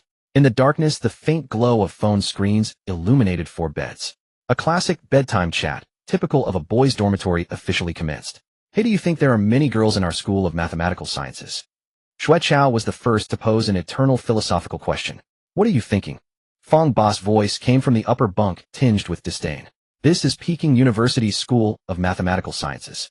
It's the library of a monk's temple, a gathering place for male hormones. How many girls do you expect? I heard that in our elite class of 30 people there are only 3 girls, Lu Xinyu added unexpectedly. Damn, a 9-to Malito female ratio. That means for every couple there are 4 single guys. That's too unbalanced. Xu Chao let out a wail. Be grateful, Fang Bo chuckled. The computer science department at Tsinghua is even more extreme. A buddy of mine there said that at their class gathering 30 guys surrounded one girl like they were protecting a giant panda. Ha ha ha. The dormitory echoed with suppressed mischievous laughter typical of young men. By the way, Godsu, Fang Bo suddenly changed the subject, his voice brimming with gossipy excitement. Tell us quickly, when you fell asleep during the IMO award ceremony, what exactly happened? We were watching the live stream and were totally stunned. Don't even mention it. Xu Chen's voice carried a note of helplessness. The night before I was studying a problem and pulled an all-nighter. I just couldn't hold on. Damn. Awesome. Xu Chao exclaimed again. The night before the IMO finals you were up all night doing research. A god among men. What were you studying? Something more important than the IMO problems. Just a personal interest, Xu Chen glossed over vaguely. I get it. Fang Bo suddenly slapped his thigh, speaking in a tone of epiphany. It's called tactical fatigue. By sleeping you lull your opponents into a false sense of he's not that impressive, then deliver a fatal blow during the exam. Brilliant. Absolutely brilliant. Get lost. Xu Chen chuckled and cursed. They then moved on to discussing their expectations for university courses. I plan to finish mathematical analysis, advanced algebra, and analytic geometry in my freshman year, then start a double major in computer science as a sophomore. Xu Chao outlined his plans. I want to go into algebraic geometry. Lu Xinyu's voice was particularly clear in the darkness. I heard that academician Tian Gang from our school is a top international expert in that field. I haven't decided yet, Fang Bo said. But my parents hope he'll go into finance someday. They say people good at math have a special edge in quantitative trading. What about you, Godsu? Everyone's attention focused on Xu Chen's bed. Me. Xu Chen thought for a moment and replied, first, it'll solidify my foundation. Then I'll see if I can produce some real original research results during my undergraduate years. His tone was calm, but the other 3 in the dormitory fell silent. They knew that the research results Xu Chen spoke of were probably on a different scale from what they imagined. While they were still planning around courses and GPAs, this guy had already set his sights on that vast starry sea called academia. Early the next morning, the members of the Apex squad from Dormitory 301 began to rise one after another. For these top-tier students accustomed to a life of intense self-discipline, sleeping in was simply not in their nature. After a quick wash, the 4 of them headed to the school cafeteria together. The first student canteen buzzed with the lively clamor of morning, filled with the aroma of a hearty breakfast. Each of them grabbed their share of soy milk, fried dough sticks, and steamed buns, finding seats by the window. Fang Bo took a bite of a steaming meat bun and asked Xu Chen indistinctly, "Hey Xu Chen, are Uncle and Annie heading back today?" "No," Xu Chen replied, taking a sip of his soy milk. They rarely get the chance to visit, so they plan to stay in Beijing for a few more days and explore. I told them to either join a tour group or just wander around on their own. How can that be? Fang Bo immediately swallowed his bun and slammed the table, his voice rising an octave. It's their first time here and they don't know the place. It's really inconvenient for them to go around alone. Besides, those tour groups just drag you to shopping spots. No fun at all. And besides, I know full well that at least half the credit for making it onto the national team and winning that IMO gold medal goes to your lecture notes. Without your unique insights with my own mediocre skills, I would have been eliminated long ago in that fierce competition of geniuses during the training camp. He scratched his head, smiling sheepishly. I know I can't help you much in math. They'll probably always be trailing behind you eating your dust. But when it comes to life, especially here in Beijing, taking good care of Uncle and Auntie is something I can definitely manage. He thumped his chest again, his expression resolute. So don't you be polite with me about this. Consider it a chance for me to repay you. His words were so sincere that Xu Chen and Lu Xinyu, who were listening, nodded in profound agreement. Though they hadn't fought alongside Xu Chen until the very end, they too had benefited immensely from his lecture notes during the training camp. Xu Chen looked at Fong Bo's earnest eyes and felt a warmth stir within him. He knew he couldn't refuse, and there was no need to. All right, he said with a resigned smile, handing him a bun. Then, he'll leave it to you, Director Fong. Eat up. Today's success depends entirely on your energy output. Just watch me. Fong Bo took the bun, raised an eyebrow triumphantly, and instantly slipped back into his usual carefree demeanor. And so a rather peculiar tour group was officially formed over breakfast at the first student canteen. When Xu Chen's parents saw Fong Bo at the hotel entrance dressed in a t-shirt, jeans, and a backpack, looking every bit the professional guide, they were both surprised and a little embarrassed. Xiaofong, this is too much trouble, his mother quickly said. No trouble at all. Fong Bo thumped his chest, his face beaming. Uncle Annie, don't be polite with me. Xu Chen is my best brother and also my benefactor. He's helped me immensely with my studies, a debt I can never fully repay in this lifetime. Now that I have the chance to show you around Beijing, I'm overjoyed. Just treat me like your own son and put me to work. These words filled Xu Chen's parents with even greater delight. They were not only proud of their son's achievements, but also deeply comforted that he had made such a grateful and loyal friend at university. Fong Bo as a local guide was indeed professional. Instead of taking them to the usual crowded tourist spots, he skillfully led them through the alleyways of Beijing, immersing them in the purest essence of old Beijing's local life. He vividly recounted the history of each princely mansion, took them to taste the most authentic stir-fried liver and quick-fried tripe, and navigated the Forbidden City with precision, avoiding the crowds to find those little-known yet uniquely charming corners. Xu Chen's parents were thoroughly delighted. His mother's social media feed was once again flooded with updates. Today in Beijing, strolling through the hutongs, we tried the local stir-fried liver, a very unique flavor. Grateful to our son's classmate Xiao Fong, such a warm and thoughtful child. Photo. The Forbidden City is so vast. Thank goodness for Xiao Fong, our human map, otherwise we'd surely get lost in there. Video. Even his usually taciturn father was full of praise for Fong Bo, repeatedly calling him thoughtful and promising. Xu Chen followed behind, watching the harmonious scene before him, and felt a wave of emotion. He himself had been to Beijing several times before, but mostly for competitions, always in a hurry, never taking the time to leisurely experience the city's history and warmth as a tourist. Seeing the genuine smiles on his parents' faces, he thought that occasionally stepping away from the pure world of mathematics to experience the mundane pleasures of life wasn't so bad. After spending a few days in Beijing with his parents, Xu Chen saw them off on the high-speed train home. With his parents gone, he could finally settle down and make the final preparations for the upcoming university life. A few days later, the 2023 freshman opening ceremony of Peking University was grandly held at the Chiude Ming Gymnasium. Xu Chen and his roommates, dressed in uniform white t-shirts emblazoned with Peking University, merged into the stream of students pouring out of the dormitories heading towards the gymnasium. The air was filled with an indescribable scent, a mixture of fresh grass and youthful vitality. Every face was radiant with anticipation and hope for the future. Entering the vast gymnasium, the magnificent dome and circular stands immediately delivered a powerful visual impact. Thousands of freshmen from across the country, grouped by their respective departments, took their seats in designated areas. Soon the entire venue was filled with a sea of different colors. The School of Mathematical Sciences in vibrant red, the School of Physics in deep blue, the School of Information Science and Technology in a techie silver gray. As everyone settled, the lights in the venue slowly dimmed. The bustling noise receded like a tide, quickly giving way to silence. In the darkness, all eyes turned almost instinctively towards the center of the main stage. Dong, a deep, resonant chime echoed throughout the venue. Then the majestic melody of Ode to the Red Flag began to play. On the massive LED screen behind the main stage, a promotional video for Peking University started rolling. From the founding of the Imperial University of Peking to the arduous years of the National Southwestern Associated University, from the pioneers of the Two Bombs One Satellite project to the vanguards of the reform and opening up era. Black and white or sepia historical scrolls, names shining brightly in the annals of history, slowly passed by against the stirring soundtrack. It was a profound time-traveling sense of history striking every young student present with a powerful shock of what could only be called heritage. The promotional video ended, and the lights came back on. All rise. Sing the national anthem of the People's Republic of China. With the host's solemn announcement, everyone stood up in unison. Arise ye who refuse to be slaves. The powerful national anthem sung by thousands of these elite students converged into a mighty force that surged through the gymnasium. At that moment, Xu Chen could clearly feel his own heart beating powerfully in time with the melody. After the flag-raising ceremony came the president's address. An elderly man with white hair, a vigorous spirit, and gold-rimmed glasses stepped onto the podium. He was the current president of Peking University Academician Gong Qihuang, a physicist renowned internationally for his years of work in the field of optics. His speech was not filled with ornate rhetoric or empty slogans. He began with the century-long history of Yin Yuan, speaking of President Cai Yuanpei's principle of freedom of thought, inclusiveness, and the unyielding perseverance of the National Southwestern Associated University during the war-torn years. Students, the moment you step into this garden, you inherit not just knowledge, but also a spirit. A courage to dare to be the world's first, an exploratory spirit of constant innovation, and a responsibility and commitment to patriotism, progress, democracy, and science.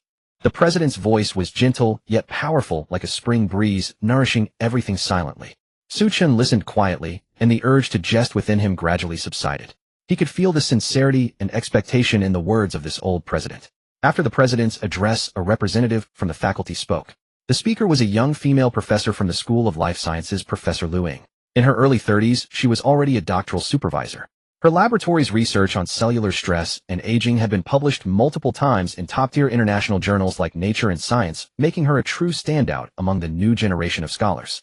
Her speech was modern and thought-provoking. University is not an extension of high school, nor is it the end of your life's journey. Here no one will force you to study, no one will plan every step for you. For the first time you will have the right to define yourselves.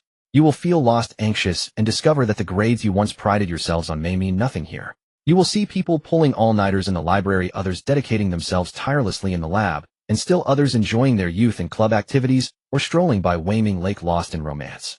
I hope you can find your own rhythm as soon as possible and figure out what kind of person you want to become. Will you be a scholar who explores the unknown and pushes the boundaries of human knowledge? Or a leader who changes the world and guides the trends of an industry? Or perhaps an ordinary person who loves life and possesses independent thought and a sound character? Here all possibilities are open to you. Finally, it was the turn of the freshman representative. The speaker was a girl from Yuanpei College. She had a simple ponytail, a confident smile, and her speech was eloquently written, citing classics from the Analects to the Republic, weaving together personal struggle and national sentiment. Flawless, a veritable perfect essay. Indeed, the finale had to be official. This script was probably polished repeatedly by several teachers, right? Too standard. The grand sense of ceremony from the opening ceremony had not yet fully faded from the freshmen's minds when the School of Mathematical Sciences' tightly packed follow-up arrangements arrived in rapid succession. Instead of a perfunctory welcome party, what awaited them was a substantive supervisor meeting and a college-wide assembly. In the largest tiered lecture hall of the mathematics school, the dean personally took the stage to introduce the school's long history, its formidable faculty, and the illustrious alumni who had walked its halls, stars in their own right. Every name that flashed across the PPT slides, Jiang Zihan Su, Baolu Duan Xuefu, shone like brilliant constellations, illuminating the path ahead for every student seated below. Next came the class meetings and orientation lectures for each cohort. Xu Chen's mathematics elite class was undoubtedly the focus of the entire school. Their class meeting was held in a separate small conference room. The homeroom teacher, a young-looking associate professor with gold-rimmed glasses named Lin Yi, presided over it. Teacher Lin Yi dispensed with pleasantries and got straight to the point. He first distributed a thick document titled Mathematics Elite Class Training Program to everyone, then opened his PowerPoint. Classmates, welcome to the elite class. Lin Yi's voice was gentle, yet filled with passion. Everyone here has been selected from the nation's most brilliant minds through a rigorous multi-tiered process. Therefore, your training program will be unique as well. The PPT behind him clearly displayed two major directions: Direction 1, Pure Mathematics; Direction 2, Financial Mathematics. In the second semester of your sophomore year, you will face a choice of specialization, Lin Yi explained. The Pure Mathematics track will lead you to explore the most core and essential mysteries of the grand edifice of mathematics. You will encounter the most cutting-edge theories, and your future will be to become a mathematician, expanding the boundaries of human knowledge. His gaze swept across every young, hopeful face in the audience. The financial mathematics track, on the other hand, emphasizes application. You will learn to use complex mathematical models to analyze and solve practical problems in financial markets. Your future will be to become a top-tier quant commanding respect on Wall Street or in Lujiazui. These two paths have no hierarchy, only a difference in choice. I hope you will use your freshman year to think deeply and find the direction you truly love. For Xu Chen, the answer to this choice was already clear in his heart. Most of the system's disciplines leaned toward basic sciences, so choosing pure mathematics was better. He unhesitatingly chose pure mathematics in his mind. Teacher Lin Yi then presented the professional curriculum. There were 9 required core courses: mathematical analysis, 13 advanced algebra, 12 analytic geometry, abstract algebra, complex analysis, ordinary differential equations, probability theory, and mathematical modeling. There were 9 specialized electives from which 7 had to be chosen, including topology, differentiable manifolds, differential geometry, partial differential equations, functional analysis, real analysis groups, and representations, elementary number theory, and algebraic geometry. Additionally, 23 credits of university-wide general electives were required, freely selectable from across the entire campus. Looking at this dense list of courses, even the top students in the elite class couldn't help but gasp. Oh my god, just the core courses are already this packed. Mathematical analysis takes 3 semesters. How hard must that be? I've never even heard of these elective names. Differentiable manifolds. Functional analysis. What kind of divine courses are these? Xu Chen's gaze, however, fell on the 23 credits of elective courses. The system would surely release main quests for physics, chemistry, informatics, and other subjects later. Mathematics was the foundation, but knowledge of other disciplines needed to be prepared in advance. Anyway, these courses shouldn't take too much of his time. He had already formed a preliminary course selection plan. He intended to enroll in the physics department's mechanics and the School of Information Science and Technology's introduction to computing in his first semester. After the class meeting, a series of orientation lectures followed on fraud prevention, lab safety, and campus regulations. Though dry, they were a necessary part of university life. When all the welcoming activities concluded, the 2-week military training arrived as scheduled.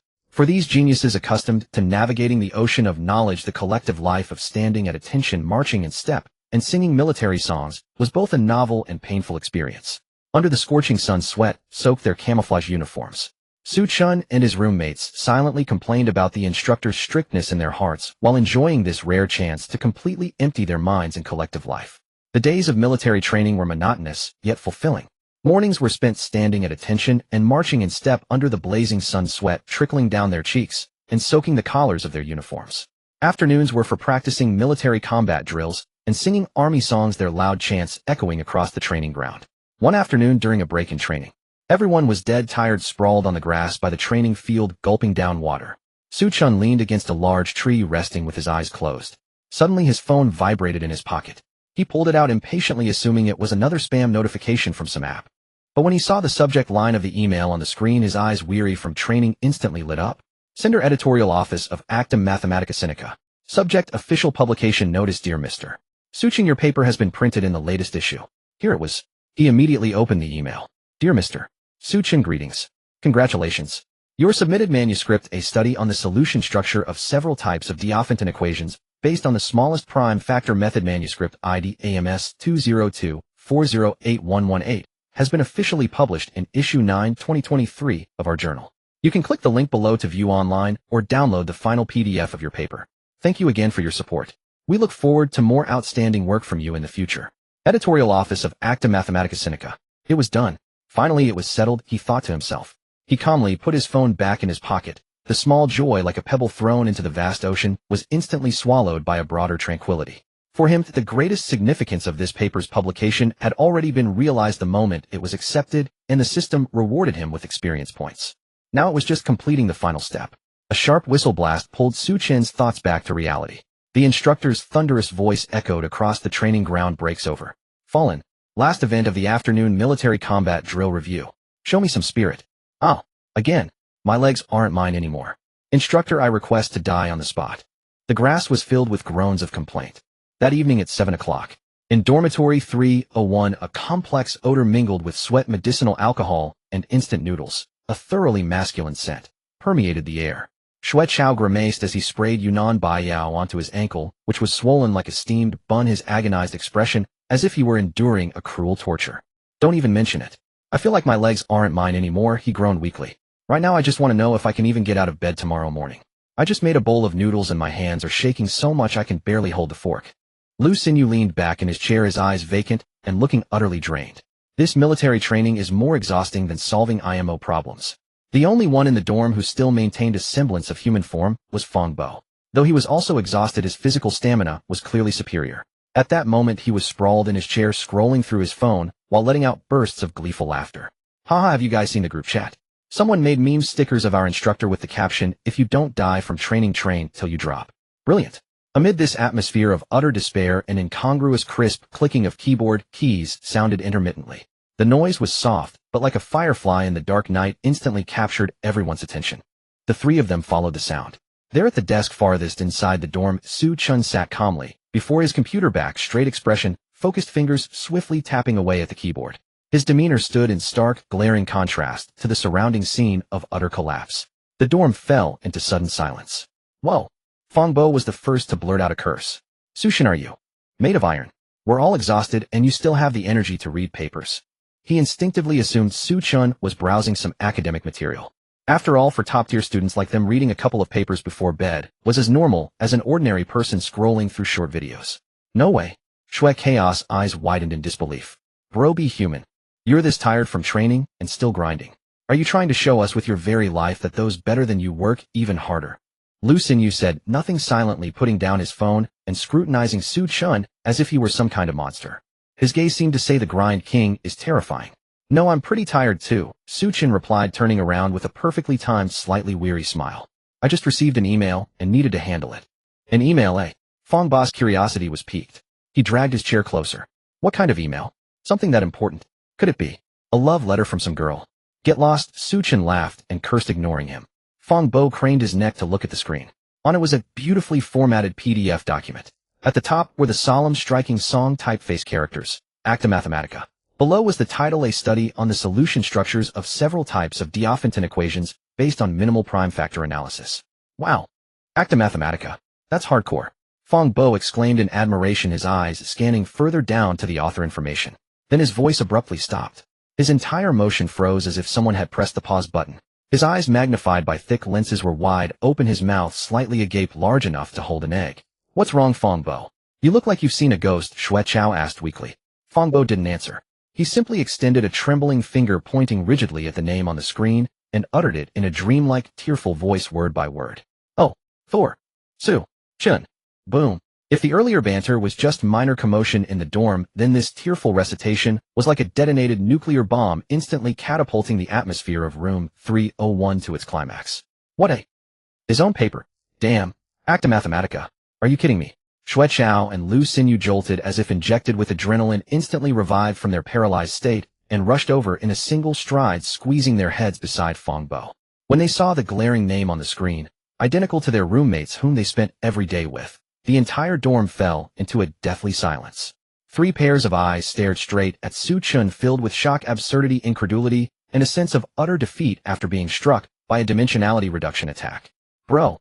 After a long while, Fong Bo turned his head, looking at Xu Chen with an almost pleading expression, his voice trembling. "Please. Be human. Grind king. You're the king of grinders." Xue Chao let out a heart-wrenching wail. "Here we are discussing whether our legs will break tomorrow, and you're publishing a top journal paper. Give us a break." Lu Xinyu silently returned to his seat, picked up a copy of Mathematical Analysis, and opened it to the first page. His back exuded a tragic determination, as if declaring, "I can't sink any lower."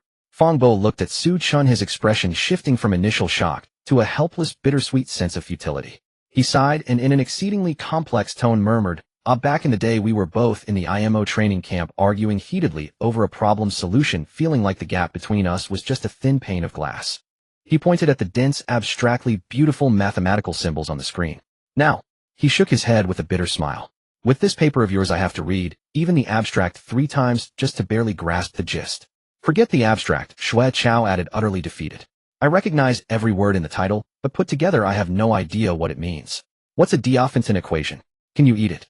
Lu Xinyu put down his book, raised his head, and delivered the final verdict on this humble brag scene in his signature cold and incisive tone. "We're still in the newbie village, slogging away at slimes." He paused, his gaze sweeping over Xu Chen's calm face. "And you, already decked out in divine gear, are soloing the world boss." The dorm fell into deathly silence once more. Only the silent gaze of 3 slime players looking up at a god-geared master remained. "All right, stop staring. It's just a low-tier journal, nothing special. Get some rest. We have morning drills tomorrow. Conserve your energy so you can better endure the instructor's torment." Fong bo shui chao lu xinyu. Yeah, right. After causing a minor academic earthquake in the dormitory, Xu Chen paid no further heed to his roommate's stares, as if he were a monster, nor did he bask in the joy of publishing his first top-tier journal paper. His attention was entirely captivated by another matter far more significant and intriguing. He opened his computer and located the personal blog he had bookmarked long ago, the sparsely decorated homepage of Professor Sun Jiwei from Jinling University. Then he packaged the PDF of his paper just published in Acta Mathematica along with the accompanying LaTeX source files, and sent them together to the personal email address Professor Sun had made public on his blog. The email body was concise and to the point, marked by the straightforward efficiency typical of a science student. Dear Professor Sun Jiwei, greetings. I am Xu Chen, a freshman at the School of Mathematical Sciences, Peking University. I have long admired your esteemed reputation in the field of combinatorial number theory and have benefited greatly from reading the many brilliant conjectures you have proposed. Recently, I conducted some modest research on your conjectures 173, 218a, and 315. Fortunately, I reached some conclusions and have organized them into a paper which has been published in the latest issue of Acta Mathematica. Attached are the manuscripts for your review. Best regards, Xu Chen. There was no unnecessary pleasantry or excessive modesty, merely a calm statement of fact. In his view, this email was akin to completing a side quest and then reporting to the NPC to submit the task and claim the reward. As for when the reward would arrive and how much it would be, he was in no rush. For him, the intellectual thrill of conquering a difficult problem was far more important than the few $100s of bounty. After sending the email, Xu Chen shut down his computer and prepared to wash up and sleep. He knew that a luminary like Professor Sun likely received an overwhelming number of emails every day, among which were no shortage of nuisance messages from cranks. Whether his own letter would be seen, and when remained uncertain. He had steeled himself to wait 10 days to half a month, or even for it to disappear without a trace. Yet to his surprise, he had underestimated the efficiency of this king of conjectures. Just as he was about to sleep, his phone buzzed twice. He pulled out his phone and saw a notification for a new email. From Sun Jiwei. Subject: reproofs regarding several conjectures. Content: hello student Xu Chen, this is Sun Jiwei. I have read the paper, it is absolutely brilliant. Add me on WeChat to chat WeChat ID. Holy crap. Instant reply. Xu Chen raised an eyebrow slightly. Is this Professor Sun? Living in his email. He muttered inwardly, but immediately copied the WeChat ID, opened the app, and sent a friend request. Almost the moment he clicked send, a prompt popped up on the screen saying the other party has accepted your friend verification. Immediately after, a chat window appeared. The profile picture was a photo of Professor Sun himself speaking at an academic conference, looking scholarly and refined. Xu Chen: hello Professor Sun, this is Xu Chen. Sun Jiwei: hello student Xu Chen, this is Sun Jiwei. Sun Jiwei: haha, no need to be so formal. I just read your paper, it's brilliantly written. Especially that minimum prime factor analysis method. The way you wielded it was nothing short of masterful. When I first proposed these conjectures, I vaguely sensed this direction was feasible, but I could never find a concise proof path. I never expected a young man like you to crack it. His words brimmed with appreciation and admiration from a senior for a junior, without the slightest hint of condescension. Xu Chen, you flatter me. I was just fortunate to stumble upon some ideas. Sun Jiwei: on the world of mathematics, there is no fortune, only strength. By the way, I heard you're the kid who scored a perfect IMO plus a special award this year, right? Truly a hero born from youth. We old-timers are truly getting old. Xu Chen: I dare not presume it was all luck. Sun Jiwei: this kid, why do you always call strength luck? Being too modest isn't good, you'll end up friendless. Grin. Seeing the playful emoji on the screen, Xu Chen couldn't help but smile. He discovered that this highly respected professor in academia was in private as witty and warm as a friendly neighbor, disarmingly approachable. Although Xu Chen was enjoying the chat, he couldn't help but wonder inwardly, it's so late, Professor Sun must be a night owl. He doesn't have to sleep, but I do. I have to practice marching tomorrow. They chatted about various topics for a while longer, from the latest advances in number theory to university life. Professor Sun also enthusiastically shared a few amusing anecdotes from academic circles. As the conversation wound down, Xu Chen looked at the chat window, a small doubt creeping into his mind. We've talked about everything worth talking about. Why hasn't he brought up the bounty yet? It wasn't that he truly cared about the money, but since the process had reached this point, there should be some conclusion, right? Could it be? I misunderstood. Was the bounty just a gimmick? Or do I need to ask for it myself? That would be so awkward. Just as he was deep in his internal monologue, contemplating how to subtly hint at the bounty reward in a manner both polite and direct, ding dong, a crisp notification sound rang out. On the screen, a red transfer notification popped up. Sun Jiwei transferred 100,000 to you.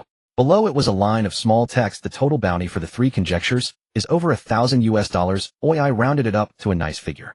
Use it to buy some good food or a few fine books. Young people need their nourishment. Haha, 10,000 yuan. Xu Chen stared at the number stunned. He recalled that the total bounty for those 3 conjectures was just over $1,300 at the current exchange rate. That would be at most around 9,000 yuan. This Professor Sun had not only paid, but generously rounded up, giving much more. Professor Sun is incredibly generous. He didn't decline, but decisively clicked accept. Xu Chen, thank you, Professor Sun. Sun Jiwei, it's my pleasure. If you have any new research results in the future, feel free to send them to me anytime. My email is open to you 247. Xu Chen, certainly. Ending the chat with Professor Sun, Xu Chen's mood was exceptionally bright. After finishing his conversation with Sun Jiwei, Xu Chen opened Professor Sun Jiwei's personal blog and refreshed the page. There at the top of the blog, a new post had already been updated. The title of the post was concise, yet striking. The title read, Announcement on the Proof of Conjectures 173, 218, and 315. The body of the post was filled with effusive praise for him. Recently, Xu Chen from the School of Mathematical Sciences at Peking University, with his exceptional insight and exquisite number theory skills, has provided a unified and extraordinarily elegant proof for conjectures 173, 218a, and 315. I proposed using the minimal prime factor analysis method. The rigor of his logic and the depth of his thought are truly remarkable. The relevant paper has been published in the 2023 issue 9 of Acta Mathematica Sinica. Interested readers may consult it. The bounty for the above 3 conjectures is hereby concluded. As the saying goes, the ways behind drive on those before, and the new surpass the old. It is deeply gratifying to see outstanding young talents like Xu Chen emerging in the Chinese mathematical community. The future of mathematics lies in your hands. This announcement is made with my sincerest congratulations and gratitude to Xu Chen. Below the post, a link to Xu Chen's paper on the official website of Acta Mathematica Sinica was attached. Reading this announcement filled with the expectations and praise of a senior scholar, Xu Chen's lips couldn't help but curl up into a wide grin. The sense of fulfillment and achievement from the recognition of a top scholar and authority in his beloved field was far stronger and more precious than winning a bounty of 10,000 yuan. He saved a screenshot of the blog post and edited a new social media update. He added a line of text that was simple, yet brimming with a humble brag. Thank you for Professor Sun Jiwei's recognition and generosity. Let us walk the path of mathematics together. Handshake, he clicked to post. After doing all this, he set his phone aside with satisfaction. Almost the moment it was sent, the comments section beneath this post erupted like a fish pond hit by a depth charge. Likes and comments surged in like a tidal wave. Anqing no. Free High School, Chen Jiaping, way to go.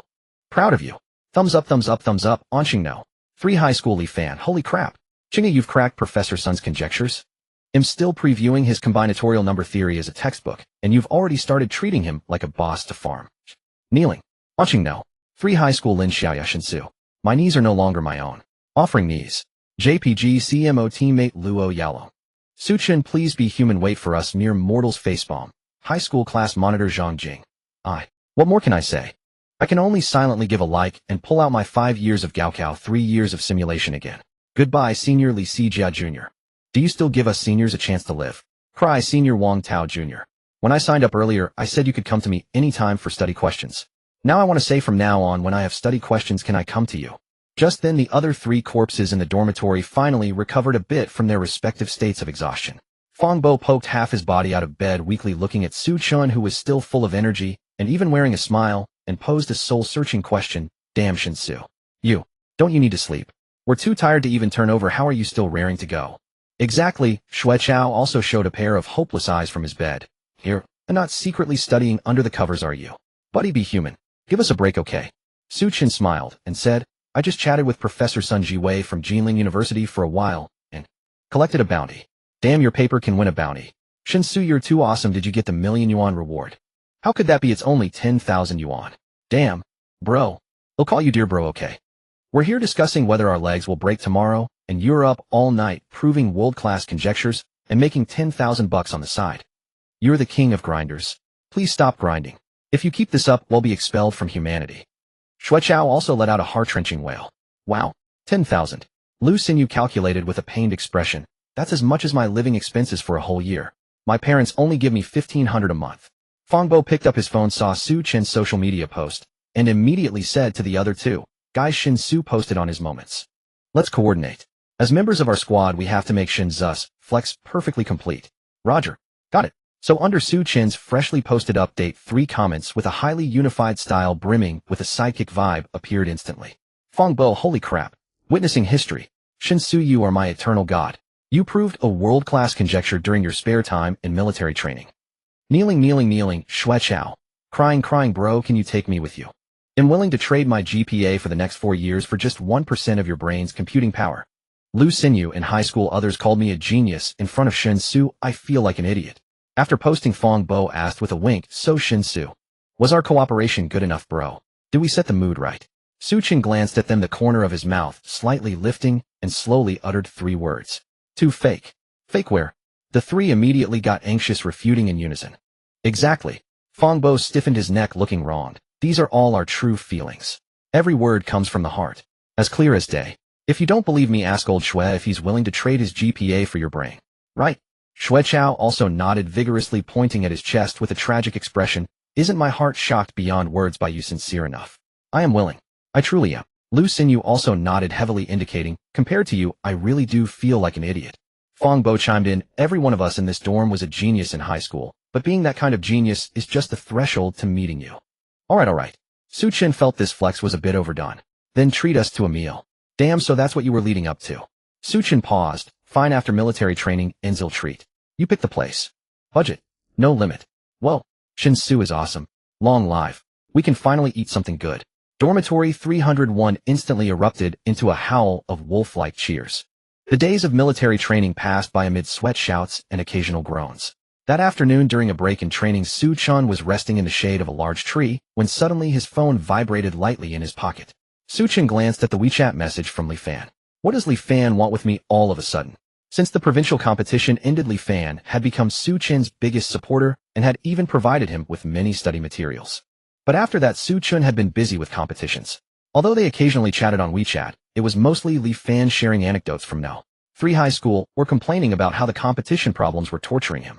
He opened the message. Chenggu, are you there? A string of exclamation marks conveyed an excitement that could be felt through the screen. Xu Chen, yes, slacking off during training. What's up? Why so excited? Chenggu, the provincial competition results are out. I got first prize. A cascade of exclamation marks carrying an uncontrollable thrill and ecstasy. It was followed by an emoji of excited to the point of blur. Li Fan screenshot. JPG. Xu Chen opened the screenshot. It was a public notice of the award list, and in the first prize column, Li Fan's name was prominently listed. So the New Year's provincial competition is over, Xu Chen realized. He knew what this first prize meant for Li Fan and for No. 3 high school. He quickly replied with 2 words, awesome. Within 3 seconds of sending the message, Li Fan's call came through. Hey Chenggu, did you see it? I got first prize. It might be at the bottom of the list, but it's still first prize. On the other end of the line, Li Fan's voice trembled with excitement, like a volcano that had finally found an outlet after being suppressed for so long. I saw it, Xu Chen said, leaning against the tree trunk, teasing lightly. Weren't you just 1 step away last year? Getting it this year is standard, isn't it? Hearing that familiar cocky tone, Li Fan didn't get angry, but instead chuckled, his voice filled with relief and pride. Hey, compared to you, an IMO full score god, this achievement of mine is nothing. But Chenggu, you don't understand. This first prize is so important for our school. Before, teacher Chen Xiaoping was always worried that after you left, our school's math Olympiad program would revert to how it was. If this year I only got second prize, people outside would say you were just a fluke, an exception, that our school just got lucky to produce a prodigy like you. But now it's different. Li Fan's voice rose sharply, brimming with confidence. I got first prize. What does that prove? It proves that No. 3 high school is truly improving. Our school's competition level has genuinely reached a new height. What you brought isn't just personal glory, it's an ethos of hope. Teacher Chen Xiaoping has been walking on air these past 2 days, absolutely thrilled. You have no idea, Chenggu. Li Fan said, his tone suddenly turning reflective. Ever since you won the IMO championship, our school has gone completely crazy. Principal Wang somehow secured a fund to renovate our shabby competition study room, installing brand new air conditioning and computers. He even hired 2 Olympiad coaches from the province at high salaries.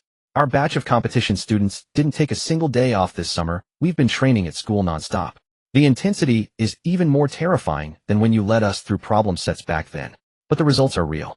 In this provincial competition, besides my first prize, our school also got 3 second prizes and 5 third prizes. That's the second best result in our school's history after yours. Now the younger students are all pumped up.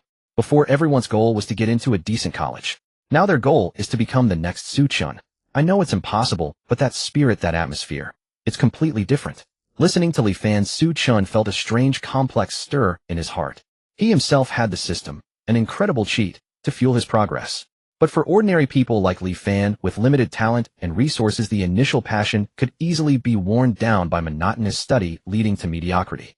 Unknowingly, he seemed to have lit a lamp of hope for them. It made them believe that even in an ordinary high school they could touch the once distant stars, that through effort they could truly change their fate. This power of hope might be more precious than any problem-solving technique. A seed he had inadvertently sown had quietly taken root and begun to influence more people after his departure. This feeling was strange. Xu Chen smiled and interrupted his reflections.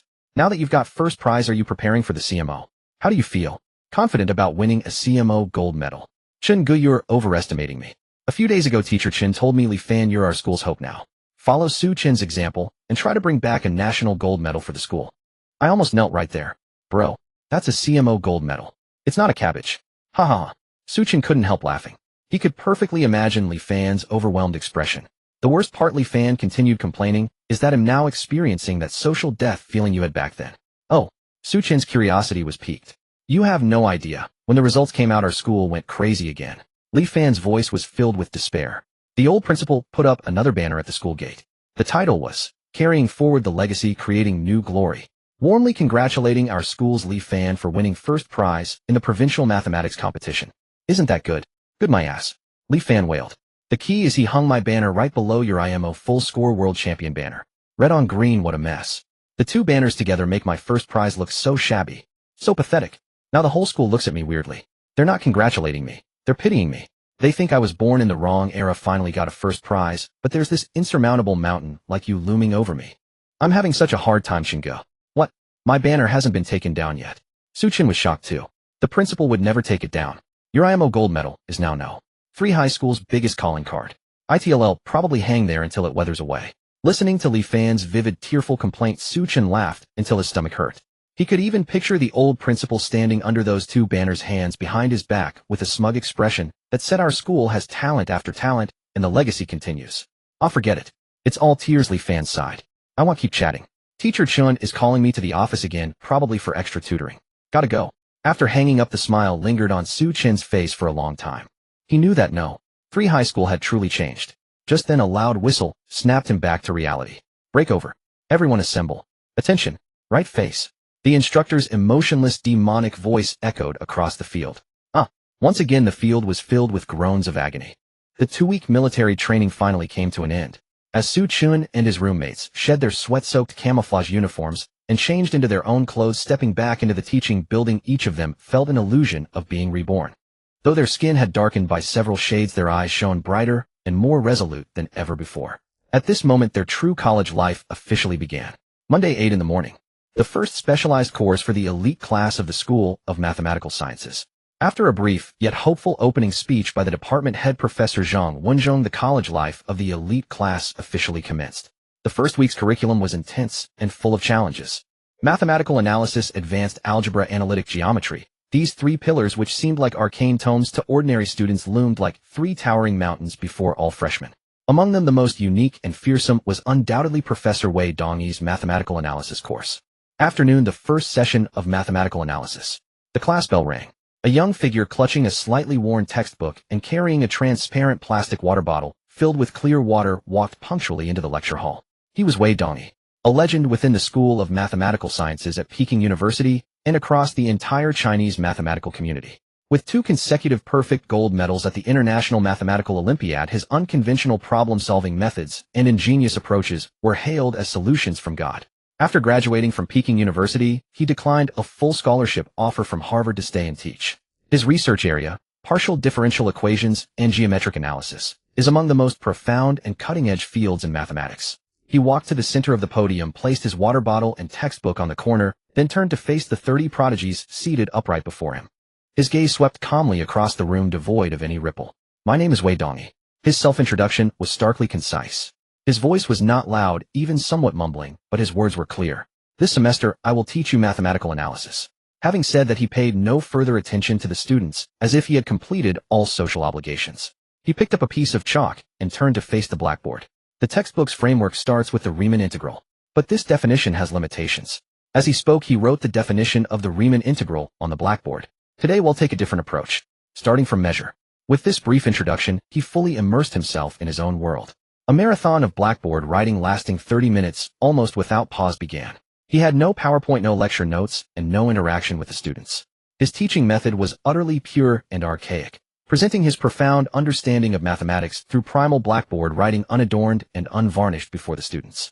After fluidly deducing core concepts from real variable functions, set rings outer measurable sets, in just over 10 minutes he paused, turned around, and with an emotionless tone posed a second guide. With measure we can define the Lebesgue integral. Its essence lies in partitioning the range. As he spoke, the other side of the blackboard was quickly filled with a series of derivations on simple function approximation and integral convergence theorems. This freewheeling mode of thinking was an extreme intellectual challenge for students accustomed to linear teaching. Below, the prodigies of the elite class felt unprecedented pressure. They were top-tier competitors who had fought through the bloody battlegrounds of national math contests with foundations far more solid and minds far sharper than ordinary students. For the first 20 minutes, most could barely keep up with Wei Shan's rhythm, their eyes shimmering with thought and comprehension.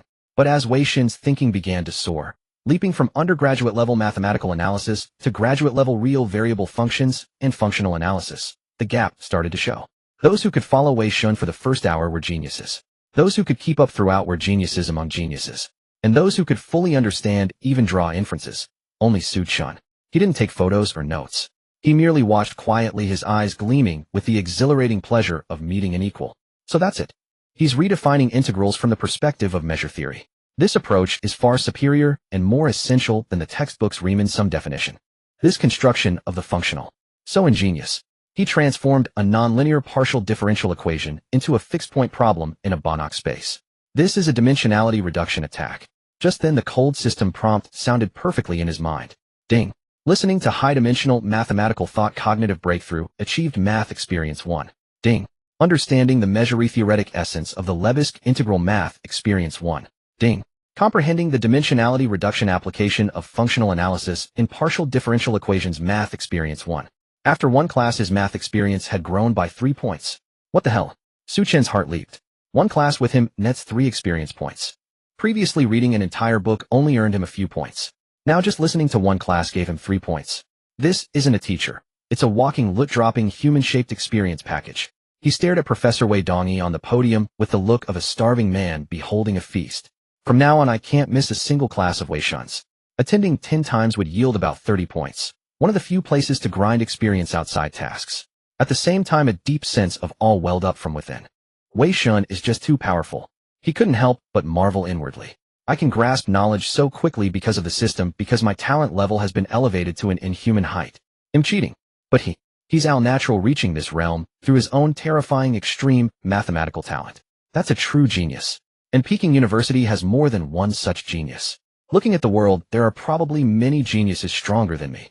At that moment, the faint complacency bred by Xu Chen's string of victories and dominance vanished instantly. For the first time, he had a sobering realization: there's always a mountain beyond a mountain, a person beyond a person. No, I can't get carried away anymore. There are too many geniuses in the world. My achievements are nothing. What if one day a cheater like me gets defeated by someone playing fair? That would be a huge joke. Stay grounded. I must stay grounded. Learning more and grinding more experience is the only way. That evening in dormitory 301. Oh, my head is about to explode. Can anyone tell me what the hell Godway was talking about this afternoon? Xu Chen clutched a copy of Mathematical Analysis, pacing back and forth in the dormitory, his face etched with utter despair. Don't ask me. Oh, I could barely keep up with his writing speed, even when snapping photos, Lu Xinyu said, slumping in his chair with a vacant stare. I feel like my soul hasn't even drifted back from that classroom yet. I asked a senior student. Fong Bo said, his voice filled with hopelessness. He said this is just an appetizer. Godweiss lectures get more abstract and inhumane as they go on. Apparently last year when he taught real analysis, the class average on the final exam was 48. 48. Out of 100. Yeah. A deathly silence fell over the dormitory. Just then Xu Chen, who had just finished washing up, walked out of the bathroom, drying his hair. He looked at his 3 roommates, who seemed as wilted as eggplants hit by frost, and asked with some amusement, "What's wrong? You all look like you've lost your souls." "God, Xu," Fong Bo cried out, as if seeing a savior rushing over and shoving his phone forward. "Quick, save us. That last embedding theorem about LP spaces on Godweiss blackboard. I've been staring at it for 3 hours, and I still can't figure out how he constructed that proof." Xu Chen took the phone and glanced at the somewhat blurry photo of the blackboard on the screen. He scanned it once and understood it instantly. "Oh, this one." In an extremely flat tone, he said casually, "Don't treat it as a pure analysis problem. Understand it within the framework of topology. Imagine LP space as, well, a space made of countless rubber bands functions of different materials capable of infinite stretching and compression. The essence of God-wise proof is actually demonstrating that when PQ, this bundle of stronger rubber bands from LP can be losslessly embedded into that bundle of looser rubber bands from LQ, and this embedding is continuous. The operator he used is essentially a projection. He's just telling you from a higher dimensional perspective that this projection process preserves structure. He paused, looked at the three still utterly bewildered faces, thought for a moment, and switched to an even simpler analogy. Let's put it this way, it's like compressing a high-definition image into a low-resolution one. Although details are lost, the main content of the image remains. God-wise proof is telling you that this compression process is mathematically sound and elegant. Silence reigned in the dormitory once again. Fang Bo, Xu Chen, and Lu Xinyu stared blankly at Xu Chen, their minds a complete void. After a long while, Fang Bo muttered in a tearful, utterly hopeless voice, "It's over. I feel like he and I aren't even attending the same university." After the exhilarating experience of gaining mathematical insights in God-wise class, Xu Chen's passion for learning erupted once more. He immersed himself completely in the vast ocean of knowledge that Peking University offered. Teacher Wei Dongyi's mathematical analysis in particular became the feast of experience he most anticipated each week. In every lecture, amidst God-wise unbridled leaps of thought, he could feel the ultimate charm of pure mathematics, while the steadily increasing 1 and 2 experience points on the system panel were utterly addictive. In the evenings, while his roommates were still tearing their hair out over the day's lessons, Xu Chen would unwaveringly bury himself in the library. The sheer volume of books in Peking University's library far exceeded his imagination. There he found countless God-level textbooks and monographs he had only ever heard of online. Besides focusing on mathematics, Xu Chen didn't forget his other small goals. He used fragmented spare time to systematically cram the English he had fallen behind on. He was well aware that in modern academia, English is the universal lingua franca. Whether reading the latest cutting-edge papers or publishing his own research results in top international journals, fluent English reading and writing skills were an indispensable basic skill. He didn't memorize vocabulary lists or pore over grammar books. His method was simple yet brutal, directly reading original English mathematics textbooks. Since Xu Chen's use of English wasn't for daily conversation, but primarily for scientific research and academic exchange, domain-specific English was more crucial. He started with the most classic original English math textbooks, such as Rudin's Principles of Mathematical Analysis and Apostles' Calculus. Initially, he still needed to occasionally consult a phone dictionary for obscure technical terms. In just 1 month, his English proficiency skyrocketed at an unbelievable pace, from barely understanding paper abstracts all the way to reading top-tier journal literature without any difficulty. This intense, interdisciplinary systematic learning kept his brain in a state of highly active cognitive. That evening, as Xu Chen closed the thick volume of Elements of Mathematics Algebra written by the French Bourbaki group in the library, the experience bar that had been taught for so long in his mind finally reached its endpoint with the last faint push. Ding! A crisp, melodious system prompt, as if from the depths of the universe, exploded in his mind. Detected host's mathematical knowledge increase. Mathematics subject experience 1. Experience full. Level up. Congratulations, host. Mathematics subject level increased to LV. 2. It's here. Xu Chen's heart leaped. He immediately sank his consciousness into the system panel. There, the attribute column representing his mathematical talent had been completely renewed. Current subject level mathematics LV. 2 experience 12500 damn. 2,500 points to reach LV. 3. Seeing the terrifying experience requirement for the next level, Xu Chen's eyelid twitched involuntarily. Is the difficulty of leveling up exponential?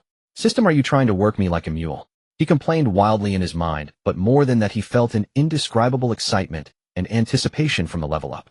He immediately thought, system, quick. Let me see what LV2 means.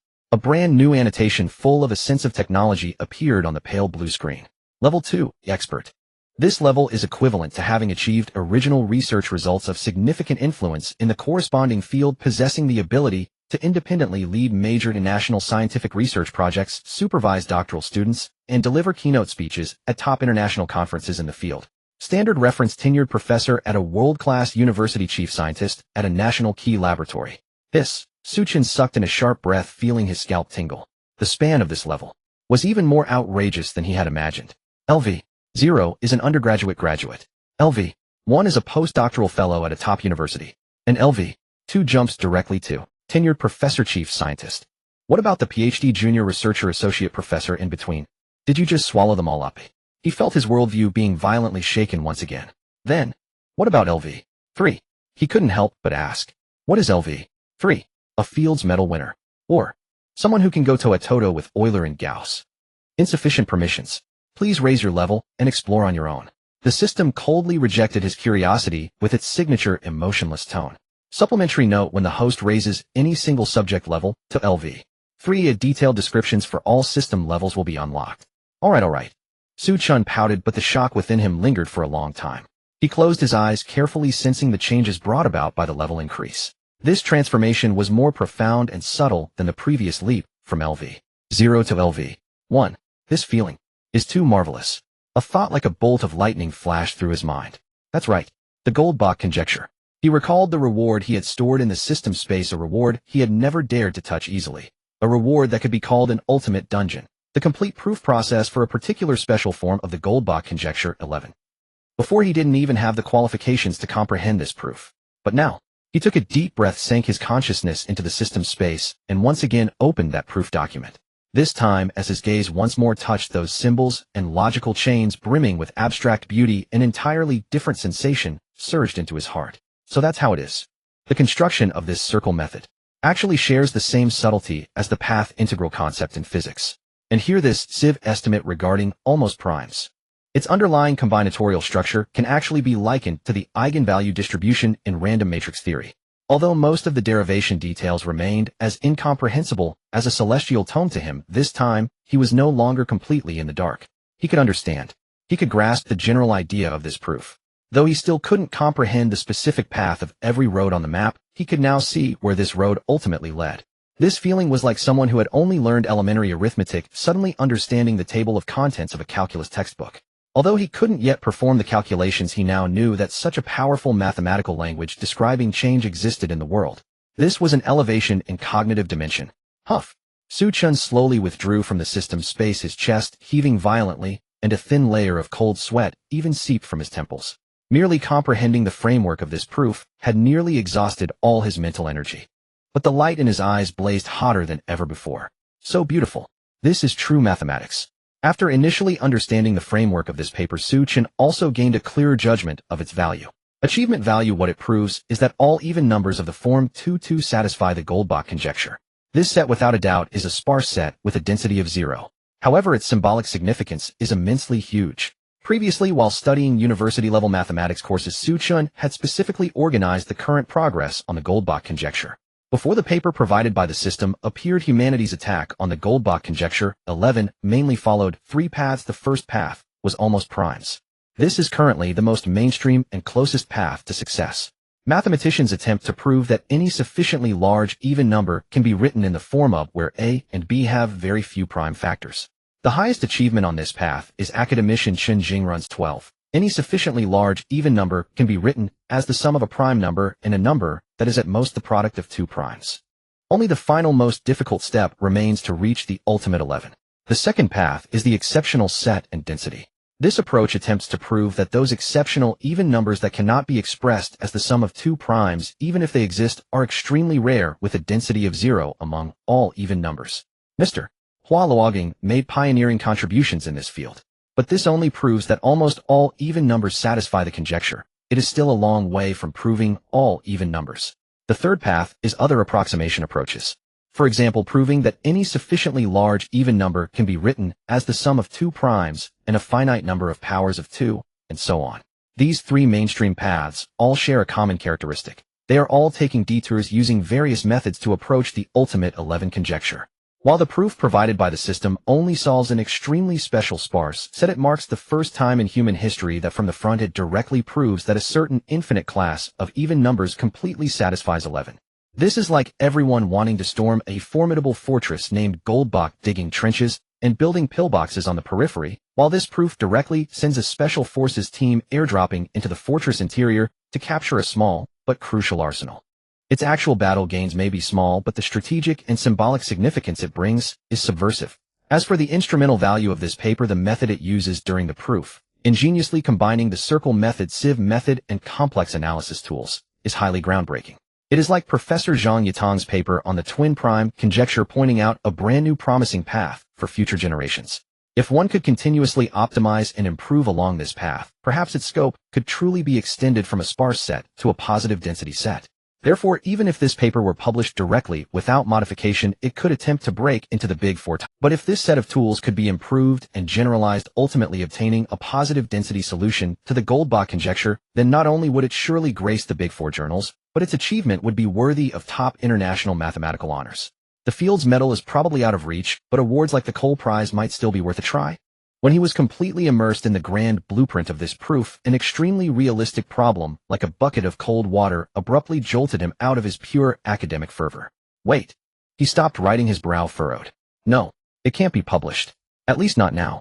It wasn't fear of some mysterious organization slicing him for research. That was a plot from third-rate sci-fi novels.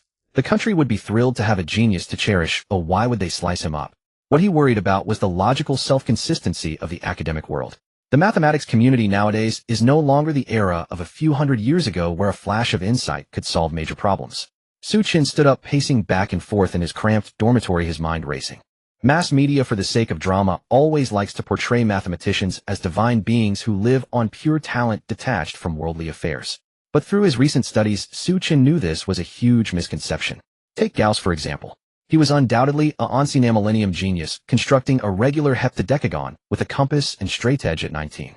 But few people know that before completing his epic-making magnum opus Disquisitiones Arithmeticae, which laid the foundation for modern number theory, he had already devoured almost all the important mathematical literature in Europe at the time, leaving behind an astonishing number of reading notes. One could say his talent was built upon a foundation of extremely profound knowledge accumulation. In modern mathematics, through the relentless efforts of generations of mathematicians, especially after the popularization of education, geniuses have emerged in abundance, and the boundaries of various branches of mathematics have been immensely broadened. The remaining unsolved problems are all the hardest of hard nuts. To crack them requires not only top-tier talent, but also mastery of a vast array of extremely complex mathematical tools from different fields. A modern mathematician often needs years, even decades, to learn, accumulate, and experiment to make a major breakthrough. Even Terence Tao, recognized as an ancien a few decades genius, publishes his academic achievements one by one, measured in years. He might make progress in several different fields within a year, but he could never, like himself, churn out achievements capable of shaking the academic world one after another in just a few months. No genius ever went from doing calculus homework yesterday to suddenly solving the Goldbach conjecture today. That's not a genius, that's a monster or academic fraud. Overreaching really can backfire. Besides, for now, I can only roughly understand it. If someone asked me about specific details, I'd have no idea how to answer. Xu Chen sat back down in his chair, his gaze gradually becoming clear and resolute. I need a reasonable growth curve. Not only to avoid exposing my secret, but also to solidify my mathematical foundation. I can start by publishing a few preliminary papers around this direction of slightly lower quality, but still at the level of top-tier journals. For instance, using some conventional methods to solve some simpler problems, demonstrating my interest and accumulation in this field. At the same time, it will help me understand this paper better. Then at some appropriate time, like my junior or senior year, with a flash of inspiration, I'll integrate all my previous work, and finally, with great effort, complete this magnum opus on the Goldbach conjecture. This way, although it would still be a monstrous achievement for an undergraduate, at least there will be a traceable path, making it look more like a normal genius growth trajectory rather than a transmigrator's overwhelming advantage. And the first most solid step on this path is, first, finish all university level, even graduate level mathematics courses. Although I've leveled up to LV2 now, there's still a huge gap in my knowledge base. I still can't understand many of the tools in this proof. The top priority is to use the ultra-high efficiency of LV2 to thoroughly master all the core mathematics courses at the undergraduate and even graduate levels. He was well aware that his current ability to comprehend that celestial tome was entirely due to the LV2 level, the system forcibly instilling the results of that knowledge into him. But he was still half ignorant of the process behind that knowledge, such as the details of courses like algebraic geometry, differential manifolds, and functional analysis. Know the how, but also know the why. While the learning efficiency of LV2 is at its peak, I must quickly fill in all the foundations of this knowledge. Having figured all this out, Xu Chen's heart was completely settled. He closed the system interface and turned his gaze back to the open copy of functional analysis on his desk. After clarifying his future path to academic apotheosis, Xu Chen's learning state entered a mode verging on mania. Like a supercomputer in overclocking mode, he devoured knowledge at a breathtaking pace. In the mornings, he still attended classes. But the classroom was no longer his primary source of knowledge. He went mainly to grind experience. In particular, Professor Wei Dongyi's mathematical analysis class was like his weekly fixed experience dungeon, not to be missed. As for other teachers' classes, he attended more to soak in the atmosphere, listening to the occasional mentions of the latest frontiers in mathematics or historical anecdotes behind certain theorems. In the afternoons and evenings, the quietest corner by the window on the fourth floor of the library became his exclusive training ground. Advanced algebra, analytic geometry, ordinary differential equations. These hefty textbooks that took other students a whole semester or even a year to barely conquer were like slicing through melons and vegetables for him. His level 2 mathematics rank granted him a terrifying dimensional reduction ability. He often needed only to glance at the table of contents and core theorems to instantly perceive the entire knowledge framework and logical structure. Then he would spend a few hours on each core theorem, quickly flipping through to supplement his knowledge system with details he had previously overlooked. A thick textbook usually couldn't last a week in his hands. A month later, by mid-October, Xu Chen had silently completed all the mandatory mathematics courses for the entire freshman year. One evening in dormitory 301, Xu Chen was scratching his head over a mathematical analysis problem, his brow furrowed in frustration. I'm cracking up. How do I even prove this? Using the Cauchy convergence criterion, or the nested intervals theorem. Neither feels right. He wailed, casting a pleading look at the dorm's academic beacon. Xu Chen, save me. Xu Chen, wearing headphones, was intently focused on his computer screen. The screen displayed a Princeton University open course, Introduction to Algebraic Topology. Hearing the call, he took off his headphones and walked over. He glanced at the problem. Prove if function fx is continuous on AB, then it is uniformly continuous. Ohine's theorem. Xu Chen set his tone as flat, as if commenting on the weather. Just use proof by contradiction. He picked up a pen and casually wrote a few key steps on Xu Chaos scratch paper. Assume fx is not uniformly continuous. Then by definition there exists an epsilon 0 such that for any delta 0, there exists xyab with xy delta, but fx fy epsilon. Then take a sequence delta 1n, which approaches 0. Based on the assumption, you can find 2-point sequences x and y satisfying xy1n, but fx fy epsilon. Since AB is a bounded closed set by the Boltzmann-Weierstrass theorem, the sequence x must have a convergent subsequence x with limit x, and x is also in AB. Because xy1 in the limit of the subsequence, y is also x. Finally, since fx is continuous at xfx, and fy should both approach fx. But this contradicts the condition fx fy epsilon. QED. In a few words, Xu Chen had dissected a problem that had baffled Xu Chen for over an hour with flawless clarity. The entire process was fluid and effortless. The dorm fell into a dead silence again. Xu Chen, Fang Bo, and Lu Xinyu were dumbfounded. What's Hein's theorem? Xu Chen then realized it was beyond the curriculum. That's from the second semester of mathematical analysis, right? You finished the entire book already? Fang Bo asked incredulously. Just finished a few days ago. Xu Chen nodded, as if stating a trivial matter. The three exchanged glances, seeing a shared emotion in each other's eyes: despair. I get it. Fang Bo suddenly slapped his thigh, declaring with a tone of tragic epiphany, now I finally understand what it means that the gap between people is larger than that between humans and dogs. Stop. Xu Chen waved his hand in resignation. I feel like I'm not here to attend Peking University, but to be Xu Chen's hype man. My role is to shout 666 while he shows off. Lu Xinyu silently closed his advanced algebra and shoved it deep into his bookshelf.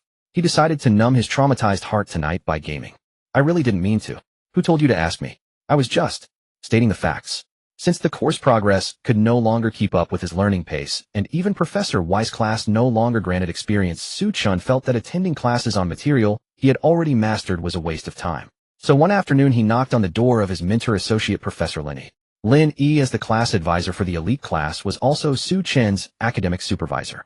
Hello, Professor Lin. Oh, Xu Chen. Please have a seat, Lin E said, his face lighting up with a warm smile at his prized student. What brings you here? Professor Lin, it's like this. Xu Chen cut to the chase. I'd like to apply for a waiver for all mandatory mathematics courses in the freshman year. A waiver? The smile on Lin E's face faltered slightly. He knew Xu Chen was an IMO gold medalist with a full score far above his peers. But waiving all core courses for the entire freshman year in one go, that request still surprised him. Are you sure, Xu Chen? Lin E's expression turned serious. Peking University's mathematical analysis and advanced algebra are entirely different systems from what you learned in competitions. They emphasize logical rigor and theoretical depth. Many competition prodigies go through a painful transition period in their first year of college. I understand. Professor Xu Chen nodded. I've already self-studied the textbooks and problem sets for these courses. I believe continuing to attend classes would be of little benefit to me. I hope to devote more time to more cutting-edge research directions that interest me. Lin E fell silent. He saw an unshakable confidence in Xu Chen's calm, yet determined eyes. After a moment of contemplation, he pulled a problem set from his bookshelf and flipped to a page. Alright, try solving this problem. It was a proof problem about the Jordan canonical form of a matrix, one of the most core and difficult topics in the second semester of advanced algebra. Xu Chen took the problem set, glanced at it, and then wrote down a complete proof on the scratch paper with fluid strokes. Lin Yi looked at the near-perfect proof and casually asked a few profound questions about real completeness theory and multivariable differential calculus. Xu Chen's answers were equally flawless, even offering his own insights and extensions from different angles. Lin Yi was utterly astounded. He knew that the young man before him could no longer be measured by the standard of a student. "All right, I approve your waiver application, Lin." He let out a long sigh, his face a mix of relief and helpless bitterness. "However, you still need to take the final exams. They affect your credits and GPA. Don't ace the theory and then flunk the exams. I won't be able to explain it to the department." "Naturally. So what are your plans next?" Lin Yi asked curiously. "You mentioned wanting to pursue research that interests you." Xu Chen nodded. "Lately, I've been interested in some conjectures in number theory, like some weak forms of Goldbach's conjecture." Goldbach's conjecture? Lin Yi felt his heart take another heavy blow from this kid. A freshman casually talking about Goldbach's conjecture.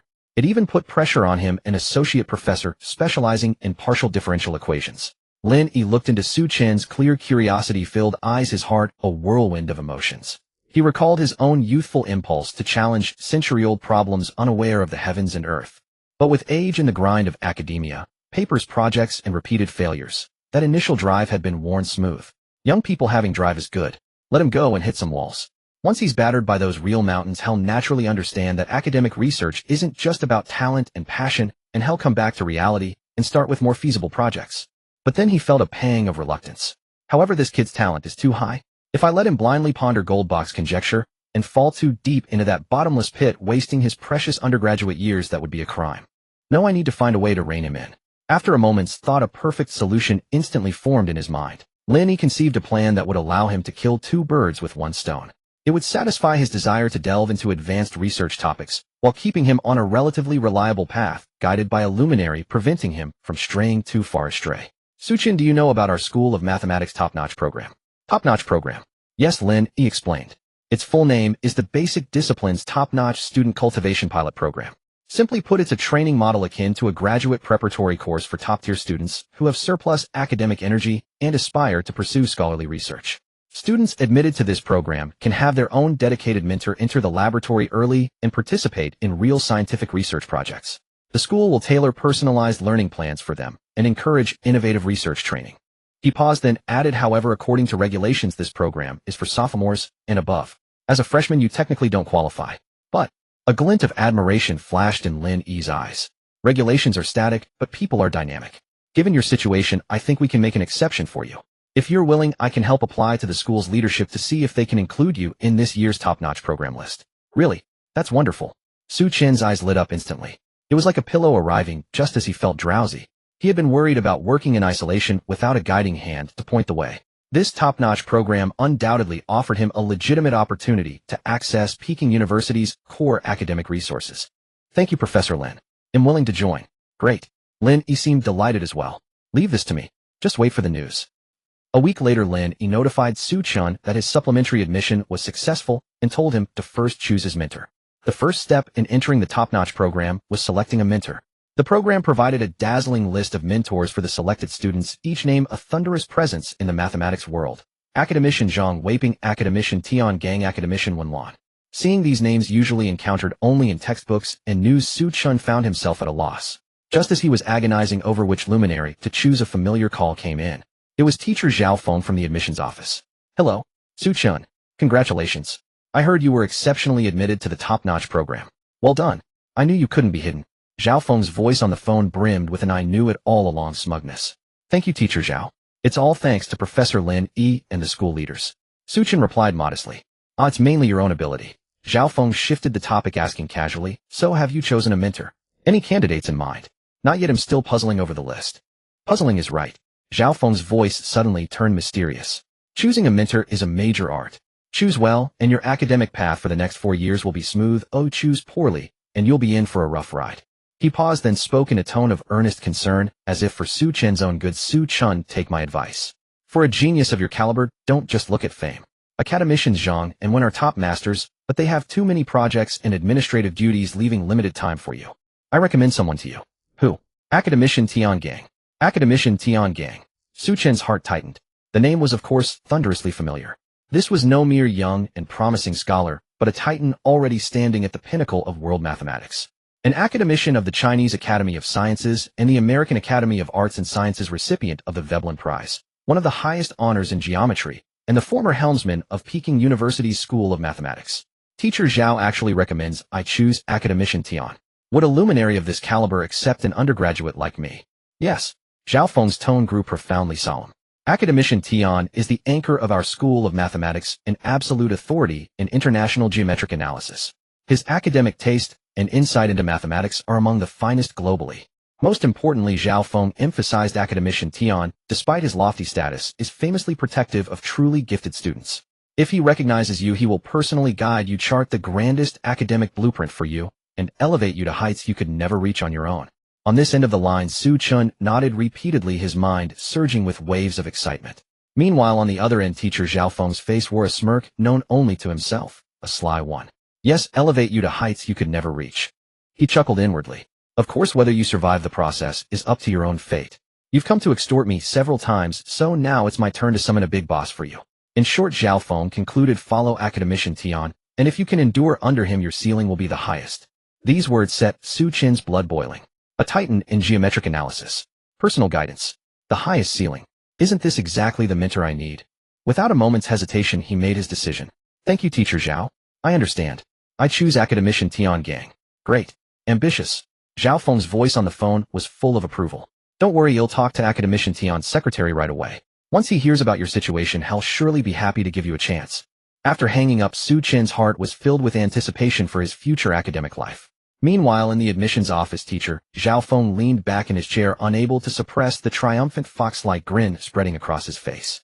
He picked up his thermos, took a leisurely sip of strong tea, shook his head, and muttered to himself, finally, I've gotten my revenge. Academician Tian Gang was indeed a world-class scholar who generously imparted knowledge to talented students, greatly enhancing their potential. But Zhao Feng had deliberately concealed another fact. At Peking University's School of Mathematics, academician Tian had a more widely known, fear-inducing nickname among all doctoral students, the Demon Mentor. His care was notoriously hardcore. His seminars could make even the brightest doctoral students tremble. His insight into student papers could pinpoint every minute flaw in a symbol. Numerous doctoral students under him had their graduations delayed by 3 to 5 years due to his astronomically high demands. Those who managed to graduate under him invariably became absolute elites in academia. But the process could only be described as purgatory. Zhao Feng could already envision Xu Chen in the coming months, tormented by academician Tian's unfathomable questions and intense research pressure, looking utterly frazzled.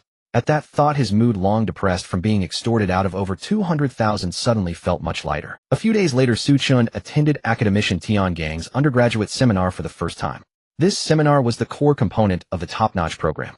Under academician Tian, several research groups were divided according to different research directions.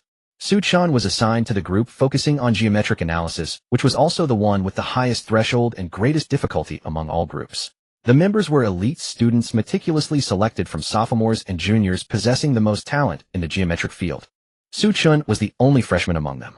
The seminar took place in a small study room within the School of Mathematics. Following the scheduled time, he arrived 10 minutes early. When he pushed open the door, 3 people were already seated inside. He recognized 2 of them. One was the senior with black-rimmed glasses, Wang Tao, a sophomore who had been utterly astounded by the name's elite class and Xu Chen when handling his registration at the welcome point. The other was the enthusiastic and capable senior sister with a ponytail, Li Xijia, also a sophomore whom he had met at the train station pickup. There was also an unfamiliar senior who appeared gentle and refined with a calm demeanor, named Chen Hao Jr.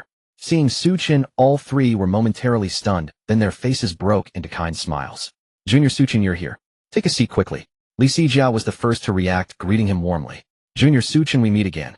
Wang Tao also adjusted his glasses and greeted him with a smile. I didn't expect we'd become classmates so soon. Greetings, senior brothers and senior sister, Xu Chen replied politely, finding an empty seat. Junior Xu Chen, you have quite the nerve. Chen Hao, the gentle-looking junior, suddenly spoke up from the side, his tone carrying a complex nuance. Huh. Xu Chen was puzzled. I mean, Chen Hao said, looking at him with eyes full of sympathy, you actually dared to choose academician Tian as your mentor. Right. Li Xijia leaned and lowering her voice mysteriously, Junior, did teacher Zhao Feng trick you? Did he say academician Tian is an international authority, a titan in geometry, and following him gives the highest potential? Yes, Xu Chen nodded. Teacher Zhao had indeed said that. It's over. Wang Tao slapped his thigh with an expression of I knew it, speaking in anguish. Another one tricked in. Junior, you're too naive. Do you know Academician Tian has a more infamous nickname in our school? What nickname? The Devil Mentor. The three said in unison, their faces showing a uniform lingering fear. Let me put it this way, Li Sijia began counting on her fingers. Academician Tian's demands on students are notoriously hardcore. A weekly reading report on an English paper over 20 pages is routine. In group meetings, your paper gets torn apart by him. Every logical flaw is dragged out for public execution. Last semester, because my proof of a lemma wasn't concise enough, he grilled me for a full hour starting from the basics of set theory in front of the whole group. Xu Chen adjusted his glasses, still feeling a shiver at the memory. In short, Wang Tao made the final summary, patting Xu Chen's shoulder with a tone of take care, brother, and said solemnly, welcome to purgatory. Just as the three were vividly painting the terrifying atmosphere of the purgatory research group for this new lamp, the study room door gently creaked open. An elder with a refined temperament and deep eyes clutching a notebook walked in slowly. It was Academician Tian Gang. In an instant, the atmosphere in the room shifted dramatically. The seniors, who had been chattering with lively expressions, fell silent, immediately sitting up straight with pious and earnest looks on their faces. The speed of their transformation amazed Xu Chen. Everyone's here. Tian Gang's gaze swept calmly over each person, pausing for half a second longer on Xu Chen. His voice was gentle and steady, carrying the bearing of one long in a position of authority, naturally inspiring reverence. We have a new classmate today, Xu Chen, a freshman. You senior students should take good care of him. This doesn't seem like a devil. Xu Chen thought to himself, looking at Academician Tian's composed face.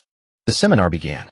Academician Tian Gang got straight to the point. This semester's seminar theme is Colornstein metrics on Fano manifolds. As he spoke, he wrote lines of abstractly beautiful formulas on the whiteboard. Everyone here has some understanding of differential geometry. I want to start from the very basics. His gaze swept over each person.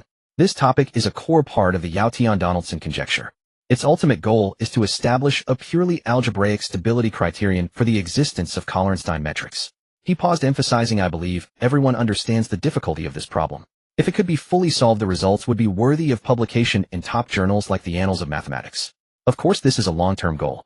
Even if we can't complete the final proof, any valuable new insights into the stability criterion or the calculation of invariance during this process would suffice for a first-year paper in a journal like the Duke Mathematical Journal. These words made the breathing of the three senior students quicken slightly. I've preliminarily broken this big problem into several independently attackable modules. Academician Tian's thinking was crystal clear. These modules are interconnected, yet relatively independent. Wang Tao is responsible for stability, the foundation of the whole theory. Li Sijia handles invariance, a key indicator for judging stability, and Xu Chen works on the continuity method, providing an analytical toolkit for the existence of metrics. The three are interlinked, and none can be missing. He assigned tasks to each person with clear logic. Every task was a tough nut to crack, requiring vast time and effort. Wang Tao, he looked at the bespectacled senior, your algebraic foundation is solid. You'll handle the algebraic criterion part of stability. Focus on studying Donaldson's classic paper, thoroughly understand the content on test configurations, and present this chapter at the next group meeting. Okay, Teacher Tian.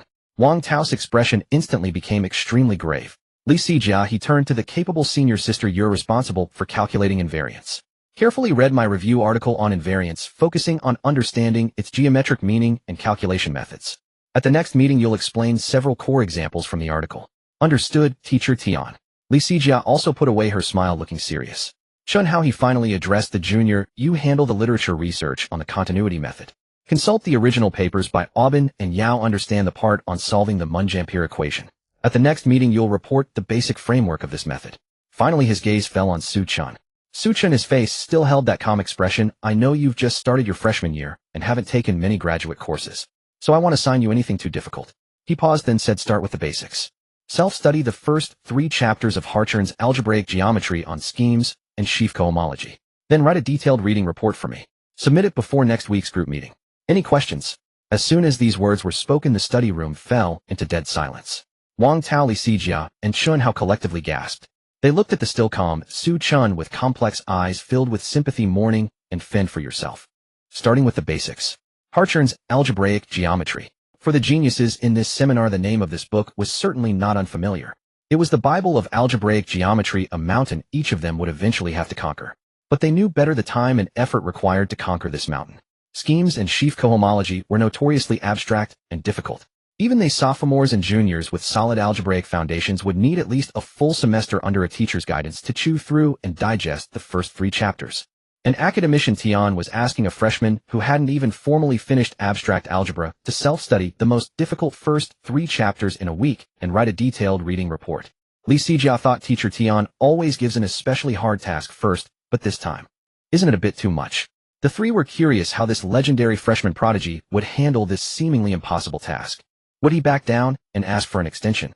Or would he grit his teeth and accept it only to submit a report full of holes a week later? However, just as the 3 seniors were waiting to see how this genius junior would take the bait, Xu Chen spoke. His face showed no difficulty, but rather a perfectly appropriate inquisitive confusion. Teacher Tian, this book. I already finished self-studying it last month. The air seemed to be sucked into a vacuum in that instant. The expressions on Wang Tao, Li Sijia, and Chun Hao's faces froze solid. Their eyes, which had held a hint of anticipation for drama, swiftly shifted to stunned disbelief, then to shock, and finally dissolved into a deep, worshipful bewilderment, as if gazing upon a deity. Last month, you've finished self-studying it all. Is he even human? Even academician Tian Gang, who was always as steady as a mountain and had seen countless prodigies, had a clear ripple stirring for the first time in his profound, ocean-like gaze. The corner of his eye twitched almost imperceptibly. He had originally hoped to use a high-pressure task to gauge the young man's true caliber to see just how far his learning ability and academic taste extended. Unexpectedly, the other party directly told him that he had already casually completed this tutorial quest last month. But after all, he was a titan standing atop the world of mathematics. The turmoil within him was quickly suppressed. He neither immediately believed nor denied it. Instead, he spoke in a tone that seemed casual yet was laden with hidden implications, asking calmly, "Oh, is that so? Very good." He picked up a whiteboard marker and casually wrote a symbol in the corner spec Z. "Since you've finished the first 3 chapters, let me ask you a very basic question." His gaze, sharp and precise like a scalpel, landed on Xu Chen. "How do you understand the spectrum of the ring of integers spec Z? What should its geometric image look like in your view?" This question, though seemingly fundamental, was a true touchstone to test whether one genuinely understood the core concept of scheme. For students who only grasped a literal understanding, they might recite the textbook, answer the set of prime ideals. But what Tian Gang wanted to hear was clearly more than that. He wanted an intuition that transcended symbols, the insight of a true geometer. Xu Chen looked at that symbol, and with hardly a moment's hesitation spoke out, "In my view, the geometric image of spec Z is a one-dimensional line. Its points are of 2 types. One is the closed points corresponding to all prime numbers p, like 2, 3, 5. They are like isolated specific coordinate points on this line. The other is a unique generic point corresponding to the zero ideal 0. This point is very special. It is not isolated. Its closure is the entire line.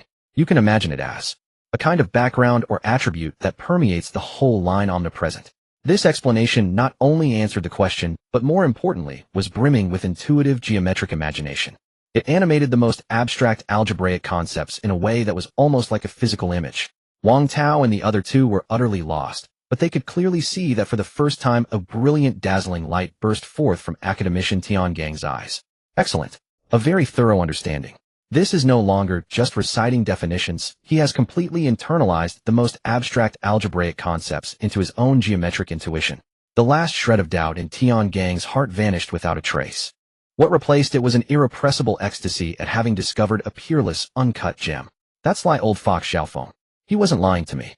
This kid is a monster. He forcibly suppressed the turmoil within, and his face resumed its usual calm, unruffled expression. "Very good. It seems you have indeed put in the effort." His tone was still calm, as if everything was within expectations. "Since you finished it, that's perfect. I have another slightly more complex task here." He turned and wrote a complex equation related to K3 surfaces on the whiteboard. "This is a thorny problem our research group has encountered recently. We need to calculate the invariant of a specific class of Fano manifolds to test its stability. The most critical step requires precisely calculating the Fataki invariant of a particular test configuration on this manifold. Currently, we know the value of this invariant when the test configuration is simple. But for a class of complex configurations generated by K3 surface vibrations, we haven't been able to calculate it." He looked at Xu Chen, a gleam of inquiry in his eyes. "This task involves some cutting-edge ideas from canonical bundles and intersection theory.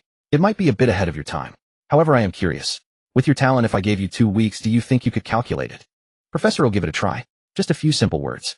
No grand declarations, no surging passion. Only a calm confidence, so matter-of-fact it felt inevitable." Boom.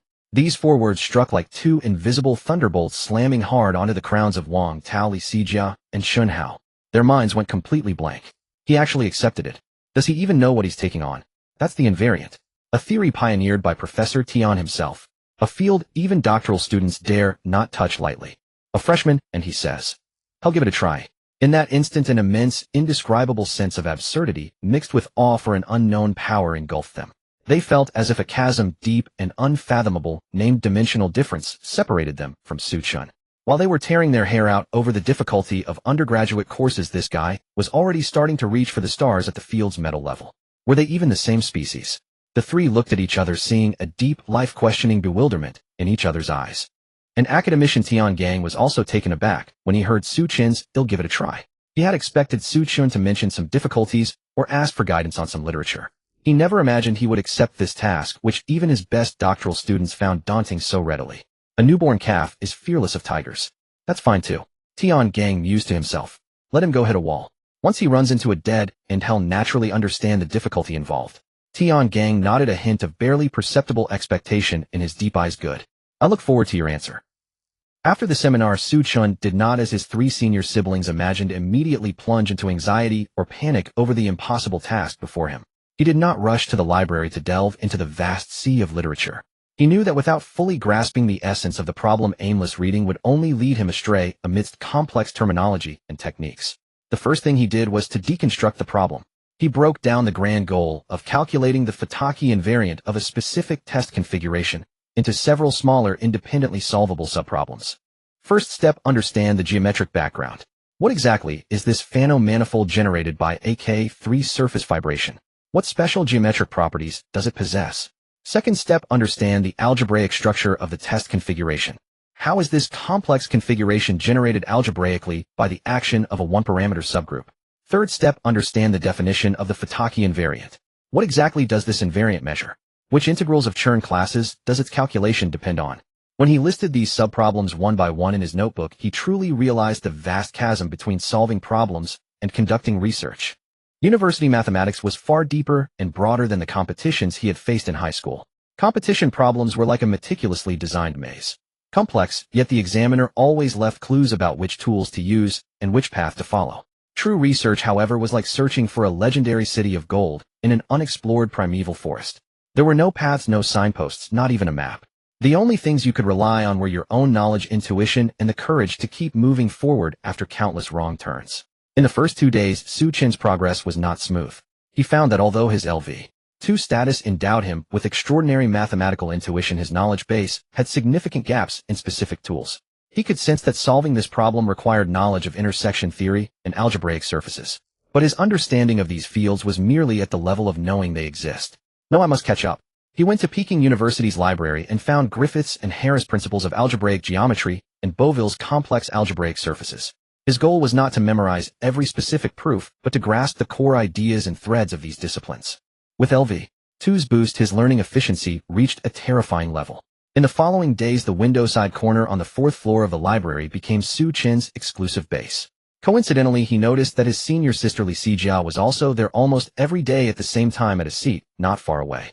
One evening they met by chance at the library entrance and naturally walked together to the cafeteria. "Junior, any progress on your project?" Li Xijia asked curiously, taking small bites of her meal at the dining table. She couldn't imagine how a freshman could tackle a project that made even her scalp tingle. "Still exploring," Xu Chen mumbled, eating his rice. "It feels like falling into a rabbit hole full of monsters I've never seen before. What about you, senior sister? Did you crack that invariant problem?"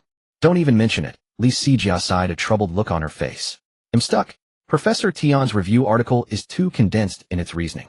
When he calculated the invariant of a quintic threefold, he used a very strange weight assignment. I can't understand how he came up with that weight. It seems utterly random." Xu Chen stopped eating upon hearing this. He hadn't delved into Li Xijia's project, but LV2's mathematical intuition instantly allowed him to perceive a hint of unusual symmetry from the description of the quintic threefold. "Senior sister," he said after a moment's thought in a tentative exploratory tone, "let me make a wild guess. It might be wrong. Have you tried understanding this weight from the perspective of group action?" "Group action?" Li Xijia was taken aback. She knew the term, but had never thought of connecting it to her project. "Look," Xu Chen said, wiping his mouth with a napkin as if conducting an impromptu academic discussion, "a quintic threefold is defined by a quintic polynomial. Such high-degree polynomials often conceal symmetries. For instance, its form might remain invariant under the permutation action of some finite group G. Could that seemingly strange weight given by Professor Tian be the character of an irreducible representation of this group G? Using the perspective of representation theory to analyze the properties of the invariant, Li Sijia's eyes gradually lit up. This line of thought, like a flash of lightning piercing the night, suddenly opened a brand new door for her. She had been trapped within the framework of differential geometry, stubbornly using conventional tools like curvature and geodesics, never thinking to break out of it and solve the problem with the purely algebraic tool of representation theory. It makes some sense. She murmured, a gleam of contemplation in her eyes. I recall that Professor Tian himself is a great scholar straddling differential geometry and algebraic geometry. This approach might very well be the hidden key point he left behind. The more she thought, the more enlightened she felt.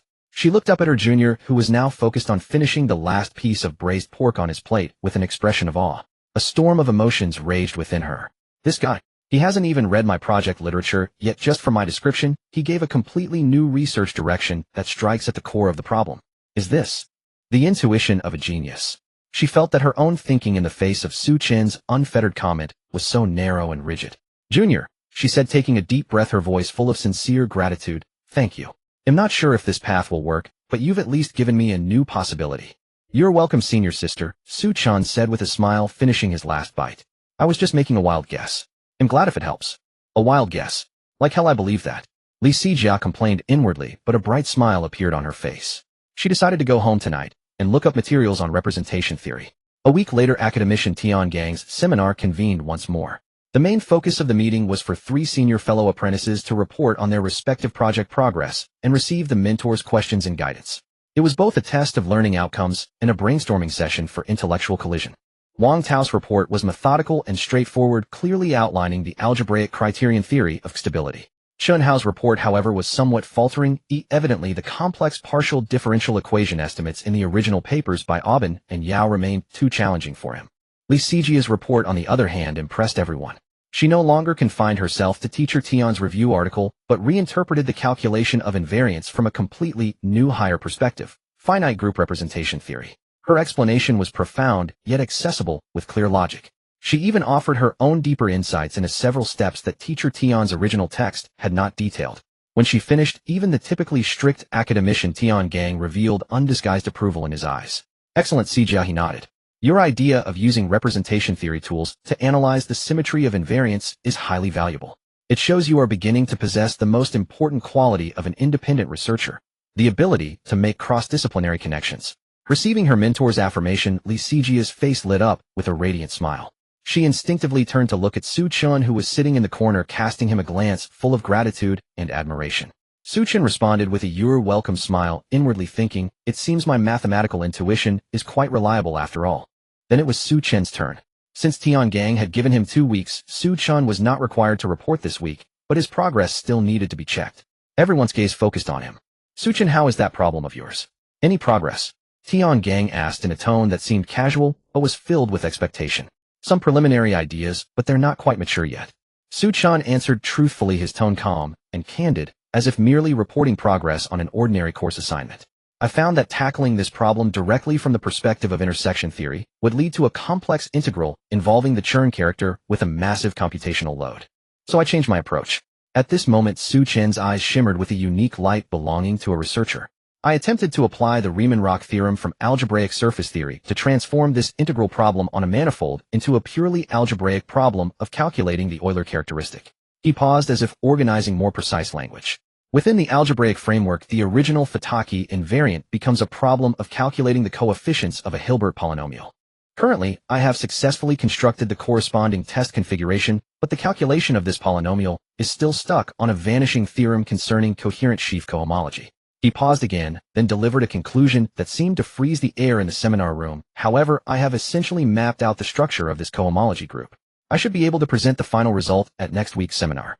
He spoke these words calmly and candidly, as if merely reporting on an ordinary course assignment. Yet to the others in the seminar room, these words were nothing less than an earthquake of magnitude 8. Wang Tao, Li Sijia, and Chen Hao were utterly dumbfounded. Intersection theory, Riemann-Roch, Euler characteristic, Hilbert polynomial, coherent sheaf cohomology. What the hell are all these things? They felt as if an entire universe separated them from Xu Chen. While they were still struggling with graduate-level stability, this freshman was already discussing the celestial concepts that only appeared in the conversations of top algebraic geometers. What frustrated them most was the nonchalant manner in which Xu Chen uttered these terms as naturally as saying, "I had a bowl of beef noodles for lunch today." This showed that these concepts, which sounded like an alien language to them, had formed a clear, readily accessible knowledge framework in Xu Chen's mind. 1 week. In just 1 week, he had not only grasped these theories they couldn't even pronounce fluently, but had also found a specific research direction and advanced it to the stage of solving the core cohomology group. Was this something a human could do? Even academician Tiangang fell into a long silence after hearing Xu Chen's report. For the first time, his usually impassive face revealed an expression of barely concealed extreme shock. He actually managed to walk the Riemann-Roch path. And in just 1 week, he has already pushed the problem to the stage of calculating coherent sheaf cohomology. Tiangang's mind was in turmoil. When he assigned Xu Chen this task, he had only intended to test his limits to see how long it would take him to realize the true difficulty and back down to seek help. He had even prepared several more basic introductory papers on canonical bundles ready to guide Xu Chen step by step after he hit a wall. But unexpectedly, this kid had charged straight to the core of the problem using a most classic and elegant method that Tiangang had never anticipated. Next week, he can deliver the result. Tiangang looked at Xu Chen's calm face, which seemed to take everything for granted, and for the first time a flicker of doubt arose in his mind. Is he truly confident, or is he as a fearless novice happily running naked down a wrong path, without realizing it? Calculating coherent sheaf cohomology was no easy task. It required an extremely profound foundation in abstract algebra and homological algebra. Could a freshman really master it in 1 week? Tiangang did not believe it, but he did not voice this doubt. He simply gave Xu Chen a deep look, nodded, and said in an encouraging tone, "Good. Your thinking is very clear. If you encounter any problems during the cohomology calculation, feel free to come and discuss them with me anytime." "All right, thank you, teacher Tian," Xu Chen replied. Looking at Xu Chen's confident demeanor, Tiangang felt even more uneasy. He decided to keep a close eye on this young man's progress this week.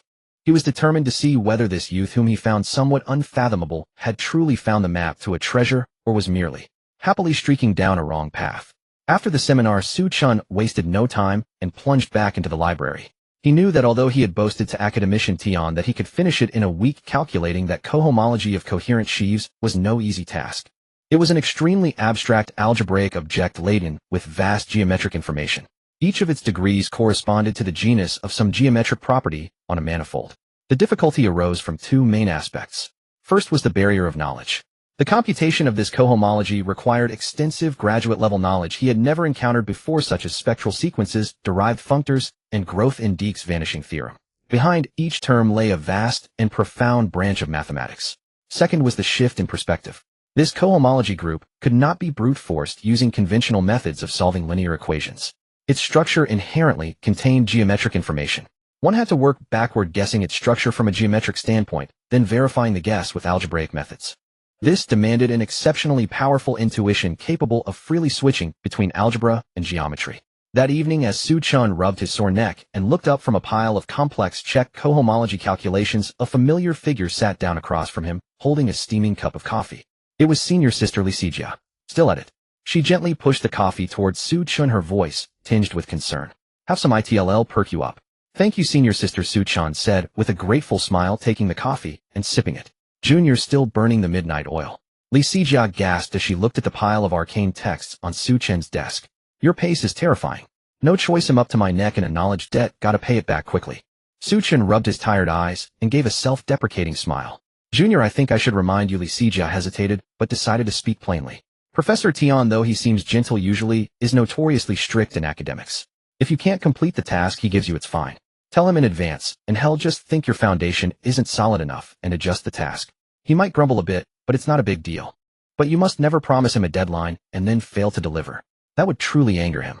He would see it as a sign of lax academic attitude and inaccurate self-assessment. In his view, that's a more serious issue than not being able to do it.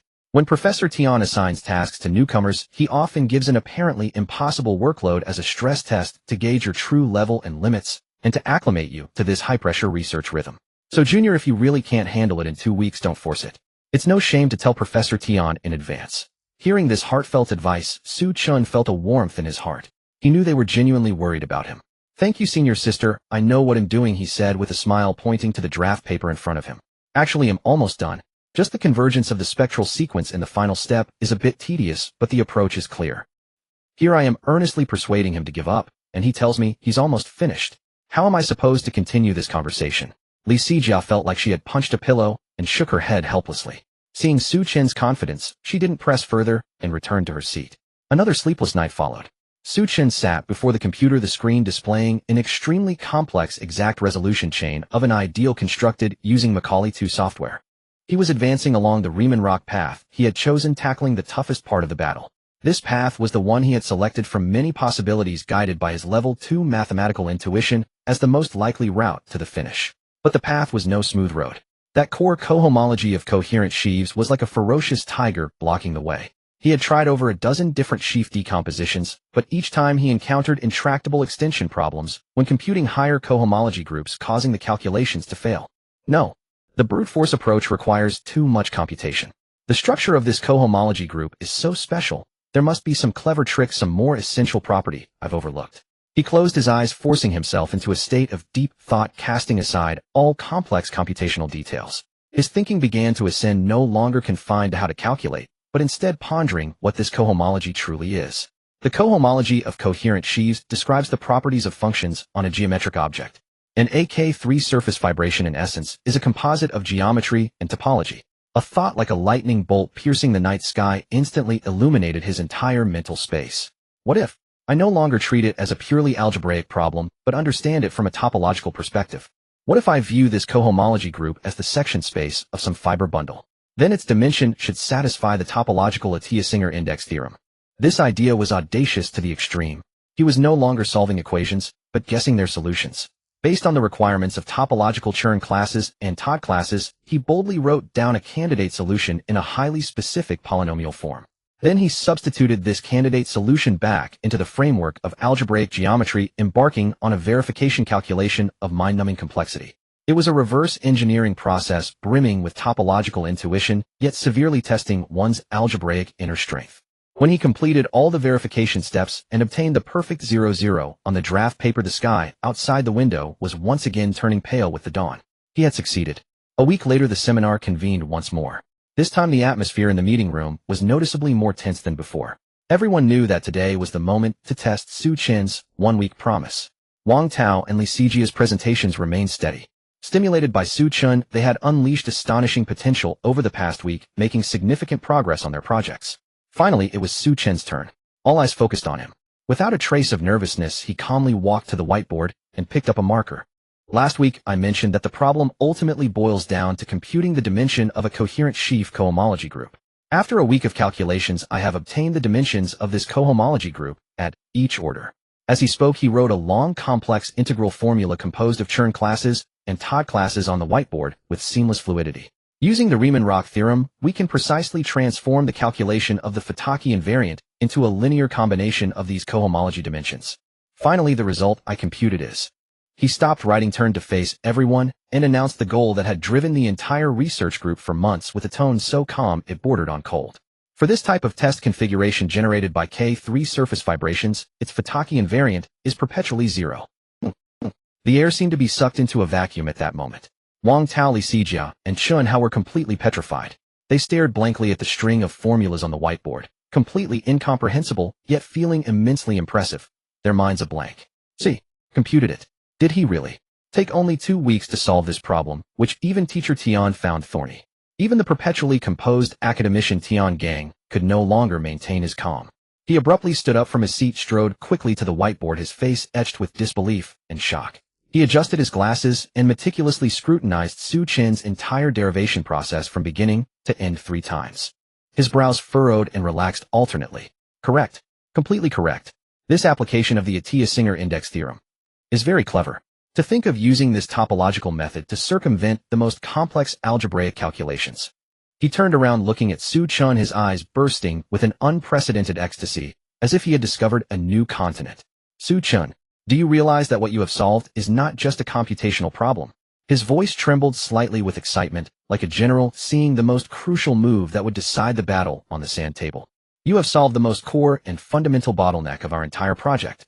He turned, picked up a marker of a different color, and connected Xu Chen's results with the projects of the other 3, using several thick arrows on the whiteboard. The three of you have been progressing slowly over the past month, not because you weren't diligent, but because you were like three isolated armies fighting separately in a thick fog. Your work lacked a unified criterion to link them together.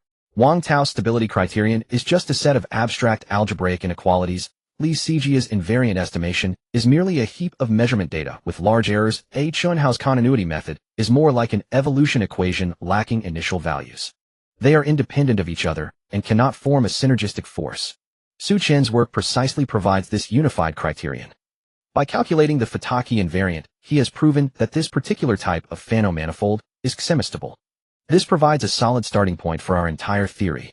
Semistability means the invariant must be greater than or equal to a certain threshold. Semistability means the continuity method can evolve starting from a known trivial metric.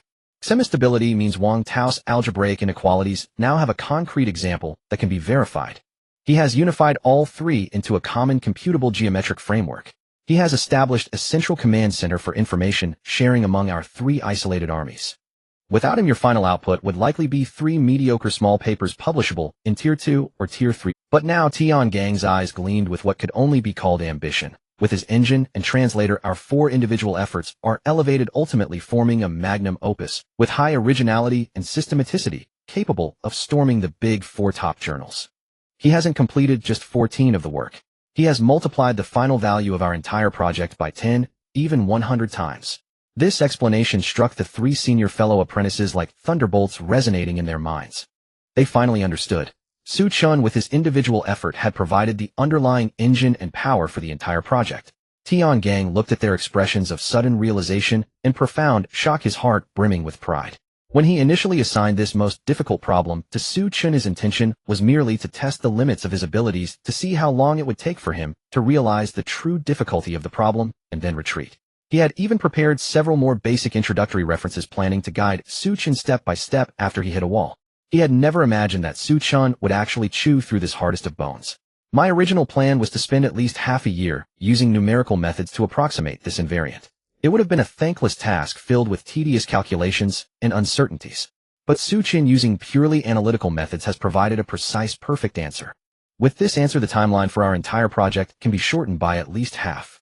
Standing nearby, Wang Tao, Li Sijia, and Chun Hao listened to their advisor's words, their hearts a swirl of mixed emotions. On one hand, they were delighted by the major breakthrough in the project. But on the other hand, a tremendous, unprecedented pressure engulfed them like a tidal wave. It's over. Completely over. Wang Tao's mind was filled with frantic complaints. Before, it was just being squeezed by Teacher Tian alone. Though painful, at least I could still catch my breath. Now there's Xu Chen too. This guy is practically a workaholic. He alone has pushed the entire project's progress bar forward by more than half. Great, now with the little work we have left, if we keep dragging our feet, will we even have the face to show ourselves? This is really encountering a demonic advisor and a demonic teammate. This life is unlivable. Tiangang pulled Xu Chen aside in front of the whiteboard and discussed the details for over half an hour. Finally, gazing at this young man who had continually amazed him, a new idea sparked in his mind. Xu Chen, since you've completed your task so quickly, you can't just idle away the remaining time. He pointed to the 3 senior disciples nearby who had already begun to tremble. You'll join them and participate in their respective projects. Let them guide you. Study Wang Tao's stability, Si Jia's invariant, and Xu Hao's continuity method. Learn and observe. After all, they are your senior brothers and sisters with 1 or 2 more years of experience. They are richer in these directions. Communicating more with them will broaden your academic horizons. Academician Tian's intention was to expose Xu Chen to various fields and build a solid foundation.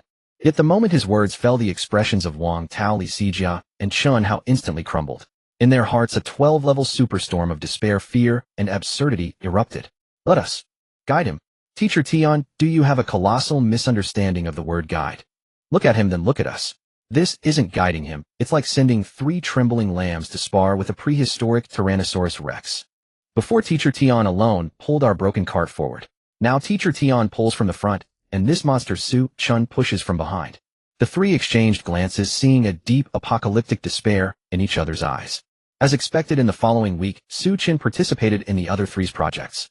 Then the entire research group's dynamic transformed completely. Initially, Xu Chen acted like a genuine freshman.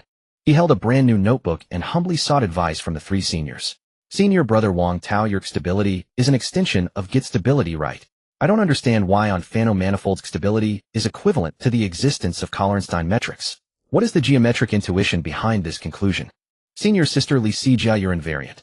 I've read the definition, and it resembles the log canonical threshold, yet it's different. Could you give me a simple example to illustrate their distinction? Senior brother Chun, how your continuity method sounds so profound. What is its essential difference from the heat flow we usually discuss? Facing this humble knowledge-thirsty genius, Junior, the vanity of Wang Tao and the others was immensely gratified. They felt they could finally surpass Xu Chen in some aspect. Thus, they devoted themselves with fervor, imparting their understanding of the projects, breaking it down, and feeding it to Xu Chen. Those days were the most dignified they had ever felt in the group. But starting the second week, the wind shifted. Xu Chen's questions were no longer, what is this? Or why is it like this? Instead, they became, Senior brother Wang Tao, I think Donaldson's proof is a bit convoluted. If we introduce the moment map concept from symplectic geometry and transform the stability problem into a stability problem of a symplectic quotient space, wouldn't it be clearer? Senior sister Li Sijia, I calculated teacher Tian's example and found that his weight assignment seems related to the weight lattice of some Lie group. Have you checked the relevant literature? Senior brother Chun, how can Yao's theory be linked to geometric measure theory? I feel the solution to this Munge-Ampere equation is essentially the potential function of some optimal transport problem. Wang Tao, Li Sijia, and Chun Hao began to struggle. They realized Xu Chen's learning pace had caught up with them. His questions were no longer easy to answer. They required consulting materials and joint exploration, truly cutting-edge issues. Their relationship evolved from seniors guiding a junior to equal academic collaborators. Another week later, the dynamic completely collapsed. Xu Chen stopped asking questions. He started directly offering suggestions and directions. Every day in the seminar room, Wang Tao, Li Sijia, and Chun Hao sat like elementary school students on small stools around Xu Chen's desk, reverently listening to this freshman junior explain unheard-of mathematical ideas from higher dimensions. Senior brother Wang Tao, don't dwell on that criterion. I derived it last night. Your stability can actually be described using the Berkovich spectrum in tropical geometry. Just prove its skeleton is connected, and stability naturally emerges. Hey, race a small program I wrote. You can verify it. Wang Tao stared at the tablet filled with sage math code frozen in place.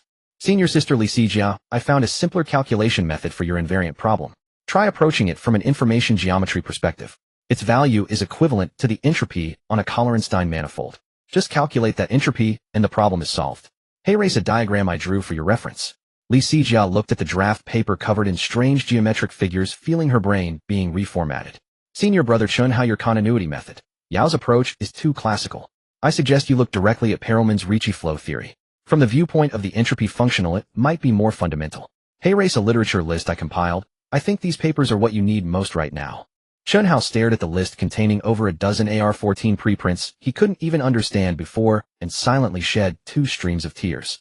Although Xu Chen had only engaged in intensive learning on the immediate problems and lacked the systematic knowledge of these seniors who had immersed themselves for 1 or 2 years. That no longer mattered, because he had used his mathematical talent, almost like cheating, to directly find the shortest path to the destination. Another 3 weeks had passed. Driven by the powerful engine that was Xu Chen, the entire research group's progress surged forward at a near-leaping speed. When the 3 senior fellow apprentices each reported their breakthrough progress during the group meeting, the seminar room fell into a strange silence mixed with joy and numbness. They had succeeded. Yet this success felt so unreal. They felt as if they hadn't completed research but rather copied a standard answer from the future, with the provider of that answer being the calm freshman sitting in the corner. Each of their reports inevitably included the phrase on the suggestion of junior Xu Chen, spoken with reverence and a hint of helplessness. Each report was more brilliant and profound than the last. Academician Tian Gang sat in the main seat, calmly listening to everyone's reports. His face showed little surprise, as he had received progress updates weekly over the past 2 weeks and was fully prepared for the current developments. Very good. He knew his 3 students were highly talented. But he was even more aware that the true engine behind their transformative progress in just a few weeks was none other than Xu Chen. After all 3 reports concluded, Tian Gang stepped forward. Instead of immediately commenting on their work, he picked up the board eraser and wiped the whiteboard completely clean. Then with a black marker he began to reorganize the grand blueprint of the entire project using precise and rigorous mathematical language. Very good. His voice echoed in the quiet seminar room, each word brimming with logical force. Now that we have all the components for the final proof, our next step is to assemble them into a complete, flawless paper. As he spoke, he drew a vast logical framework on the board. First, we will use Wang Tao's algebraic criterion for stability as the foundation of our entire theory. This forms the first part of our paper, preliminaries and basic lemmas.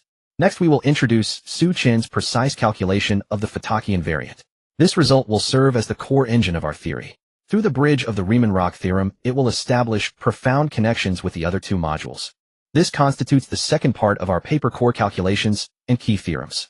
Then we will demonstrate how to use this core theorem to derive Lee Sijia's lower bound estimate for the alphane variant and Xu Chen's proof of convergence for the continuity method. These two applications will serve as the best showcase of our theory's power, forming the third and fourth parts, main applications and corollaries. Finally, his gaze swept over everyone present. We need a strong introduction to elaborate on the background motivation and innovations of our work.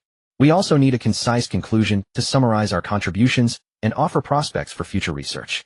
Integrating these 5 parts seamlessly is a challenging subproject in itself. It requires not just simple textual splicing, but a deep holistic understanding of the entire theoretical framework. He put down the marker, his gaze finally settling on Xu Chen. I entrust this task to you. Xu Chen, you will be the lead author of this paper, compiling all our work into a final draft. Does anyone have any objections? Wang Tao, Lee Sijia, and Xu Chen unanimously shook their heads firmly. Are you kidding? Objections? They now felt only one emotion towards Xu Chen: absolute admiration.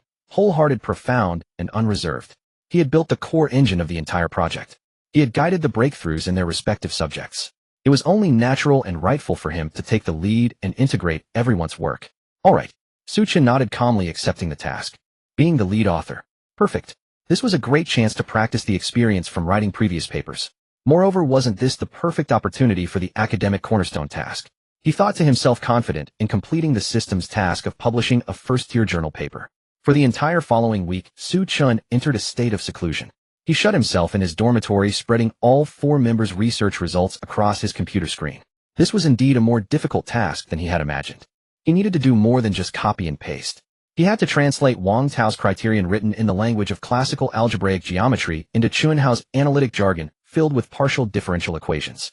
He needed to establish a rigorous mathematical correspondence between Lee Sijia's lower bound estimate steeped in analysis and inequality techniques, and his own calculations rooted in topology and algebraic intuition. He had to design a unified, consistent system of symbols for the entire paper. He needed to find the most precise and elegant expression for every lemma, proposition, and theorem. It was like reconstructing a harmonious epic poem from poems written in 4 completely different languages. During those days, the lights in dormitory 301 were almost never turned off before 2 a.m. Fong Bo and the others watched Xu Chen's meditative figure every day, their hearts racing. They didn't even dare to speak loudly, afraid of disturbing Xu Chen as he crafted the paper destined to shock the mathematical community. A week later, when Xu Chen sent a 50-page PDF titled On an Algebraic Criterion for K-Stability of a Class of Fano Manifolds via email to academician Tian Gang, he felt his mental energy completely drained. Academician Tian Gang did not reply immediately. He only sent a brief message in the group's WeChat chat: received the draft. I need time to read it carefully. This week's group meeting is cancelled. Await my notice. In a small group chat without Tian Gang members began to appear. Wang Tao, finally. We can rest for a week. Lee Sijia, thank you Xu Chen for giving us a chance to breathe. Chen, how this past month has been more intense than my entire senior year of high school. After submitting the initial draft of his paper titled An Algebraic Criterion for K-Stability of a Class of Fano Manifolds, Xu Chen finally found a moment to catch his breath. Yet he did not idle. In his mind, a grander, more alluring goal lingered. The system's main quest to publish a paper in one of the top 4 journals. And also the paper temporarily sealed in his system inventory titled A Proof of Goldbox Conjecture for a Special Class of Even Numbers. What level of journal could this paper be published in? Previously it was just my own speculation. Now with a true top-tier luminary like academician Tian Gang as his mentor, why not seek his opinion? He knew that Tian Gang's academic stature and insight would provide the most authoritative and precise judgment on the value of his celestial text. Moreover, he had crafted his own persona, a prodigious freshman brimming with curiosity and a thirst for exploration in number theory. His aim was to throw out a brick to attract jade. By consulting Tian Gang, he could legitimately obtain research materials and literature related to Goldbox conjecture, laying the perfect groundwork for his future, independent completion of that paper. He intended to make every step of his growth appear traceable. A few days later, during a unknown academic guidance session, Xu Chen knocked on the door of Tian Gang's office. Professor Tian, hello. Xu Chen, please have a seat. Tian Gang looked up from a pile of thick literature, a warm smile spreading across his face. Over this period, he had grown increasingly fond of this freshman. His talent was astonishingly high, his learning ability incredibly strong, and most rare of all, he remained humble, unassuming, and eager to learn. You did an excellent job on our resolution of singularities project. I read that initial draft. It was well-structured and logically clear, not at all like something a freshman could produce, Tian said. It's all thanks to the guidance from you, Professor, and my senior peers, Xu Chen replied modestly. Don't be so modest, Tian said with a wave of his hand. Tell me what new ideas have brought you here today. He knew that for a genius like Xu Chen, new questions never ceased to arise in his mind. It's like this, Professor Tian, Xu Chen said, his face displaying the perfectly measured curiosity and yearning of a young person for the unknown. Recently, while self-studying analytic number theory, I've developed some interest in problems like Goldbach's conjecture and the twin prime conjecture.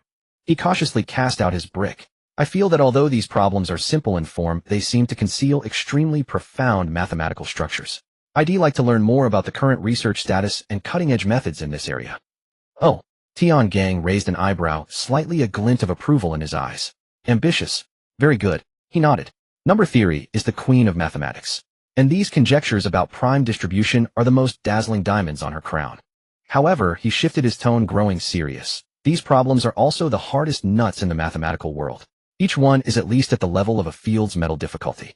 With your current knowledge base, directly tackling these mountains could easily trap you and waste your precious undergraduate time. I understand, Professor, Xu Chen immediately said. I don't aim to prove them. I just want to understand the methods the top mathematicians are using to approach them. For instance, what are the latest advances in tools like the circle method and sieve method? These words were impeccably spoken. They displayed his thirst for knowledge while showing his self-awareness, avoiding overreach. Tian looked at Xu Chen's clear, eager eyes filled with gratification.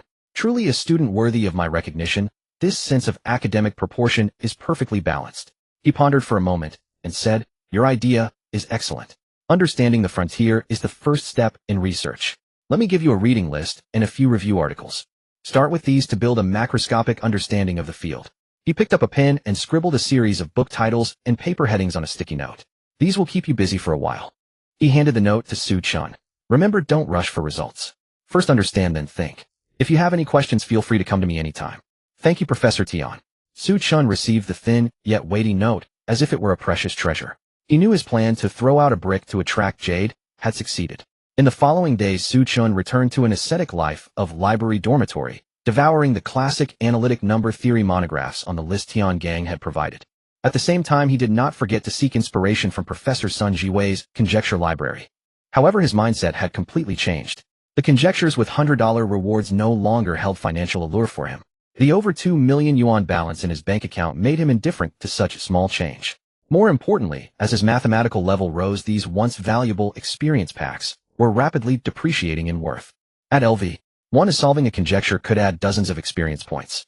Now at LV2, these conjectures in my eyes have become no different in difficulty from solving an ordinary mathematical analysis exercise. The system no longer recognizes this level of challenge. He couldn't help but marvel again at the system's incredible power. The leap in hierarchy was so vast and so irrational. He had originally planned to treat Professor Sun's 800-plus conjectures as a long-term dungeon for continuous experience. But now, after reaching LV2, this dungeon had instantly become a chicken rib. System, your steps are too big. It seems the only way to level up quickly is to complete those higher difficulty experience quests and main quests. For example, publishing a Tier 1 paper, or publishing a paper in one of the top 4 journals. He closed the web page that had lost all its challenge for him and refocused all his energy on the reading list given by Tian. A week later, in academician Tian's office. Have a seat. Tian placed a printed final draft of a thesis densely annotated in red ink before Xu Chen. It was the final version of an algebraic criterion for k-stability of a class of Fano manifolds. I helped you recheck and revise some imprecise expressions and the citation sources for several lemmas, Professor Tian said, pushing up his glasses. His tone was gentle, yet carried an irrefutable authority. The overall framework is excellent, but details determine success or failure. Every symbol, every word must strive for precision and be beyond reproach. Yes, master, I will remember that. Xu Chen humbly received the guidance. Tian nodded, a satisfied smile appearing on his face. The quality of this paper is already quite high. I suggest submitting it to geometry topology. Xu Chen's heart stirred. Geometry topology. He was certainly familiar with that name. This journal held a pivotal position in the mathematical world, especially in the field of geometry. It was renowned for its extremely fastidious review standards and its ultimate pursuit of depth and originality in articles. Those who published here were invariably top-tier scholars in the field. It firmly held a place in the top tier of the Chinese Academy of Sciences journal rankings, a publishing platform dreamed of by countless geometry researchers. Tian continued. Although this paper doesn't quite reach the level of creating a new field, it ingeniously integrates the physical concept of mirror symmetry with classic algebraic geometry problems, providing a novel computable criterion for determining stability. This approach is very innovative and enlightening. Submitting it to geometry topology is very suitable. He paused, looking at Xu Chen with a glint of sly amusement in his eyes. Of course, when submitting, the corresponding author will be me. You will be the first author. Thank you, master, Xu Chen responded immediately. He naturally understood the tricks of the trade. In the authorship of academic papers, first author and corresponding author are the two most important positions. The first author is usually the primary contributor to the paper and the executor of the specific research work. For students and young scholars, being the first author is the most direct and solid proof of their research capabilities. The corresponding author is typically the project leader, the proposer and guide of the overall research direction, responsible for the overall quality and academic integrity of the paper. Often this position is held by a highly respected and renowned mentor or group leader. With academician Tiangang's standing and reputation in the international mathematics community, a manuscript submitted with him as corresponding author was like carrying a golden ticket bypassing inspection. Journal editors would give it top priority upon receipt, and reviewers would be more cautious and thorough during their review. This would undoubtedly shorten the review cycle significantly and greatly increase the probability of acceptance.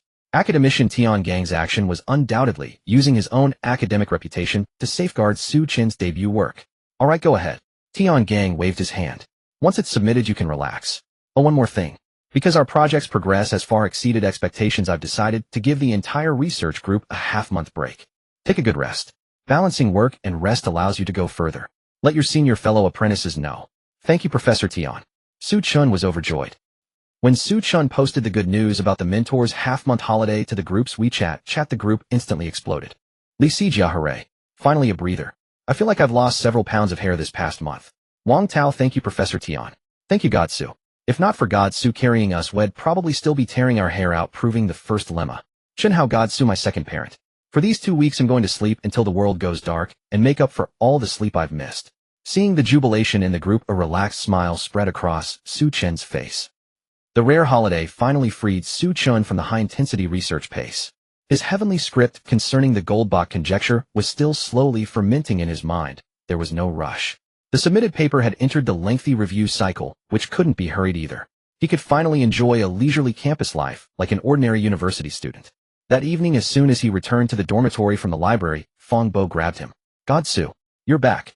Fong Bo's face bore an excited, I love watching the world burn expression. Big trouble. What's wrong? Xu Chen was a bit baffled. You don't know? Fong Bo exclaimed dramatically. Our math department is hosting a Clash of the Titans debate. The counselor just posted the notice in the class group. Didn't you see it? Since Xu Chen had been exempted from classes, he had long set the class group to do not disturb, so naturally, he hadn't seen the message. Xu Chen took out his phone and indeed saw an everyone notification. Notice: to enrich students' extracurricular cultural life and enhance critical thinking skills, the Student Union of the School of Mathematical Sciences will host the first Light of Reason Mathematical Thought debate next Friday evening at the Yingjio Exchange Center. Debate topic: under the current national strategic context, should the development of mathematics prioritize pure mathematics or applied mathematics? A debate. Xu Chen's brow furrowed slightly. He had never been interested in activities requiring glib talk. Exactly. Fong Bo's eyes were shining. And guess what? The counselor specifically assigned you to participate. Me? Yes, you. Fong Bo said gleefully. The notice said that to enhance the professional level of the debate, students from the honors class will form 2 teams to compete. And you, Xu Chen, as the face of our honors class, are required by the counselor to participate. Xu Chen. He clicked on the attachment following the notice and indeed saw his name placed as the first debater for the affirmative side. Isn't this conscription? He couldn't help but complain inwardly. Haha, Godsu, you can't escape this time. Fong Bo was laughing his head off. I've always wanted to see what you who crushes us with formulas and theorems looks like on the debate stage. Xue Chao and Lu Xinyu also gathered around, wearing identical, amused expressions. Godsu, go for it. We'll definitely be there to hold up light boards for you. Yeah, the board will say, Xu Chen forever the best. Xu Chen shook his head helplessly, just about to think of a reason to talk the counselor out of this chore. But when his gaze fell upon the debate topic again, he paused, slightly lost in thought. Pure mathematics versus applied mathematics. For mathematics students, this question was almost an eternal, unavoidable soul-searching. It was not just a philosophical debate, but directly related to everyone's choice of major research direction and even future career development. He thought of himself. He had unhesitatingly chosen the pure mathematics path because he enjoyed the pure intellectual pleasure of exploring the universe's most fundamental laws. He believed all great applications stem from solid theoretical foundations. Without Riemannian geometry, there would be no general relativity. Without Boolean algebra, there would be no modern computer science. Pure mathematics is the root of all science and technology. But then he thought of Feng Bo. Feng Bo was also a top mathematical genius, but he yearned for financial mathematics. He longed to transform those abstract mathematical models into concrete quantifiable strategies in the financial markets. Applied mathematics is the spear that transforms wisdom into productivity. Root versus spear, which was more important? Or in the present moment, which should be prioritized? Interesting. A glimmer of interest flashed in Xu Chen's eyes. He suddenly felt that participating in this debate might not be a bad thing. It would be a perfect opportunity to systematically and deeply contemplate the role and responsibility of the subject he loved within the broader societal development. This higher-dimensional thinking would undoubtedly benefit his future academic path. Moreover, he did need a change of pace recently. The paper on resolution of singularities had just been submitted and was awaiting review. There was no rush. And the heavenly script on the Goldbach conjecture, although he had initial ideas, required extensive reading and knowledge accumulation to refine, which was also not a task for a single day. His mentor had also given him a half-month break. Now he had a chance to temporarily detach from the heavy calculations and derivations to challenge a new dungeon full of intellectual pleasure. Why not? With this thought, Xu Chen's mood cleared up. Looking at Feng Bo, who was still gloating, he suddenly smiled and said, "All right, I'll participate. All right, I'll join." "What? Xu Chen, you're serious?" Feng Bo asked in disbelief. "I thought you'd find an excuse to bail out. It's good to switch gears once in a while." Xu Chen shrugged, a mysterious smile curling on his lips. "Besides, I find this debate topic quite intriguing." Seeing Xu Chen's demeanor of having everything under control, Feng Bo suddenly felt a foreboding unease. This guy, isn't he planning to crush us in debate too? That evening, Xu Chen's WeChat was added to a group. The group was named simply Preliminary Preparation Group for the First Light of Reason debate of the math department. There were only about a dozen people in the group. Besides Counselor Lin Yi and a few students responsible for organizing, the rest were the 8 participants in the debate. Xu Chen scanned the member list and spotted several familiar names. Luo Yaolong, his teammate on the national team. Just as he was about to send Luo Yaolong a private message, Counselor Lin Yi's message popped up in the group. Lin Yi posted a brief note: "Everyone, hello everyone. Welcome to the debate preparation group. Please come to room 201 of the math department tomorrow at 3 p.m. for a short meeting to clarify the rules and procedures." The message immediately stirred the group into a lively chatter. Xu Chen tapped on Luo Yaolong's avatar and sent a private message. "Xu Chen, you got lucky too." Luo Yaolong wry smile, "Tell me about it. I just got the notice, totally clueless. With my clumsy tongue, being forced into a debate is like a duck being pushed onto a perch." "Xu Chen, it's fine, it's the thought that counts." Luo Yaolong, "Hopefully. Hope we don't end up on opposite sides. I wouldn't dare debate you. Your mind works faster than a computer. I'm afraid you'll leave me speechless on the spot."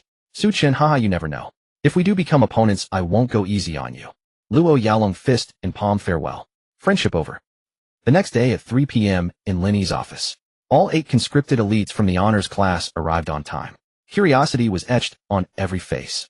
Instead of diving straight into the debate rules, teacher Lin Yi first brewed them a pot of tea, then spoke with a smile. He looked at the 8 young faces tinged with reluctance and curiosity, and without getting to the point, he posed a question. "I know that dragging you all from the library and study rooms to join this debate might feel like a waste of time, a distraction from real work to many of you."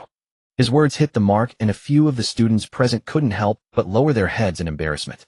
"In your view, wouldn't it be more valuable to solve a few more problems or read another paper in this time?" Lin Yi's gaze swept slowly over everyone, lingering half a second longer on Xu Chen.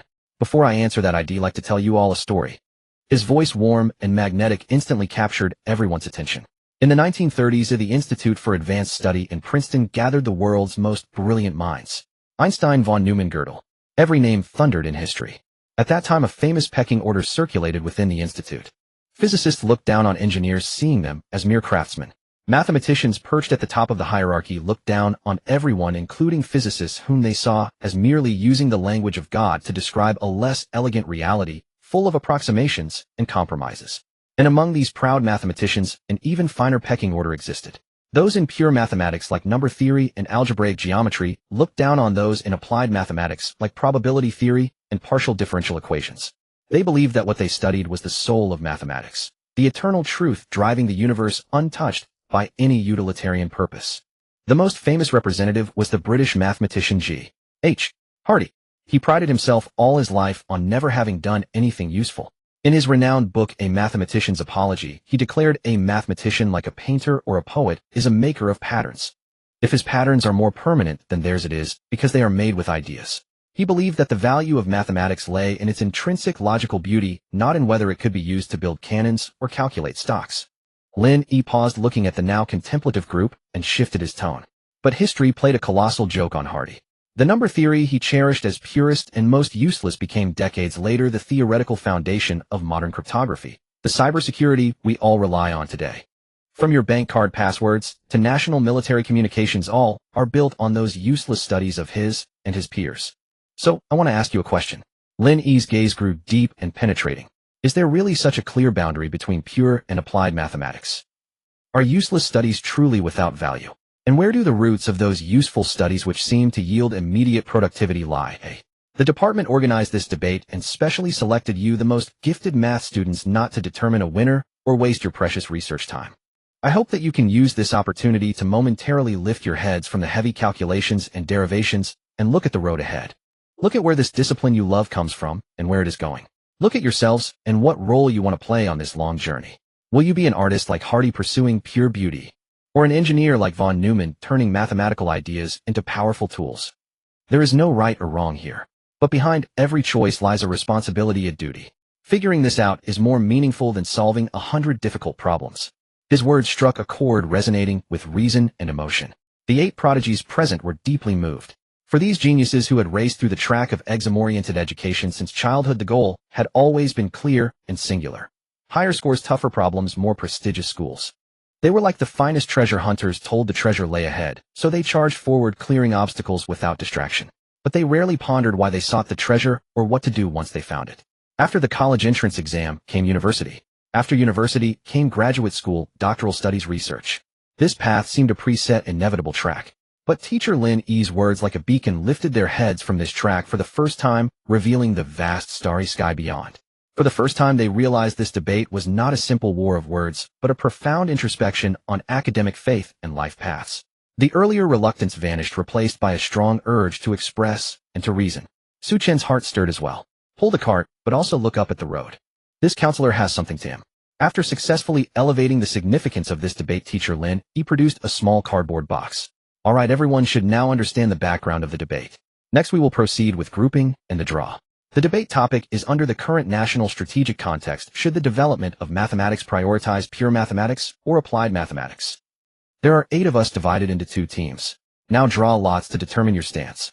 He shook the box in his hand, producing a faint rustling sound. Inside this box are 8 paper slips, 4 marked with pro and 4 with con. Those who draw pro are the affirmative team, arguing for prioritizing pure mathematics. Those who draw con are the negative team, arguing for prioritizing applied mathematics. Come on, who wants to go first? The atmosphere in the office instantly shifted from solemn to tense and expectant. Luo Yaolong was the first to stand up. Rubbing his hands together with an air of self-assurance, he said boisterously, "I'll go first. I've always had good luck."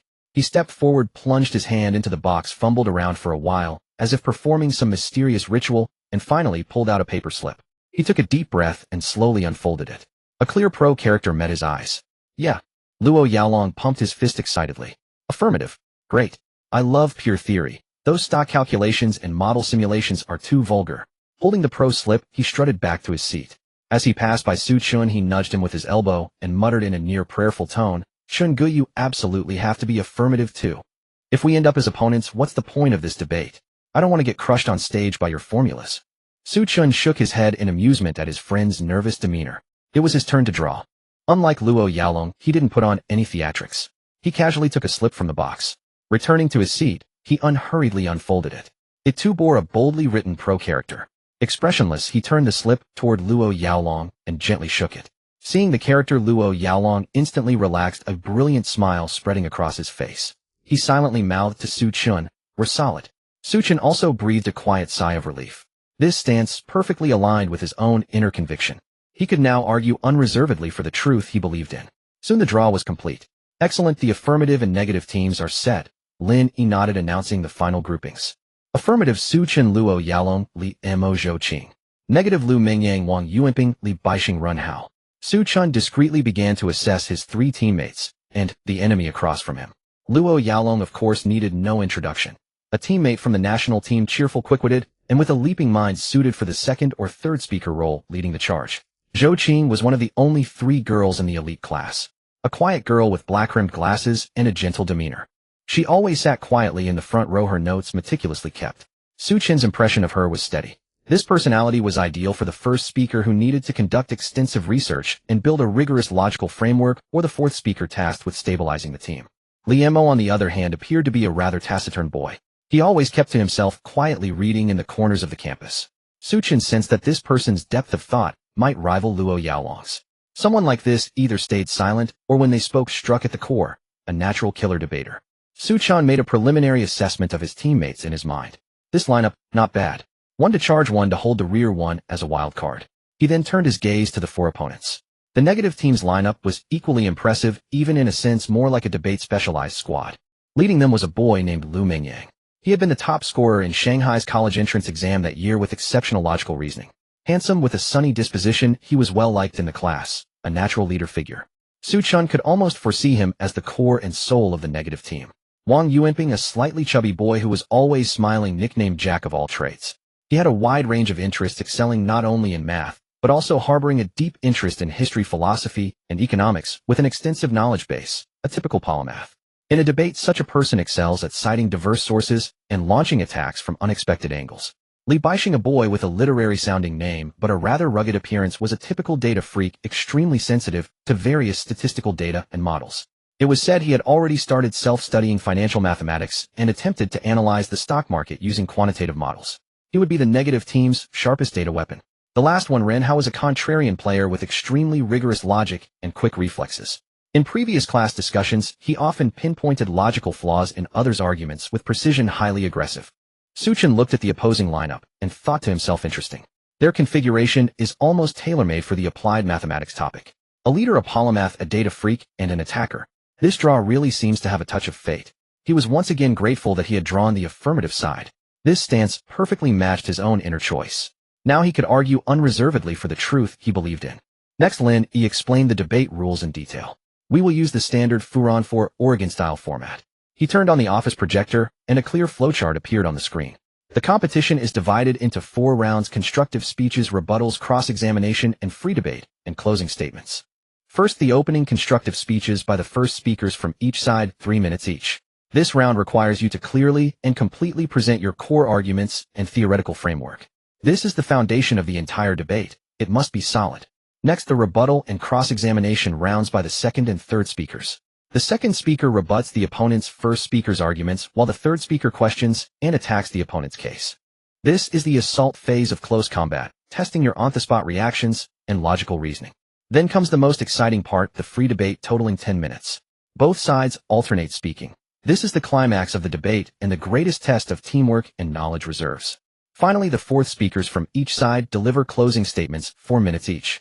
The fourth speaker's job is to summarize the debate's flow, reiterate their side's arguments, and deliver the final blow to the opponent's logical gaps. Time is the only rule in this game. Each round has strict time limits. Exceeding them will result in point deductions. So you must not only speak well, but also speak quickly and accurately. Lin Yi explained every detail meticulously, ensuring everyone understood the rules. All right, that's the rules, he said, turning off the projector and looking at the 8 team members with an encouraging smile. From now until the competition next Friday, you are free to form groups for discussion and preparation. You can look up debate techniques online yourselves. I only have one requirement. Lin Yi's expression turned serious again. This is a debate for the mathematics department, and I hope your debate reflects the style of mathematicians. I don't want to hear too many empty slogans or flowery rhetoric. What I want to hear is rigorous logic, clear definitions, detailed data, and powerful examples from the history of science and the real world. Use your intellect, not your eloquence, to persuade your opponents and win over the judges. Is that clear? Yes. The 8 answered in unison, their eyes ablaze with fighting spirit. Emerging from teacher Lin Yi's office, the 8 individuals had distinctly split into 2 factions. The air still crackled with the remnants of ignited fighting spirit, yet their gazes had subtly shifted from classmates to opponents. Let's find a place to hold a strategy meeting. Lu Mingyang from the opposing side spoke first. His sun-kissed face beamed with confident smiles, as if victory was already within his grasp. He led his 3 teammates, marching with grand momentum towards the library. Meanwhile, Xu Chen's group exchanged knowing glances. Where to? Luo Yaolong asked. I know a place, said Xu Chen, the gentle girl, adjusting her glasses softly. There are a few small, usually unused seminar rooms on the top floor of the third teaching building. They're quiet and perfect for discussion. All right, let's go there. 10 minutes later, in an empty seminar room on the top floor of the third teaching building, the four sat around a long table, the atmosphere momentarily sinking into silence. It was their first time sitting together as comrades. This match won't be easy, Luo Yaolong began, scratching his head with a hint of gravity. Those guys on the other side, I feel like none of them are pushovers. Especially that Lu Mingyang. He was the top scorer in Shanghai's college entrance exams. His Chinese language skills are definitely stronger than us science students who are biased towards our majors. When we actually debate, we'll be at a natural disadvantage in eloquence. His words voiced the common worry among them. For a moment, the atmosphere in the seminar room grew even more oppressive. They were all accustomed to speaking through logic and formulas. Suddenly having to argue on stage made them feel uncertain. Just then a calm voice broke the silence. It was Xu Chen. His voice, though not loud, was exceptionally steady, as if carrying a power that could calm hearts. What's there to fear? We are mathematics students. Since when do mathematics students need to rely on eloquence to win? He paused, his gaze sweeping over everyone, a faint smile curling at the corner of his mouth. Have you forgotten what Teacher Lin Yi said just now? We must have our own style as mathematics people. Exactly. Luo Yaolong slapped his thigh, instantly catching on. Our strength is that our logic is tighter, our thinking is deeper. Our mathematical ability is stronger. That's right, Xu Chen nodded, then said in a half-joking tone, besides, it's just a debate competition. Losing won't deduct our credits. Right? What were they afraid of? In terms of logic and argumentation, every one of them was battle-hardened. Yes, Xu Chen is right. Let's just do it. Luo Yaolong slammed the table, filled with heroic spirit. Then, how about we first elect a team leader?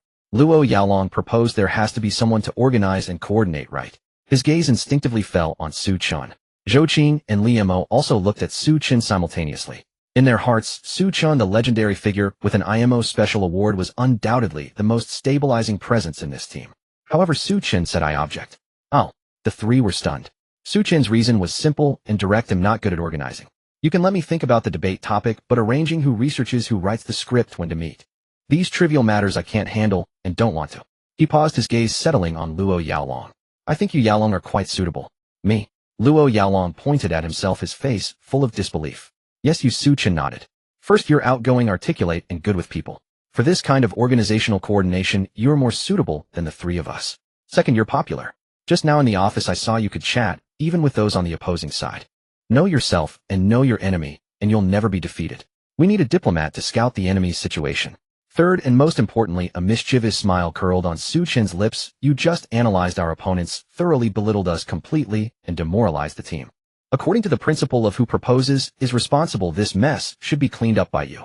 Uffed. Zhou Qing and Li Mo couldn't help but laugh.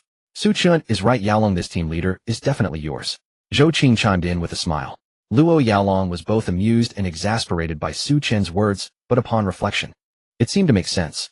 Seeing everyone looking at him with an "it's you" expression, he slammed the table, adopting a go-for-broke attitude. All right then. He thumped his chest, taking on the task without hesitation. Since everyone trusts me, you'll be the team leader. I promise I won't let you down. He instantly slipped into the role of team leader, methodically assigning tasks. All right, comrades, since we're all newbies, let's not bother with fine division of labor. It's prone to mistakes. I suggest we first launch a saturation attack where everyone does all the necessary preparations themselves. This way we can quickly get familiar with the process and also check each other's work for gaps. He picked up a marker and drew a simple mind map on the whiteboard. First, know ourselves. We need to find strong arguments for our own viewpoint.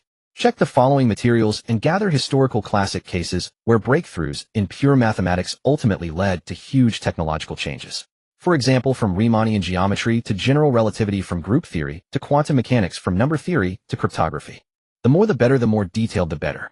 We need to use facts to build the foundation of our argument. Then know the enemy. We need to anticipate the angles from which the other side might argue for the priority of applied mathematics and prepare rebuttals in advance. Let's think from their perspective. The cards they might play include solving bottleneck problems, promoting economic development, shorter talent cultivation cycles, etc. For each of their cards, we need to have corresponding countermeasures. Okay, everyone responded.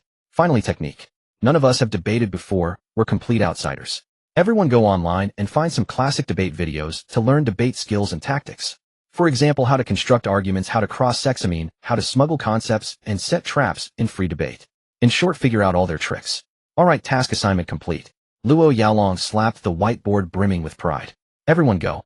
Tonight compile a preliminary outline for the tasks above. Tomorrow afternoon, same time, same place, we'll meet again to summarize and discuss. Meeting adjourned. The next afternoon on the top floor of the teaching building in the seminar room, the 4 members of the affirmative debate team gathered once again. After a night of research and independent thought, each face had shed some of yesterday's confusion, replaced by a heavier layer of contemplation. How is everyone's preparation going? Team leader Luo Yaolong placed 4 steaming cups of coffee on the table, breaking the silence. Let me start the ball rolling, he said, taking a sip of coffee with a wry smile. I spent all last night looking up materials.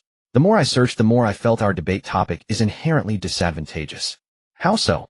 Xu Chen asked. I asked a few students from other departments. The moment they heard our topic, they almost instinctively sided with applied mathematics. Luo Yaolong spread his hands, mimicking their tones. Pure mathematics. Isn't that just studying Y112? What's the use of that? That's what the liberal arts students said.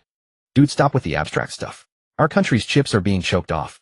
You math majors should be working on lithography algorithms, not wasting national resources on Riemann hypotheses that might be useless for centuries. That's what the guy from the School of Information Science said. Ha ha ha.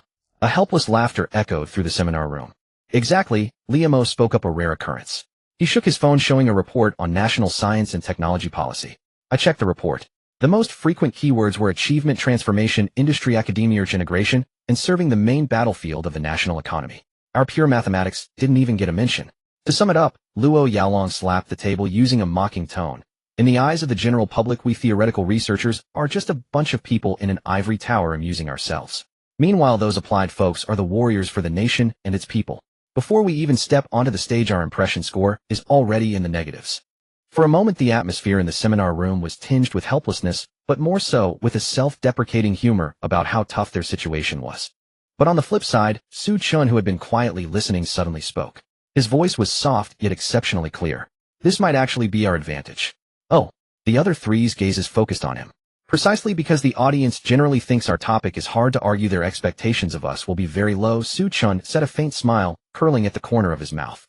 In this situation, as long as we can present a few brilliant points and give them some unexpected examples, we can create a huge contrast effect. This kind of contrast often convinces judges and audiences more than a smooth, straightforward argument. So the harder the topic, the easier it gets. The others felt it made some sense, yet it also seemed illogical. All right, enough nonsense. Everyone share what ammunition you found last night. In the following hour, the 4 shared the information they had gathered in the seminar room. Like assembling a jigsaw puzzle, these 4 top students laid out the fragmented pieces of information they had collected overnight one by one on the table. They discovered that although each person's collected materials had different focuses, the core cases and viewpoints were strikingly consistent. The dimension of history. This was the first breakthrough they all found. From non-Euclidean geometry to general relativity, from number theory to cryptography, from functional analysis to quantum mechanics. The most brilliant revolutionary breakthroughs in the history of human technology, without exception, trace their origins back to those seemingly useless, pure mathematical studies of their time. These ironclad facts formed the most solid foundation for their argument. The dimension of efficiency. This was the second attack point they found. Everyone agreed that purely application-driven research was an inefficient triathe model. It might solve current problems, but it couldn't meet future challenges. Only breakthroughs in fundamental theory could bring exponential leaps in efficiency. Using the analogy of drawing a map versus finding a path on the map to explain the relationship between basic research and applied research became their consensus. The dimension of the future. This was their prepared trump card. Overemphasizing short-term applications would inevitably lead to talent drain and theoretical stagnation in basic disciplines. This was akin to killing the goose that lays the golden eggs, quenching thirst by drinking poison. A nation that only had excellent engineers but could no longer cultivate Einsteins or Newtons would have a terrifyingly limited innovative potential. This point struck at the heart of the issue, full of cautionary significance. Excellent. Now our own battle plan is basically formed. Luo Yaolong, looking at the whiteboard filled with arguments, waved his hand with heroic grandeur like a general commanding the field. Next we enter the second phase, wargaming. We must anticipate the tricky angles from which those guys might attack us. Know yourself and know your enemy, and you will never be defeated. He picked up a red marker and wrote the words opponents' possible arguments on the other side of the whiteboard. Come on, comrades, let's temporarily defect for an hour. Suppose we were Lu Mingyang's team, how would we fight? This question instantly enlivened the atmosphere in the seminar room. Who'll go first? Xu Chen raised her hand, adjusted her glasses, and mimicked the tone of a pragmatic decision-maker. If I were the opposition, my core arguments would definitely be urgency and practicality. I would underline the phrase current national strategic background in red and emphasize it repeatedly. I would say we are facing changes unseen in a century-fierce international technological competition. Our chips, high-end manufacturing, and core software are all at risk of being choked off. In this critical moment, what we need most are firefighters ready for immediate action, not saplings that might take a century to grow into towering trees. Exactly. Luo Yaolong immediately chimed in, slapping the table and passionately playing the role of an angry youth. I would also play the livelihood card. I would say, what do the common people care about? Whether medical treatment is affordable, whether housing prices are high, whether jobs are easy to find. If you talk to them about Riemann geometry or Hilbert space, can they understand? They would just think you elites using state funds are engaging in something ethereal, instead of contributing to people's livelihoods, the greatest irresponsibility to taxpayers. I would also attack you from the perspective of talent cultivation. Li Mo, who had been silent once again, showed his killer-like sharpness. His voice was calm, yet piercing. I would admit that basic mathematics is important. But how long does it take to cultivate a top-tier pure mathematician? 10 years, 20 years, or even a lifetime. Moreover, it heavily depends on individual talent and is not replicable. Can we afford to wait? Can the nation afford to wait? In contrast, the cultivation cycle for an excellent applied mathematics talent is much shorter. An undergraduate math graduate, after a few years of training, can become a qualified algorithm engineer or an excellent financial analyst. They can immediately create value for society. Therefore, from the perspective of talent input-output ratio, prioritizing the development of applied mathematics is the most pragmatic and efficient choice. The three of them, speaking in turn, thoroughly dissected the opposition's possible arguments. Urgency, practicality, livelihood card, talent input-output ratio. One sharp and realistic issue after another was laid out on the table. The atmosphere in the seminar room grew heavy again. They realized that their opponents' weapons were far sharper than they had imagined. Then, how should we respond? Xu Chen's brow furrowed again. Don't rush. Xu Chen's voice remained calm. He walked to the whiteboard, picked up a blue marker, and began writing counter-strategies next to the red attack points. His movements were unhurried, like a confident chess player laying out exquisite countermeasures for a long-anticipated game. First, regarding the urgency and choke point issues. The opponent will definitely use this to seize the moral high ground. Our strategy is not to deny its importance, but to remove the firewood from under the cauldron, to deconstruct their logic at its root. We should ask them back, why are we facing this choke point problem? Is it because our engineers aren't working hard enough? Because we don't have enough applied technology talent? No. The root cause is that our scientific foundational architecture is not solid enough. It's because we have long been constrained by others in the most core, most fundamental theories. We have been building houses on other people's foundations so they can remove the foundation at any time, risking the collapse of our entire building. Therefore, the fundamental way to solve the choke point problem is not to make more bricks, but to build our own unshakable foundation. And that foundation is basic mathematics. They talk about firefighting, we talk about fire prevention. We must tell everyone that instead of passively putting out fires after they start, it's better to establish a comprehensive, solid fire prevention system from the beginning. This is true wisdom, true strategy. These words made Luo Yaolong and the others' eyes light up. Brilliant. Absolutely brilliant. Turning the opponent's argument into our own evidence. Secondly, regarding the livelihood card. Xu Chen continued. This tactic is very emotional and easily resonates with the public. Our response cannot be a heating collision. We must use a 4-ounce weight to move 1,000 pounds. We can admit that basic mathematics indeed cannot be eaten directly, but it can determine what kind of food we will be able to eat in the future. We can give examples. Without breakthroughs in basic physics, we might still be using abacuses instead of smartphones in everyone's hands. Without advances in basic biology, we might still be panicking over smallpox and cholera instead of enjoying modern medicine that has greatly extended our lifespans. Basic mathematics determines the ceiling of a society's development. It determines how fast our internet can be, how precise our medical care can be, how convenient our transportation can be. It doesn't directly produce bread, but it determines how advanced the oven we use to make bread can be. They talk about the immediate present, we talk about poetry and the distant future. We must tell everyone that a nation that only looks down to pick up sixpence will never see the moonlight in the sky. Beautiful. Xu Chen couldn't help but admire. This rebuttal has both sentiment and power. Finally, regarding the talent input-output ratio. A sharp glint flashed in Xu Chen's eyes. This is the most likely card for the opponent to play, and it seems the most rational. Our response must be incisive, striking the vital point. Their logic is cultivating applied talent is fast and yields quick results. But they overlook one fundamental question. Who will cultivate these applied talents? The teachers who teach them algorithms and modeling. Where does their knowledge come from? Doesn't it still come from those pure mathematicians who sat on cold benches for decades from their papers and monographs? If everyone goes into applications, then in 10 or 20 years will our universities still have new knowledge to teach? How long can our engineer dividend last? Prioritizing basic mathematics seems to cultivate a minority of geniuses, but in reality it is forging the strongest apex for the entire nation's talent pyramid. Only when the apex is high and hard enough can the entire pyramid structure be stable and extend upward. Without the guidance of the apex, all the talent below will become water without a source, a tree without roots. They talk about efficiency, we talk about sustainable development. We must make them understand that sacrificing long-term development for short-term efficiency is not accelerating but overdrawing the future. When Xu Chen finished stating these three counter-strategies, the entire seminar room fell into a long silence. Luo Yalong, Zhou Qing, and Li Mo stared blankly at the whiteboard at the clear, logically beautiful system of offense and defense. They felt as if their brains had been completely reformatted and then reinstalled with a brand new higher-dimensional operating system. They discovered that under Xu Chen's analysis, the opponent's seemingly unassailable arguments had become so fragile, so easily shattered. The week of preparation passed in the blink of an eye. On Friday evening at the Yingjia Exchange Center in the Sunlight Hall, the venue had already been transformed into a formal debate arena. The lights blazed brightly, and every seat was filled. Below the stage, not only were students from the School of Mathematics seated, but there were also quite a few students from other departments who had heard the news and come to watch the excitement. On the judges' panel, several heavyweight guests had been invited, including Professor Zhang Wenzhong, the department head. Backstage, the four members of the affirmative team were making their final preparations. Nervous? Xu Chen asked, looking at Luo Yalong, who was fidgeting restlessly and muttering to himself. No kidding. How could I not be nervous? Luo Yalong gulped down a large mouthful of water. There's a sea of people down there, and several cameras pointing at us. I feel more nervous than when I was on the IMO exam floor. Take it easy, Xu Chen said, patting him on the shoulder. Just remember what we've prepared and say what needs to be said. As the host announced the official start of the competition, the debaters from both sides, amidst enthusiastic applause, took the stage one by one.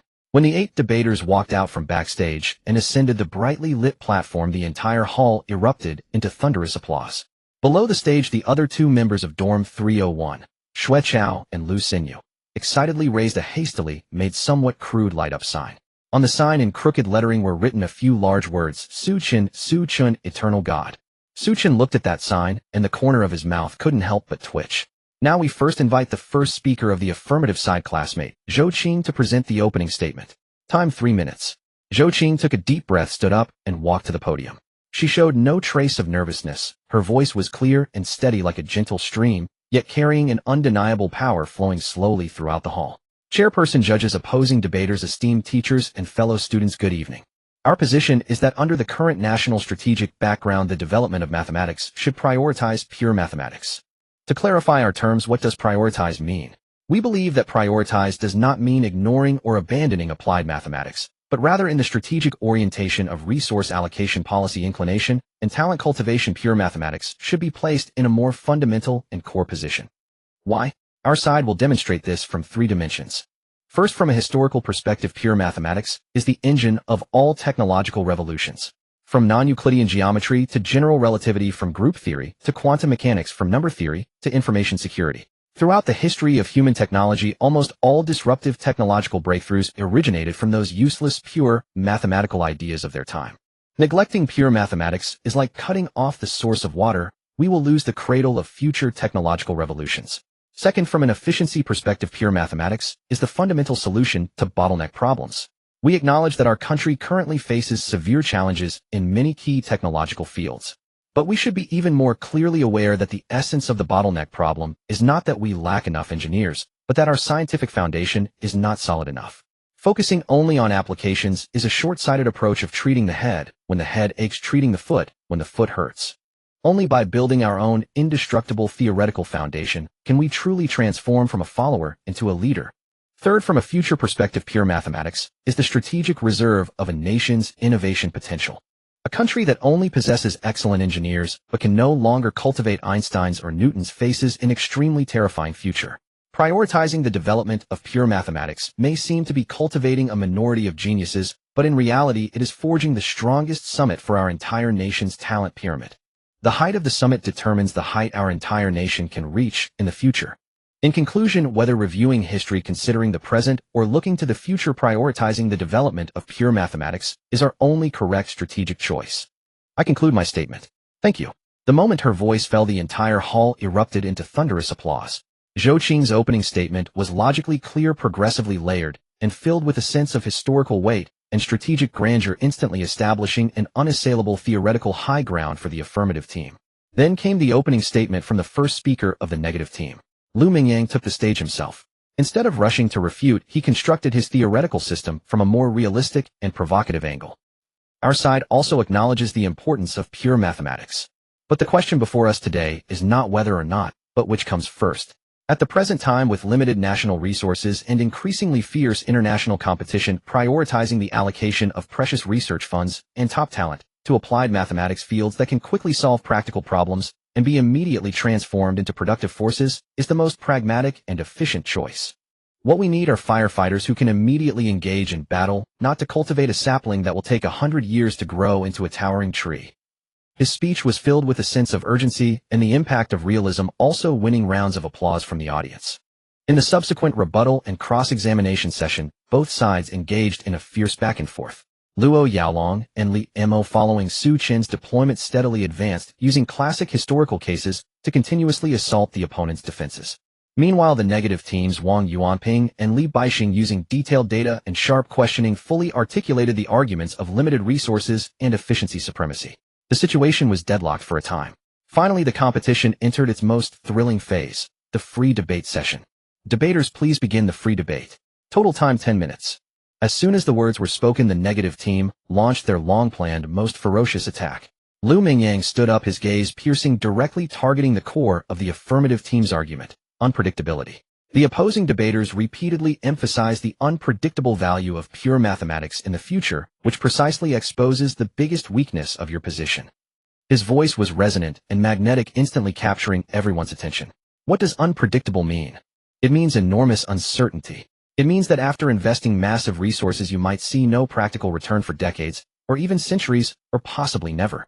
When humanity faces pressing challenges like climate change, energy crises, and public health, can we really afford this kind of gamble?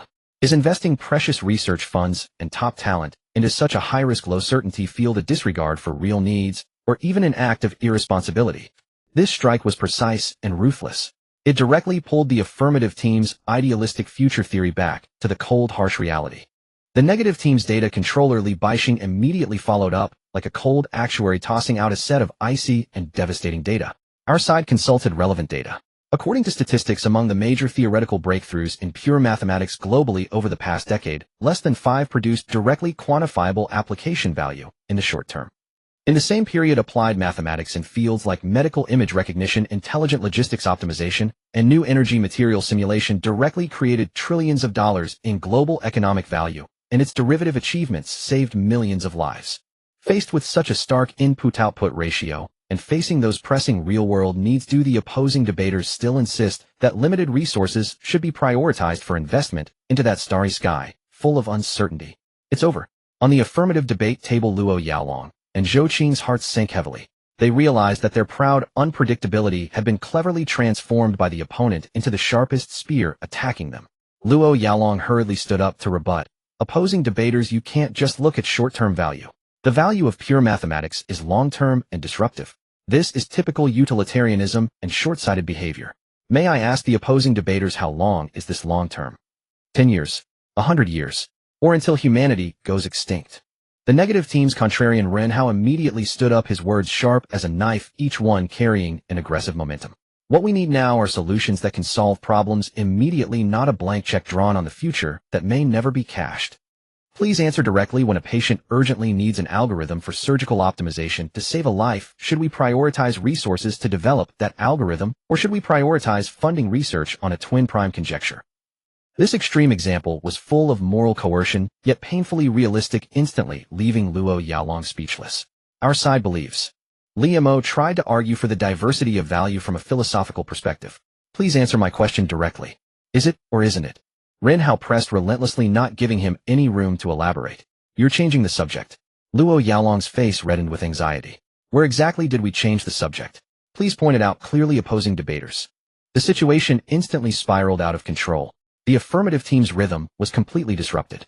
Luo Yaolong and Li Mo were thoroughly trapped in the logical trap woven by the opponent, using practical urgency and resource efficiency, exhausted and struggling on all sides. Every point they made seemed so pale and powerless. Murmurs began to ripple through the audience. It feels like the affirmative team is about to collapse. The negative team's logic is too realistic. There's no way to refute it. Yeah, everything they said makes sense.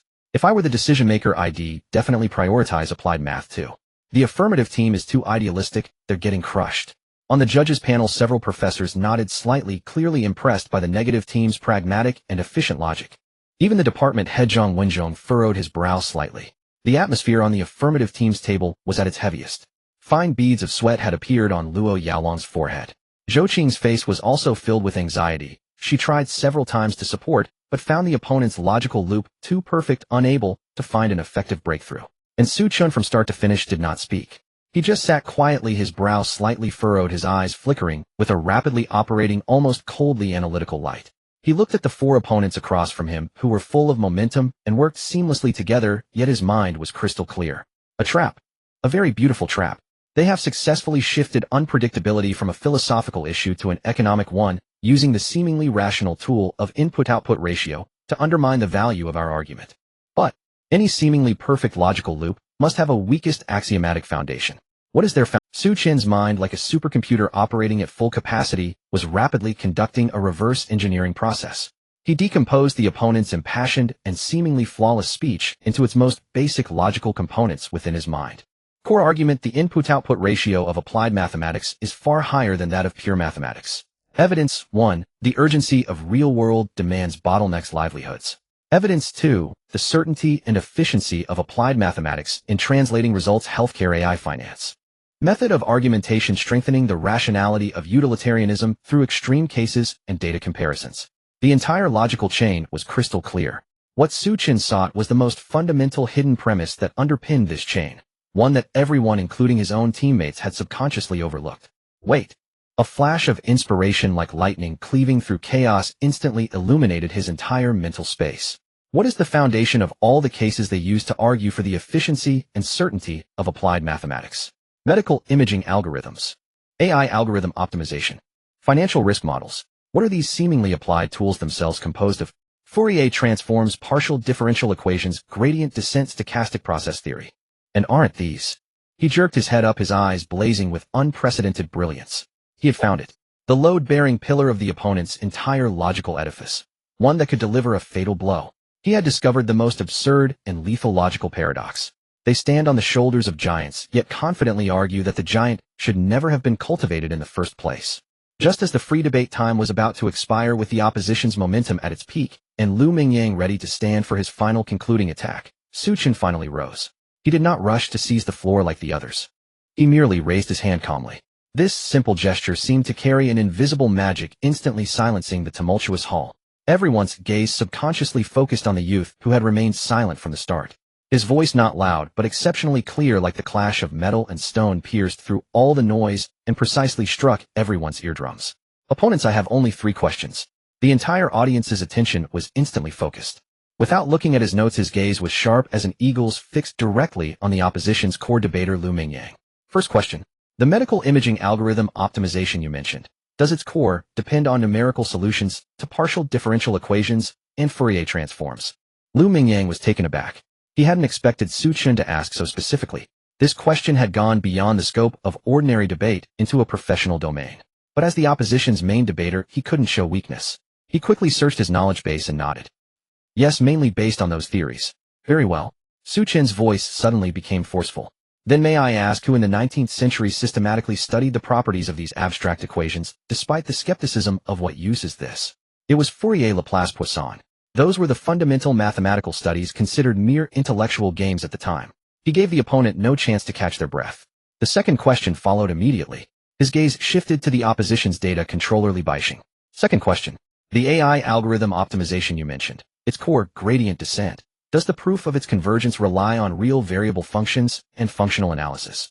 Li Baixing's expression began to turn uneasy. As a student specializing in applied fields, he knew full well the theoretical foundations of these algorithms. He hesitated for a moment before reluctantly uttering a single word. Yes. and real variable functions and functional analysis. Xu Chen's voice hammered into everyone's hearts like a sledgehammer when they emerged in the early 20th century. How many ridiculed them as collections of pathological functions and ivory towers detached from reality. Without these ivory towers, where would the most fundamental algorithmic cornerstone of your vaunted artificial intelligence be today? The entire venue fell into a deathly silence. Everyone was stunned by Xu Chen's earth-shattering. In the audience, students who had initially found the opposition persuasive now wore expressions of sudden realization. On the judges' panel, academician Tian Gang's eyes sparkled with dazzling brilliance. Brilliant. This kid. Cutting the ground from under their feet. A fatal blow. Xu Chen took a deep breath and unleashed his final, most lethal killing move. His gaze swept over the four opposition members whose faces were now paling, and his voice was measured like a final verdict. Last question. All the cases you proudly use today to argue for the efficiency and certainty of applied mathematics, their foundation, their soul, the very possibility of their existence, are they not precisely built upon the unpredictable, high-risk, useless, pure mathematics that your logic denies? You enjoy the sweetest fruits born by pure mathematics, yet you turn around and seek to cut down the sole root that nurtured all those fruits. May I ask the opponents, is this not the greatest and most absurd logical paradox in our debate today? Boom. These words struck the four opposition members like a thunderbolt from the nine heavens. Lu Mingyang's face instantly turned ashen.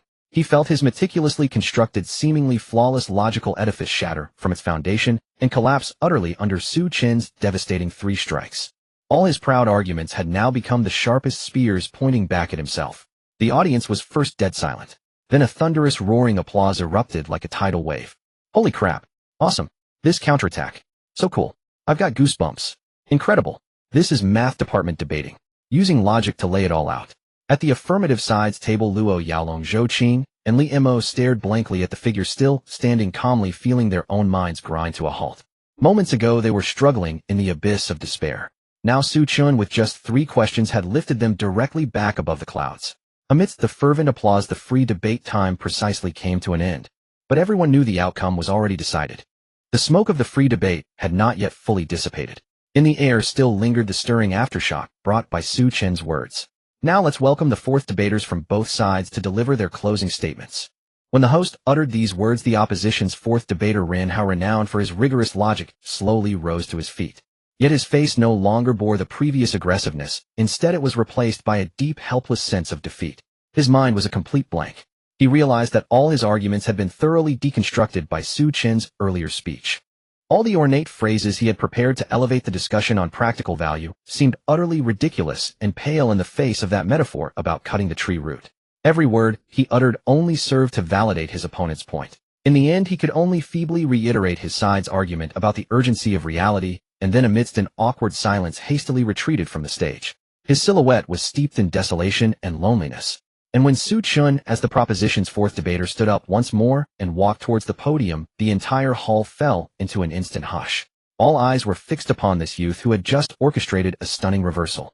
They eagerly awaited how this king, who had severed all fetters with the blade of logic, would draw a perfect conclusion to this magnificent duel.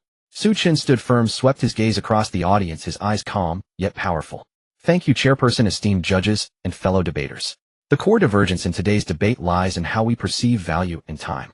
Our opponents cling to the certain gains of the present, regarding unpredictability as the original sin of fundamental mathematics.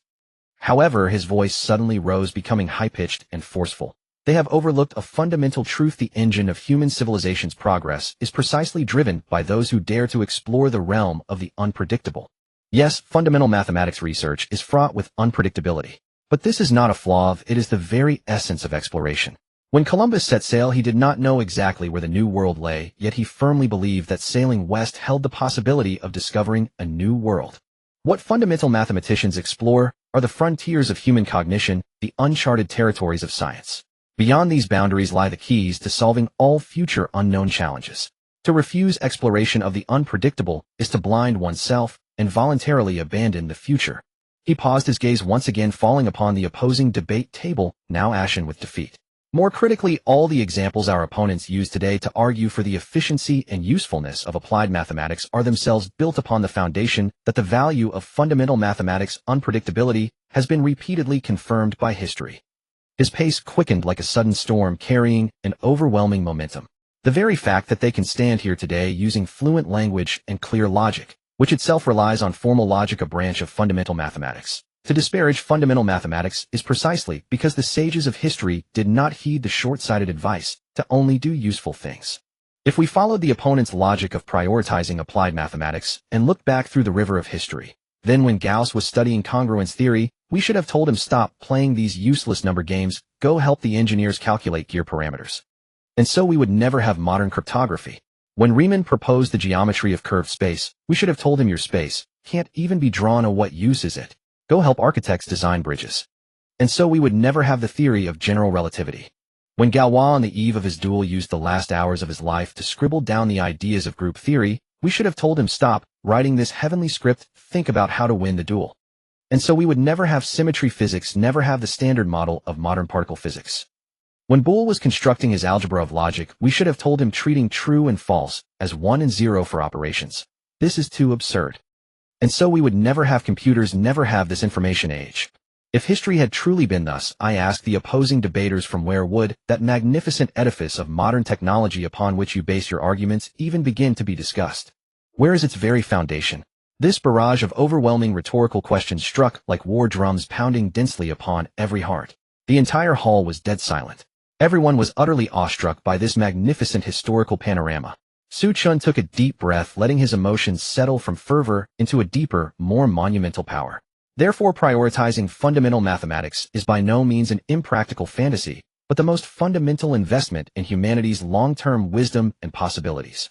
It ensures the inexhaustible source for applied mathematics, endowing us with the underlying capability to face all future black swan events. A nation that only stares at the coins at its feet is destined not to go far. A civilization that dares to gaze at the stars and explore the unknown can possess the sea of stars. Today, by choosing fundamental mathematics, we choose to believe in the power of human reason to preserve for our descendants the one universal key that can unlock the door to the future. He bowed slightly, his voice returning to calm, yet carrying an indisputable final conclusion. In summary, fundamental mathematics is not an appendage to applied mathematics, but its matrix and soul. To develop fundamental mathematics is to develop the infinite possibilities of human cognition. Our side firmly believes fundamental mathematics should be prioritized. Thank you, everyone. As Xu Chen's final words, thank you, everyone, faded, the entire Sunlight Hall seemed to have its mute button pressed. After several seconds of suffocating silence, thunderous applause like a burst dam surged from all directions, instantly flooding the venue. Everyone stood up, offering the most fervent ovation for this magnificent feast of wisdom and reason. The applause was unending, as if it would blow the roof off the entire Sunlight Hall. At the judges' table, the elderly professor from the philosophy department, visibly moved, took off his glasses and wiped them repeatedly with a handkerchief, murmuring to himself, beautiful. Utterly beautiful. This is no longer a simple debate. It is a profound meditation on the spirit of science and the future of human civilization. This child named Xu Chen is extraordinary, truly extraordinary. The professor from the School of Economics had long set aside his earlier appreciation for the opposing side's arguments. His face was etched with the shock and admiration of being thoroughly convinced. Pulling the firewood from under the cauldron, a logical, closed loop. He didn't just win the debate. More importantly, he found an irrefutable grander economic logic for the seemingly uneconomical pursuit of basic science. An investment in the future. Brilliant, truly brilliant. Department Chair Professor Zhang Wenzhong and Counselor Lin Yi exchanged a glance, seeing in each other's eyes a profound, relieved sense of gratification and elation. In truth, the reason they had gone to such lengths to organize this debate, even resorting to conscription to bring in a top-tier talent like Xu Chen, was driven by a certain self-interest. In recent years, a wave of impatience had swept through the entire academic community.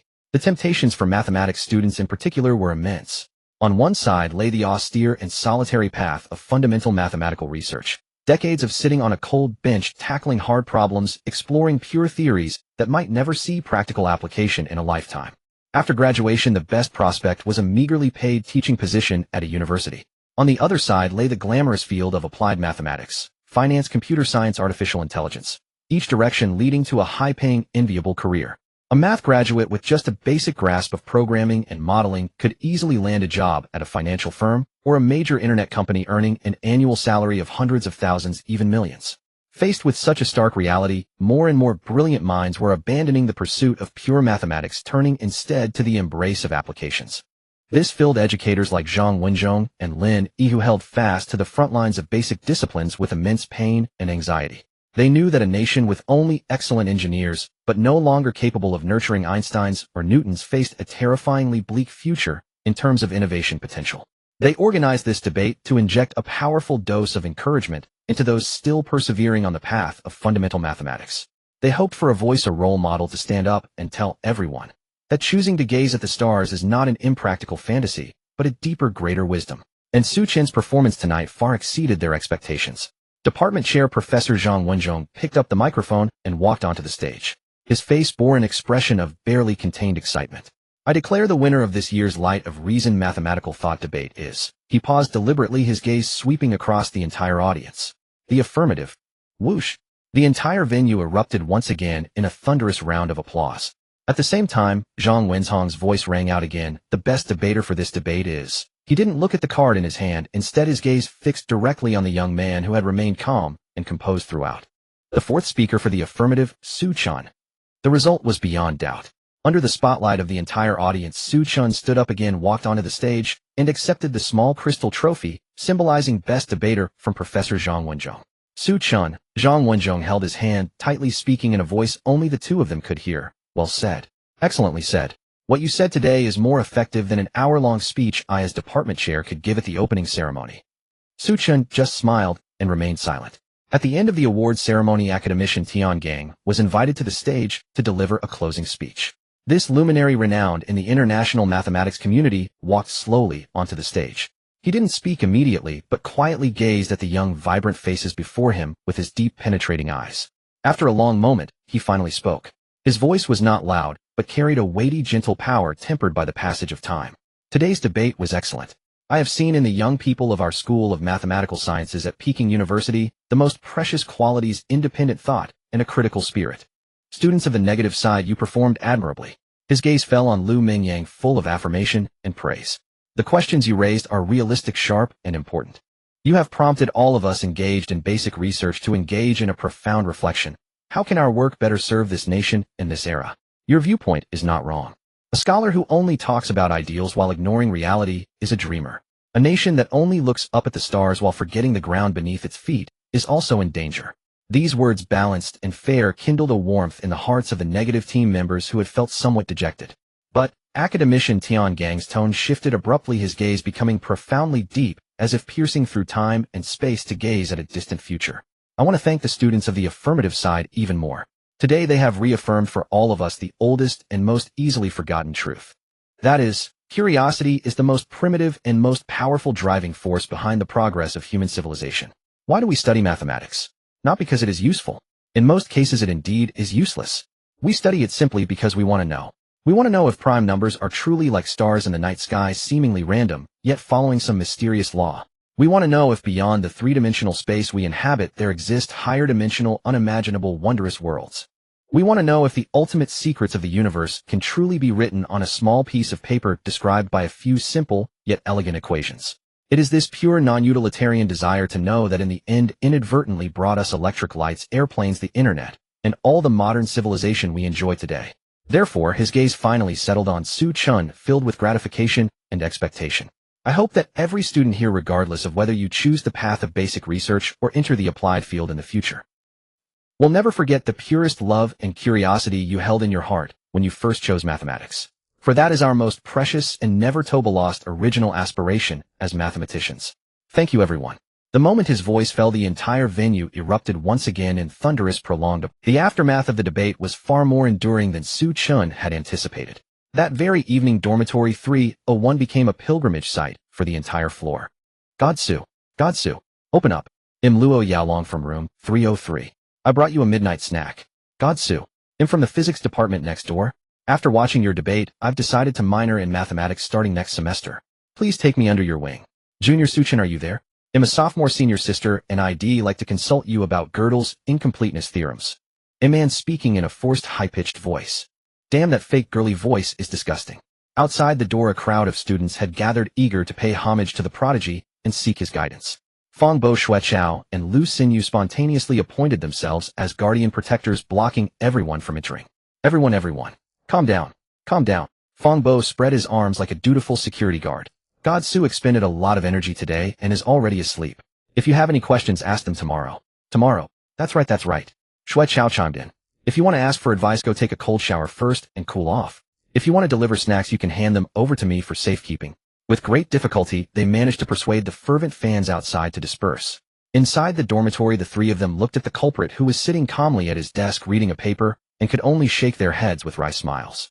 God Su, am totally convinced, Fong Bo said, plopping onto his bed and letting out a long sigh of relief. You're now the top celebrity of our math department. I bet starting tomorrow the girls lining up to give you love letters will stretch from our dormitory door all the way to the west gate. Don't talk nonsense, Xu Chen replied, without looking up, his gaze still fixed on the screen, engrossed in a paper on Hodge theory. How is that nonsense? Xu Chao leaned in, his face brimming with gossip. I saw it in our talent class group chat. Those girls are all discussing you. They said you were handsome and brilliant on stage today, the absolute pinnacle of a mathematical Prince Charming. By the way, Lu Xinyu chimed in, a rare interjection from him. He adjusted his glasses, his tone carrying a hint of schadenfreude. I heard that Lu Mingyang from the opposing team spent nearly 2 hours sitting alone by Weiming Lake tonight. Really? Fong Boss' gossip-loving soul was instantly ignited. Did God Su make him go mute with depression? Probably, Lu Xinyu nodded. I heard he's never lost so badly in his life, especially in his strongest field, debate. Xu Chen crushed him with pure logic. The blow must be significant. Ah, poor kid, Fong Bo shook his head, but a gleeful smile spread across his face. But hey, he ran into a monster like God Su who's off the charts. Losing to him isn't shameful. The next day, when Xu Chen walked into the cafeteria, he could clearly feel that the looks he received were different from before. Previously, people had regarded him as a legendary IMO prodigy, their gazes filled with reverence and distance. But now those gazes held a touch of familiarity and fervor. Look, it's Xu Chen. He's even more handsome in person than on the live stream. I watched the debate yesterday. He was my voice. He said everything I wanted to say, but couldn't. Some bold girls even carried their trays over, asking shyly, "Hello, Xu Chen. We're from the philosophy department. We found your debate yesterday very inspiring. Could we add you on WeChat? Would like to discuss some issues about science and philosophy with you." Xu Chen was at a loss for words. Unaccustomed to this sudden enthusiasm, he could only politely decline each one. What truly left him both amused and exasperated was a WeChat message from his counselor teacher Lin Yi. Lin Yi, Xu Chen, are you there? Xu Chen, hello teacher Lin. Yes, I am. Lin Yi, it's like this. The response to yesterday's debate was exceptionally good. Many students said your speech gave them a whole new understanding of basic mathematics. Lin Yi, so the department has decided to ask you to give another lecture. Xu Chen shocked emoji. Lin Yi laughing emoji, don't be nervous. It's not a formal lecture. We just want you to share your learning experiences and talk about how you understand the beauty of mathematics and maintain your passion for pure theory. Lin Yi, think of it as a relaxed sharing session.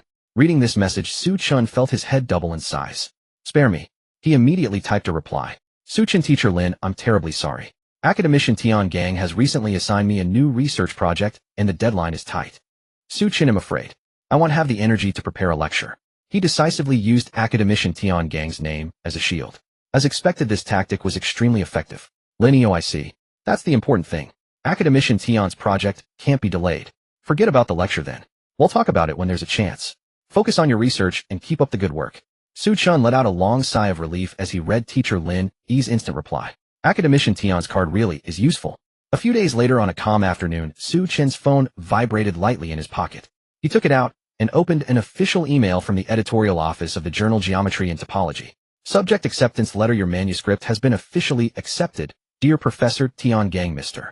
Xu Chen, greetings. We are honored to inform you that your submitted manuscript and algebraic criterion for the K-stability of a class of Fano manifolds manuscript ID GT202-411207 has passed all review processes and has been officially accepted by our journal. The reviewers have given exceptionally high praise to your work, stating that it provides a highly original and enlightening algebraic criterion for the classic problem of stability. The approach is ingenious, the argumentation rigorous, and it is a rare and outstanding work in this field in recent years. The final proofread and typeset version of the paper will be sent to you within the coming weeks. Congratulations once again. We look forward to more of your outstanding work in the future. The editorial office, Geometry and Topology, it was done. A calm smile spread across Xu Chen's face. This outcome was within his expectations. After all, this paper not only had his own cheat-like core engine, but also the personal review and endorsement of a top-tier luminary like Academician Tian Gang. Its acceptance by a top-tier journal was almost a foregone conclusion. Upon receiving the news that his paper had been accepted, the familiar icy blue light panel unfolded once more before his eyes. Ding. Detected host completing an experience mission. Mission description: successfully publish an academic paper as the first author in a SC Index Tier 1 journal. Mission evaluation excellent. Mission reward mathematics subject experience 200. Current subject level mathematics LV. 2 mathematics subject experience 201. 2500. Watching the experience bar lurch forward a significant distance, yet still stretch out with daunting length. The corner of Xu Chen's mouth twitched uncontrollably. 200 points. Sounds like a lot. But compared to the total requirement of 2,500 points, it's a mere drop in the bucket. He couldn't help but grumble inwardly. However, on second thought, this paper was a collaboration of 4 people, so the system, granting me 200 points, is already quite generous. It seems that to level up quickly, I'll have to rely on my own independent research. This thought reignited the flame within him regarding the Goldbach conjecture. The clamor of the debate competition had completely subsided. The half-month leave specially approved by academician Tian Gang was nearly over. Once again, Xu Chen immersed himself in the vast, boundless sea of stars that was the Goldbach conjecture.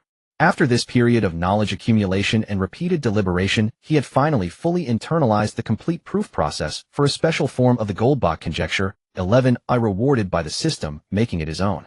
He knew he held a nuclear bomb capable of detonating the entire mathematical world.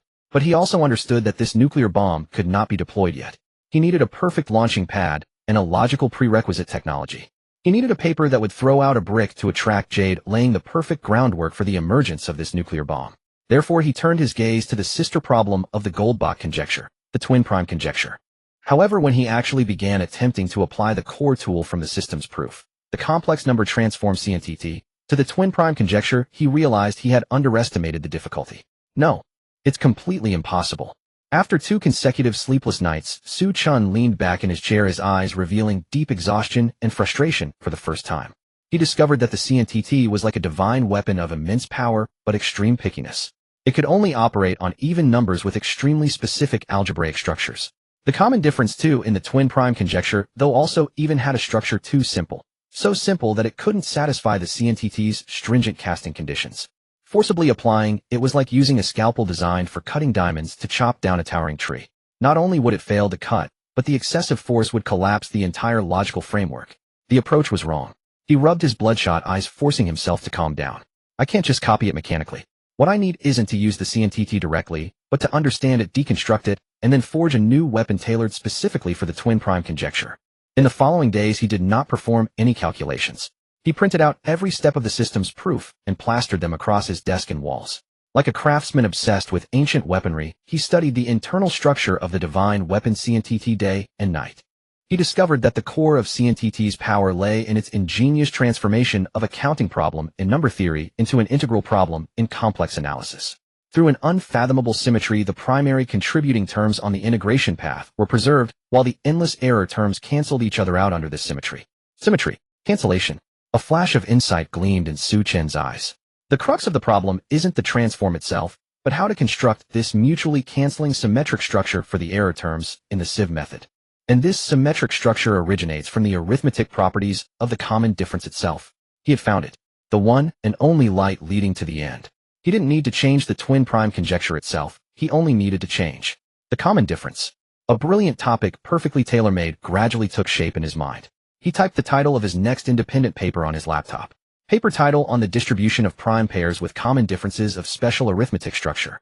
He would not study the classic twin primes with a difference of 2, nor the bounded gaps like Zhang Yitang's.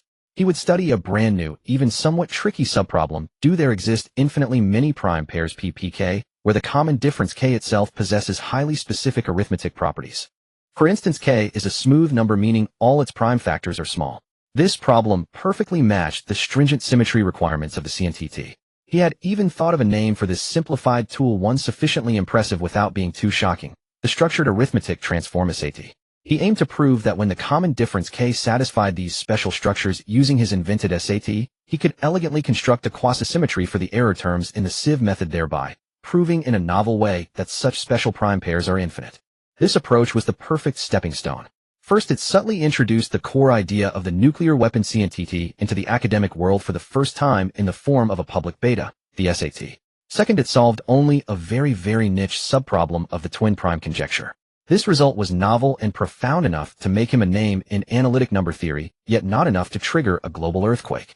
Most crucially, the conclusion of this paper inherently carried a limitation. This method is only valid for common differences k with special structures. This laid the perfect logical groundwork for his future paper on the Goldbach conjecture, which could only handle special, even numbers n. When the entire plan formed a perfect closed loop in his mind, he let out a long sigh of relief. Good, the script is written. Now I just need to write this paper.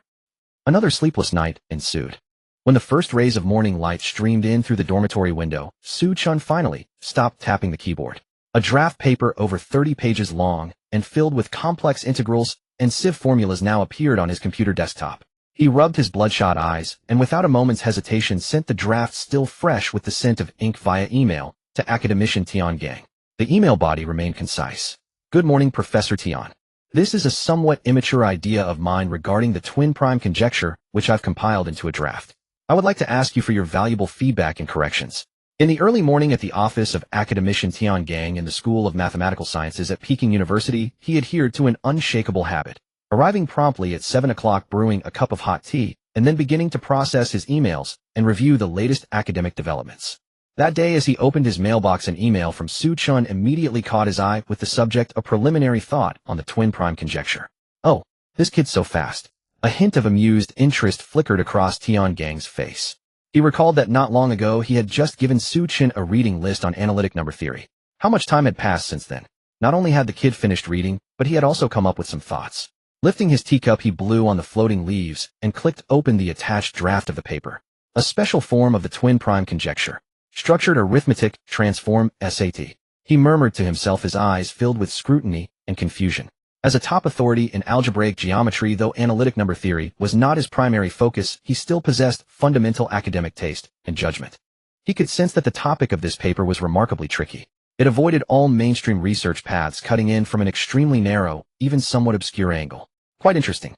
Adjusting his glasses, he continued reading. When he saw how Xu Chen defined that SAT transform and used it to handle the error term in sieve methods, a ripple stirred for the first time in his usually calm and unperturbed gaze. This construction is very clever, he couldn't help but praise. He could see that the essence of this so-called SAT transform was a non-trivial weighting and distortion of the classical Fourier analysis tool. This approach was unlike anything he had ever seen, brimming with inspiration and ingenuity. The more he read, the more astonished he became. The more he read, the richer the approval in his eyes grew. After carefully reading the entire paper from beginning to end, he let out a long sigh and leaned back in his chair. A myriad of emotions surged within him. This kid is truly a monster. He picked up the phone on his desk and directly dialed Xu Chen's number. Hello, Xu Chen. It's Tian Gang. Professor Tian, hello. So early, I hope I'm not disturbing you. Not at all. Tian Gang's voice carried a barely contained excitement. I've finished reading your paper. He paused, then gave an exceptionally high appraisal. It's very well written. The ideas are highly novel and full of creativity, especially that SAT transform you invented. It provides a brand new weapon for handling sieve problems with such special arithmetic structures. Thank you, Professor. However, Tian Gang shifted his tone, becoming more cautious. The applicability of this method seems rather limited. It strongly depends on the smoothness of the common difference K. Are you interested in continuing along this direction in the future, trying to generalize and optimize this method to see if you can expand its applicability to general common differences? Yes, Professor. Xu Chen immediately replied. This paper is just a preliminary idea of mine. I believe there might be deeper algebraic structures hidden behind this SAT transform, and I plan to spend more time exploring it. These words were flawlessly measured, displaying his humility while laying the perfect groundwork for his future breakthroughs. Good. Having such ambition is excellent.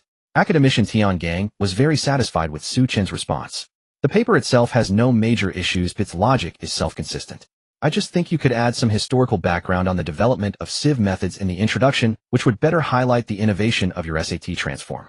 As for the formatting, carefully check it yourself to ensure every punctuation mark and every citation meets the standards. Okay, Professor, I've noted that. So where are you planning to submit this paper? Any thoughts? Tian Gang asked. Not yet. I'd like to hear your advice. Tian Gang pondered for a moment and gave a very pertinent suggestion. Given the quality and novelty of this article, it's no problem targeting a top-tier journal in mathematics. However, it's not quite up to the big four like the Annals of Mathematics yet. They prefer foundational work that can open up a new field. Yours is more like an exquisite key than a complete blueprint. He paused and continued, I personally recommend you submit it to the Journal of Number Theory. It's one of the most prestigious specialized journals in number theory.